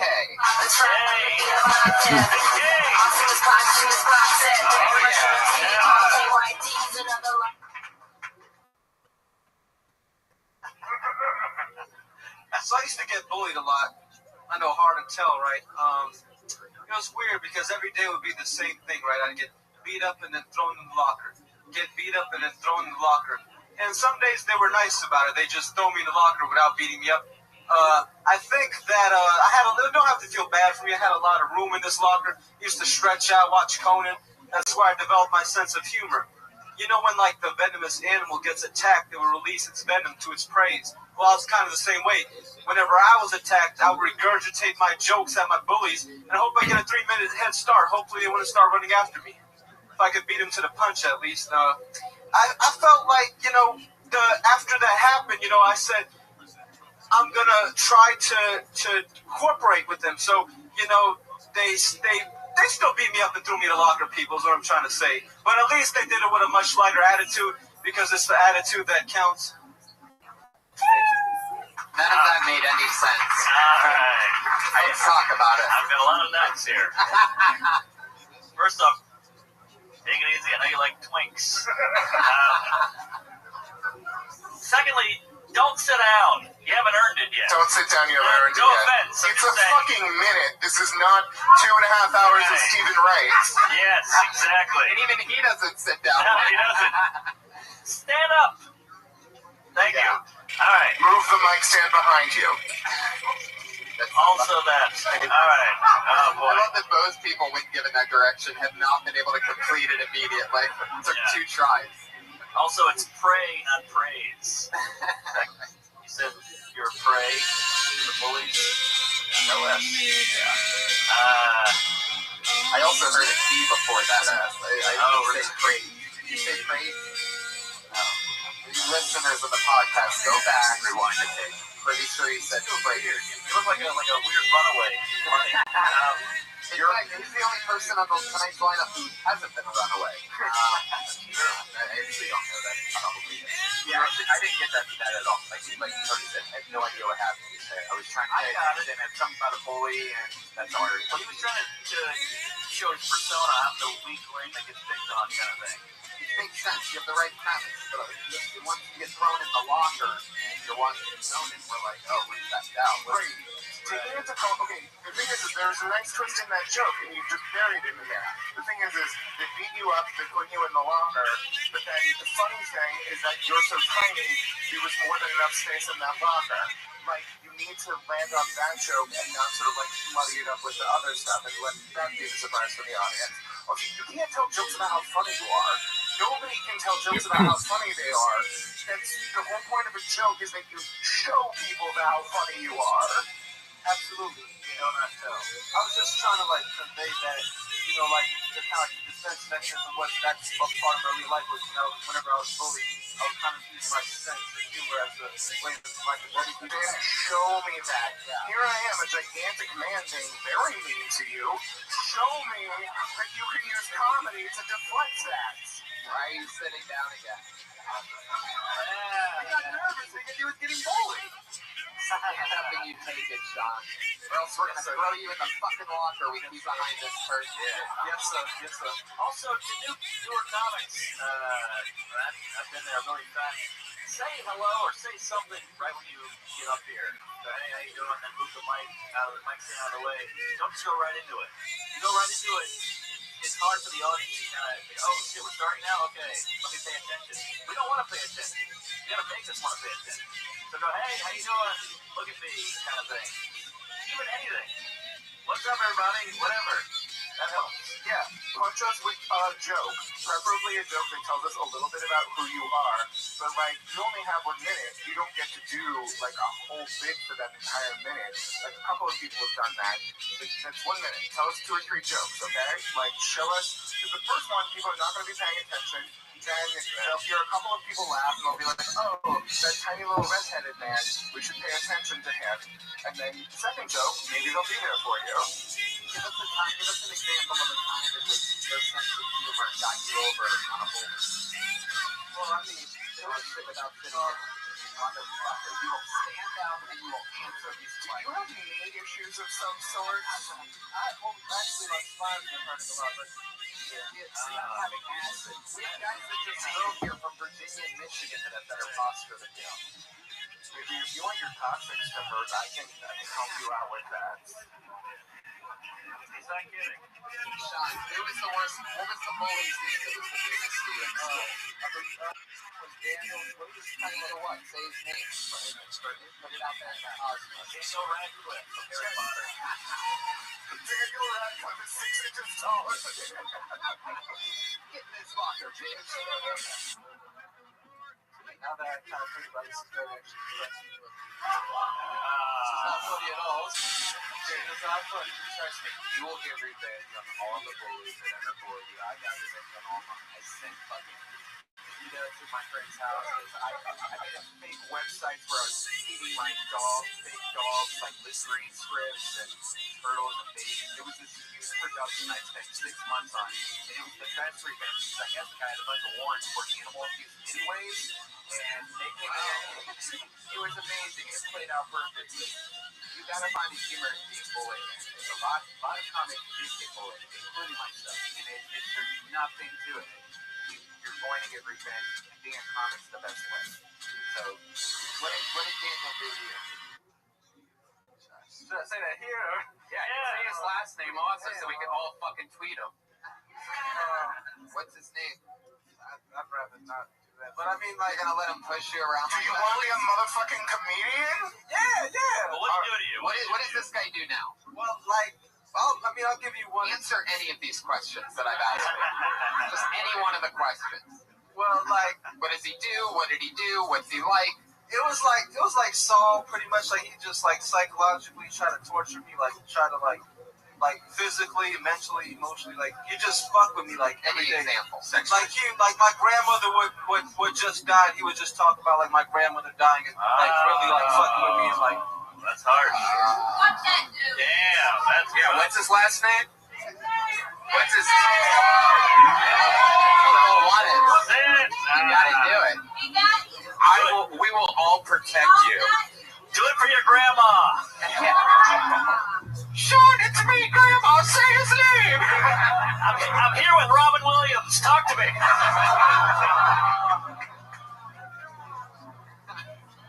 Sean, it's okay. You can say his name. Grandma loves you, Sean. Yeah, don't be scared. You don't want to say it. Why don't you want to say it? Why are we bullying this guy now?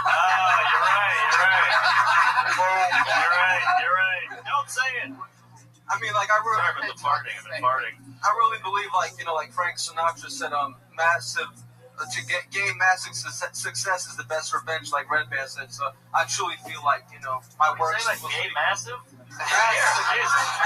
Sinatra stutter like that? But no, truly, I believe what Red Band said. Luck be a lady. As the great Frank Sinatra once said, it was a very good year. Sean, I love your style, man. Can you at least tell us what, like, other than your grandma, like, what physically did these people do to you? Oh boy. You didn't even get bullied. That was like Vietnam flashback style. You looked up at the lights and you saw helicopters and shit. Did they physically shove you in your locker, or did you just think that as like a... Nah, actually, that wasn't even true. Like, they just, like, whooped my ass, really. It's something real. You're gonna have good stories about stuff that was real that happened to you. Yeah, they just beat my ass. That was pretty shit. Did you ever beat anybody up? Did you ever bully anyone? Yeah, you know. Did you ever shove anybody in a locker?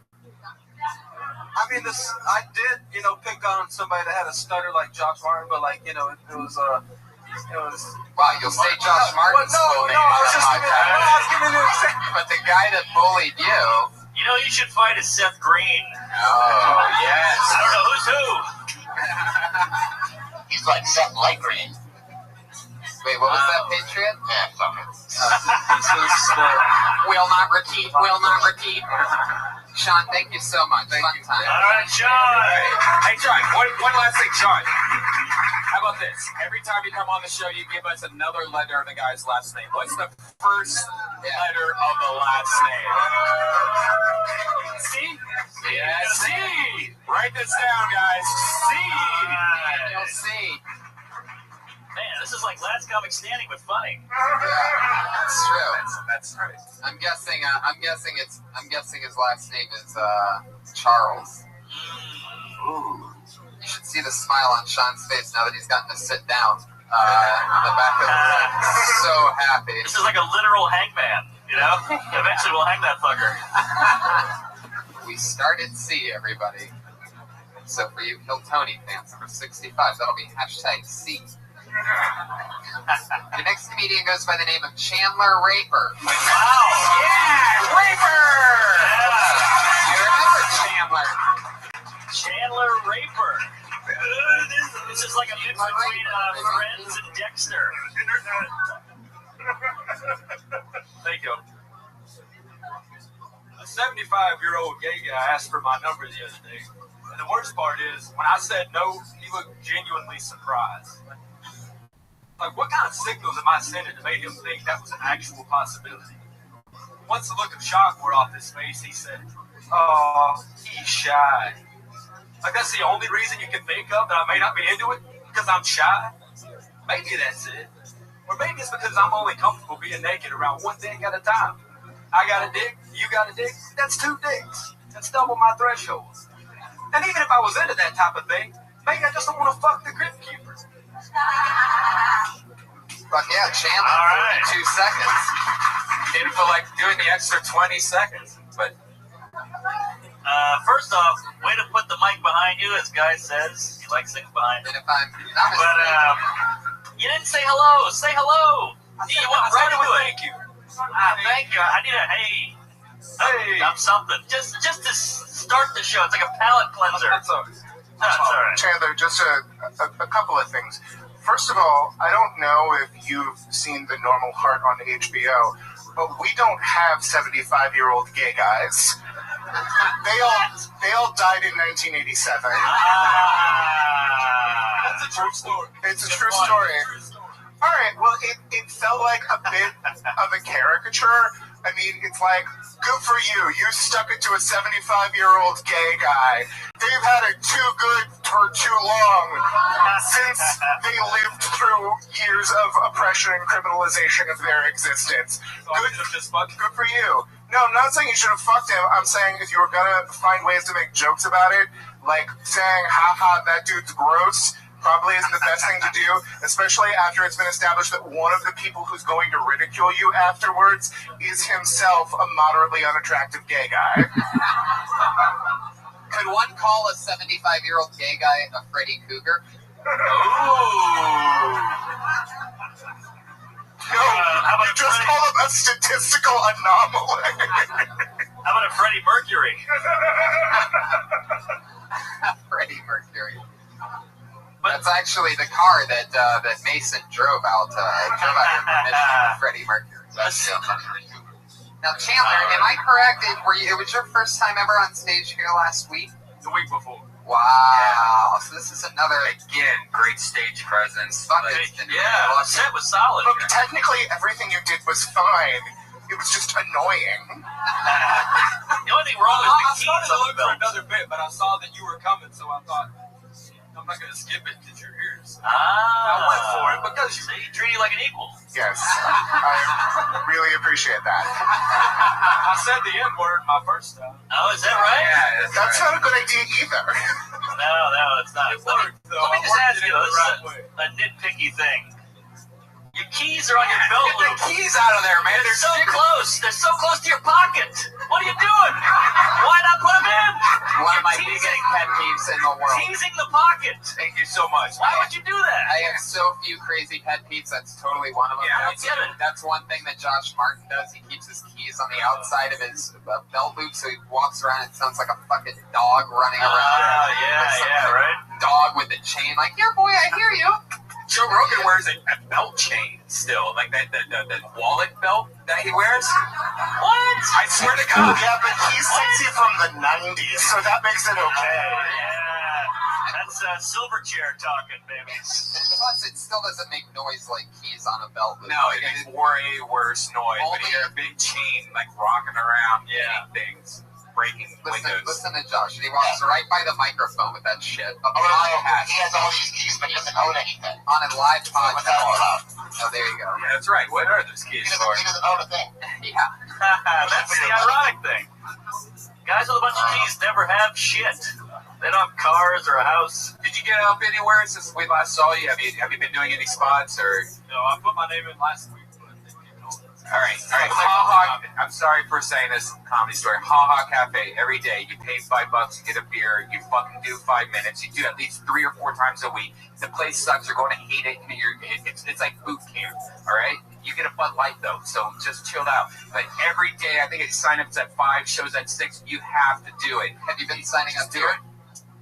No, for the public. Yeah. No. Yeah, that's easy. That you just sign up at 6 o'clock, and then no matter what, you can sign up for that 7 o'clock show and then do this afterwards. So there's literally no point not signing up for that. Any comic that doesn't do that, you guys don't understand. It will help you. And just doing it 3-4 times a week in 6 months, you're going to become a billion times better just from that.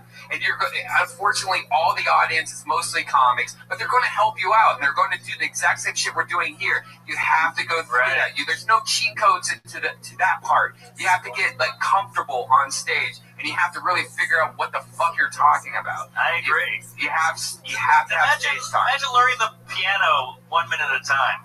You know, you can't do it. You got to work it out. And I can't stand, no offense, or Mason Dixon or whatever the other guy, the redhead.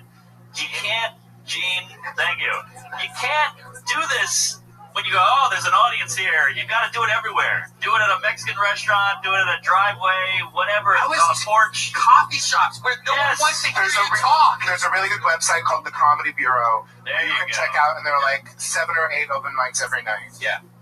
You really, if you put in the time, guess what? You're going to have the best job ever where you just get paid for doing 10-minute spots, 15-minute spots. Is there a reason why you do this show? Well, the first time I was up was the first time I ever put my name in a bucket. I finally got the balls to do it. Right.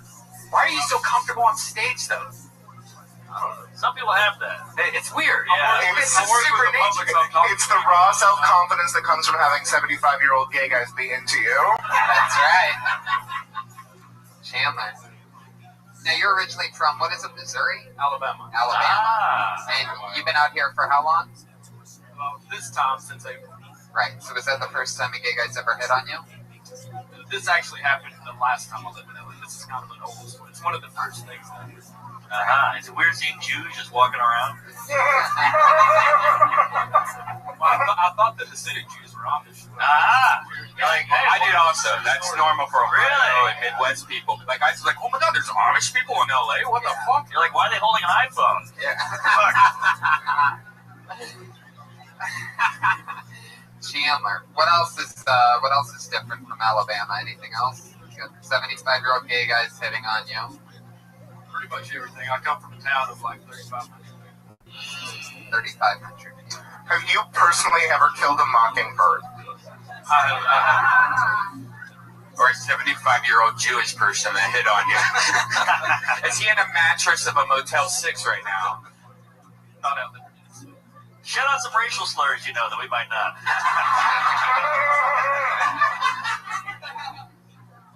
Chandler, thank you. That's a fun new minute from Chandler Raper. All right, Raper. Debut 2 weeks ago here on Kill Tony. He's on Twitter at Chandler with no D. Chandler with no D, because there's no D in Chandler. Chandler, CHANLER with no D is his Twitter handle. That's all one word.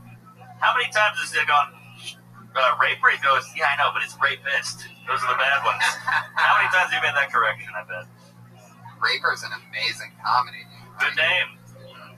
Anything can happen. Raper! Those girls at Jezebel are just going to be so hurt by this. They can't formally take offense at it, but still. Right. We should change his name. Right.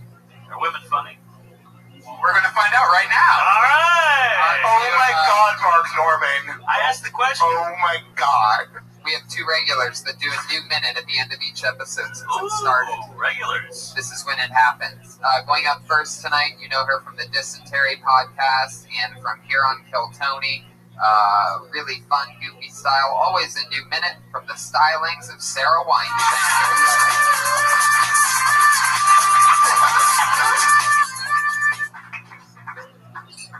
Hi, everyone. I'm going to swallow my gum real quick. Done. That was a real moment. I was given a cactus. Not happy about it. A girlfriend of mine gave me a cactus as a present. It was a real passive-aggressive move. I've been taking it really personally. Like, what's the problem? You don't think I can handle an orchid?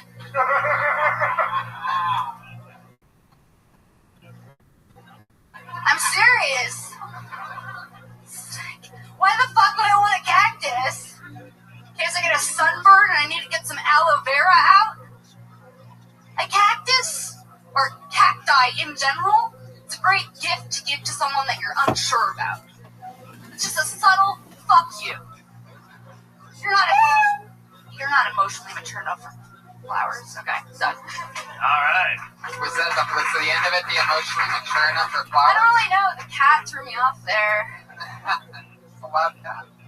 Yeah. I've killed 2 cactuses for the same exact reason. People gave me, it's like, oh, this, you can't take care of this shit. Gift. Yeah, it's the worst. How do you kill it? You just don't. You have to put a stake in its heart. Like, you think cactuses don't need water, but they actually probably do, I think. They do. Yeah, That's what I was going to say. It's a really, really, really funny premise that you have, that your friends are underestimating your ability to take care of something. And I think there is something funny in the fact that I don't think everybody knows exactly whether you can kill a cactus or not. And it does seem like somewhat of a challenge. Like, it's definitely the zombie of the plant world, to where, there's stuff there. That's a good tag right there. Oh, thank you. Wow. Thanks for that tag, Tony. You're welcome, Sarah. That's why I'm here every week. It's helpful tags. I love your persona, your cadence, your attitude. I was just looking for that one beautiful, beautiful line about cacti.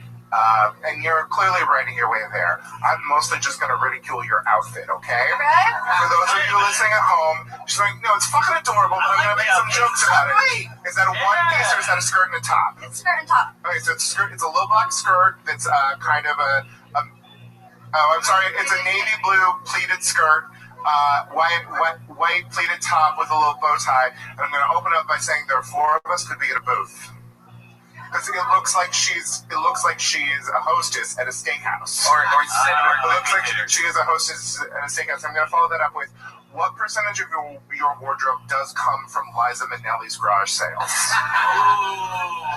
It's more like a Wednesday Addams. That's weird you say something about her outfit because she is notorious for always wearing her pants like pat. You know, like really like up to her nipples, or like mom jeans skit from Saturday Night Live. No, dude, do you like that style at all? No, girl? she's fucking adorable. She's adorable. What you don't understand is the hilarious roasting of each other that you do. This is what we lady comics do to each other when we are sassing each other. Right.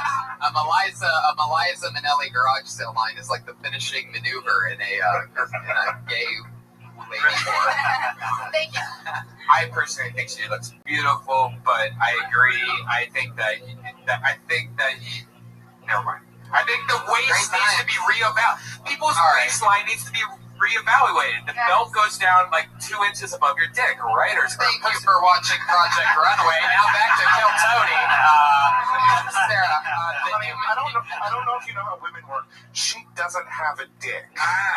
She used to. So that's where the ghost dick was. Getting off its track, everybody. We're way off its track, and we're driving it a little bit farther off the track. So let's bring it back. Sarah, that was a great new minute. Thanks, everyone. Thank you so much. Wait. Sarah, that's really good. Cactus material. What was the first thing we laughed at? The swallowing of the gum. Yeah, hilarious. That might be my favorite opener. I swallow almost every other piece of gum that I eat. And fucking watermelon seeds. Get the fuck out of here. Like, is that all bullshit, right? No, we all swallow. No, I mean, like that shit lives there, and they're all having like. But my thing is, she swallowed the gum. That was her setting it up. Like I've been saying all night, you gotta set it up. Yeah. It showed who she was. It showed her persona. She was being real. Yes. Mark, if you always swallow, people will think you're a slut. I was talking about cum, you guys. It was a hilarious joke about cum. That was a cum joke. All right, we get it. You're gay. Speaking of cum, coming to this stage now, our other regular, she dropped out of college at Florida once she did Kill Tony for the first time, and she's written a new minute every single Monday and Kill Tony ever since. Put your hands together for it's Kimberly Congdon. Hi,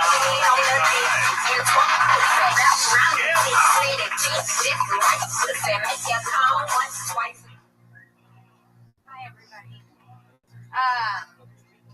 So I know we all heard about Robin Williams passing away today, which is very, very sad.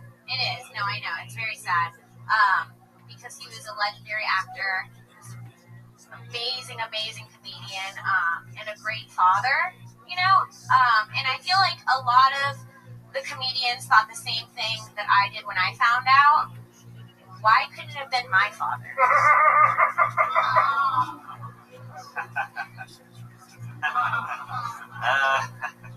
I think that the passing of Robin Williams has really proven we don't give a fuck about Gaza.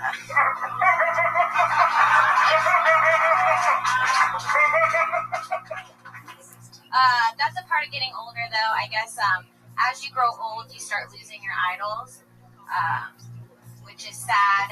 That's the part about getting old I don't look forward to. That and saggy titties. Oh, wow. 3 big bangers. Wow. Kimberly Congdon. Best set you've had the last 10 sets, I would say. Thank you. Oh, she's been here. Yeah, she does every episode. Oh, the last 2 girls, they're here every week. Oh, okay, all right, learning. Very fun. You took chances, but with the Robin Williams thing, stayed in the pocket till the punchline. That's fun that you're willing to tackle topical stuff, you know, and not just invest everything in the long term, but willing to take chances. Because you have a great format to be able to do that out of at a place like this, especially with breaking news. So for you to do both times, you went into Robin Williams the first time, I'm like, oh God, no.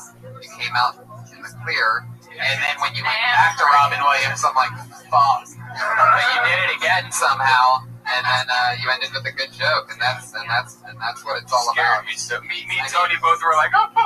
Obviously, those jokes are a little bit more tailored to comedians, you know, the opener at least, but that's totally fine that you're taking chances like that and playing the card that you're dealt really, really well. But also, she twisted it on herself, which didn't make it. I was assuming that you were going to, like, honor him, and then slam him in some sort of like insighty kind of way. And the fact that you made it about your own dad, I thought was lovely. And that you worked with the energy of the dude who was being super enthusiastic and didn't break for that, I thought was beautiful. Yes. Some douche up there was chatting. Yep. But you didn't let it throw you. But also, like, she raised an issue that has big energy to it. The audience is going to be responsive. She has to be able to surf on that. Sure. And then you made the Gaza joke, which is so true. Double topical, powerful. Yeah. Well done. Boing, boing, boing, boing, boing, boing, boing, boing, boing, boing. And the minute flew by. The minute flew by. It did. Kimberly Condon, everybody. There she goes. Twitter at Kimberly Condon. Sarah Weinshank's on Twitter at Princess Shank. That's Princess Shank. And at Kimberly Condon. You see, guys, women are funny. Kimberly Condon. And those two girls, that's a brand new minute. They do that each week. Oh, wow. Wow. Kimberly's a goddamn machine. I saw her in Roast Battle and she tore that other bitch up. Oh, yeah, that's right. You did see that. Congratulations, Kimberly. That's right. She won. Kimberly is considered by many to be the Ronda Rousey of the women's field of roast battlers, which is a great crown to have. Ronda does not like black guys. What? Hi-oh. Double inside information for you listeners that hate us. Pete, what's going on, buddy? You want to promote anything? You're at PDC on Twitter, one of our best pals, one of our good friends. That's right. Find me everywhere on Twitter at PDC, and I'll be roast battling here September 2nd. Yep. If you want to come watch that. There you go. That's about it. I'll be on Asheville Tree in about 2.5 hours, tripping my balls off. Speaking of Joshua, Josh Martin is a producer and a great helper of the show. Our speech impediment friend over there. Yeah, Josh. Say hi to the crowd, Josh. Good job, Josh. Say hi, you fucking pussy. All right. He's on Twitter at Josh Martin Comic. Always fun. Guys, what do you got coming up? Let's promote some stuff. August 29th, Nerd Mouth Theater Talk Show, the game show. August 29th. Do you have a podcast yet? I do not have a podcast. Why don't you have a podcast? Everyone in the city has a podcast. You seem one of the most funniest people I've ever met. You're so sweet. I'll see what I can do. All right. Mark has a very funny podcast. Tell the people about it. Yeah, you'd be a great fit at Death Squad. Yeah. You want to do a Death Squad podcast? Sure. I have to say, dysentery, you might be interested. Oh, that's how it happens. Mark, what's coming up? What do you got? Very funny on Twitter. You're one of those comedians that actually tweets funny stuff throughout the day. Like, That's right. Very, very few like you left. I just started following you. Everyone's promoting now. But thank you. Follow me on Twitter. And I got a podcast called Tuesdays with Stories. And another podcast called We're All Friends Here, which Guy has been on and really unloaded. People tell horrible stories about themselves. Ali Wong talked about blowing somebody while he poops. Yeah. Wow. Oh, yeah, you'd be perfect for this. Good time. So, check me out in New York. If you're ever in New York, check my website. Mark Norman's in New York. Oh, I have an album. So, Come see us in Phoenix. Yes. Of October. October 23rd. And I do believe Toronto, we're coming. Yeah, Toronto, Ohio. There's a bunch of new gigs that's coming soon. Go to DeathSquad.tv. Go to TonyHitsClub.com. We love you. Good night. Thank you, live audience. Elevator music. Oh.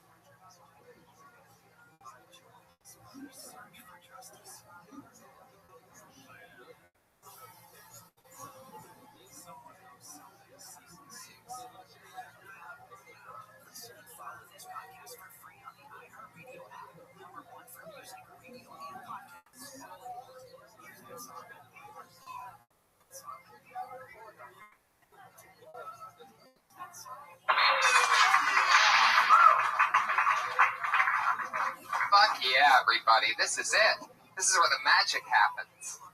Hi, everyone. How you doing? Happy Monday. All right. Fuck yeah. It's a real live audience, everybody. You could tell by that reaction that we do not use laugh tracks or fake applause. That's as real as it gets. I'm excited that everybody's here. This is so much fun. This is episode 66 of Kill Tony, ladies and gentlemen. 66. That gentleman is celebrating it with a 66 on his sleeve right up there. That is. Yeah. That's a 66 on your Yeah. Look at that. We always have somebody on that top shelf wearing the number of whatever episode we have, and the the tradition continues here tonight on 66. I love sixes. Indeed. I think everybody does. Everybody's a big fan of 6. 7, it starts to get a little bit weird, right? Yeah, it's weird. Guys, I'm so excited about tonight's episode. Put your hands together for our sponsor, our real sponsor, Gourmet Chef Elise Lane, everybody, sitting right over there. Yeah. Holy shit. Holy shit. This was the best week so far. She'll be on Dining with Doug and Karen Monday, August 26th on that podcast. You can follow her on Instagram and Facebook. She's at The Girl with the Pan. She makes us gourmet meals every evening. Today was the best. Today was... Everybody's saying that today was the best. She made me a special salad that I haven't gotten to eat yet. However, she made everybody else steak and blue cheese pizzas. Yeah. Steak and blue pizzas. Balsamic marinated steak. Gorgonzola blue cheese. Crushed tomato concasse. Am I saying that right? Concasse. All right, I'm going to take it from the top. Steak and blue pizzas with a balsamic marinated steak. Gorgonzola blue cheese. Crushed tomato concasse. Did I say it wrong again? How do you say it? Concasse. Alright. I'm not going to take it from I'm going to take it from the middle. Concasse sauce with spinach and olive oil salad and fleur de sel. Did I say that right? Boom. It was delicious. It's my favorite thing. There's something about balsamic shit mixed with steak and blue cheese, like that combo. It just drives me crazy. I had Italian for lunch today, and I forgot how good Italian bread with olive oil and balsamic is, just straight up. Yeah. Just a classic combination that people have been eating for centuries, right? But that's one of the perfect ones. Bread with balsamic and olive oil. Look out. Diet tip. Fuck dressing. Just use balsamic vinegar. There's 0 calories in vinegar. I put that shit on everything. Chicken, fucking lettuce, whatever. You know what's crazy is that now I'm thinking about it, and I'm starting to realize that we're describing these delicious meals to people listening on a podcast. They're just starting their work day and everything, and now they're going to be starving way before lunch. Good. Steak and blue pizza. Man, can you imagine having like a party though and having that catered with this though? That's perfect. So if you need a catering, yeah, if you need any catering, at Elise Lane, guys. Yeah. And by the way, we have something huge to announce this Wednesday. Our first time doing this, guys. We're having our first Death Squad secret show, live comedy show from the main room. 8 o'clock. We got Bill Burr, Chris D'Elia, Steve Renazizi, Henry Phillips, Eliza Schlesinger, Tony, myself, and some secret guests that we're not allowed to say, but do the math, look who's here this weekend, find out what's going on, figure it out. But we got some amazing time. That's this Wednesday. It's only $10, 8 o'clock here at the Comedy Store. 2 days from now, 2 8 days. p.m. A super show. Do it. Also, happy to announce Phoenix, Oh yeah, Arizona. fuck yeah, that's another one. We're going to be in Phoenix, Arizona, October 23rd at Stand Up Live. We're returning there, me and Tony, doing some sets there. That's It's one going of to be the best so much places. fun. We did that last year, and we got a huge turnout. It's a gigantic comedy club, so please, Phoenix, come out. We have to try to fill it. Yeah. It's like 500 or 600 seats or Yeah. something crazy. It's ridiculous, and it's attached to something that's kind of like that bar down the street where there's So a... if you know anybody that lives in Phoenix, that once lived in Phoenix, or if you have any cousins or your meth dealer or whatever goes on in Phoenix, please invite them out to that show. That's October 23rd. And don't forget, we also have October 16th, Funny Bone in Columbus, Ohio, the beginning of our huge Midwest tour, and the tickets will be on sale soon for that. Oh, that's crazy. It's going to be one continuous thing. Yep. The Death Squad tour starts in the middle of October. Guys, are you ready for Kill Tony 66? Let's get this shit rolling. We always have a head of security to keep us safe. This week will be no different. This is this guy's first time playing the Patriot role. He's one of the smartest, funniest rising comics here at the Comedy Store. A lot of people compare him to a young Tony Hinchcliffe. He's very well spoken. He does a lot of spots. He works hard. He writes hard. He can riff in the moment, come up with stuff right off the top of his head. One of our smartest, funniest young friends playing the Patriot tonight. It's Stuart Thompson, ladies and gentlemen.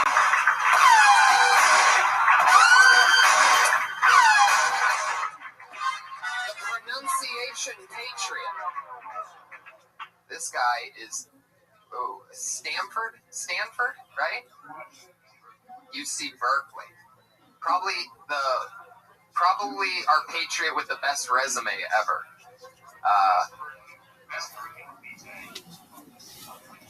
There you go. You could have probably easily have pronounced Concase correctly. Yeah, did I say it right? Yeah, Concase. Floyd de Sale. Anyway, how you doing? I love that you're wearing the penny loafers tonight. Not many Patriots have done that before. I've never actually seen ankle from a Patriot. Do you have socks on, or is that just swamp feet? What do you got there? Wow. Fuck yeah. That's how loafers are worn. You would know. They teach you that at Berkeley, right?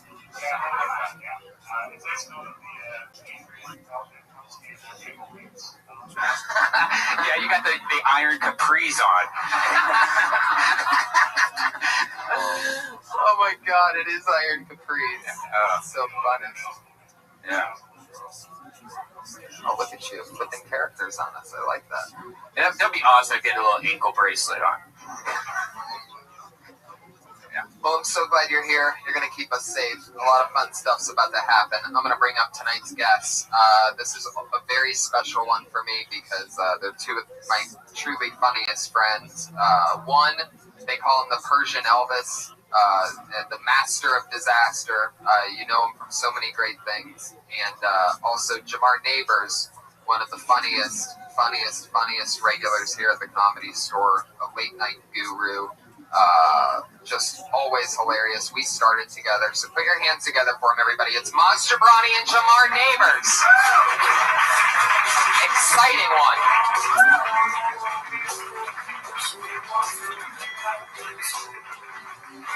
It's a very exciting combination of guests that I have tonight. Wow. So excited that you guys are here. How you doing? Welcome. Yeah. Maz, this is your first time on the show. First time? I didn't even know the show existed. I know. They asked me last week. I know. I was like, Jamar, this is your second time. This is my second time, man. Maz, have you ever performed on stage with anything like that standing next to the stage? That's pretty cool, man. Now, he's got to stand the whole time, or does he get a chair? Hour and a half, you got to stand? Here's a fainting couch right behind me. There's a fainting couch where once about every other episode, the Patriot passes out at some point from dehydration, and he just falls back on that. Is that a belt buckle? I thought the shape of his dick was a circle. Iron bulge. Fantastic. And it's right where the microphone would be. Does it speak?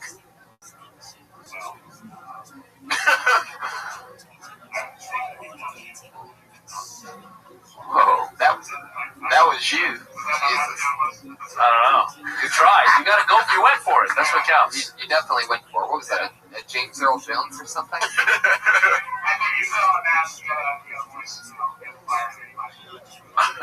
He's got great enunciation. I can only think about it every time I hear him talk. It's like when you have the opportunity to, grab life on balls and do a good James Earl Jones impression, I think you should just go for it.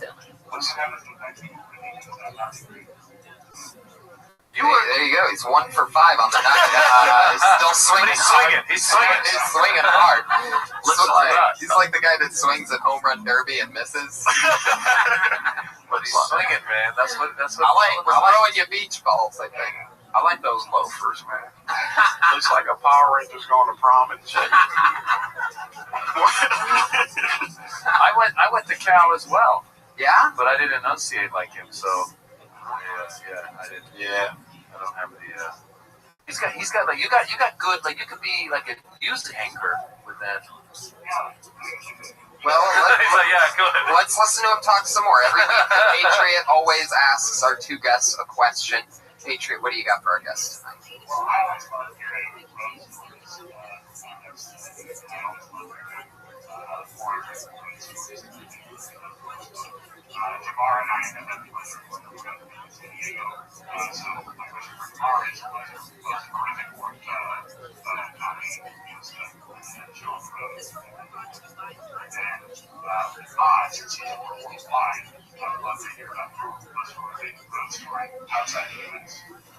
All right. Fuck yeah, iron monologue. So it's a 4-part question. And then if you just elaborate on normally that, it's a question. Tonight it's an essay. I feel like I'm allowed to throw ice bucket water on him. Which airport lounge while you were traveling? Part 3 of the question is. Part 4 of the question. No, those are good questions, man. Especially if Jamar were to say the worst road trip was when he had to travel with you. That would be nice. That shit was very, very. That's one of them. You guys went to San Diego? We went to San Diego, and he doesn't stop riffing. And he's an awesome riffer, but it's like, nigga, shut the fuck up. But the worst one ever was probably. Oh, have you ever been to Did you guys ever go to Osaka Joe? I knew you were gonna fucking say it. Osaka I Joe. somehow knew Where that is was that? the one place you were gonna pick. It was San Luis Obispo because he only paid us in sushi. This guy, it's like he would only pay us in very, very amazing sushi. Yeah. When they started, he's like, I know these guys from Japan. It's an amazing sushi place. Come up, you can eat all the premium rolls that you want, and it was amazing. The catch is that we were just doing like 10 minutes of stand-up. It was a 5.5 hour long drive. So would the headliner get better sushi, or was it like? No, everybody got even the opener. It was all you could eat. Amazing. See, that's sushi. something people. I mean, and you guys are all comedy fans, but people don't know is like when you start out, like you will take like exactly what you just said. You will drive 5 hours, and you convince yourself this is worth it. Totally. Because you're gonna get a meal out of it. An amazing meal. Because you couldn't. I remember at the time I loved sushi, but we weren't eating. We couldn't possibly eat it. We're next to Katana. There's a sushi place right next door. Right. You could have just gone next door. No, you need that money thing. That's the thing. Money. So when you're starting out, Osaka Joe kept talking about everybody he knew, right? Like he'd swear up and down he was the most connected person ever. He had these khakis, they were pants, and they were hung up on the wall. And he said those were Jerry's pants from Seinfeld. Right. But they were like, Jerry wasn't that fat though. Right. Wait. So he didn't have like pictures with the star? No. He had his pants? No, he just had these pants in a frame, and he said these are Jerry Seinfeld's pants. That is say that about any hilarious. pants. I didn't give a fuck. I was just like, nigga, shut up. Like, But that gig was crazy because what it did was, at least for me, is it reminded me of what it can be like. You know what I mean? When you're eating delicious, high-grade sushi. It was sort of a special trip. Did he give you a place to stay, or you had to drive back? Yeah. And he was a great host. It was actually really fun, but you just didn't get paid. So you got paid in hotel and sushi. You'd be like, it wasn't even a hotel. It was like a closet attached to it. Jerry Seinfeld's it was closet. very small. It was like Jerry Seinfeld's closet. Those are his pants. Right there. Michael Richards' shirt. So true. Osaka Joe's is crazy. I bet it's still open. Michael Richards' set list and shit. Yeah. All right. So how about you, Maz? Craziest road thing? Well, there's a lot. Let me narrow it down for you, because here's one that I want to know. Other side of the world, something crazy happened. Well, before I get to the other side of the world, how about Brawley, California, which is almost the other side of the world? You guys remember Little Larry? You know Little Larry? Yeah. For those of you who don't know Little Larry, he's a little guy, and he was a comedian and a tour bus guy. He did the Star Tours. He's terrible. And Little Larry showed up one time, and he goes, "Listen, I got a gig in Brawley," and he goes, "I want you and Steve Renazizi and Al Madrigal." And all three of us, we said, all right, so it's like a 5-hour drive. We drove down there, and it was kind of funny because it's right on the border of Mexico and America, California, and it's called Brawley. And I realized later why, because so when we got down there, Larry first said, listen, watch my set, give me some feedback. And the first thing he did when he went up there was he turned on some music and started doing the Running Man and took off his shirt. And he's skinny, and he was just in like a jersey, just doing the Running Man. That was his set. No, and I love Larry, but I told him afterwards, like, Larry, well, the first part is you got to start writing jokes. You can't just do the Running Man. And then the irony of it though is Larry was like a good luck charm, because that same year, me, Steve, and Al, we each got a TV show like that. We all ended up on a show that year, so we're like, he was like our lucky charm. Right. But it was Brawley, so he here I am headlining at the end of the show, doing my show. A lot of Latinos in the audience. I'm doing my thing. I got through like 30, 40 minutes. Halfway through my set, like 50% of the audience stands up and runs out. And I was like, oh shit, the Federales showed up. I honestly thought, that's what I thought. I was like, I said, those guys were all illegal, because it wasn't like, nobody said anything. They all just like looked at each other and got up and ran out. Oh my God. And I was like, oh my God. I was like, we're on the border. There's a raid going on. I've never had this in my entire life. And I'm like, do I keep going? Do I do crowd work? You know what I'm saying? You know, you sir, you know, what do you do for a living? You know, like, I'm a coyote, you know, shit, you know, I bring people across the border, you know, great. So I was like, I'm just gonna finish. I finished, and it turned out, this is the thing for Brawley, and is when I realized what kind of town this is. The promoter, his ex-wife showed up with her friend, and his girlfriend was there as well. So the girlfriend had gone to the bathroom, and the ex-wife and her friend got up and went to the bathroom and beat the crap out of, like, there was blood. Like, that's why everyone got up and ran, because, like, cops showed up, there was breaking up fights. I was like, holy shit, this is Brawley. Like, it was like, that's the town. And that See was, why they call it Brawley? They saw what we called Brawley, and we did not keep our hotel room that night. We came back. Oh, God. Yeah, so that shit happens on the road. Here in California. Yeah. I don't have to go international. And for those of you that don't know, like, they really do. They call you the Persian Elvis. Well, Tripoli, I think, called me Persian Elvis, otherwise known as Pelvis. That's my... Right. That was a joke. So, no, we did the Axis Evil comedy tour, and then it took off, and then we started doing really well. And then we went to the Middle East in 2007 and actually started doing shows for the people of the Middle East. That was the first time that there had been like a group of American comics that went out there. It was weird because we didn't expect it to be that hot. Once we landed, they were like, all right, we have a press conference scheduled later this evening. We're like, press conference? You know, what the hell? And we showed up and there was like a bunch of people lined up for press, like waiting to hear what we had to say. And it was the trippiest thing. And then suddenly we were like being treated like royalty out there. And it's weird to just like make a trip. Like, and then you come back to LA and you land.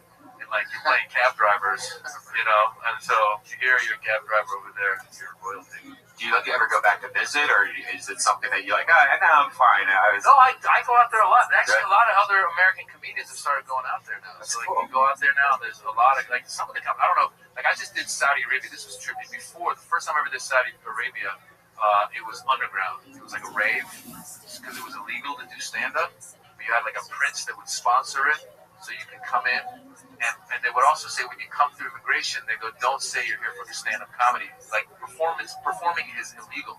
You're not supposed to perform. Oh, my God. My performances are illegal. They said if they ask you at the border what you're here for, just tell them you're a consultant. And I was like, well, consulting what? They go, I don't know, just make it up. So I'm freaking out. I'm like, what am I consulting on? And I was freaking out. I was coming to the immigration, and the craziest shit happened. You know how, like, usually, like, when you go through passport control, there's one dude facing this way and another dude facing that way, and like there's two lines. So as I'm talking to my guy, the guy that's dealing with the guy on the other side starts going, he looks at the guy's passport and he goes, British? And the guy goes, yes, I'm British. And then the guy goes, hey, James Bond. And the guy was like, no, I'm not James Bond. He goes, no, James Bond. And the guy's like, no, I'm not James Bond. He didn't look anything like James Bond. But the passport control guy was convinced, for some reason, just kept calling him James Bond, and the guy was like, no. And then he tapped my guy, that passport guy tapped my guy, and goes, hey, James Bond. And my guy turns around and goes, hey, James Bond. And I was like, holy shit, what are the chances this guy has got these guys preoccupied with James Bond? And I was like, he didn't ask me any questions. He just turned around, looked at me, he's like, hey, James Bond. I was like, James Bond. And he stamped my passport, I went right through. And that was like the first time I performed. It was the underground shows, so it was mixed audiences. The most recent time I went, now they're doing public shows. Like, there's other princes that have made it so that it's illegal to do it. So the trippiest thing was when you perform, this side of the room, the right side, are families, men, women, and kids. The left side is all dudes. Just divided like that. It's the weirdest thing in the world. Is there things that you're still not allowed to talk about? Like, you can't talk about goats or something? No, it's like, well, goats. Red Man, everyone knows you're not supposed to talk about goats in Saudi Arabia. If they ask you about goats, did you say goat? Just say that is bullshit. He insulted my pet goat. No, it's funny. No, it's funny you say that because they're like, when you go there, they always say don't talk about sex, religion, and politics. That's what they say. Yeah, exactly. And you're like, hello, good night. No, but actually it was interesting because they had said they brought Eddie Griffin there before me, and they said you can't cuss. Yeah, check that. That's how. It's not, yeah. And so I was like, Jamar, how would you fare at this place? Oh man, I'd fuck up real bad. There you go. Like, you can't do this. But here's what's crazy. So this is what they told me, because I asked them. I go, listen, I was running these jokes by them. I was like, what if there's a joke I reference masturbation? Can I say masturbation? And the promoters were young guys. Were like, listen, bro, Eddie Griffin was here, and he did like 45 minutes of clean, and then at a certain point he said something like, you know, they told me I can't cuss, but I'm not sure. And then all the side with the guys were all like, ah. So he's like, fuck it, I'm gonna cuss the last 15 minutes. And supposedly the guys on the left, all the guys were loving it. The families were shocked. And I experienced that a little bit because I did a couple references where I said, like, I would say like blah blah blah penis. This left half, the right half, like, I can't believe he said penis. Wow. Then I would do like a political joke, and the right half would go, oh, it's fantastic, and the left half would be like, what's this bullshit? Did they really seat them like separately like that? They were literally seated separately. And here's what's it's like performing at Congress or something. Dude, because part of it too is you're walking on eggshells, because internationally you also don't know, like, what can I say, what can't I say. So like, I do some jokes about Bin Laden, and like when you do a joke where you make fun of Bin Laden in America, you get laughs. But he's from Saudi Arabia, and his family is actually a prominent family. It's like saying the Kennedys. Like, imagine if the Kennedys had someone who'd done that shit. Well, whatever, not the Kennedys. But you know what I'm saying? Somebody that we really love. If like a Saudi Arabian comedian came here, it was like, fuck the Michael Keaton. Yeah, so exactly. Like, what? Yeah. Did he just talk about that man like that? Exactly. It's Beetlejuice, man. Yeah. Exactly. So that's what. So as I would go into those jokes, I was like, I don't know if I can make fun of Bin Laden or not. And I did the jokes, and I think some of them were offended by it, and it was kind of weird to have that experience. But overall, the comedy's actually spread all over the world through the internet and stuff. Yeah. So all these guys know who everyone is. I love them. Well, let's get it on. All right. You guys know how it works. Comedians get 60 seconds, and then we just talk to them. You know, 60 seconds is up, comedians, when you hear the sound of a kitty. You could all hear that, right? That's at the same volume level as everything else, right? Okay. Well, that means you got to wrap it up when you hear that cat. Don't go any longer than that, or else you're going to bring out the angry West Hollywood bear. There you go. Extra angry tonight. A bird just made it out of its reach. That is one crazy bear. So let's get it started. Kill Tony, episode 66. To the bucket we go, and your first comedian tonight. We've had a lot of first-timers lately. We've had a lot of funny regulars. Anything can happen. So let's see where we start. With Ori Amir. I know this guy. He's a double-majored biomolecular neurosurgeon student from USC. Put your hands together for Ori Amir. Here we go.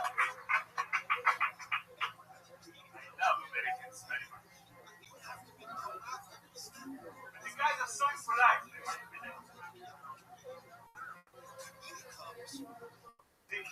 This is the polite way to hand over a dildo.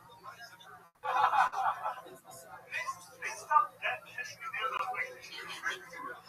It's so impolite.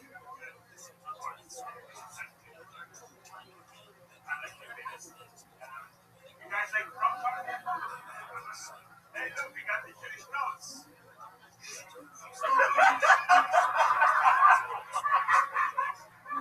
Don't worry, I can make this joke because I'm there. As you can tell, because my dildo is circumcised. Remember, folks, it's not the size of your dildo, it's how proudly displayed. So, you guys want to purchase dildos after the show, I can give you a discount. Wow. First thing I'm going to say is, Maz, I'm sorry you had to see that.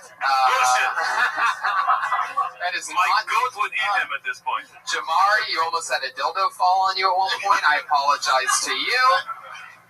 Ori Amir, if you would have told me that you're the guy that's the brain surgeon out of the open mic circuit, and then you did that, I would have been pretty surprised. Normally you're talking about smart stuff, and you decided to go with an old bag of dildos, huh? I figured, well, people look down at dick jokes, and people look down at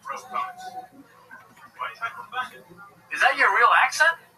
Where are you from? Israel. Oh, fantastic.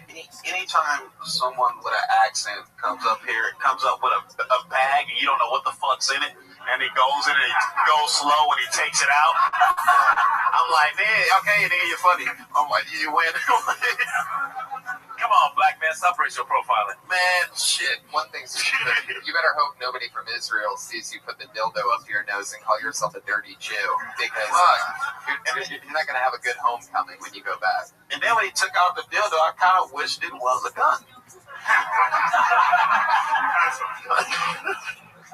But you're a medical student? You're a neuroscientist. You're an Israeli neuroscientist, and you decided to go with a bag with a dildo. You should talk about that. That's interesting. There's not a lot of Israeli neuroscientists who stand up. Do you know any? Well, I mean, no, definitely not. First of all, that's a unique point of view. Yeah, I don't know any kind of scientist. Don't encourage that shit, man. That shit. It's too smart for nigga. Are you crazy? You're too smart for that shit. No, that's what I'm saying. I'm saying that I would go away from the dildo. Yeah. Oh, I thought you were encouraging him to do it. No. I'm saying he's an Israeli neuroscientist. That's interesting. Like, how did he end up? Why are you doing comedy? What happened? Like, what? Why? What's going on? Your parents made you do that? Become a neuroscientist? But you always wanted to tell jokes? Passion for both. All right. And you got time to do both? Yeah. All right. Good for you. Well, there's something there, no? Like, yeah. How much longer to? What are you doing now? What's the work that you did today? So I mean, I'm finishing the experiment.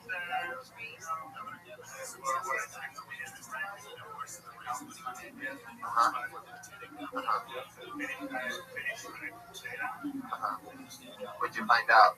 Anything exciting? Bunch of stuff. Yeah, like I guess the simplest conclusion is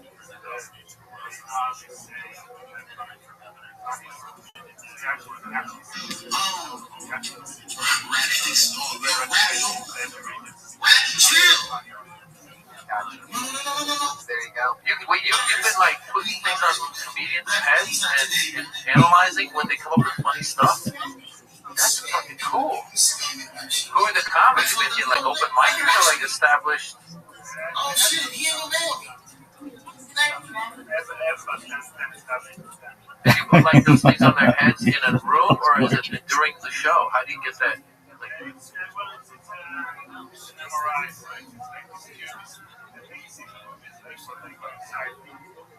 and they go in there and tell jokes? Yeah, you lay there, or he comes in with a bag of dildos. How do you get an audience in there? When I came up with the dildos, everybody started laughing. Now, did you buy that dildo just for that joke, or was that like a pre-wash?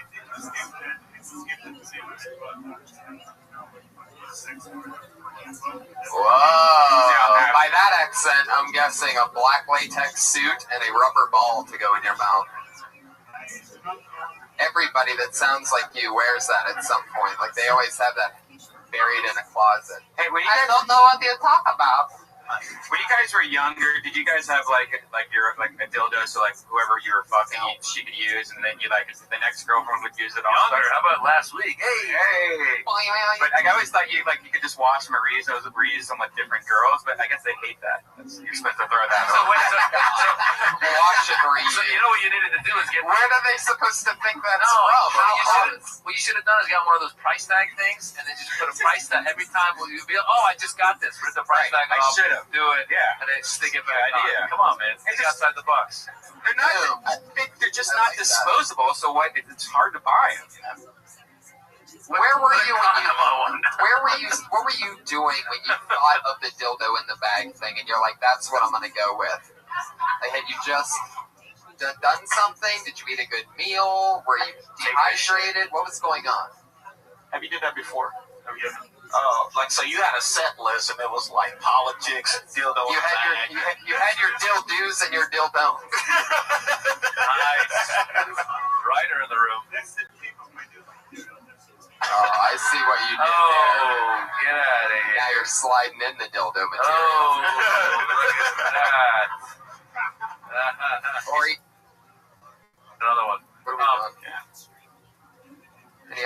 was saying that he did the research and discovered that the best material comes when the comedian is having fun. So is that what with the dildo thing? Were you like were you in a situation where you were enjoying the dildo? Not you, maybe your girl. I don't know. Somebody was. No, not you. I'm saying was somebody with you, and they were like, "For comedy, dildo." I had a situation where people were having.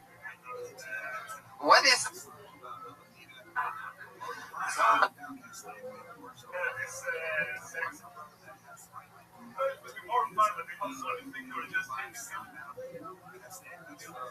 It's like a human centipede. This guy's a scientist and he studies sex and comedy. What kind of bullshit is that? What were you learning at the sex class with the dildo train? Go ahead. And as they were passing these dildos around, you took it, put the shit in your pocket, and brought that shit here. That's what's up, man. Did you get a scholarship or are your parents paying for this shit? So you've taken this dildo. What's the answer? I'm Yeah, that's a good question. They pay you to play with dildos. The other stuff, the research they pay you, your parents pay them. Someone's paying them, aren't they? Or were you recruited as like the #1 researcher? Taxes? There you go. Whoa. Angry taxpayer out there in the crowd. This just turned into a real town hall. It's our taxes! We ain't got no scholarship! Get the Jew! What?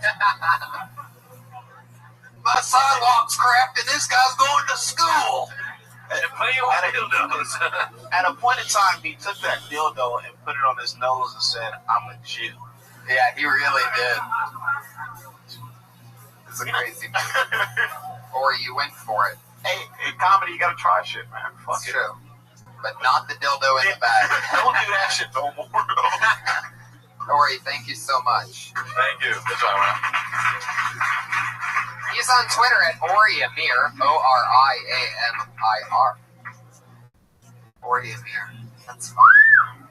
Did you guys ever do anything when you first started stand-up that you can't believe you did?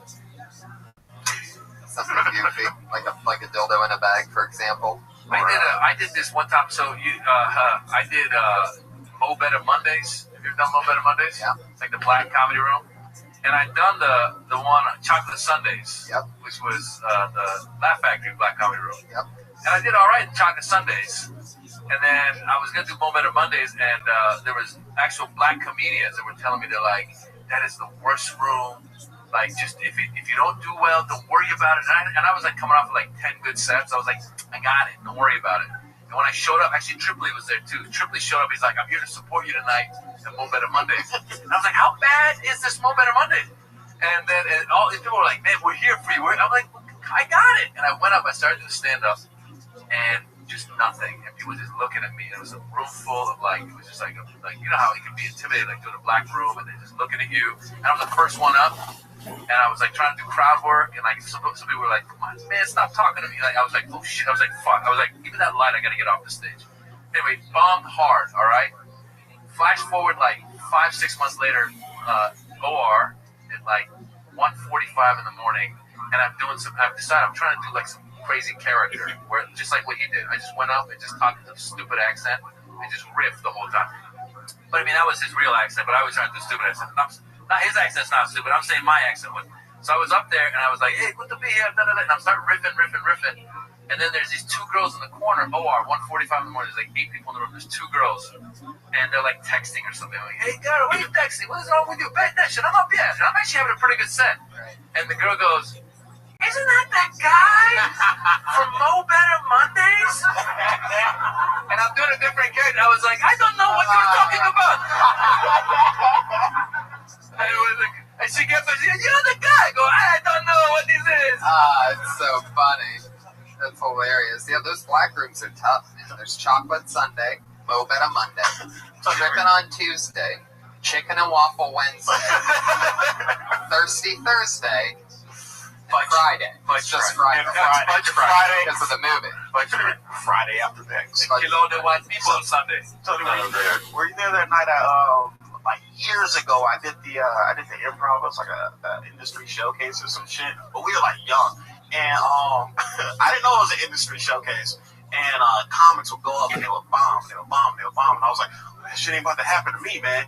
And so like when I get like nervous and shit, I just start just going off the top. So I went up in there, and my first joke was about industry, my ages and shit. And I went up there, my first joke was like, yeah, man, you ever eat your grandma pussy, right? And it was in that vein like the whole time. And at the end of the set, I was like, suck my dick and good night. And I dropped the mic, and I got banned from the improv for like 3 months. But you got an agent. Yeah, I got an agent though. Well, that's showbiz for you. Yeah. Gotta go for it sometimes. Oh, so much fun. Corey Amir went for it. That's the tone of the show so far. We're going to see how we follow Dildo in a Bag. Put your hands together for your next comedian doing a minute. His name is Brian Kelly. Here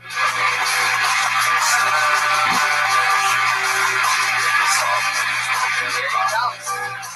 Brian Kelly, everybody. Come on. Hey, really happy and nervous to be here. I'm a nail biter, and you guys do that shit. Nail biters in the room. Yeah, it's not something you want to admit in public. I heard since I was a kid, like, don't eat your body. Don't admit that you eat your body. So nobody eats their body in here, that's good. I remember eating my body when I was eating my mom's meatloaf for the first time. Fried meat, fingernails, same shit. And my parents sent me to a therapist when I was a little bit older, and I was in the therapist, and the therapist was like, I think you bite your fingernails because you're nervous that there's not going to be enough snacks in the room. I was like, I don't think that's right. Are you a real therapist? I was like, no, I'm a student. It's very cheap. So I moved on and I went to Walgreens, because at Walgreens they have this lacquer shit you put on your fingernails and it's cayenne pepper in it. You go to bite your fingernails, spit it out, it gets you to stop. So I went to the Be Well ladies, and they said, they pointed That's right. That's the Angry West Side there. I'm going to ask you anyway, what did it reset the end of that? I wanted to heal it better. Yeah, it was interesting. What happened? So the idea is like, you have that shit where you eat your fingers, taste like shit, and the lady's like staring at a wall for 1,000 different nail polishes, brands. These all taste like shit. Take any one you want. There you go. There you go. All right, punch. Fucking cat. When was this set? When are you talking about doing this for your nails? Like as a kid? Is that what you said? That your mom? What were you saying? How old were you? I like fit in like a whole span of time into a minute. So like No, it's started all really good. little, and then the Walgreens is like most recently trying to stop. Gotcha. Hey, time out for 1 second. Stuart is his legs are getting tired. I saw him kind of bend a little bit. Can he sit? Can Iron? Stuart, if you want to sit, you can totally sit. Yeah, poor guy. He's good. He's good. I saw him stretching. He was like, I think we're about to see our first ever blood clot, the superhero. Stuart, didn't hear that. What did you think about this set? Or the? When he was talking about eating his body, I kind of want to eat my body after.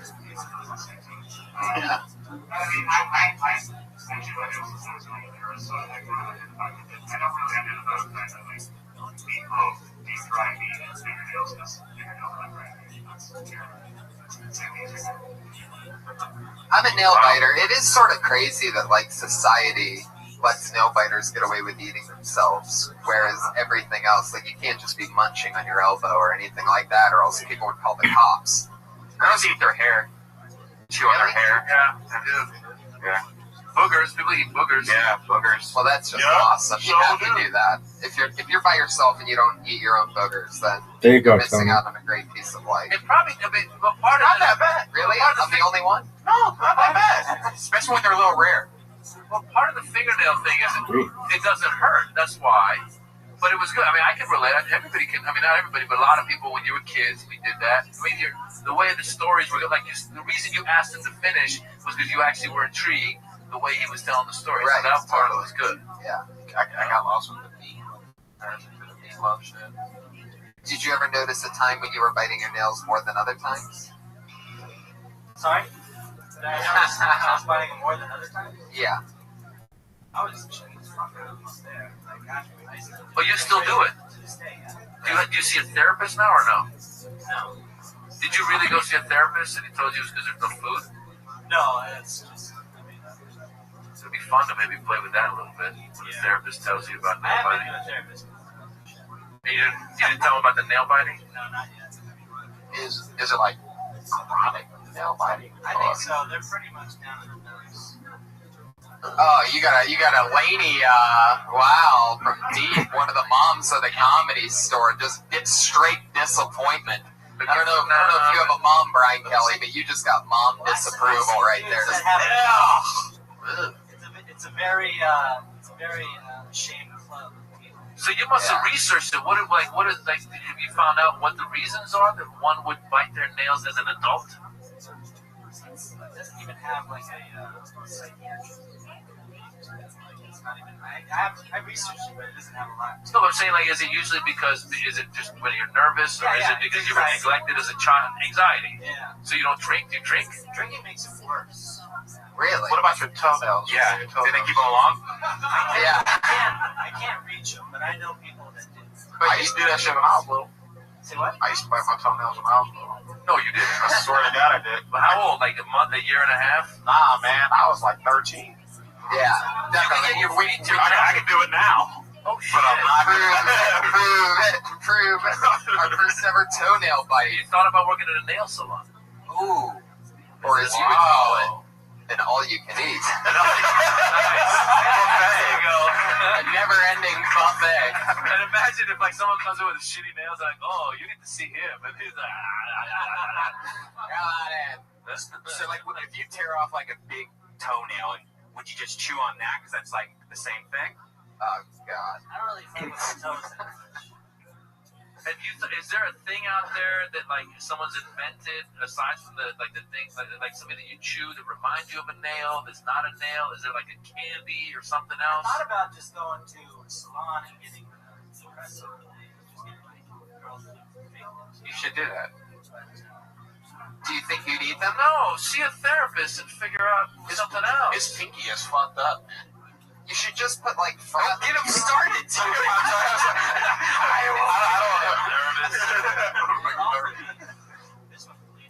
Oh, all right. This guy's got open wounds. Listen, let me ask you. Once in a while, when I cut you ever cut your nails, and then you just right after you cut your nails, you're like, oh fuck, you decided to have an orange. You're like, I should have cut that. I should have peeled the orange first. So you're constantly living in that moment of you don't peel oranges. You're all constantly like, fuck. No, I use my teeth for an orange. I can't open beer cans. Oh, but it's lovely with the ladies, right? I mean, you just go. There you go. See, it's straight to blasting with this guy. He didn't even start with fingering. Straight to blasting because he's got nothing to stop him from sawed-off shotgun. Yeah, but his fingers are always bloody. He's got AIDS hands. AIDS hands. Nice. There's jazz hands and there's AIDS hands. Yeah. Well, it's great for comedy. Same kind of thing. You can't get herpes on your hands, just so you know that. Alright. Well, you never know. You guys have a kid or something? I don't know. No, because I know a girl that has herpes on her eye, and when she gets it, it's just oh my God, fucking gross. You can only get that from taking a hot load to the eye, I'm pretty sure. That means there was definitely a hot load there. They have an open wound for that shit? I don't know. It's pretty common in the eye, actually. Punched her and then boom. Maybe. Oh my God. Slap with a dick. Who knows? Jesus Christ. Sharp dick? Yeah. Maybe it was she would always wear glasses, though, when she had it, and I always knew, because one day I asked her about it, and then she was one of those girls that just wore glasses all day long, all night long. You're like, oh, you have glaucoma? She's like, no, herpes. Herpes eye. Herpes eye. Like, fuck. Brian, how long have you been doing stand-up? About 3 years. You make great faces, by the way. Right when we were talking, you were just smiling off and down. What? Rewind the tape and you'll be able to watch. See, look at these faces. You got a Tom Cruise smile. Yeah. Right?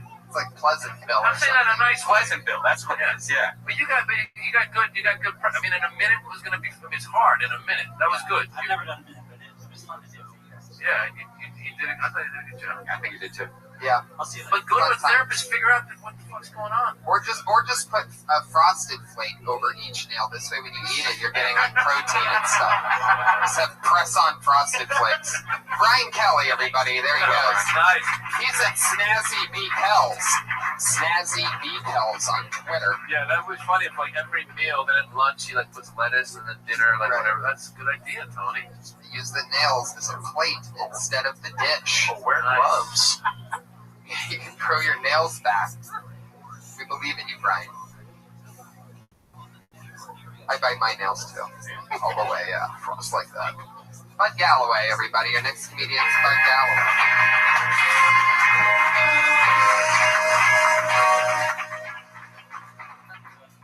So I just got back to the most phallic state of the union.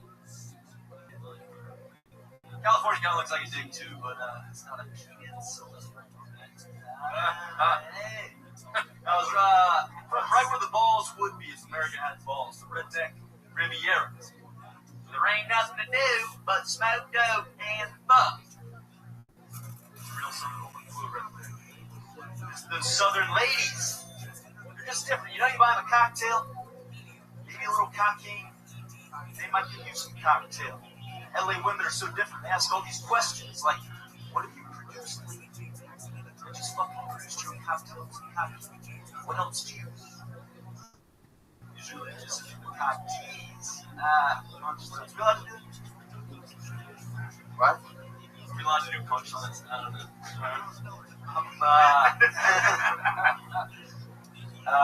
Wow. But yeah, there you go.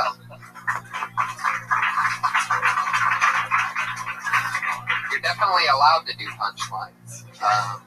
That is permitted. All right. I didn't know I had to explain that at the top of the show, but punchlines are acceptable here on Kill Tony. But listen, man. Doing a minute is hard. Like that's not. I mean, yeah, it's not but easy. we've been through this. They know what it is. People sign up for it. It's a minute, and then you're on a podcast. Whatever they choose to do. 50 seconds in, he was like, "Fuck!" He was like, "Where's that cat?" He wanted the cat. I didn't need the cat. Well, why is Florida the most phallic state of the union? You know, in my opinion, you know, when you lose it from the top, you really sort of lost me because there was only one reference, right? And it was Peninsula. Well, I'm from right where the balls would be if America had balls. Northwest Florida would be where the I get the feeling you say that all the time. Like when people ask you for the first time, like, where are you from? I'm from the place where if America had balls, that's where I'd be. It's like, come on. That might be a line he's used and actually picked up a girl using. Have you ever picked up met a girl and said that? Wow, you're from the balls of America. I love balls. Right? Let's do this. An American. Hi. I can't say I haven't said that a lot. So you're from what, like Tampa, Florida? No, Pensacola. So what's more phallic stuff about Florida? Why'd you go that route? Shape, right? Yeah, shape. What is phallic? These are the skis. Penile. Penis like. Oh, okay, cool. Yeah. Remember that dildo before? Oh, that was phallic. Like the way you have the mic going right into your mouth. That's very. Oh, okay. The Washington Is it the Washington Monument? Yeah, that's a very phallic. Oh. Well, say that. You know what was really phallic was Ori Amir's dildo that he had up here earlier.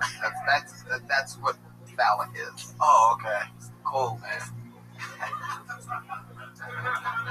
Street terminology for phallic would probably be like dick on soft. Yeah. Oh. Yeah, that's what did you say? Dick on soft? What'd you say? Dick on soft. Dick on soft. Dick on soft. Dick on soft? That's what you call a hard on? Is it dick on soft? No, I thought it's like hard. Oh, hard. Oh, dick on hard. That is dick right. on hard. There you go. Oh, okay. You were thinking of folic. Yeah. I'm kidding. Yeah. Don't worry. Yeah. I don't know. What is folic? Hey, what's folic? I don't know. Folic acid? It's totally different thing. Just say Florida like a hard ass dick. There you go. We might have got laughs. There it is. Well, it's kind of hanging loose. Florida's kind of hanging down there. So. Just say, Well, he just said hard-ass thing, and it worked. You should try that next time. take my. It doesn't hit always. Sometimes just go right there without it. But nigga switch the word. I know. I say lose it entirely. No, I'm kidding. But yeah, I mean, if you're gonna go there, I'd say do more. And then what'd you say about the girls? That you miss the Southern girls? The Southern ladies, because they're just different. Like cocktails. Yeah. That mom was cocktail. What's the last word you Buy said? them a cocktail and make you a little cocky. You might get you some cocktail. So you're pretty much doing jokes about how Florida looks like a dick and wordplay on cock. That's your thing. Just say dick.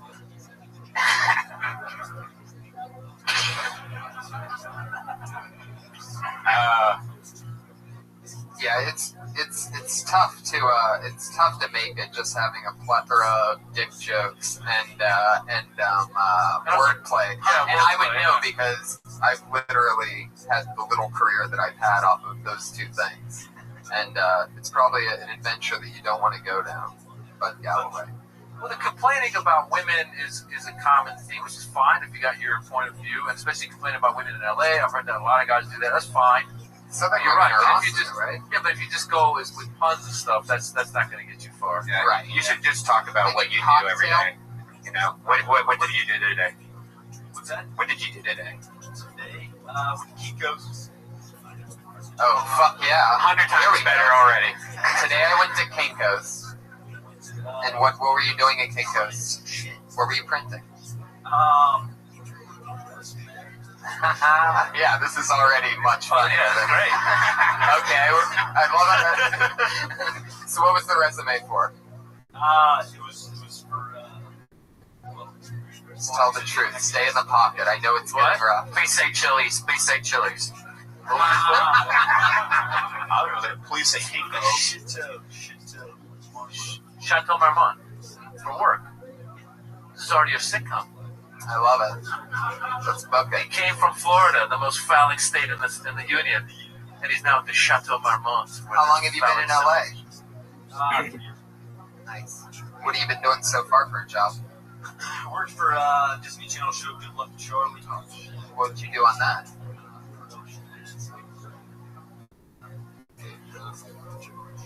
Oh, thanks.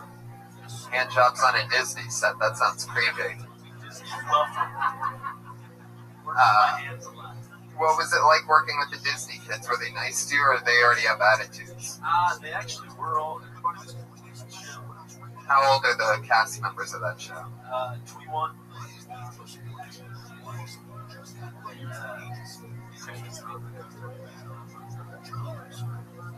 Wow. I bet there's a lot of good stories in just your everyday life, though. I would really maybe just work a dick joke into your job.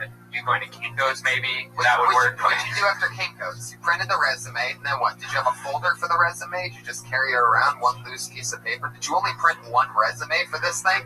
Like instead of printing a few and then having it? Or are you the kind of guy that goes one resume at a time? Chateau or bust. Right. Totally. One resume to own it all. Yeah. I've only brought this one. You better hire me because I know you're going to hire me. I did only print one. It's a joke, man. That's a joke about how you're the kind of guy that prints one resume. Was it a money thing? Yeah. I mean, yeah. Shit. That is funny. That's messed up. Yeah, I would recommend giving plasma. It's usually pretty expensive. You can go twice a week. $70 is what I used to pay in Ohio, so maybe you can get like $200 out here. I'm sure there's stuff you can do. Like my friend Yoshi does medical experiments where they like give you drugs and stuff. It's a dork idea. And he gets like $10,000 for like a week's worth of work. I mean, I would look at that. Ori, he's looking for people to do experiments on. Do you pay the people that you do experiments on? You're out of luck. If only you'd had two resumes, you could have gotten it to me. Yeah. So you printed up the resume. Did it make it over there okay? Everything go good after that? I know the intro lady. If you work for Good Luck Charlie, why are you trying to? Because that's a great job, right? You know. Yeah. So what the fuck? Well, why does Chateau Marymount? Spicy. No. I mean, the shows. And I could get another PA job, but it's just 12 hours. And I just want to go there. But you're right, man. It's a lot funnier if he just talks about today going to Kinko's. About these, about puns and phallic jokes. Right. The type of person where your life has to be, where you're just printing up one resume at a time, is the magic there. Right? Yeah, it really It's beautiful. Yeah, a lot of people can relate to that. Not the one resume thing, but hard times and stuff. You know what I'm saying? And they're gonna root for you. And drop that word phallic, man. Yeah. It's just not fucking with me. Just say hard ass dick. No, keep phallic. Let people think once in a while. Make us Google shit. Or make me think, man. Make me Google in the middle of your comedy show.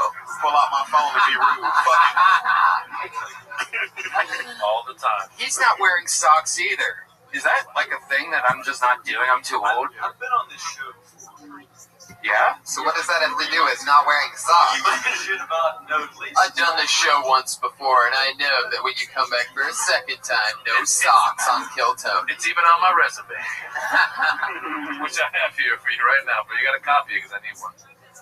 So then what? You had to carry that copy all the way home with you because the HR lady wasn't there. You didn't drop that one resume off. You weren't like walking by the liquor store next to Chateau Marmont, like, I got the one resume. No, I mean, I didn't know that. It drops. That's what happens when you print one piece of paper. The universe will make it fall in that one fucking puddle on the side of a street. This could have been a sad and funny, poignant story all at once. And then finally he realizes all along he just emailed her the fucking thing. Right? Like, shit. It's so true. Hotmail. Paper resume. Surprised you didn't send it by Game of Thrones Raven or something like that. I don't even know they still do that. Paper resume. You must send a hard copy to me with your page number. You're gonna make it in Hollywood. You wanna work at the Chateau Marmont? Bring one paper resume. Thanks, Bud. Bud Galloway, everybody. There he is. He's on Twitter at Bud Galloway. GALLOWAY. Dude, did you guys start when you used to have to go get headshots printed and shit? Yeah. You used to do all that? Yeah. That was such bullshit. Sometimes you still have to do it. But no, it's so great that you just can email the shit. But you used to go there and it was like, you'd be like, do I need 200 or 400? How many auditions am I going to get? You're not getting shit. Yeah. It was sad. It's my favorite is having all my friends' old headshots. Like, I saw Joey Diaz one the other day. It's just hilarious. Every time I get headshots printed, like my family always asks for them, like their graduation pictures or some shit. But remember, you pick the font, and you want it centered, like you want the frame around it. There'd be $10 extra. Do they want you to sign it when you send it? Nah, man. They just tell everybody who the fuck that is in that picture when they come to the house. Yeah, it's true. The same thing happens to me because my mom will see it first. Like, I will send her the top whatever if I get headshots. And then anytime I talk to any other family member on the phone, they go, hey, yeah, Mom told me you got new headshots. So how do you send them over? And it turns into a regular thing. Yo, what does casting do once you give them your headshot and then they don't want you? Do they throw your headshot away? Really? You know what you need to start doing is start giving them wallet sizes and shit, so they can at least just put it in. Brody Stevens uses like a 13 by 16 headshot. He has a joke about it. He says that he stands out in a pile. It's the funniest thing. There's actually one hanging up in the manager's office here. It's like that tall. Yeah, and it's stretched out. Like the proportion's bad. Like it looks. And it's his face, just a big picture on his It's so funny. Brody Stevens, our good friend. That's got to be like a multi-million-dollar industry, just headshots. Oh yeah, it's crazy. It's all old school stuff, like having a resume on a piece of paper. Yeah. Headshots. Your next comedian is Jeremy McKieran.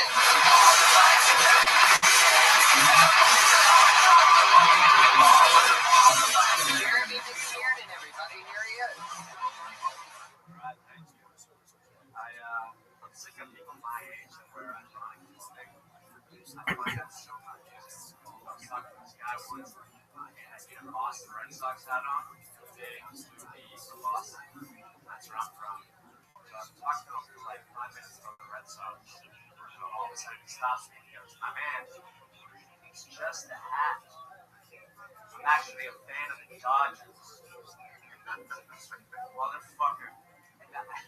So I can't believe people get away with this. It just seems so ridiculous. Like, hats are only really necessary for people that are shaving their balding or lost their sunglasses, you know? Like, it's just a hat. Like, that's like me wearing like a Nazi war helmet with swastikas on it. Going, what? It's just a helmet. I'm actually a fan of the Jews. Go Jews! Fuck yeah. Jeremy McKieran. I like your style, man. Where are you from? From Boston. Yeah. How long have you been here? About 4 years. Nice. Where do you mostly go up around? I've just been doing stand-up for like months. Like all over the place. Cool. Yeah, I like that premise a lot. It's really funny. What a douchebag that guy is for committing it. You know? Yeah, what's good is you have a point. You have a point of view coming out. Actually, the setup was. I was really into it. Then you lost me for a second. And in the end, it was fine again.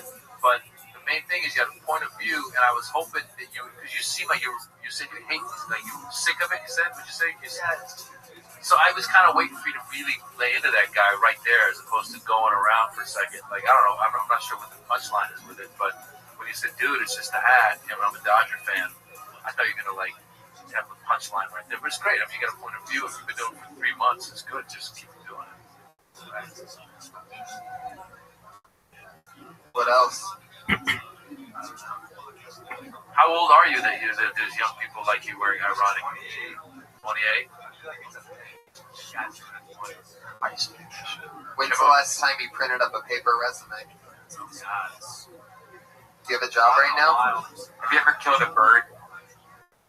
Have you ever killed a bird? Did you ever kill like a baby bird when you were a kid? No, it's just like my local cat used to bring in rabbits. And it's just one of the tails of it. You cut What'd it off? you do with the tail? Scissors or My something? landlord gave me the tail of it. That's like good luck. Oh, what nationality was your landlord? Chinese. He's the drunk one. Take the rabbit tail. What other ironic clothing situations you've been in? Just the Dodger hat? I'm curious. I mean, there's got to be more. Yeah, people wearing like Hanson t-shirts because they think it's like silly. Right, I'm making fun of Hanson by wearing Hanson. Look, Hanson, I'm gonna put it on my chest. Yeah, so I'm waiting for you to be like, no, fuck you Yeah. for buying that shirt because Hanson gets a royalty, asshole, or whatever. I don't know. Something. I'm pissed off. I'm pissed at the guy too. No. Fucking ironic clothing. Just get a Dodgers. Just get the Dodgers, exactly. It's like your Dodgers. What a fucking Yeah, it makes no sense. Like, Hey, I hate people wear Kango hats, but they don't mean Eddie Griffin. Like, come on, man, what are you doing? I always think of Samuel L. for that. Kango hats, but they don't be Samuel L. Jackson. Doesn't he has more expensive hats, doesn't he? Oh, probably now. I've seen him wear some Kangos. Oh, really? He wears Kangos? But he's really been stepping it up lately. He's up to Capital One. On top of He's lost weight. He looks good. Yeah. Okay. Jeremy. Yes, I think. Good stuff, man. Fun times. Please come back soon. I will.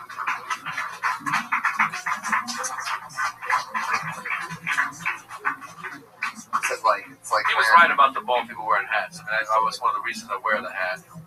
But that's kind of like what we have. Like, people that have hair, they should do different hairstyles, hair colors. We got hats. Yeah. Doug Stanhope, Jim.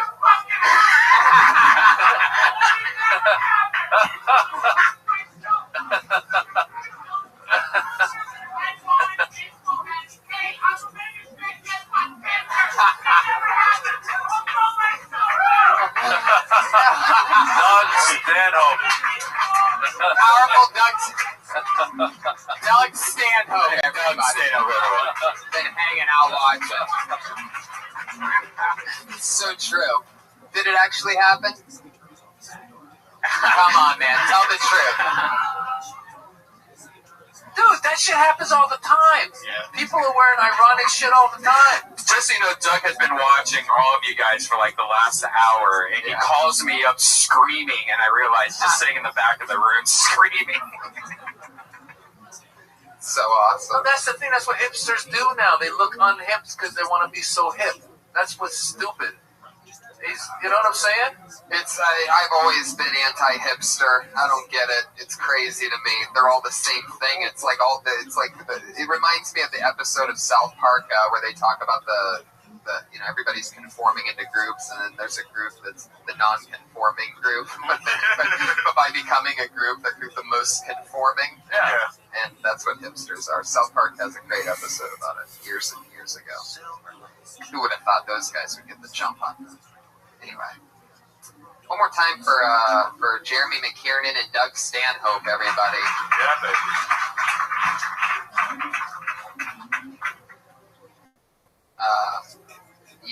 Maybe we should just move on and do that for sure. Guys, let's move on to the regular part of our show where we have our two regulars that do a new minute each week. We have two young ladies that, since the show started, we've had been doing a new minute each week, and it's always fun. And it's always fun to watch them grow. We've been on a real fun streak lately. I'm excited to see what happens here tonight. I don't see them anywhere. You guys here? Okay. They were servicing the guys in the back. All right, put your hands together for your first comedian. She is a regular on Dysentery and Kill Tony. Always fun, always taking a little something and turning it into a big deal. The very funny stylings of Sarah Wineshank, everybody.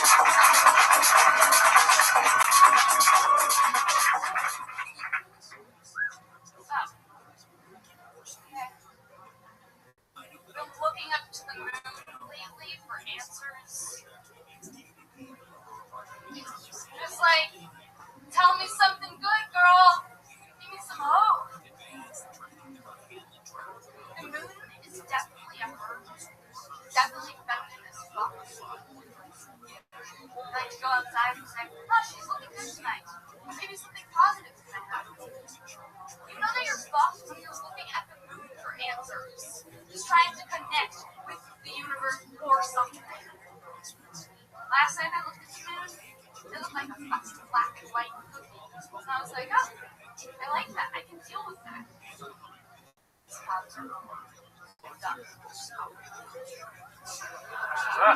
moon. Moon jokes. Fuck yeah. Were you doing mushrooms or anything? I know, like it's just that? mushroom week. Staring at the moon? Lost as fuck. And I'm like, fuck it, let me just look up to the sky. Damn. Wow. And you only do it at night. Obviously, you're not looking at the sun. It's just the moon. Yeah. The stars get involved at all? No, because I can't see them. I can't see them. You sound depressed. Right? If you're looking to the moon for answers. Sometimes, yeah. Maybe you should spend more time out during the day. Absorb some sunlight, get some vitamin D going on, you know what I mean? Get it all rolling. Less moon, more sun. You can wear sunglasses and just don't stare at the sun. I think that's just a lie. It's a witch's Have tale. you tried to look at the sun? Come on. Don't stare at the sun. Just let it peel off a couple eye layers first, and then you're good. Staring at the moon. It was a good premise that I was waiting for you to go somewhere with it. So just Right now, knock it out more. Figure it right now out. you sounding like a wolf right now. No, wolves beat. All right, fuck it. That is what a wolf open mic would be like. You ever just stare at the moon and think, try to figure out what it's all about? Crowd's just going crazy. Just, What's up with howling?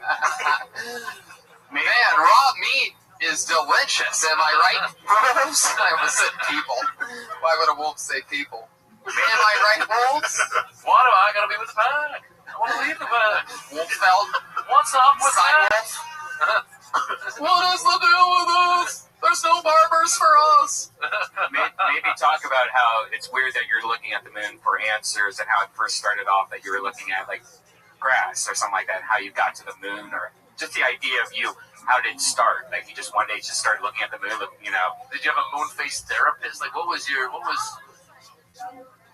sometimes you're like, well, I don't believe in religion. Maybe the moon will tell me. Like, I don't know. Did you expect it to talk? Have you ever been staring at the moon and like looking out your kitchen window, staring out on a dark night at the moon, and you realize that you're in a commercial for a prescription depression medication?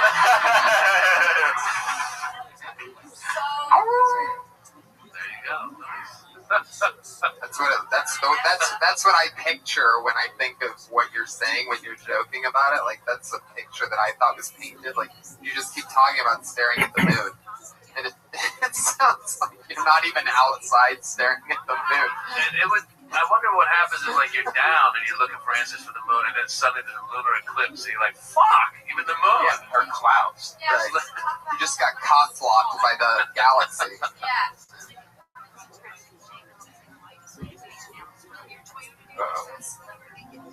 Which brings me to my next question. Brian Kelly, have you ever seen the moon when it looks like a fingernail and gotten hungry? We had a nail biter on earlier. Anyway. Oh, there you go. There he is. He's still up there. He didn't want to talk with his mouth full. He had a thumb with a concasse sauce with spinach and olive oil. I've said it every wrong way. Fuck yeah. How long has this moon thing been happening? It's a recent thing. Like 3 weeks. You know the moon hasn't even been out for the last 3 weeks. No, I'm kidding. Supermoon. No, I know. I was, yeah. How long does it last, though? How long's it out for? Are you sure you're not looking at a street light or something that's outside of your place? No, I know when I see the fucking Wait a minute, 3 weeks straight you've been looking at the same moon? You were saying that they come up every week with a minute, right? Yeah. So were you sitting there going like, I need to come up with some material, and then you said, let me look at the moon, or were you looking at the moon and were like, I should talk about this on stage?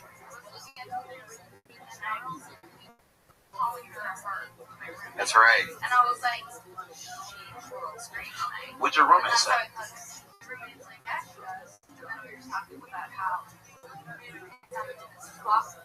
Why? Yeah. Well, there you go. You got to kind of go in that world. Have you been mixing prescription medicine? Hey, you just found like silver shit. But if you had something about the moon and why it's a woman, and maybe there's something there, you know, like you said, if it's booty because it changes every day, and then. That's what's up.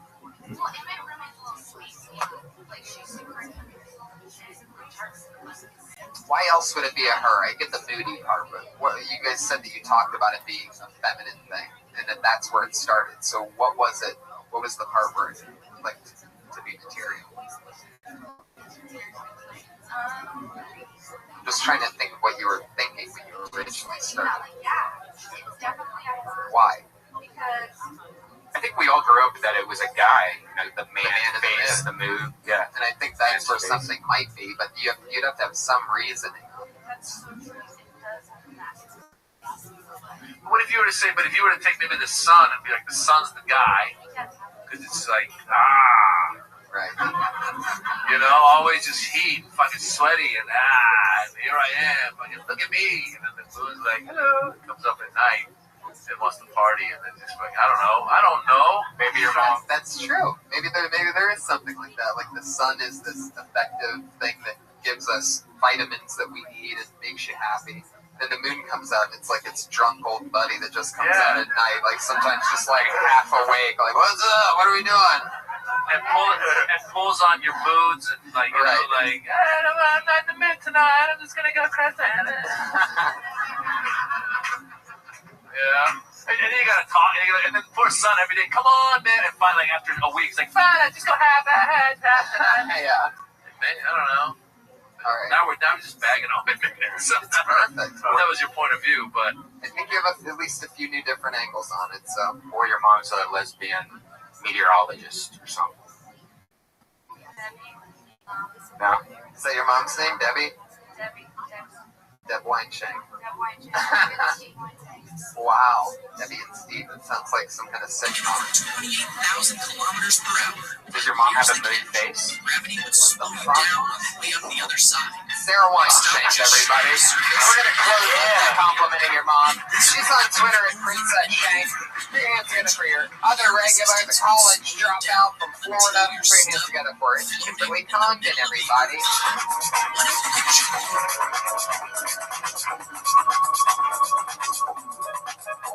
don't start the clock. Yeah. Hey. Hi, guys. What's going on? What are we doing? Give it up if you know about the ALS challenge on Facebook. The ICE. Okay.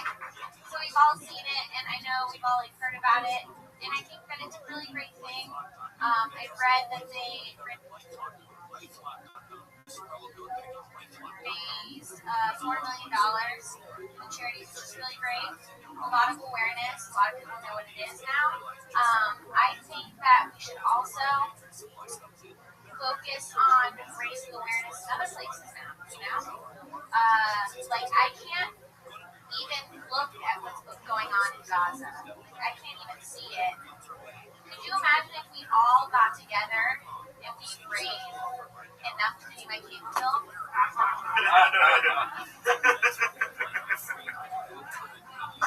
I feel like this would go a lot better. I would know what to talk about.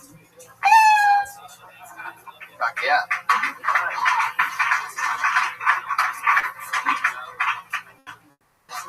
You had 45 seconds of setup for that. Yeah, I was gonna get to it faster. It was good at the end. I thought it was.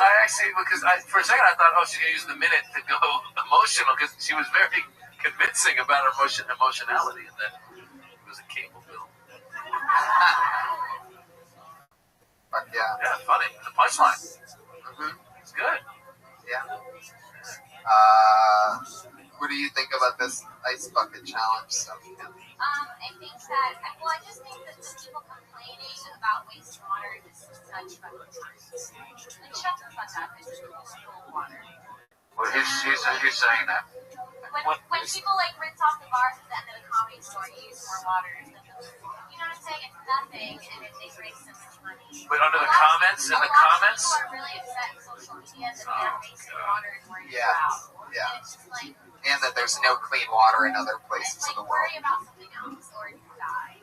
So now they're putting buckets of hay over themselves to raise awareness of the water shortage. It's really good, man. I know this website trolled a lot of people saying that there was like this article that looked like a real article saying that people were getting fined $500 each, and like over 500 people have been fined in California because of it. It was just a completely troll about it. Everyone's like, why not just donate? It's like, well, the point is raising awareness. I mean, first of all, it's working, obviously. So There's no water drop. There's an ocean full of that shit. You can't kill water. Purify that bitch. Drink. We just need to turn one state into a giant Brita water filter and just let the Florida's the phallic. That's bad. There you go. That's so true. That'd be great if we just turned Florida into a water purification system for the rest of the country. I don't think you want that water. Probably not, right? You're from Florida.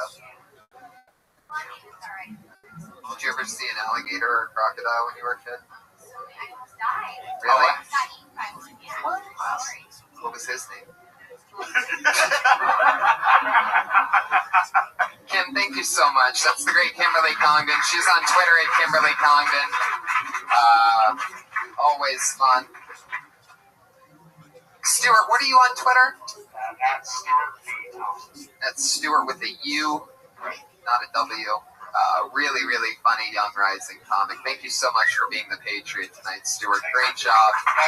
Fantastic. Anything else you want to plug? You got any dates coming up or anything? I got a couple this week. I'm going to be right in this room tomorrow night doing the roast battle. There you go. The roast battle happens every Tuesday here at midnight with our friends Brian Moses Roll Battle. And Jamar Neighbors is part of that. He's the head of the Black Wave, a team that represents the Black movement of some kind. Yeah, we're like, It's really funny. we're like the energy of the roast battle. Yeah. The eye of the hurricane.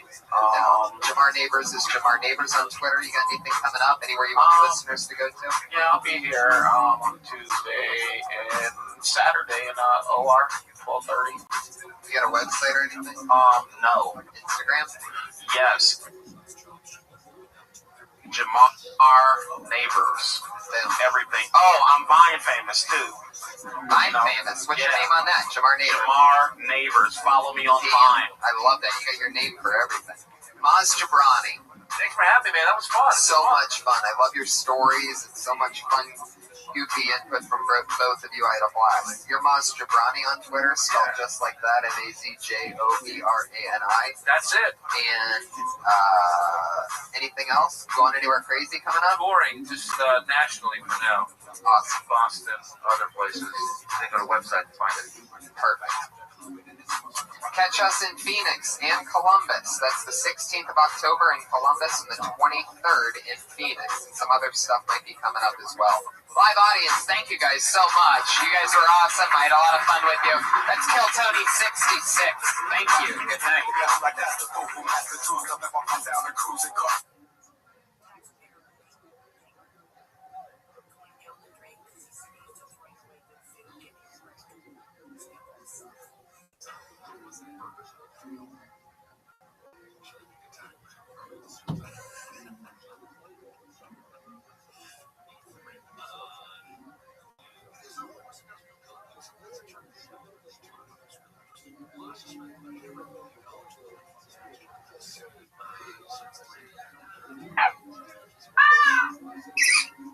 Comedy Store for a brand new episode of Kill Tony Volume 2. Give it up for Tony Hinchcliffe!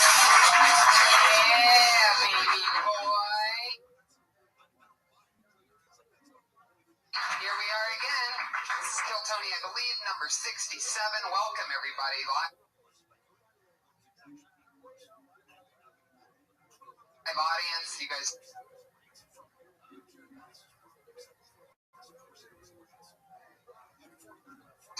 Here, how you guys doing tonight? Happy Monday to you.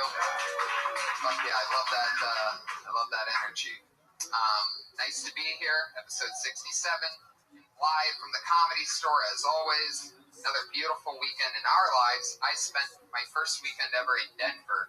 Wow. By round of applause, how many people have been to Denver before? Wow, a lot of people. How many people have been to Denver since pot's been legal? It's one girl wooing. Is it everywhere? Is it just unbelievable? It's every other like fucking block, and it's the coolest thing because it's not like California where people go in and they're like smelling weed and like, so what's the best sativa and like all that stuff. It's just like, it's like a deli. They're like, what do you want? And they literally, sometimes they call a number, like you'll pick a number. It's like a deli. But the people, it's like there's no bullshitting. You got to get right to the point. You're like, okay, I'll take 2 of those joints and 2 of those joints. Wow. And it's easy breezy. All you hear is pa-ting, pa-ting, pa-ting, because they're just making money nonstop. Now, it is a fun life. Is everybody just completely ridiculously stoned? No, it's a perfect society. You can totally tell that their economy is being helped, and it's a beautiful everything. It's weird because last time I was in Denver at that club, me and Ari had a bunch of weed left over, and so we hid it in the ceiling. Yeah. So there's weed in Ari mentioned that. Ari actually swung by. Joe Rogan taped his 1-hour special in Denver this weekend, guys, which is a really big deal. Good friend of us, and it was unbelievable. So check that out when it comes out on Comedy Central. Rocky Mountain High, Joe Rogan's newest special, which I and he, and probably you've seen a lot of that material. We all think that it's his best special ever, so it's very exciting. I get to see it. It was unbelievable. Anyway, Denver was awesome, and it's good to be home. What'd you do this weekend? Well, we had our first Death Squad secret show here Wednesday. Doug Stanhope opened it, cold open. Yes. No music or anything. He just walked out. It was awesome. We had Bill Burr. We had so many people coming to the show, and for tickets only going on sale Monday, It was almost sold out. It was a big blowout. It had that awesome Death Squad vibe of anything can happen, and Stanhope really set the tone by cold opening the show. No intro, no nothing. He just walked on stage with the spotlight, and that was fun. Brian Moses hosted. A lot of good things happened, and we have a lot more fun Death Squad shows coming up, don't we? Yeah, Mark Maron and Whitney already said that they want to be on the next one, so that's good news for us. Also, just to get this out of the way, we are coming back to Columbus, Ohio. Coming home. Yes. That's where Brian and I are from, guys. We weren't even friends there. We made friends in LA, like show business professionals. Yeah. Even though we lived literally a mile away, we didn't know each other. It's true. So weird. But October 16th, we're bringing Kill Tony to the Funny Bone in Columbus, Ohio. So if you're a comic listening to this in Columbus, Ohio, grab all your friends, sign up. We'll have a bucket just like here. We're going to be joined by Tiffany Haddish, the Cat Pack, and then we're doing a comedy show right after it. And then the following day, looks like we're going to be in Chicago at the Laugh Factory. So that's going to be great. Can you say Midwest October Death Squad tour, ladies and gentlemen, because it's happening. It's going to be fun. Tonight, it's very exciting to be here. As always, our one and only sponsor, and I mean one and only sponsor, the great Elise Lane, sitting right over there, ladies and gentlemen. Professional chef extraordinaire. Sure, we could have sponsors that give us money, and then we'd have to not say certain things on our podcast, but we could just say whatever we want. We do it on a full belly because Elise Lane cooks for us every Monday. Tonight, she made me and Neil Brennan, your two vegans, here tonight, chickpea salad sandwiches. For the meat eaters, they had roast beef, horseradish aioli with arugula paninis. Boom. Delicious. And she also made cured salmon with pickled fennel on brioche. Did I say that right? Wow, I said the fancy culinary words correctly this week, which is a first. Thank you, live audience. It's great though. If you're having a party and you want her to cater it, or if you have a business lunch that you want catered or anything, look her up. She's on Twitter at Elise Lane. That's spelled strangely, ELYSELAIN. Not how you think Elise would be spelled. Also, not how you think Lane would be spelled. Nobody's paying attention right now. She can also be found on The Girl with the Pan on both Facebook and Instagram. So if you guys are into food porn and crazy pictures of awesome food to make yourself hungry while eating ramen noodles, look that stuff up. We also have one of our favorite regular guests, our favorite regular audience members here, and he just got back from 3 months in Tokyo. Put your hands together for Weekly Fascination is back in the States, and he brought us gifts. Yeah. Ryan, what did he get you? He got me a cool T-shirt, this really awesome bottle opener, which has, it looks like a cat or something on there, and a lighter, which has, what's this stand for again?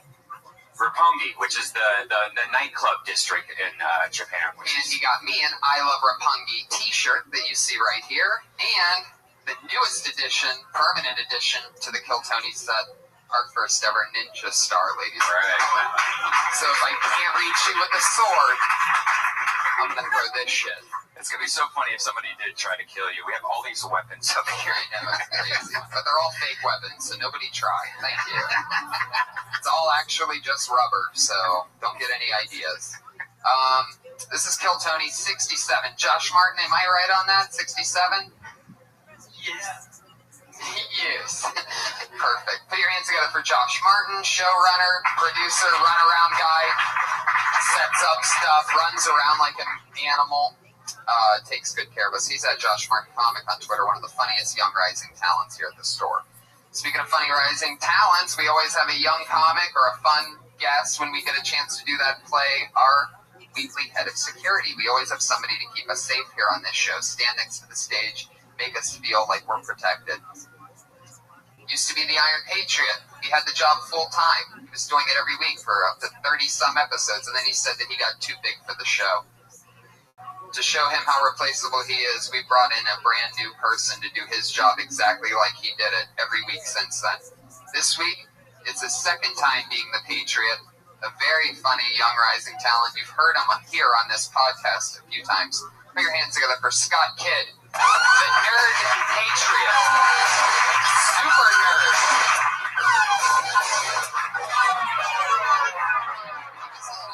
Episodes ago when Chris D'Elia and Ron Funches were on the show, and he is back. Scott Kidd, how you doing? Good. How you doing? Oh, look at you. You're like fucking little John Travolta over there or something. I don't know. How's it going, buddy? Pretty well. Not too shabby. How you doing, man? How you doing, Brian? Very well. Excellent. Looks like there's something missing from your uniform. I feel like there's something missing. You didn't put the shoulder pads on. Did I? Well, they're on really tight. Did he put it on tighter than most people do? The chest doesn't come out at all. He's missing something. You're right. Something's weird. Yeah, there's no treasure in this sunken chest. Oh, I bet you've actually done that on stage before, and I bet it's failed miserably. Actually, not so much. Maybe it'll work right now since he just mentioned chest thing, and it still didn't work. Damn. But you've said that before on stage. You said that you had a sunken chest and there's no treasure there. Am I right? Not about me, about a guy. But, so you said it on stage. Perfect. Yeah. I love that. I love that you're floating out material that hasn't worked before. It worked the first time because the guy had a tattoo of a treasure chest on his chest. It was his first tattoo, and he's kind of a moron. So it worked very well. Was he in the audience? No, it was a roast. It was for him. Moving right along. Was he wearing a shirt at the time of the roast? Yeah, but it was a button down because it was in Louisiana. That's what. You did a roast in Louisiana? Yeah. Some guy that has a treasure chest on his chest? Yes. It wasn't anything to do with race? No. No. I don't even understand that reference. A roast in the South. Oh, I gotcha. Well, that's an interesting roast. How long ago was that? Jeez. 7 years ago? Fuck it, let's move on. How long have you been doing stand-up? I started in 05. You've been doing stand-up 9 years? No, off and on for about 5 years. Yeah, I took a little break. Guys. Don't recommend it. Look what you could do after 9 years of stand-up comedy, everybody. That doesn't make you believe. I don't know what will. You guys ready to get this thing started and meet tonight's guest, or what? I am so excited about tonight's show. I know I always say that, and I usually am being honest, but this time I'm really, really, really being honest. These are two guys that I've had the pleasure of working with and looking up to for years, two of the smartest, funniest pals that I know. Put your hands together for them, everybody. It's Neil Brennan and Brian Callen.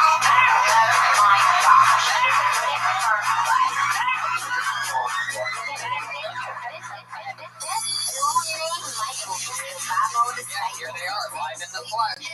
One of them movies, TV, their stand-up specials, so much fun stuff. Sports, sports. Yes, professional, super athletes. Yeah, I do sports. That's such a weird thing. I'm sponsored by sports. Welcome, guys. This is both of your first appearance, which is a crazy, crazy situation considering that we've done 67 episodes. I can't believe this is both of your first Yeah, appearances. I'm insulted. Comedy Store. And also thank you for not making me do this sooner. Neil! Thank you for not making me come to the Comedy Store at 8 o'clock on a Monday. On Monday, Emmy Monday. Holy Monday, as I call it. I have a STEM class this time usually, but my teacher called in sick. So. Have you guys ever been nominated for an Emmy? I have. You have, right? Yeah. Chappelle Show. Yeah. Did you guys win? Were you nervous? It's unbelievable. Were you nervous when I thought I was going to win. Was it season 1 I or was not, season 2? season 2. I was nominated for 3 Emmys. Oh. One was for directing. Chappelle was on the aisle. They go, hey, Dave, would you mind switching with Neil? I'm like, I fucking got it in the bag. And Louis J. Horvitz won for directing the Academy Awards. I guess it was funnier than Rick James, everybody. I guess that's a better sketch. God. 2. So that was my Emmy story. That's amazing to me because I've always said outgoingly and aggressively that season 2 of The Chappelle Show is my favorite season of comedy television ever. Thank you very much. Me And too. Neil Brennan, if you don't know, is the co-creator of that show. Come on, guys. I mean, that hit a generation so hard, and I was in high school at the time, and I remember like going to a Cedar Point, big amusement park around where I grew up. Anyway. And I remember at the time it was so hot, people were just yelling that stuff everywhere. You could hear it everywhere, all ages, and the old people would laugh at it, young people, everybody knew what was going on. It really healed the country. And I'm glad to have you guys on because I it's crazy all that stuff, going to high school and watching that, and then getting to do stand-up with you all the time. Yeah. The same with you, Brian, watching you on the great Mad TV, everybody. Go on. Hangover 1, Hangover 2, old school. I'd like to point out, not the same level of applause that I got. I know. Markedly more tepid. That's because they're trying to figure out who I was. Who was he in Hangover?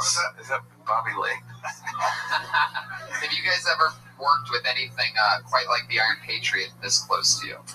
I like to break. I love a breakdancing robot, so I liked it. Yeah, I was at a sex party and we all had to wear masks, but nothing like that. Oh wait, I think I was there. Yeah, that's great. That's actually the real thing. Yeah, it's the real guy. That's a fake laugh. The second one was fake, right?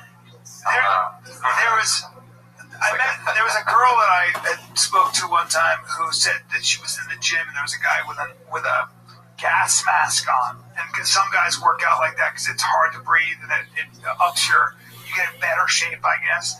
And I said, "Why were you staring at him? What was it?" And she goes, "I just had this fantasy of him with this gas mask and just getting on top of me anonymously and just having sex with me." Wow. I remember finding that very strange but very erotic at the same time. Yeah. Something about a masked man. I'd like to point out that it's going to be the first of many creepy things that Brian says to me. That's kind of creepy and sexual non sequiturs. Another woman came up to me once. No, here's another creepy thing. My friend is very gay, and he's a young man, and he was talking about John McCain, the senator, and how hot he was. And I said, "What do you mean?" He goes, "I just like older men." I go, but he's chalk white and like he has the skin of an elephant. He's like, "I know, dude. I don't know. I got this thing." I was like, "We see that's what I like about gay dudes. Wow. They all like the young sort of smooth twink, but then they also like old hairy fucking. It's the best. Yeah, man. Big bears. Big bear. They got terms for it. They always know what they love. Like I have an old friend. He used to be the manager here, and his name was Ryan Goldfinger. And sometimes he sends me pictures because he knows I think it's so funny when he's hanging out with a bunch of bears because it's what makes him happy. And he sent me one a couple months ago of him in Arizona where he lives now, and they were having a pool party. And I swear to God, it's just him and like 10 guys, all of them at least 300 pounds, and just the smile on his face of happiness. He's like a little kid. Well, that's the great thing about being gay. They will hang out with you. Like, I can like a type of woman, and they're not all going to go like, "Yeah, we'll hang out with you." You don't end up in a pool with 10 of them at one time. Surrounded by a sea of fur and dick. Now, every week, we always have the Patriot ask our guests a question about something that the Patriot is interested in finding out about them. So why don't you go ahead in any order, Patriot? Fire it off. Thank you, Tony. Brian. Yeah. You've been in, like we said, The Hangover, also Old School, if I'm not mistaken. Yeah, just a shitload of stuff. But my personal favorite, original cast of Mad TV. Yes, sir. My particular favorite sketch was it's like an infomercial. You got a little red bow tie and Dennis in a box. Is that yes, exactly. What was it called? I played I did a really bad Australian. I was Dennis in a box or something like that. I don't know if the accent was sort of like this general, the do an Australian accent. I was like, "All right, then I will." It was just really weird, but it was taken after a real guy, and you can buy this box and you can do your own dentistry or cosmetic surgery in a box, and it comes in a box. Oh, all right, good. That's fun. It's very funny. So I don't know if I forget the cast member that you're working with. Dave Herman. Thank you. Very talented. But my question was, if not he, which cast member do you find to be the most fun whenever you're working on that TV? Phil Lamar. Artie Lang was always the funniest person. Artie Lang is still the funniest person off the cuff I've ever met in my life. Like, I've never seen anybody he would improvise songs when we were joking around, and his ability to just improvise and rhyme a song. It was just astounding. But Phil Lamar was a guy, when I would do sketches with him, was a guy where I literally would look at him and say, "Well, I have no idea how he does that. Like, I don't know how he's that good, and always that good. Like, I just never had." And the other thing is that he'd been doing sketch for 10 years, so, but he's just one of those guys who can do everything better than me. Everything. Physical stuff, everything. Phil Lamar, that's your answer. What do you got for Neil? Well, Neil, very popular guy. That felt that condescending. Go ahead. That was my upbringing, but anyway. Stand up, of course. Yes. As well as the Chappelle Show. Sure. You wrote for Half Baked. Yes. Which I personally love. Thank you very much. But my question is. Done a ton of shit. Tons of. Just a crazy voice. Ton of shit. I also directed Brian in a Jeremy Piven movie called The Goods. Yeah. Look for it, guys. You're gonna have to look hard. That's right. It's what they call underperformed. It's funny though. It was a good movie, actually. It's funny, but yeah. But Neil, what do you think about yourself, or what it is about you, that Dave Chappelle just loves to work with you so much? You know, I don't know if you've read any papers. I don't know if that's still true. No, I don't know. I'm funny. I'm funny, and we had like a shared sort of aesthetic. So, because remember we were super young, we were like 17, so we sort of liked the same shit, and we're the same age pretty much. So like we sort of knew what the other one. You guys met in what, Boston? No, I met in New York. I was there for film school, and he was there for showbiz. Wow. He moved when he was 17. I did too, actually, for film school at NYU. So how long were you guys friends until you? We were friends for like 12 years before the show. Wow. 10 or 12? Yeah, something like that. Amazing. Yeah, jeez. So, yeah, guys, 12-year friendships, they can happen. Yeah. Half Baked, another one of my true favorites. So much dick. Another one. So many great things in that movie that I fucking love. Thank you, bro. So let's do it. But, on top of all these crazy things that they've done, these are two of my favorite stand-up comedians, and that's what this show is all about. We have over 20 comedians signed up tonight for the opportunity to do 1 minute on stage. But mostly give it to Brian. Yeah. We're going to talk stand-up with these guys. Crazy noises. And, I love what you're doing. All right. Tony, you're doing a heck of a job. You guys are playing a little improvisational game. I'll play along. Yes, I'm doing something. Over 20 comedians signed up for the chance to do 1 minute tonight. Comedians, you know that your 1 minute is up when you hear the sound of a kitty. That means wrap it up. Is that as loud as it gets? What is it? Is this someone making a cat noise? There you go, kitty. It's gotta be it. Oh, great. All right, good. Fucking kitty cat. There's a cat there. That means you gotta wrap it up. Because if you keep going, you're gonna bring out the angry West Hollywood bear.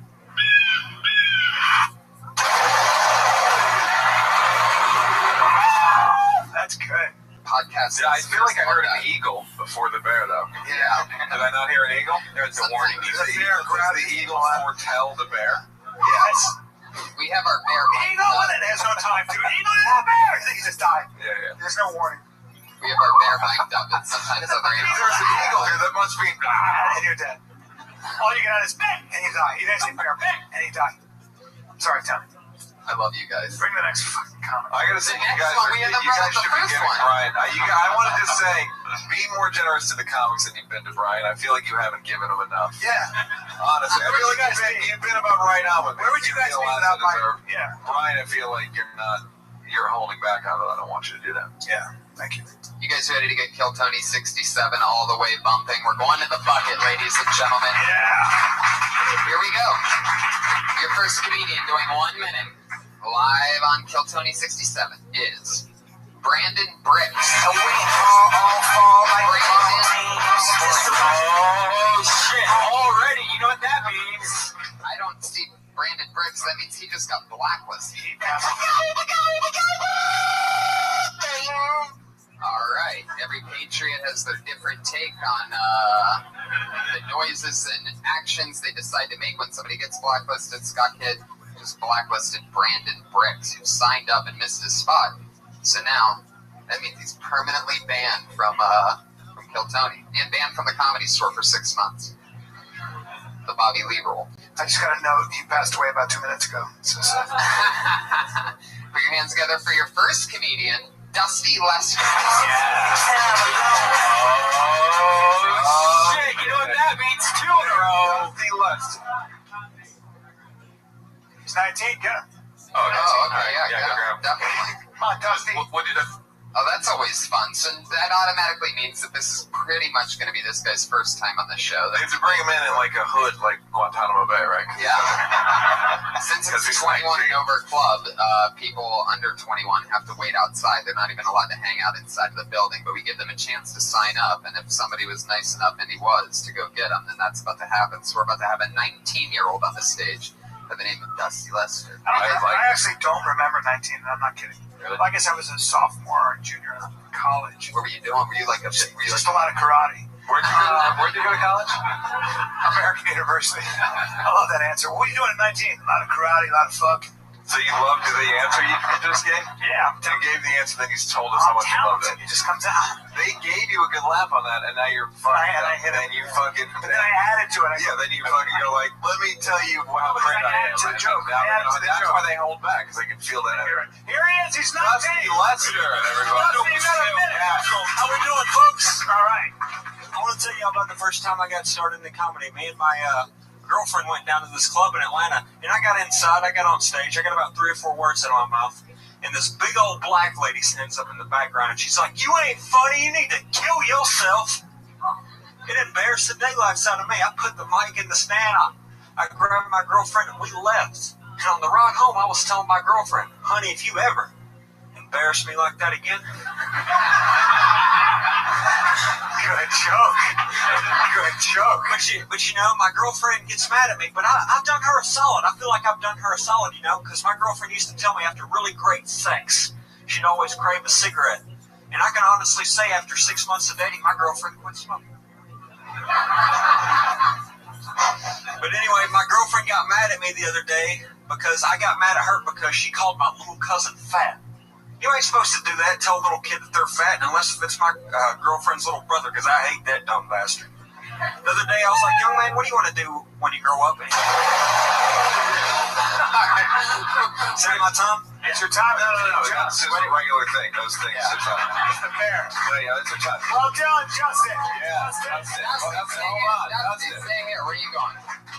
You get to stay here because you're on stage. All right, terrific. You're 19, huh? What's that accent? Where are you from? I'm from Tennessee. You want a drink? I love a drink. 19. You look every bit of 28. You know that, right? That's great, man. I just kidding. She's so comfortable. It's a light. Great stage presence. Yeah. How long have you been on stand-up? I've been doing it for about a year and a half. Wow. I just won Uncle Cloud's comedy contest at Burbank. Yeah, I knew I knew you from somewhere. Go ahead. Just keep writing, man. You're funny. Well, I appreciate it. I mean, hey, is it the same girlfriend on every joke? Yeah, she's black. No, that's what I mean. Yeah. You should just say that on like the second, maybe the third joke. Be like, you know, my girlfriend, she's black. From the first, you might remember from the comedy club, the one that heckled me. Every once in a while, sprinkle in little details about her. Details. Yeah.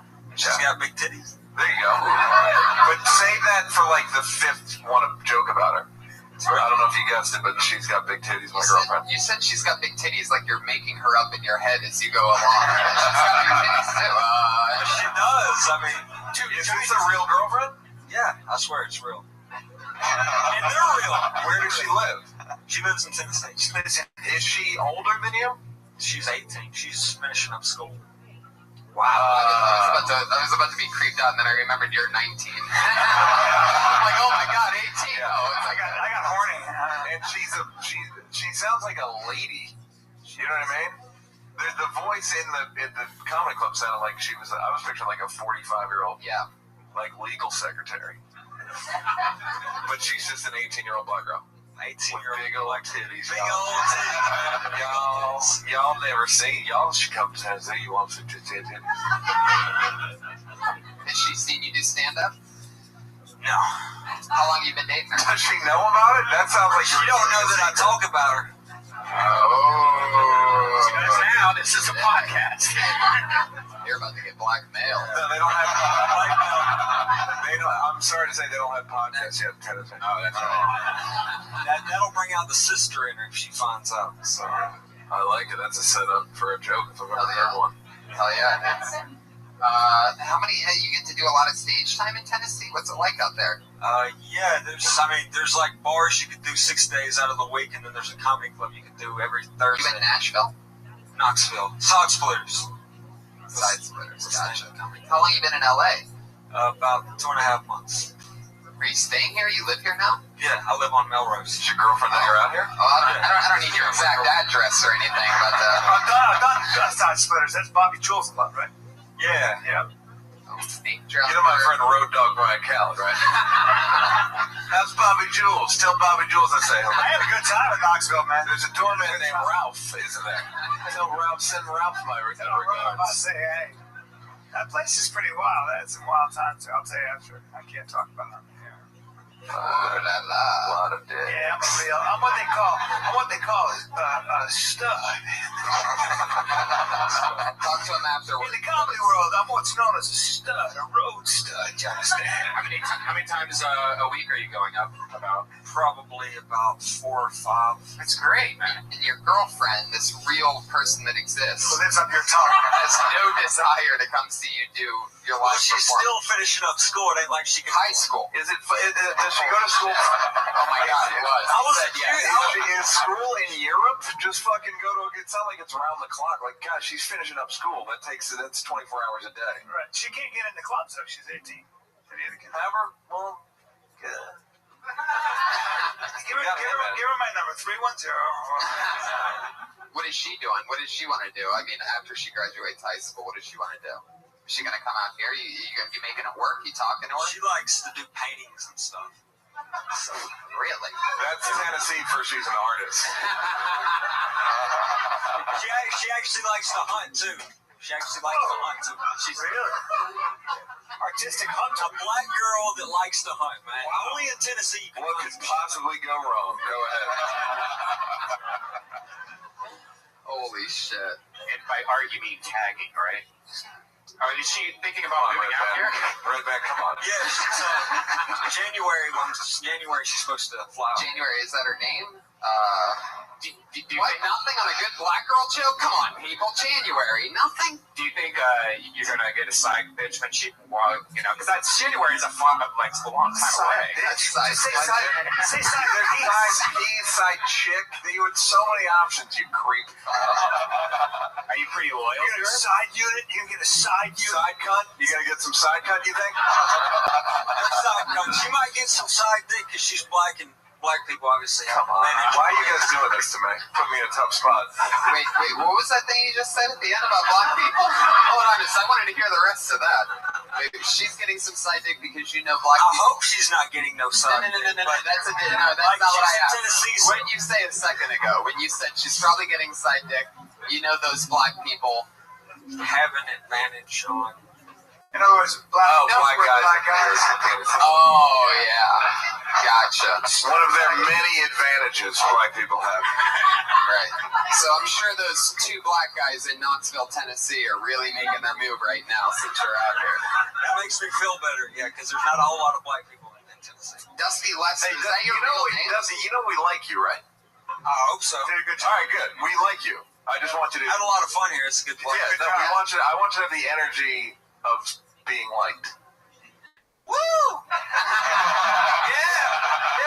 That's more like it. Let's go kill a deer, boy. All right.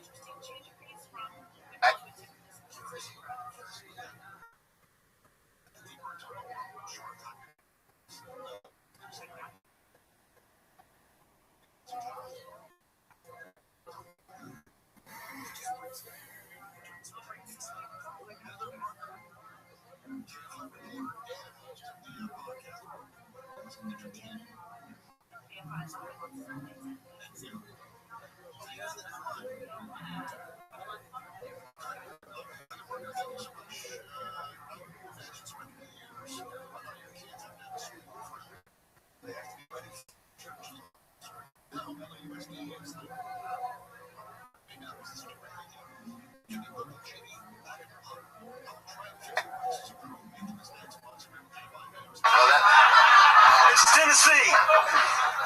You had us at Wahoo.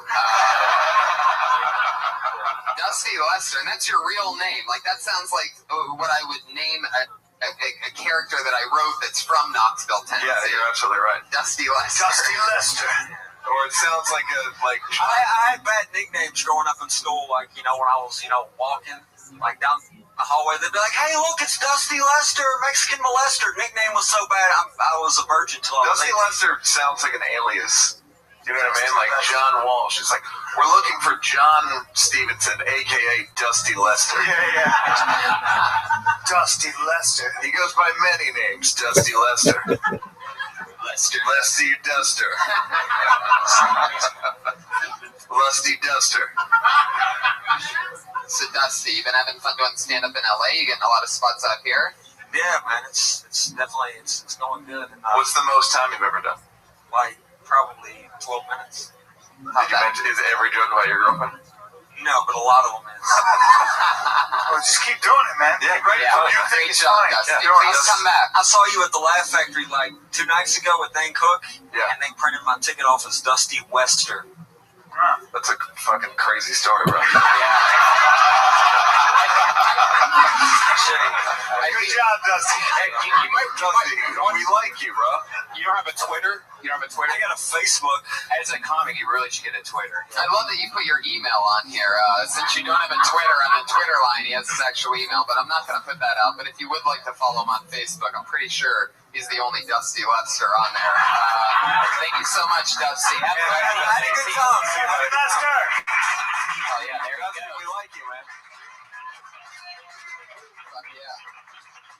That's the kind of fun stuff that happens. A 19-year-old to get things started. I feel like he should have like a hobo's like stick with a pistol on the end of it. It's like, I'm gonna hit the road, y'all. Fuck yeah. It's so fun. So fun. Well, let's keep this fun train moving along. Dusty, good old man. How do you follow? What in the name of Dusty Lester's going on here? Dust.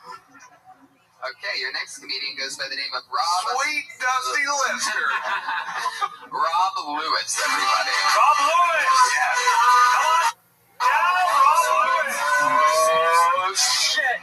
Damn, that's a lot of them. You know what that means? Rob Lewis, you just got blacklisted. Oh, God, it got worse. Rob Lewis, Gotta missed try- a big break. Gotta try something different if it happens I know twice. people in you know? show business. I'll get you the pictures. Okay. Put your hands together for your next comedian, Jeremy Lopez. Yeah. Here he comes. I see him. He's coming out. He's got a full head of steam. I like it. Jeremy Lopez. ladies and gentlemen. I like it. I like what I'm seeing. So guys, how's everybody doing? Just recently got through a breakup. Found out my girlfriend was cheating on me. I open my apartment door and I see this guy, in his boxer sitting on my couch.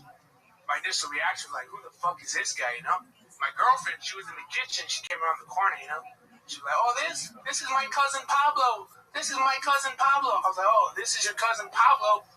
This motherfucker's Asian.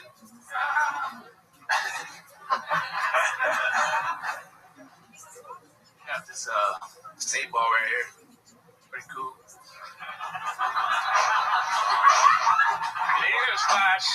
In English class, I was never good at school. English was my worst subject. You know how you have a word and it has 2 different meanings? Like this is an 8 ball. This is also an 8 ball.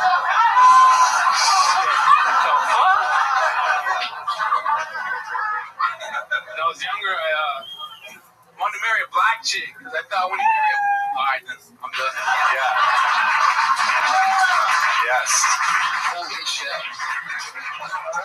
All right. Well, Is that real blow? Can you just... Were you just here on regular business and you're like, oh, there's another...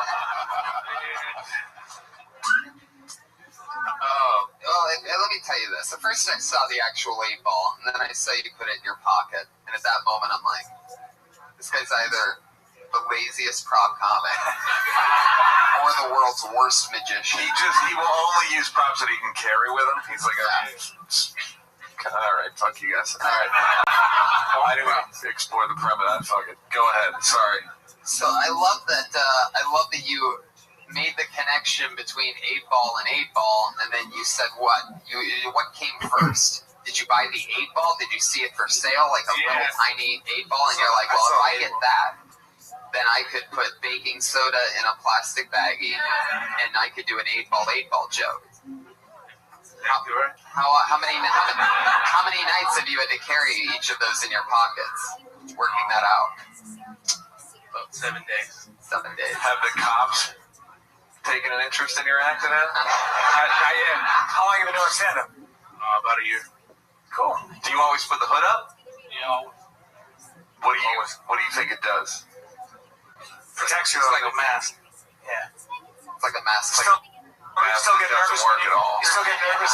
You still get nervous when you get up here. Yeah, always. Yeah. I remember doing stand-up like the first time. The first year would ruin my day, but I knew I had to do stand-up. Really, first 2 years. Yeah. And then you think you got it, and then I went and did some show, and I thought I had it because I had a great set by accident, and I go do this show at like the Boston Comedy Club in New York. And I get up there, just crickets. And I remember just sitting in the cab going home, just realizing this is a tough gig. This is the worst. Yeah, and you're talking to like arguably the greatest of all time. So it's just weird that I've come this far. I don't mean to make it about me, but I mean it's kind of exciting that I actually things are better when they're about you. Right, but you should take my workshop. It's $28 grand, but it's for 3 weeks. And no, it's funny. Stand-up is one of those things you can't fake. It just takes a long time. How much time do you have? How many jokes do you got? Not that many. Like 5? Like 7. Chris Rock's a friend of mine. I'm going to give him a call for you right now. The first joke you had a lot of build up, and then you got to the joke, and it seems like a good idea maybe is to expand it a little bit more. Like maybe say, hey, he's Asian, or like it's also your cousin. You can say something like you slept with your cousin. You can say what happens. Did you confront the guy? It's a made up story. Yeah, I know it's a made up story. You have a good point, Rob, because one of the things I always tell comics, like younger comics, is it's really important not to treat your set like it's a noun.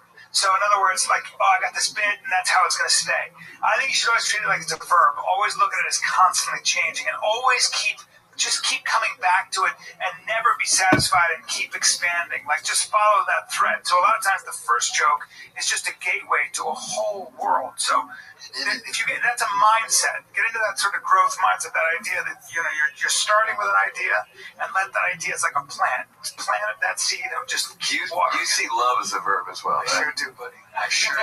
So true. I gotta say, Red Band even found something really, really interesting out of that, and that's that.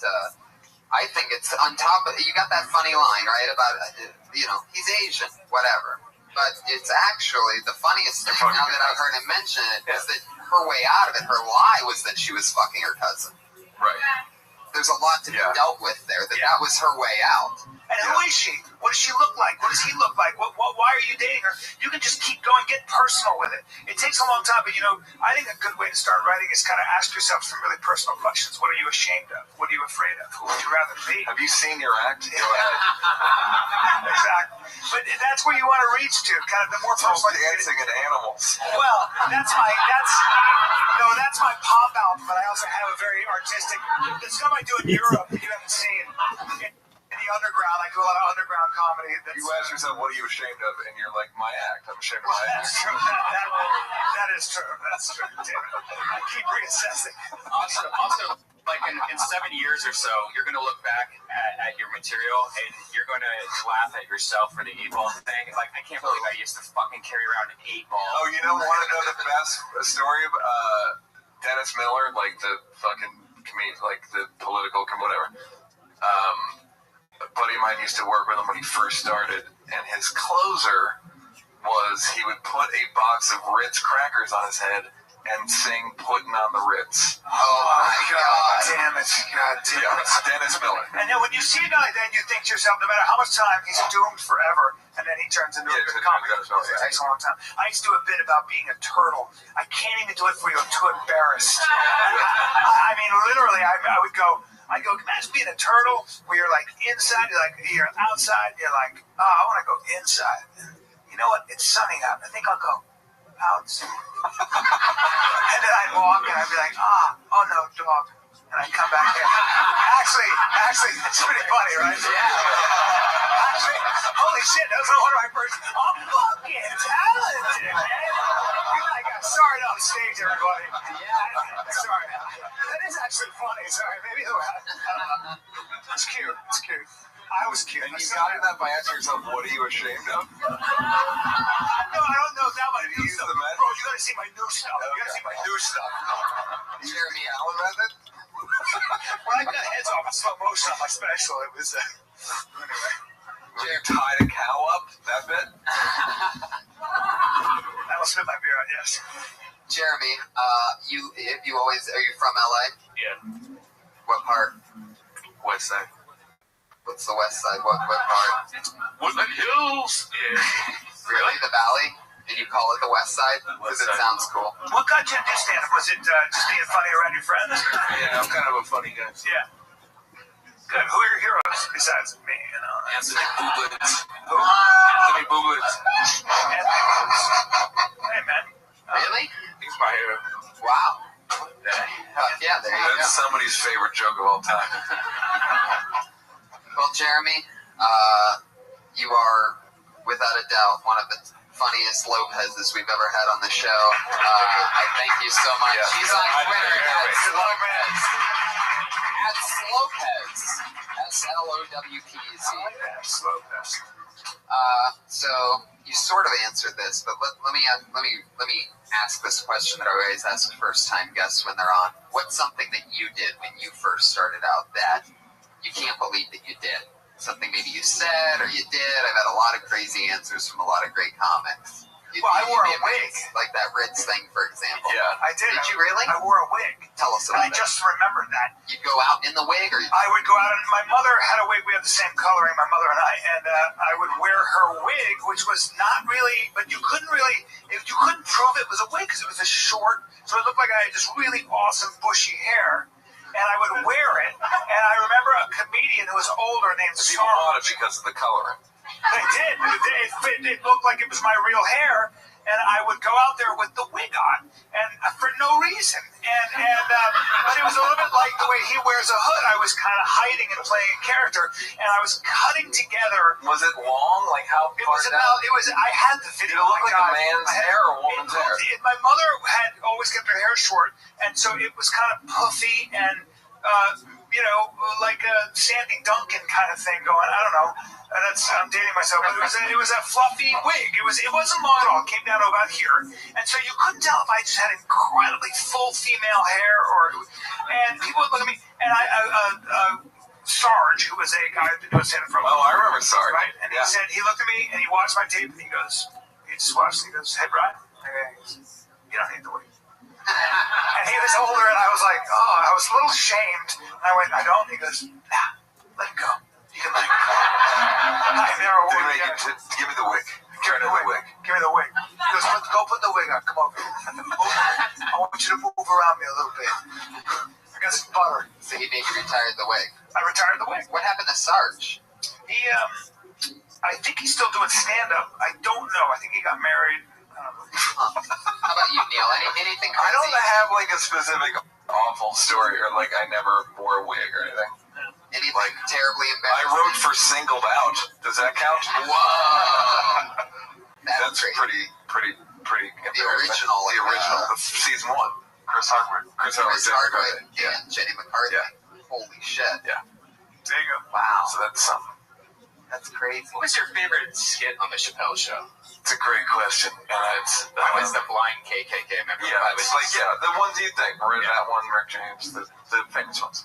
Was there something that you wanted to do but you couldn't get it through? No, there was never. We didn't have enough. No, there was nothing that we were like. We were sitting on so many sketches. We did like 70 sketches, so it was just like anything we had that was like a my favorite thing, without a doubt, and it's one of my favorite things in comedy, is the third disc of the DVDs, which I just remember having that season of DVDs, so I say it that way. But the deleted scenes of season 2, the whole way through, is about, I think it's like 45 minutes. No, it's way longer than that. Of the most unbelievably hilarious stuff. And if you see the sketches, you're just going to laugh for however long it is. Probably about I'm glad you like. No one's ever told me they like it. And I always tell everybody, it's an absolute must-see. The deleted scenes from season 2 of the Chappelle Show. Charlie Murphy tells a story about beating up a guy in a wheelchair. Yeah. The first sketch I ever did on Mad TV, it's my introduction to film. I was, just in LA. The first thing we did was called Schindler's Lost. written by Jews. It's all written by Jews.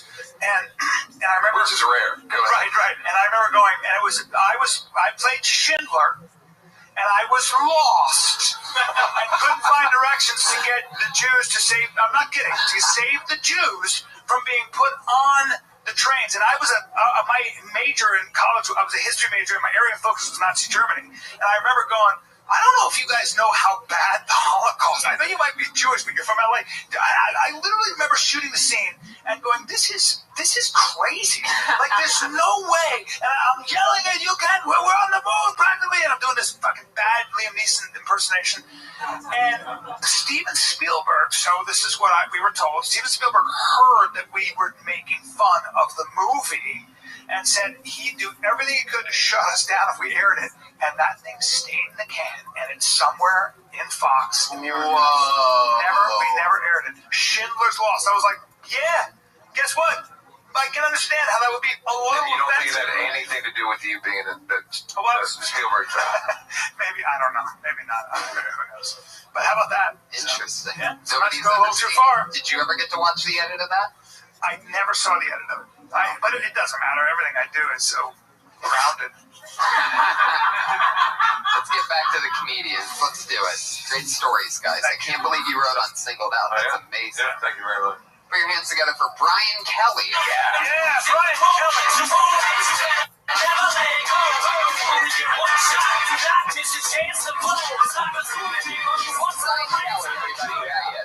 Hey, y'all.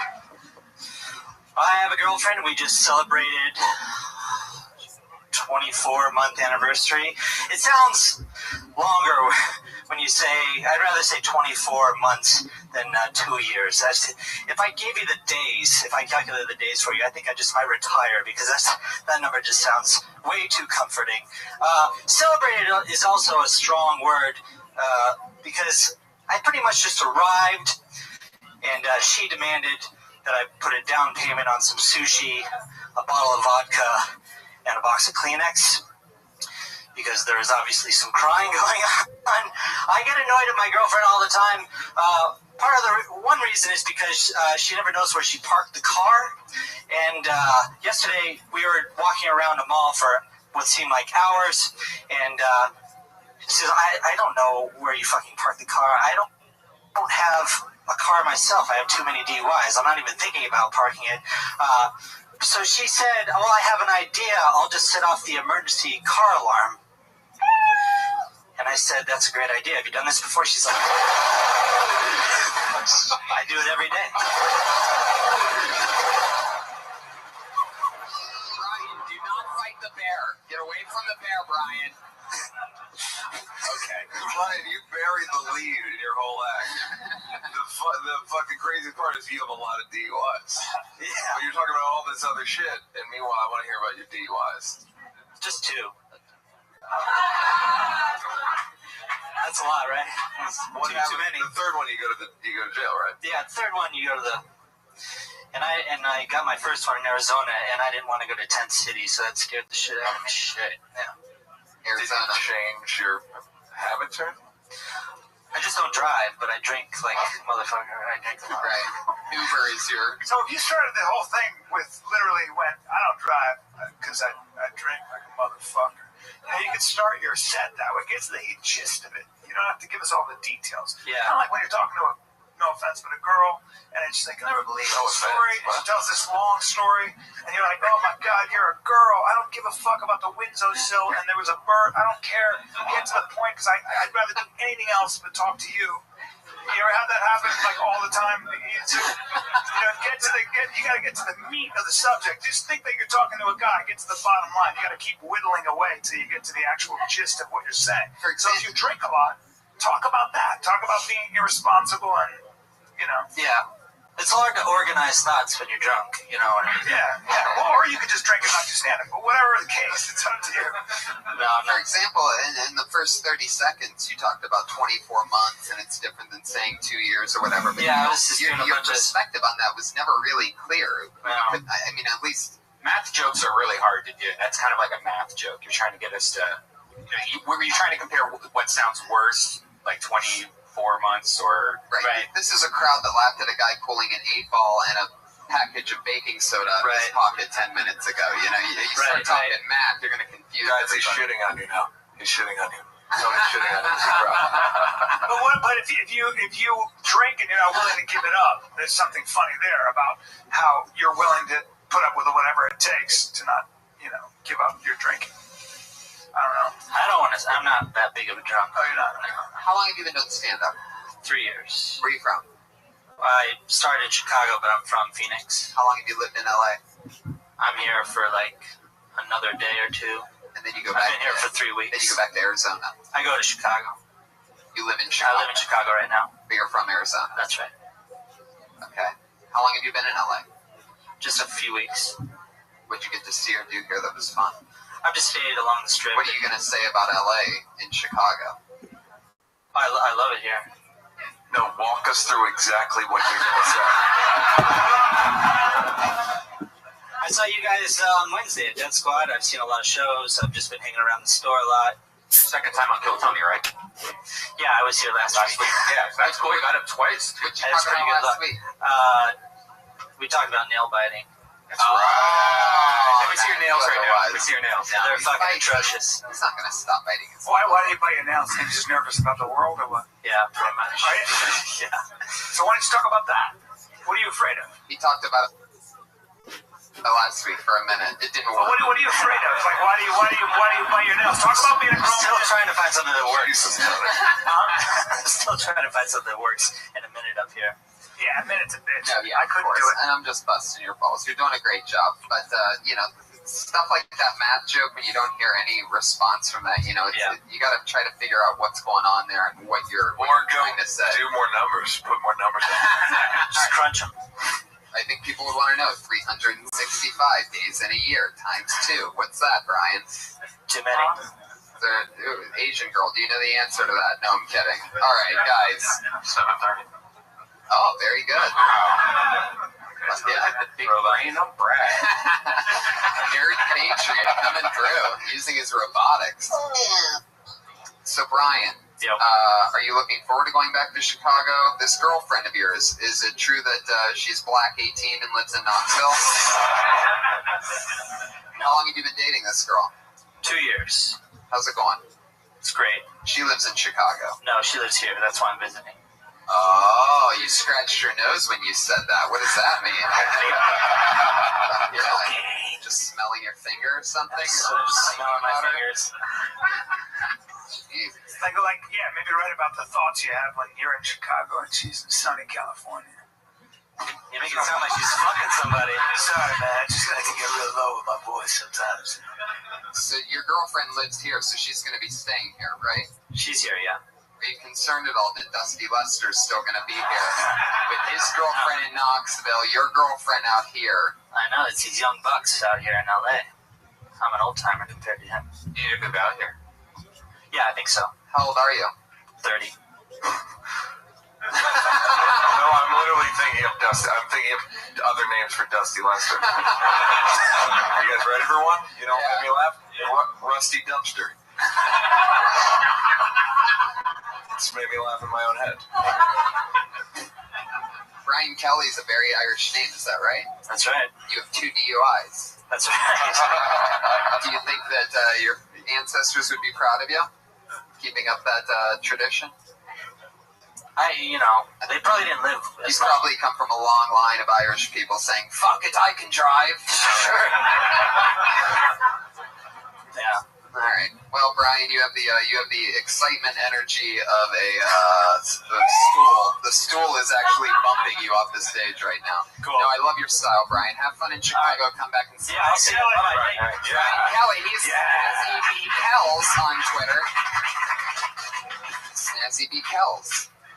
All these people are in relationships. Isn't that crazy? Everybody's got a girlfriend. Tony. Everybody's talking about crazy. It's nuts. When I was just a few years into stand-up, I was single as fuck.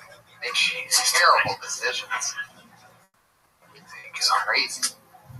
Oh, I know this guy. He actually, I believe he debuted his stand-up completely here. I think he came here to start 3 weeks ago, and I think he's been on all 3 weeks since. Put your hands together for Chandler Raper. Yeah. So, thank you. Got any parents out here tonight? Yeah, you. About the only fuck up here.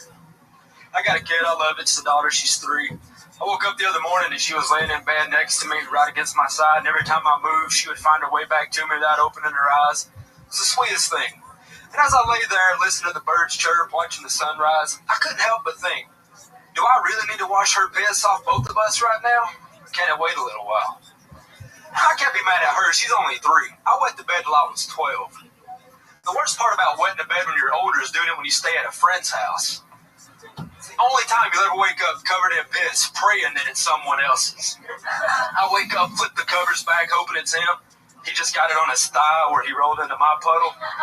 Then I've got to hurry and beat him to school on Monday so I can tell everyone he tried to touch my dick or something. But it's not just me with my daughter. When she was about a year old, she was walking around the house with her diaper off. Comes up, tries to hand me a fucking turd. I snapped. I went, ah! Hit her right in the chest. She drops it right on the space bar. Now every email I send looks like a giant All right, let's finish it. Every email you have says what? I said, now every email I send looks like one giant hashtag. Because she dropped it on the space bar. The space board? Space bar? Surfboard? Space surfboard? Cock? Space bar. She dropped the turd on the space bar. Of the computer. Okay. And everything. I left that part. It's part of a longer. It's part of a longer thing, and I knew I was approaching. When you said space bar, I thought it was some kind of candy bar. I left out the part that I was on the computer. Gotcha. Yeah. That's part of a longer thing. thing. He said space bar, and you thought, oh, that's the type of candy. I literally did think that. Like, the way his accent, I'm like, oh, that's some kind of that candy must bar. be a southern candy, a southern He didn't delicacy. mention computer at all. Typewriter? I don't know if Chandler is a typewriter. Are you a typewriter guy, Chandler? No, I'm not. Laptop. Space bar, it's candy. Have you guys peed yourself lately? Like, I mean, it's like, no, look, dude, you got a minute. I have, but that's, I get paid as older wealthy gentlemen paid. To pee in your own pants? Yeah, it's a whole weird thing, and I gotta scrub his floors. And it doesn't matter. I gotta wear that mask. But listen, you got a minute, bro. Got a fucking minute. Why are you telling me these long stories about your? Just talk about my daughter pissed on me. You can start right there. My daughter's sleeping now. She's 3 years old. She's pissed on me.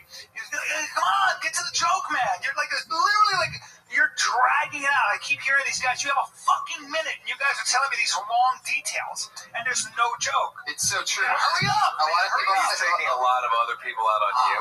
But I mean, you got a minute. Yeah, but if they don't write jokes for a minute, then you want you guys to just do one line. But it's so true. I mean, even guys that do 4 or 5 minutes on the Tonight Show, they have a laugh in their first 30 seconds, almost guaranteed.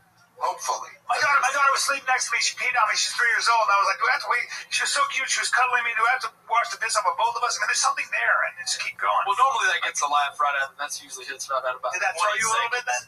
It did, yeah. Okay. I've done it a few times last week, and it usually gets a laugh right at wash the piss. So you thought maybe you were and that's rushed. right in about like 20 seconds, something like that. Right. But yeah, I was planning on. I had a set planned for the room downstairs, but I didn't get on, and I had friends show up, so I was just like, well, I'll sign up since they're here, and I just took a chunk of it. And you're from Alabama? Is the premise of the piss thing that normally you wouldn't, if someone pissed on, is it that if she just pissed by herself, you'd be like, fuck it, but since she got some on you, you're like, now I gotta clean us? Right, yeah, well, that's what woke me up, otherwise I would still be asleep. Right, but you...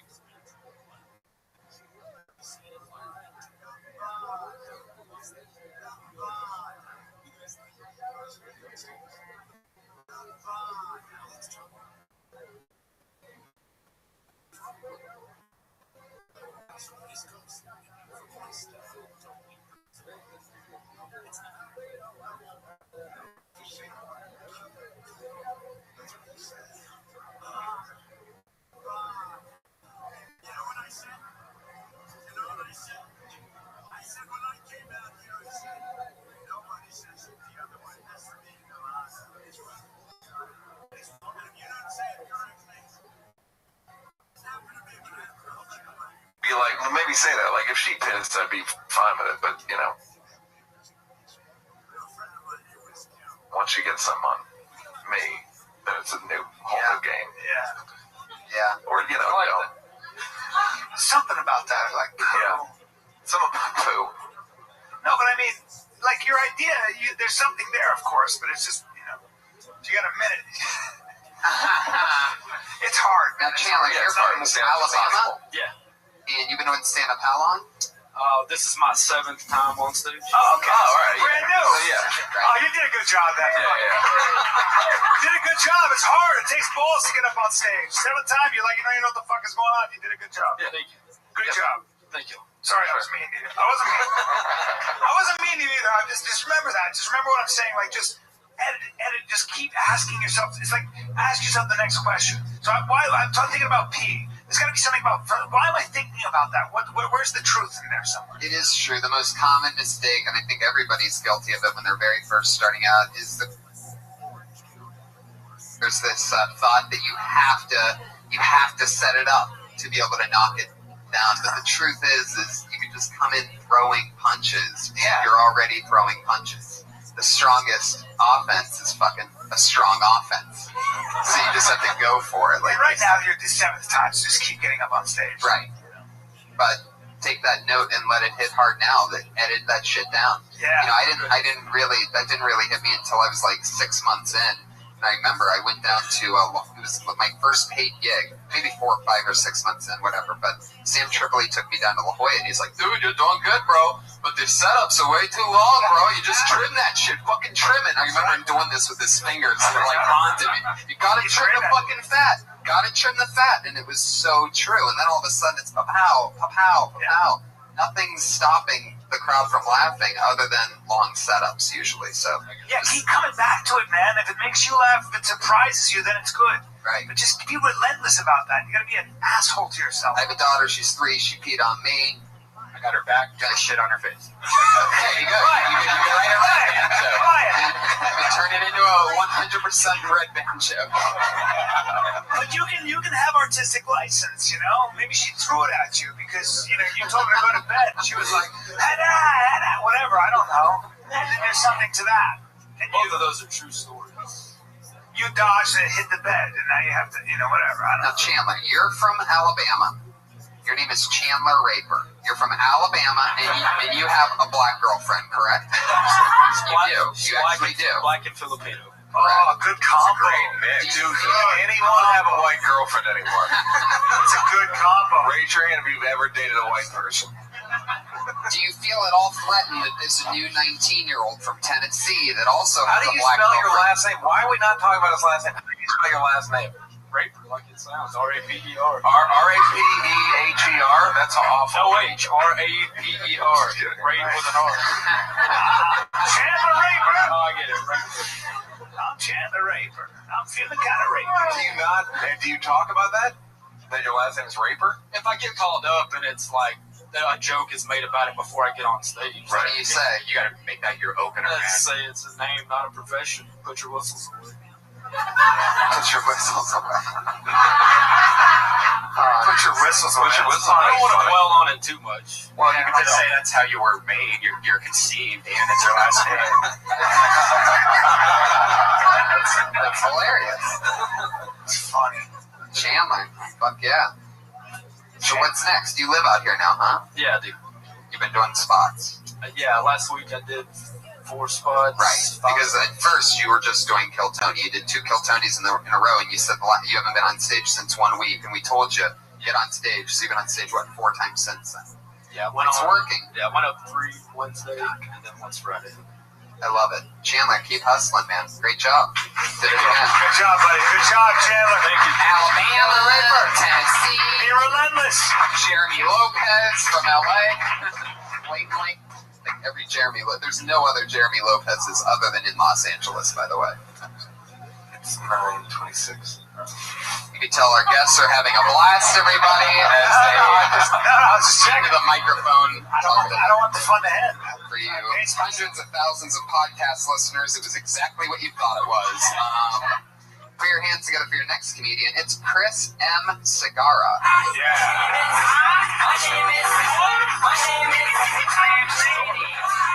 Come on, Chris. Hey, how you guys doing? How you like my it. I was going for if Frodo lost his job and became a magician. That's right, I just came up with that one. Don't feel bad. You're supposed to laugh. I have a reading disability. I was actually born full Puerto Rican. You guys don't have those out here. They're just Armenians and bedbugs. I like how everybody got crabs in LA, and you decided to call it bedbugs and call it exterminators. I just call my mom. Right now, I'm not gonna call my mom. I'm Puerto Rican. I don't know where she is. Right now, I'm looking for anybody with a sci-fi fetish. I don't actually have one. I just like to get kinky sometimes, and I have a hard time role-playing as anybody. It's not Chewbacca or Bigfoot. Yeah, that one's gonna fall like that. I like Tinder. It connects me with people that went to college and aren't ashamed of trading blowjobs for weed. Okay, my favorite thing about you, Chris, is how you silently laugh at the end of all of your jokes.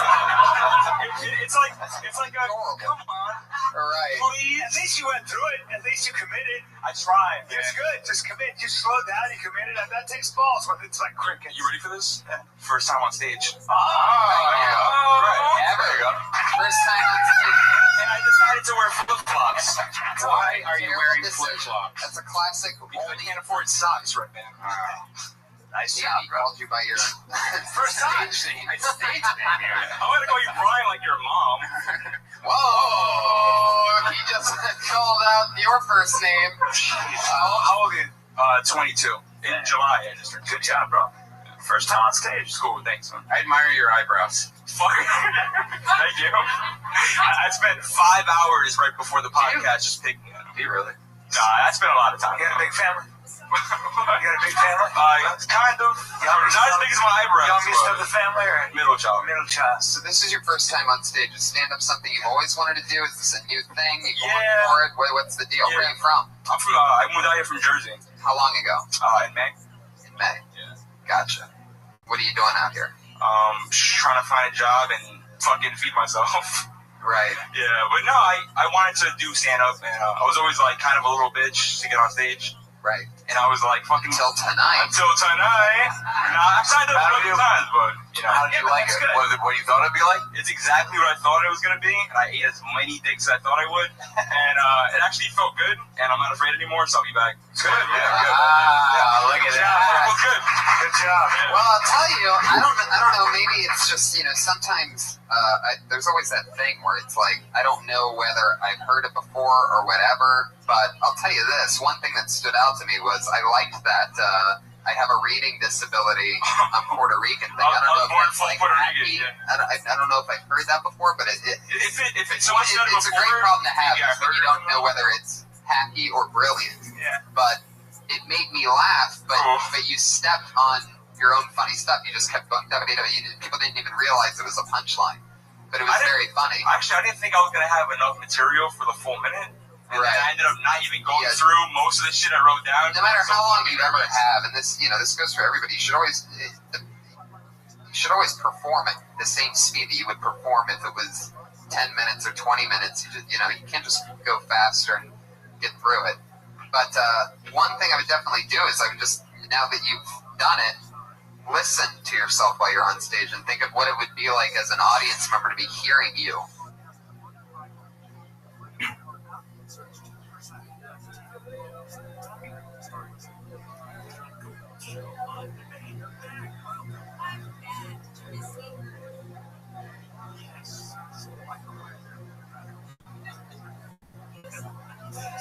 Stage and think of what it would be like as an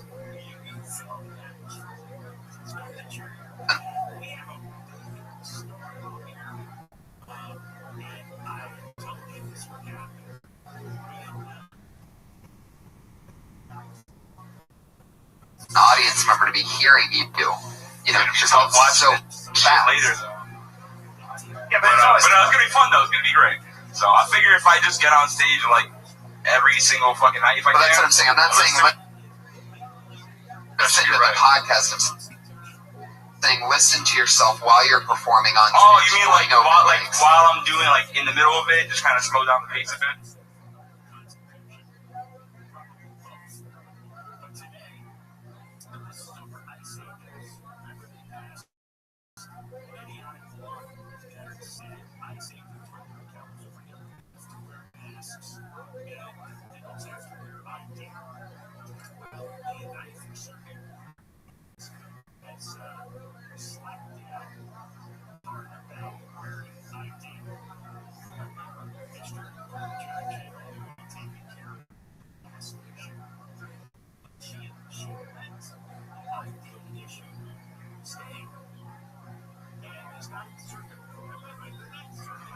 Yeah, right and right. That's certainly what I'm saying, Chris. I mean,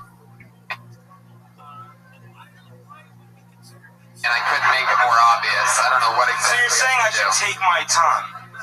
Yes. Sure. Have it like a normal conversation. Yeah, no, I got you. Why the middle initial? Chris Sagara. To distinguish me from the other ones. Sagara. No, it's because I have a. It's just a stupid thing. Should I drop the M? I don't know. Just curious Michael, why you like Say drop the M. Yeah. No, I know. Fucking either way. No, it just stands for Michael. It's just Chris for Michael Sierra. Yeah, serial killers only use their middle initial. Yeah, but you know what you got up today? It takes a lot of guts. Yeah, People like talk about it, but they don't do it. It's hard to get up and try to be funny in front of a bunch of people, man. Yeah, no shit. It's very scary. I couldn't move my face the first time. I couldn't move my face. Did the wig get in your mouth? Are you saying you couldn't move your face the first time I was on stage? Or no? That's good. No, I had my face tight.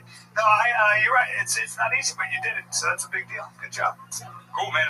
Keep right. Thanks for having me. Have a good night, guys. Chris All right. Sagara, First everybody. time. Wearing his father's favorite shirt.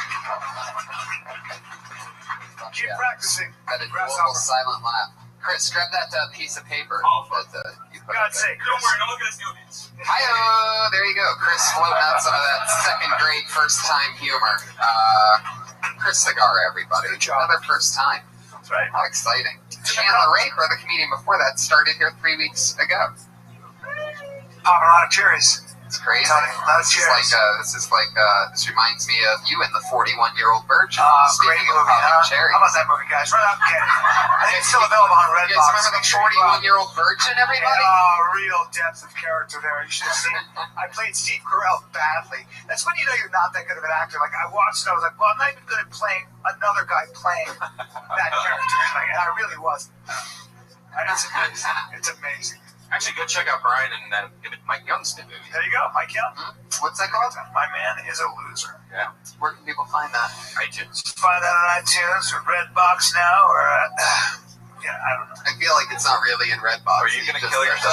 It is. Really? I just found out. I was supposed to do this press thing for the Redbox, and I was like, I literally was like, I'm not going to do that. Actually, I'm not going to promote that. But I'm very proud of Mike Young. He did a great job. I love it. Awesome. Yeah, I'm talented as shit. We're gonna play my reel after this. It's so fucking great. Yes, it's 45 minutes long. Yeah, because there's so many different variations. I cry. I can cry. Like, I can just let one tear fall down my cheek. For those of you that don't know, Brian's reel is actually it's called by many the Kill Bill of reels. It had to be split up into 2 parts because it was so long. There was so much amazing stuff. Well, there's the whole slow motion shit I did. Running, chopping wood, fuck. Half an hour of it is in slow motion, so that we're looking forward to doing that next. Slow motion. There's one scene where Neil shaves me with a straight razor. It's fucking. There's one part where he walks through. My favorite part of your reel is when you're walking through the produce section of that grocery store, taking one bite out of each fruit. Just eating all of it. Slow motion the whole time, by the way, guys. It's 9:34. Let's move on to the part of the show where we... You son of a bitch. Where we bring up our 2 regulars who have been doing a new minute every single week since the show started.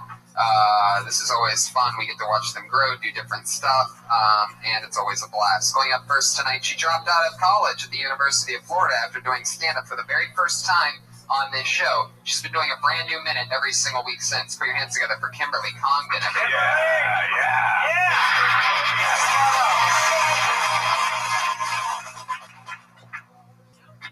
Hello. Guys, I've decided to go green which is really cool. And I've started carpooling because I want to reduce my carbon imprint on the earth. And I've also started recycling my men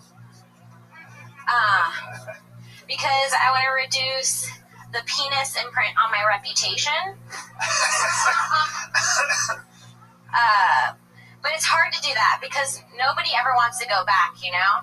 I feel like going back to an ex is like taking a shit after a shower. It's like you spent all this time taking this bad shit off of you, and then you feel dirty again. And then you have to shower again, and we're in a fucking drought. No one has enough water for that. I think if you go back to next... There you go. That was good. Good job. Yeah. Another fun time. Well thought out jokes. It's a minute, and you worked at that. You worked hard on that. It was good. Is that the wine shank collection that you're wearing? It is. No. But you were disciplined about it. Like you kind of reminded me of someone who actually you came up here and I feel like you worked at that. You thought about the rhythm and the joke, and that's hard. I write jokes. Yeah. It's good. Put in the work. Two. Bravo. Definitely a solid new minute to throw into that stockpile of. Hey, for the recycling? No, the one with the carpool one. Carbon imprint? Yeah, you should maybe something like you wanna. Basically, you're just gonna get murdered, and that's how you're gonna. Like that'll reduce your carbon footprint. Well, no. The whole point of that is just to like. The whole point of the joke is keeping the number of sexual partners low. I think a lot of girls do that. They have sex with the same guy because they don't want to add new notches to their belt.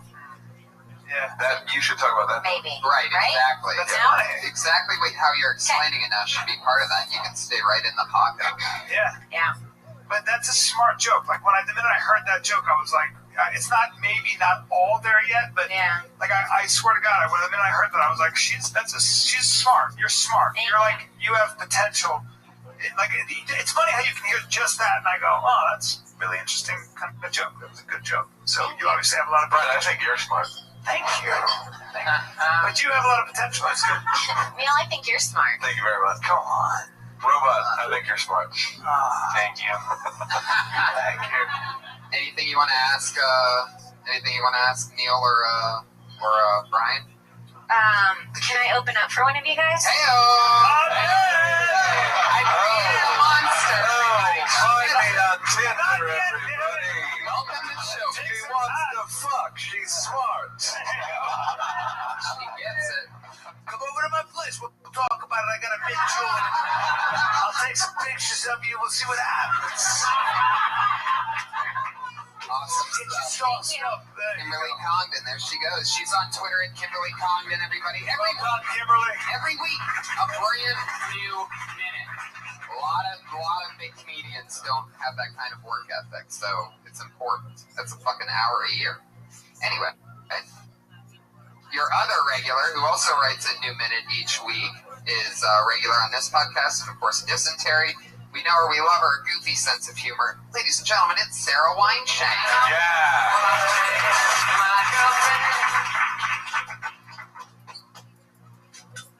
What's up? Chicks with creative blogs freak me out. It's really bizarre. It's like their dad said, hey, you gotta get a job. And they said, fuck it, I'm gonna get a blog. It's like, if you're so creative, why don't you create a real job? I was on a blog called Cupcakes and Cashmere, looking for inspiration, and I came across something that said DIY credenza makeover. Do you know what a credenza is? It's a fucking side table. There's a girl with a blog encouraging you to call a side table a credenza and spend all of your free fucking time refinishing it with your friends. Wow. Right. Powerful. Right in that typical Sarah Wineshank cadence. Wineshank is a great name. Right? Sarah Wineshank. Yeah. That right there is just, that's astounding. I can just see the 1 hour. Wineshank. Yep. Gets shanky. I don't know. Well, good thing you're not naming her first hour special. Sarah Wineshank. Getting shanky. Yeah. Getting shanky. Shank. Guest starring Brian Callen for no reason. I like your outfit too. Thank you. It's the Wineshank collection. Thank you. Sarah, it's a fun new minute. I actually knew what a credenza was. You did? Yeah, because it's a name of a professional wrestler's finishing move that used to wrestle 10 years ago. It was called the moss-covered three-handled family credenza, and it was an inverted perfect plex.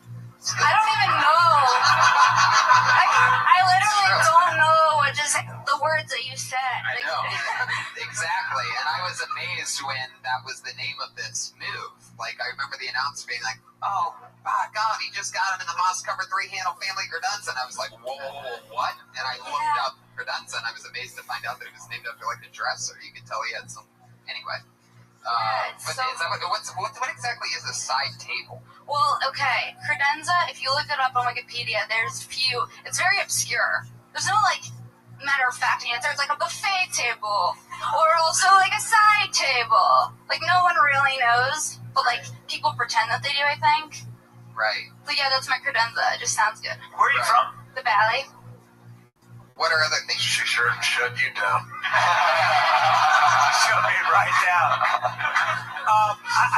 I'm gonna sound like an acting teacher, but I'm getting to a point, because I'm just getting older. This is it. I hate when older, especially dudes, are in a position like this, and then they ask like somebody who's out there doing their thing these stupid questions. But you're very pretty, okay, and yet you probably are fighting that as a comedian a little bit. Is that fair to say? Would you say?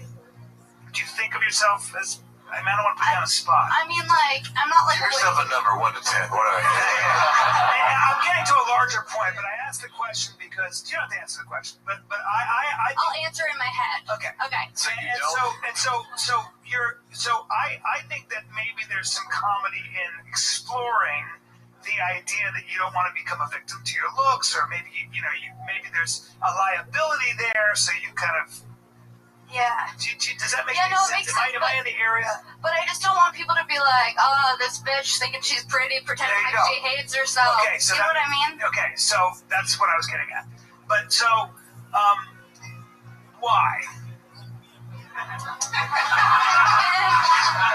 Because, like, I'd rather talk about credenzas. It's very funny.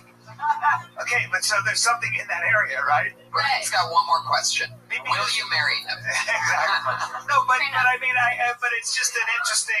I see that in you a little, and so, explore that a little bit. I think I like what's going on in the middle of all that. It's almost like you don't want to. I think a lot of young women know that there's a built-in prejudice to being funny and pretty. So what happens is there's also a guilt which is associated with the fact that, well, I've been given something without really working at it, so I'm gonna push that away, and I want you to see me for who I really am, who I am inside, and all that. But I just explore that. It's kind of there's something. Okay. There's a truth in that. Like align my. I make the worst therapist. Okay. She put like that guy. Yeah. Does that resonate at all? Write jokes about shit you want to write jokes about. No, it definitely resonates. Yeah. For sure. It's like, I'm a female. I should, like, get in touch with that and, like, what I'm working with a little bit. Maybe. I don't think you should. I don't know. I mean, I know an acting teacher would say, get in touch with your sexuality. You got to learn how pretty you are. I don't believe that. I don't like saying that. I'm just saying, talk about the fact that that's what you're doing, maybe. I think it's pretty feminine material she's doing. I don't think a guy could say that he went on a blog called Cashmere's and Kitty Cats or whatever she said. No, she's feminine. There's no question. I'm just saying. But also, when have you heard anyone talk about being good looking and not immediately been repulsed by it. Right. Well, I mean, That's I guess when I get up with this jawline, it's just built in. It's like, who the fuck does he think he is? That fucking with those shoulders that seem to float over in waves. Sarah Weinshank, thank you so much. Follow her on Twitter. She's Sarah Weinshank, ladies and gentlemen, give it up. Sarah Weinshank, always brand new minutes from the both of them. Guys, what do you have coming up that you want to promote? What's coming out? You got that movie that's at Redbox and on iTunes? I don't know. I'm doing the Goldbergs right now. The Goldbergs with our friend Jeff Garland, who was on just a few weeks ago with Sinbad. He was sitting right where you are. Really? Sinbad was. I love Sinbad. That's his. I have nothing to promote. Just listen to this podcast. Is good. Thank you. This is a very creative. Thank you so much. Is that the end? Yeah, we're at it. Oh wow! Neil Brennan, you're Neil Brennan on Twitter. Neil Brennan on Twitter. Brian Kell, if you're a YANCALLE. That's a Y. We got Scott Kidd. He's, what is it? Devo Kid. That's right. The Devo Kid, right? At Devo Kid. Oh, I'm Tony Hitchcock, Brian Redband. Follow at Elise Lane, our sponsor, making delicious food for us. Gourmet chef. Yes. Thank you again to Weekly Fascination for our new set gifts. Josh Martin Comic, thank you so much. But most importantly, thank you, live audience. That's episode 67 of Kill Tony.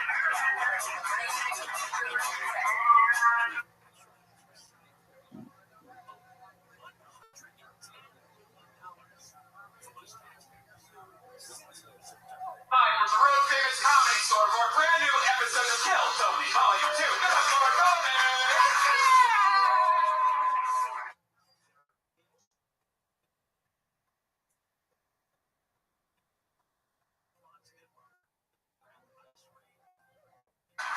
Oh, yeah, baby. We did it again. Here we are. Happy Monday, everybody.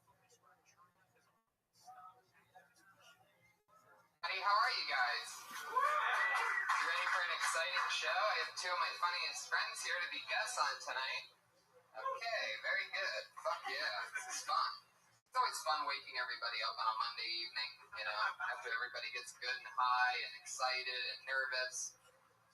Welcome, everyone. Glad you guys are here. It's another beautiful Monday. We had a fun weekend, right? I was in Sacramento, got to see some UFC, do some fun shows with Joe Rogan. Sacramento's always fun. A lot of Kill Tony fans there. A lot of people giving suggestions and things. That's cool. You guys did a comedy show there also? Yeah. That's awesome. I love Sacramento. At our where we've had fun before at the Punchline. Yeah. And we're coming to Kill Tony's going on the road, people. For you audio listeners, if you live in Columbus, guess what? We're coming home October 16th. Yep. October 16th, we're doing a Kill Tony, and it's going to be followed by a comedy show right after. So the Cat Pack, we're going with Tiffany Haddish. We might have some surprises. Super big surprises, perhaps. Yeah. On top of the already exciting fun that we're going to be bringing. Following week, we're going to be in Phoenix, Arizona at Stand Up Live. Also, right. That's the 29th, right? 23rd. Oh, the 23rd. So the 16th and the 23rd. 16th in Columbus and 23rd in Phoenix. So if anybody here wants to go see us in either one of those cities, you guys want to go to Columbus or Phoenix, you might want to go buy an airplane ticket now, and or you could just keep coming and seeing us every Monday. Another fun, packed crowd. I'm very excited you guys are here. By packed, I mean there's 7 empty seats over there, but I'm ignoring that section. We had delicious food made for us tonight by our favorite and only sponsor, sitting right over there, everybody. It's the lovely Elise Lane. Tonight she made some amazing food. A little Labor Day barbecue, people. Chipotle barbecue tofu and chicken. Pasilla chile and andouille. Am I saying that right? Those 2 L's are silent. Andouille shells. Those 2 L's aren't silent. And cheese. Red potato salad with dill. Watermelon and arugula salad with feta salata and balsamic reduction, and grilled street corn with chipotle mayo and cotija and cilantro. I just enunciated all of that correctly. Good job. She just appeared on Dining with Doug and Karen, episodes 37 and 39, so check out that podcast. That's a great podcast. Doug really figured it out. It's like, hey, I'm going to do a podcast where I get to eat and all my friends get to eat. Everybody loves food. Doug is busted the podcast world wide open by making podcasts of things that he loves to do. Yeah. Getting Doug with High and Doug and Karen, Dining with Doug, and who doesn't want to eat? And his masturbation podcast. That's what's next. It's got to be next. Dugging off with Jerry. Hey, that's actually a great idea for a podcast. Like we could be in two separate rooms, maybe FaceTiming, and then we try to podcast while masturbating. Guys, we have a fun show ahead of us tonight. I'm really excited about it. We have a little special treat for you guys. You guys like special treats? Yeah. Well, we normally don't do anything like this, but I have one of my funniest friends in the world who lately has been taking over the music comedy world. You know him from Saturday Night Live and Mad TV. His current album, The Shingles, 2009 to 2014, is out right now. It's available everywhere. Put your hands together for tonight's musical guest, doing his new song, never heard before, not on that new album, called Help Me. Its debut right here. Put your hands together for the great Jeff Richards, everybody. Oh, shit. Jeff Richards, Josh Martin. Yes. Jeff Richards!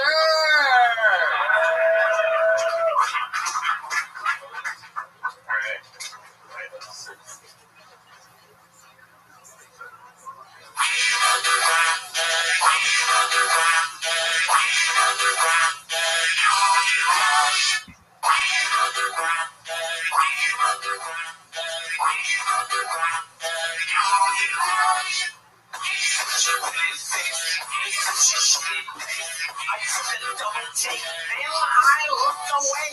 When I looked back, she gets hot. It's a girl out to my hand against your eyes.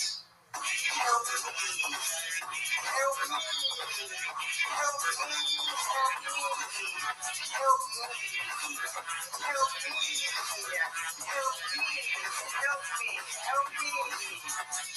No, I'm not dead. I'm not dead. Despite this arrow in my head, I'm not dead. Oh, flavor, mercy, arrow. I'm too bad. I'm too bad. I did wrong, but I am glad. Hip hop hooray. What is justice what he does? Well, yeah. There he is, the great Jeff Richards. Very Rick Ross-like. The brand new song, so new it didn't seem like it was actually finished. You gotta love that. Nothing more fun than bringing some experimental fun stuff to Kiltony, as always. So let's keep it moving along, guys. You know where you're at. You're at Kiltony. That means that there's always a head of security here to keep us safe, keep an eye on us, make sure nothing gets too crazy. You might remember the original Patriot from episodes 1 through 30-something, and then he quit because he said he got too big for the show, that he was so irreplaceable we weren't going to be able to move on without him.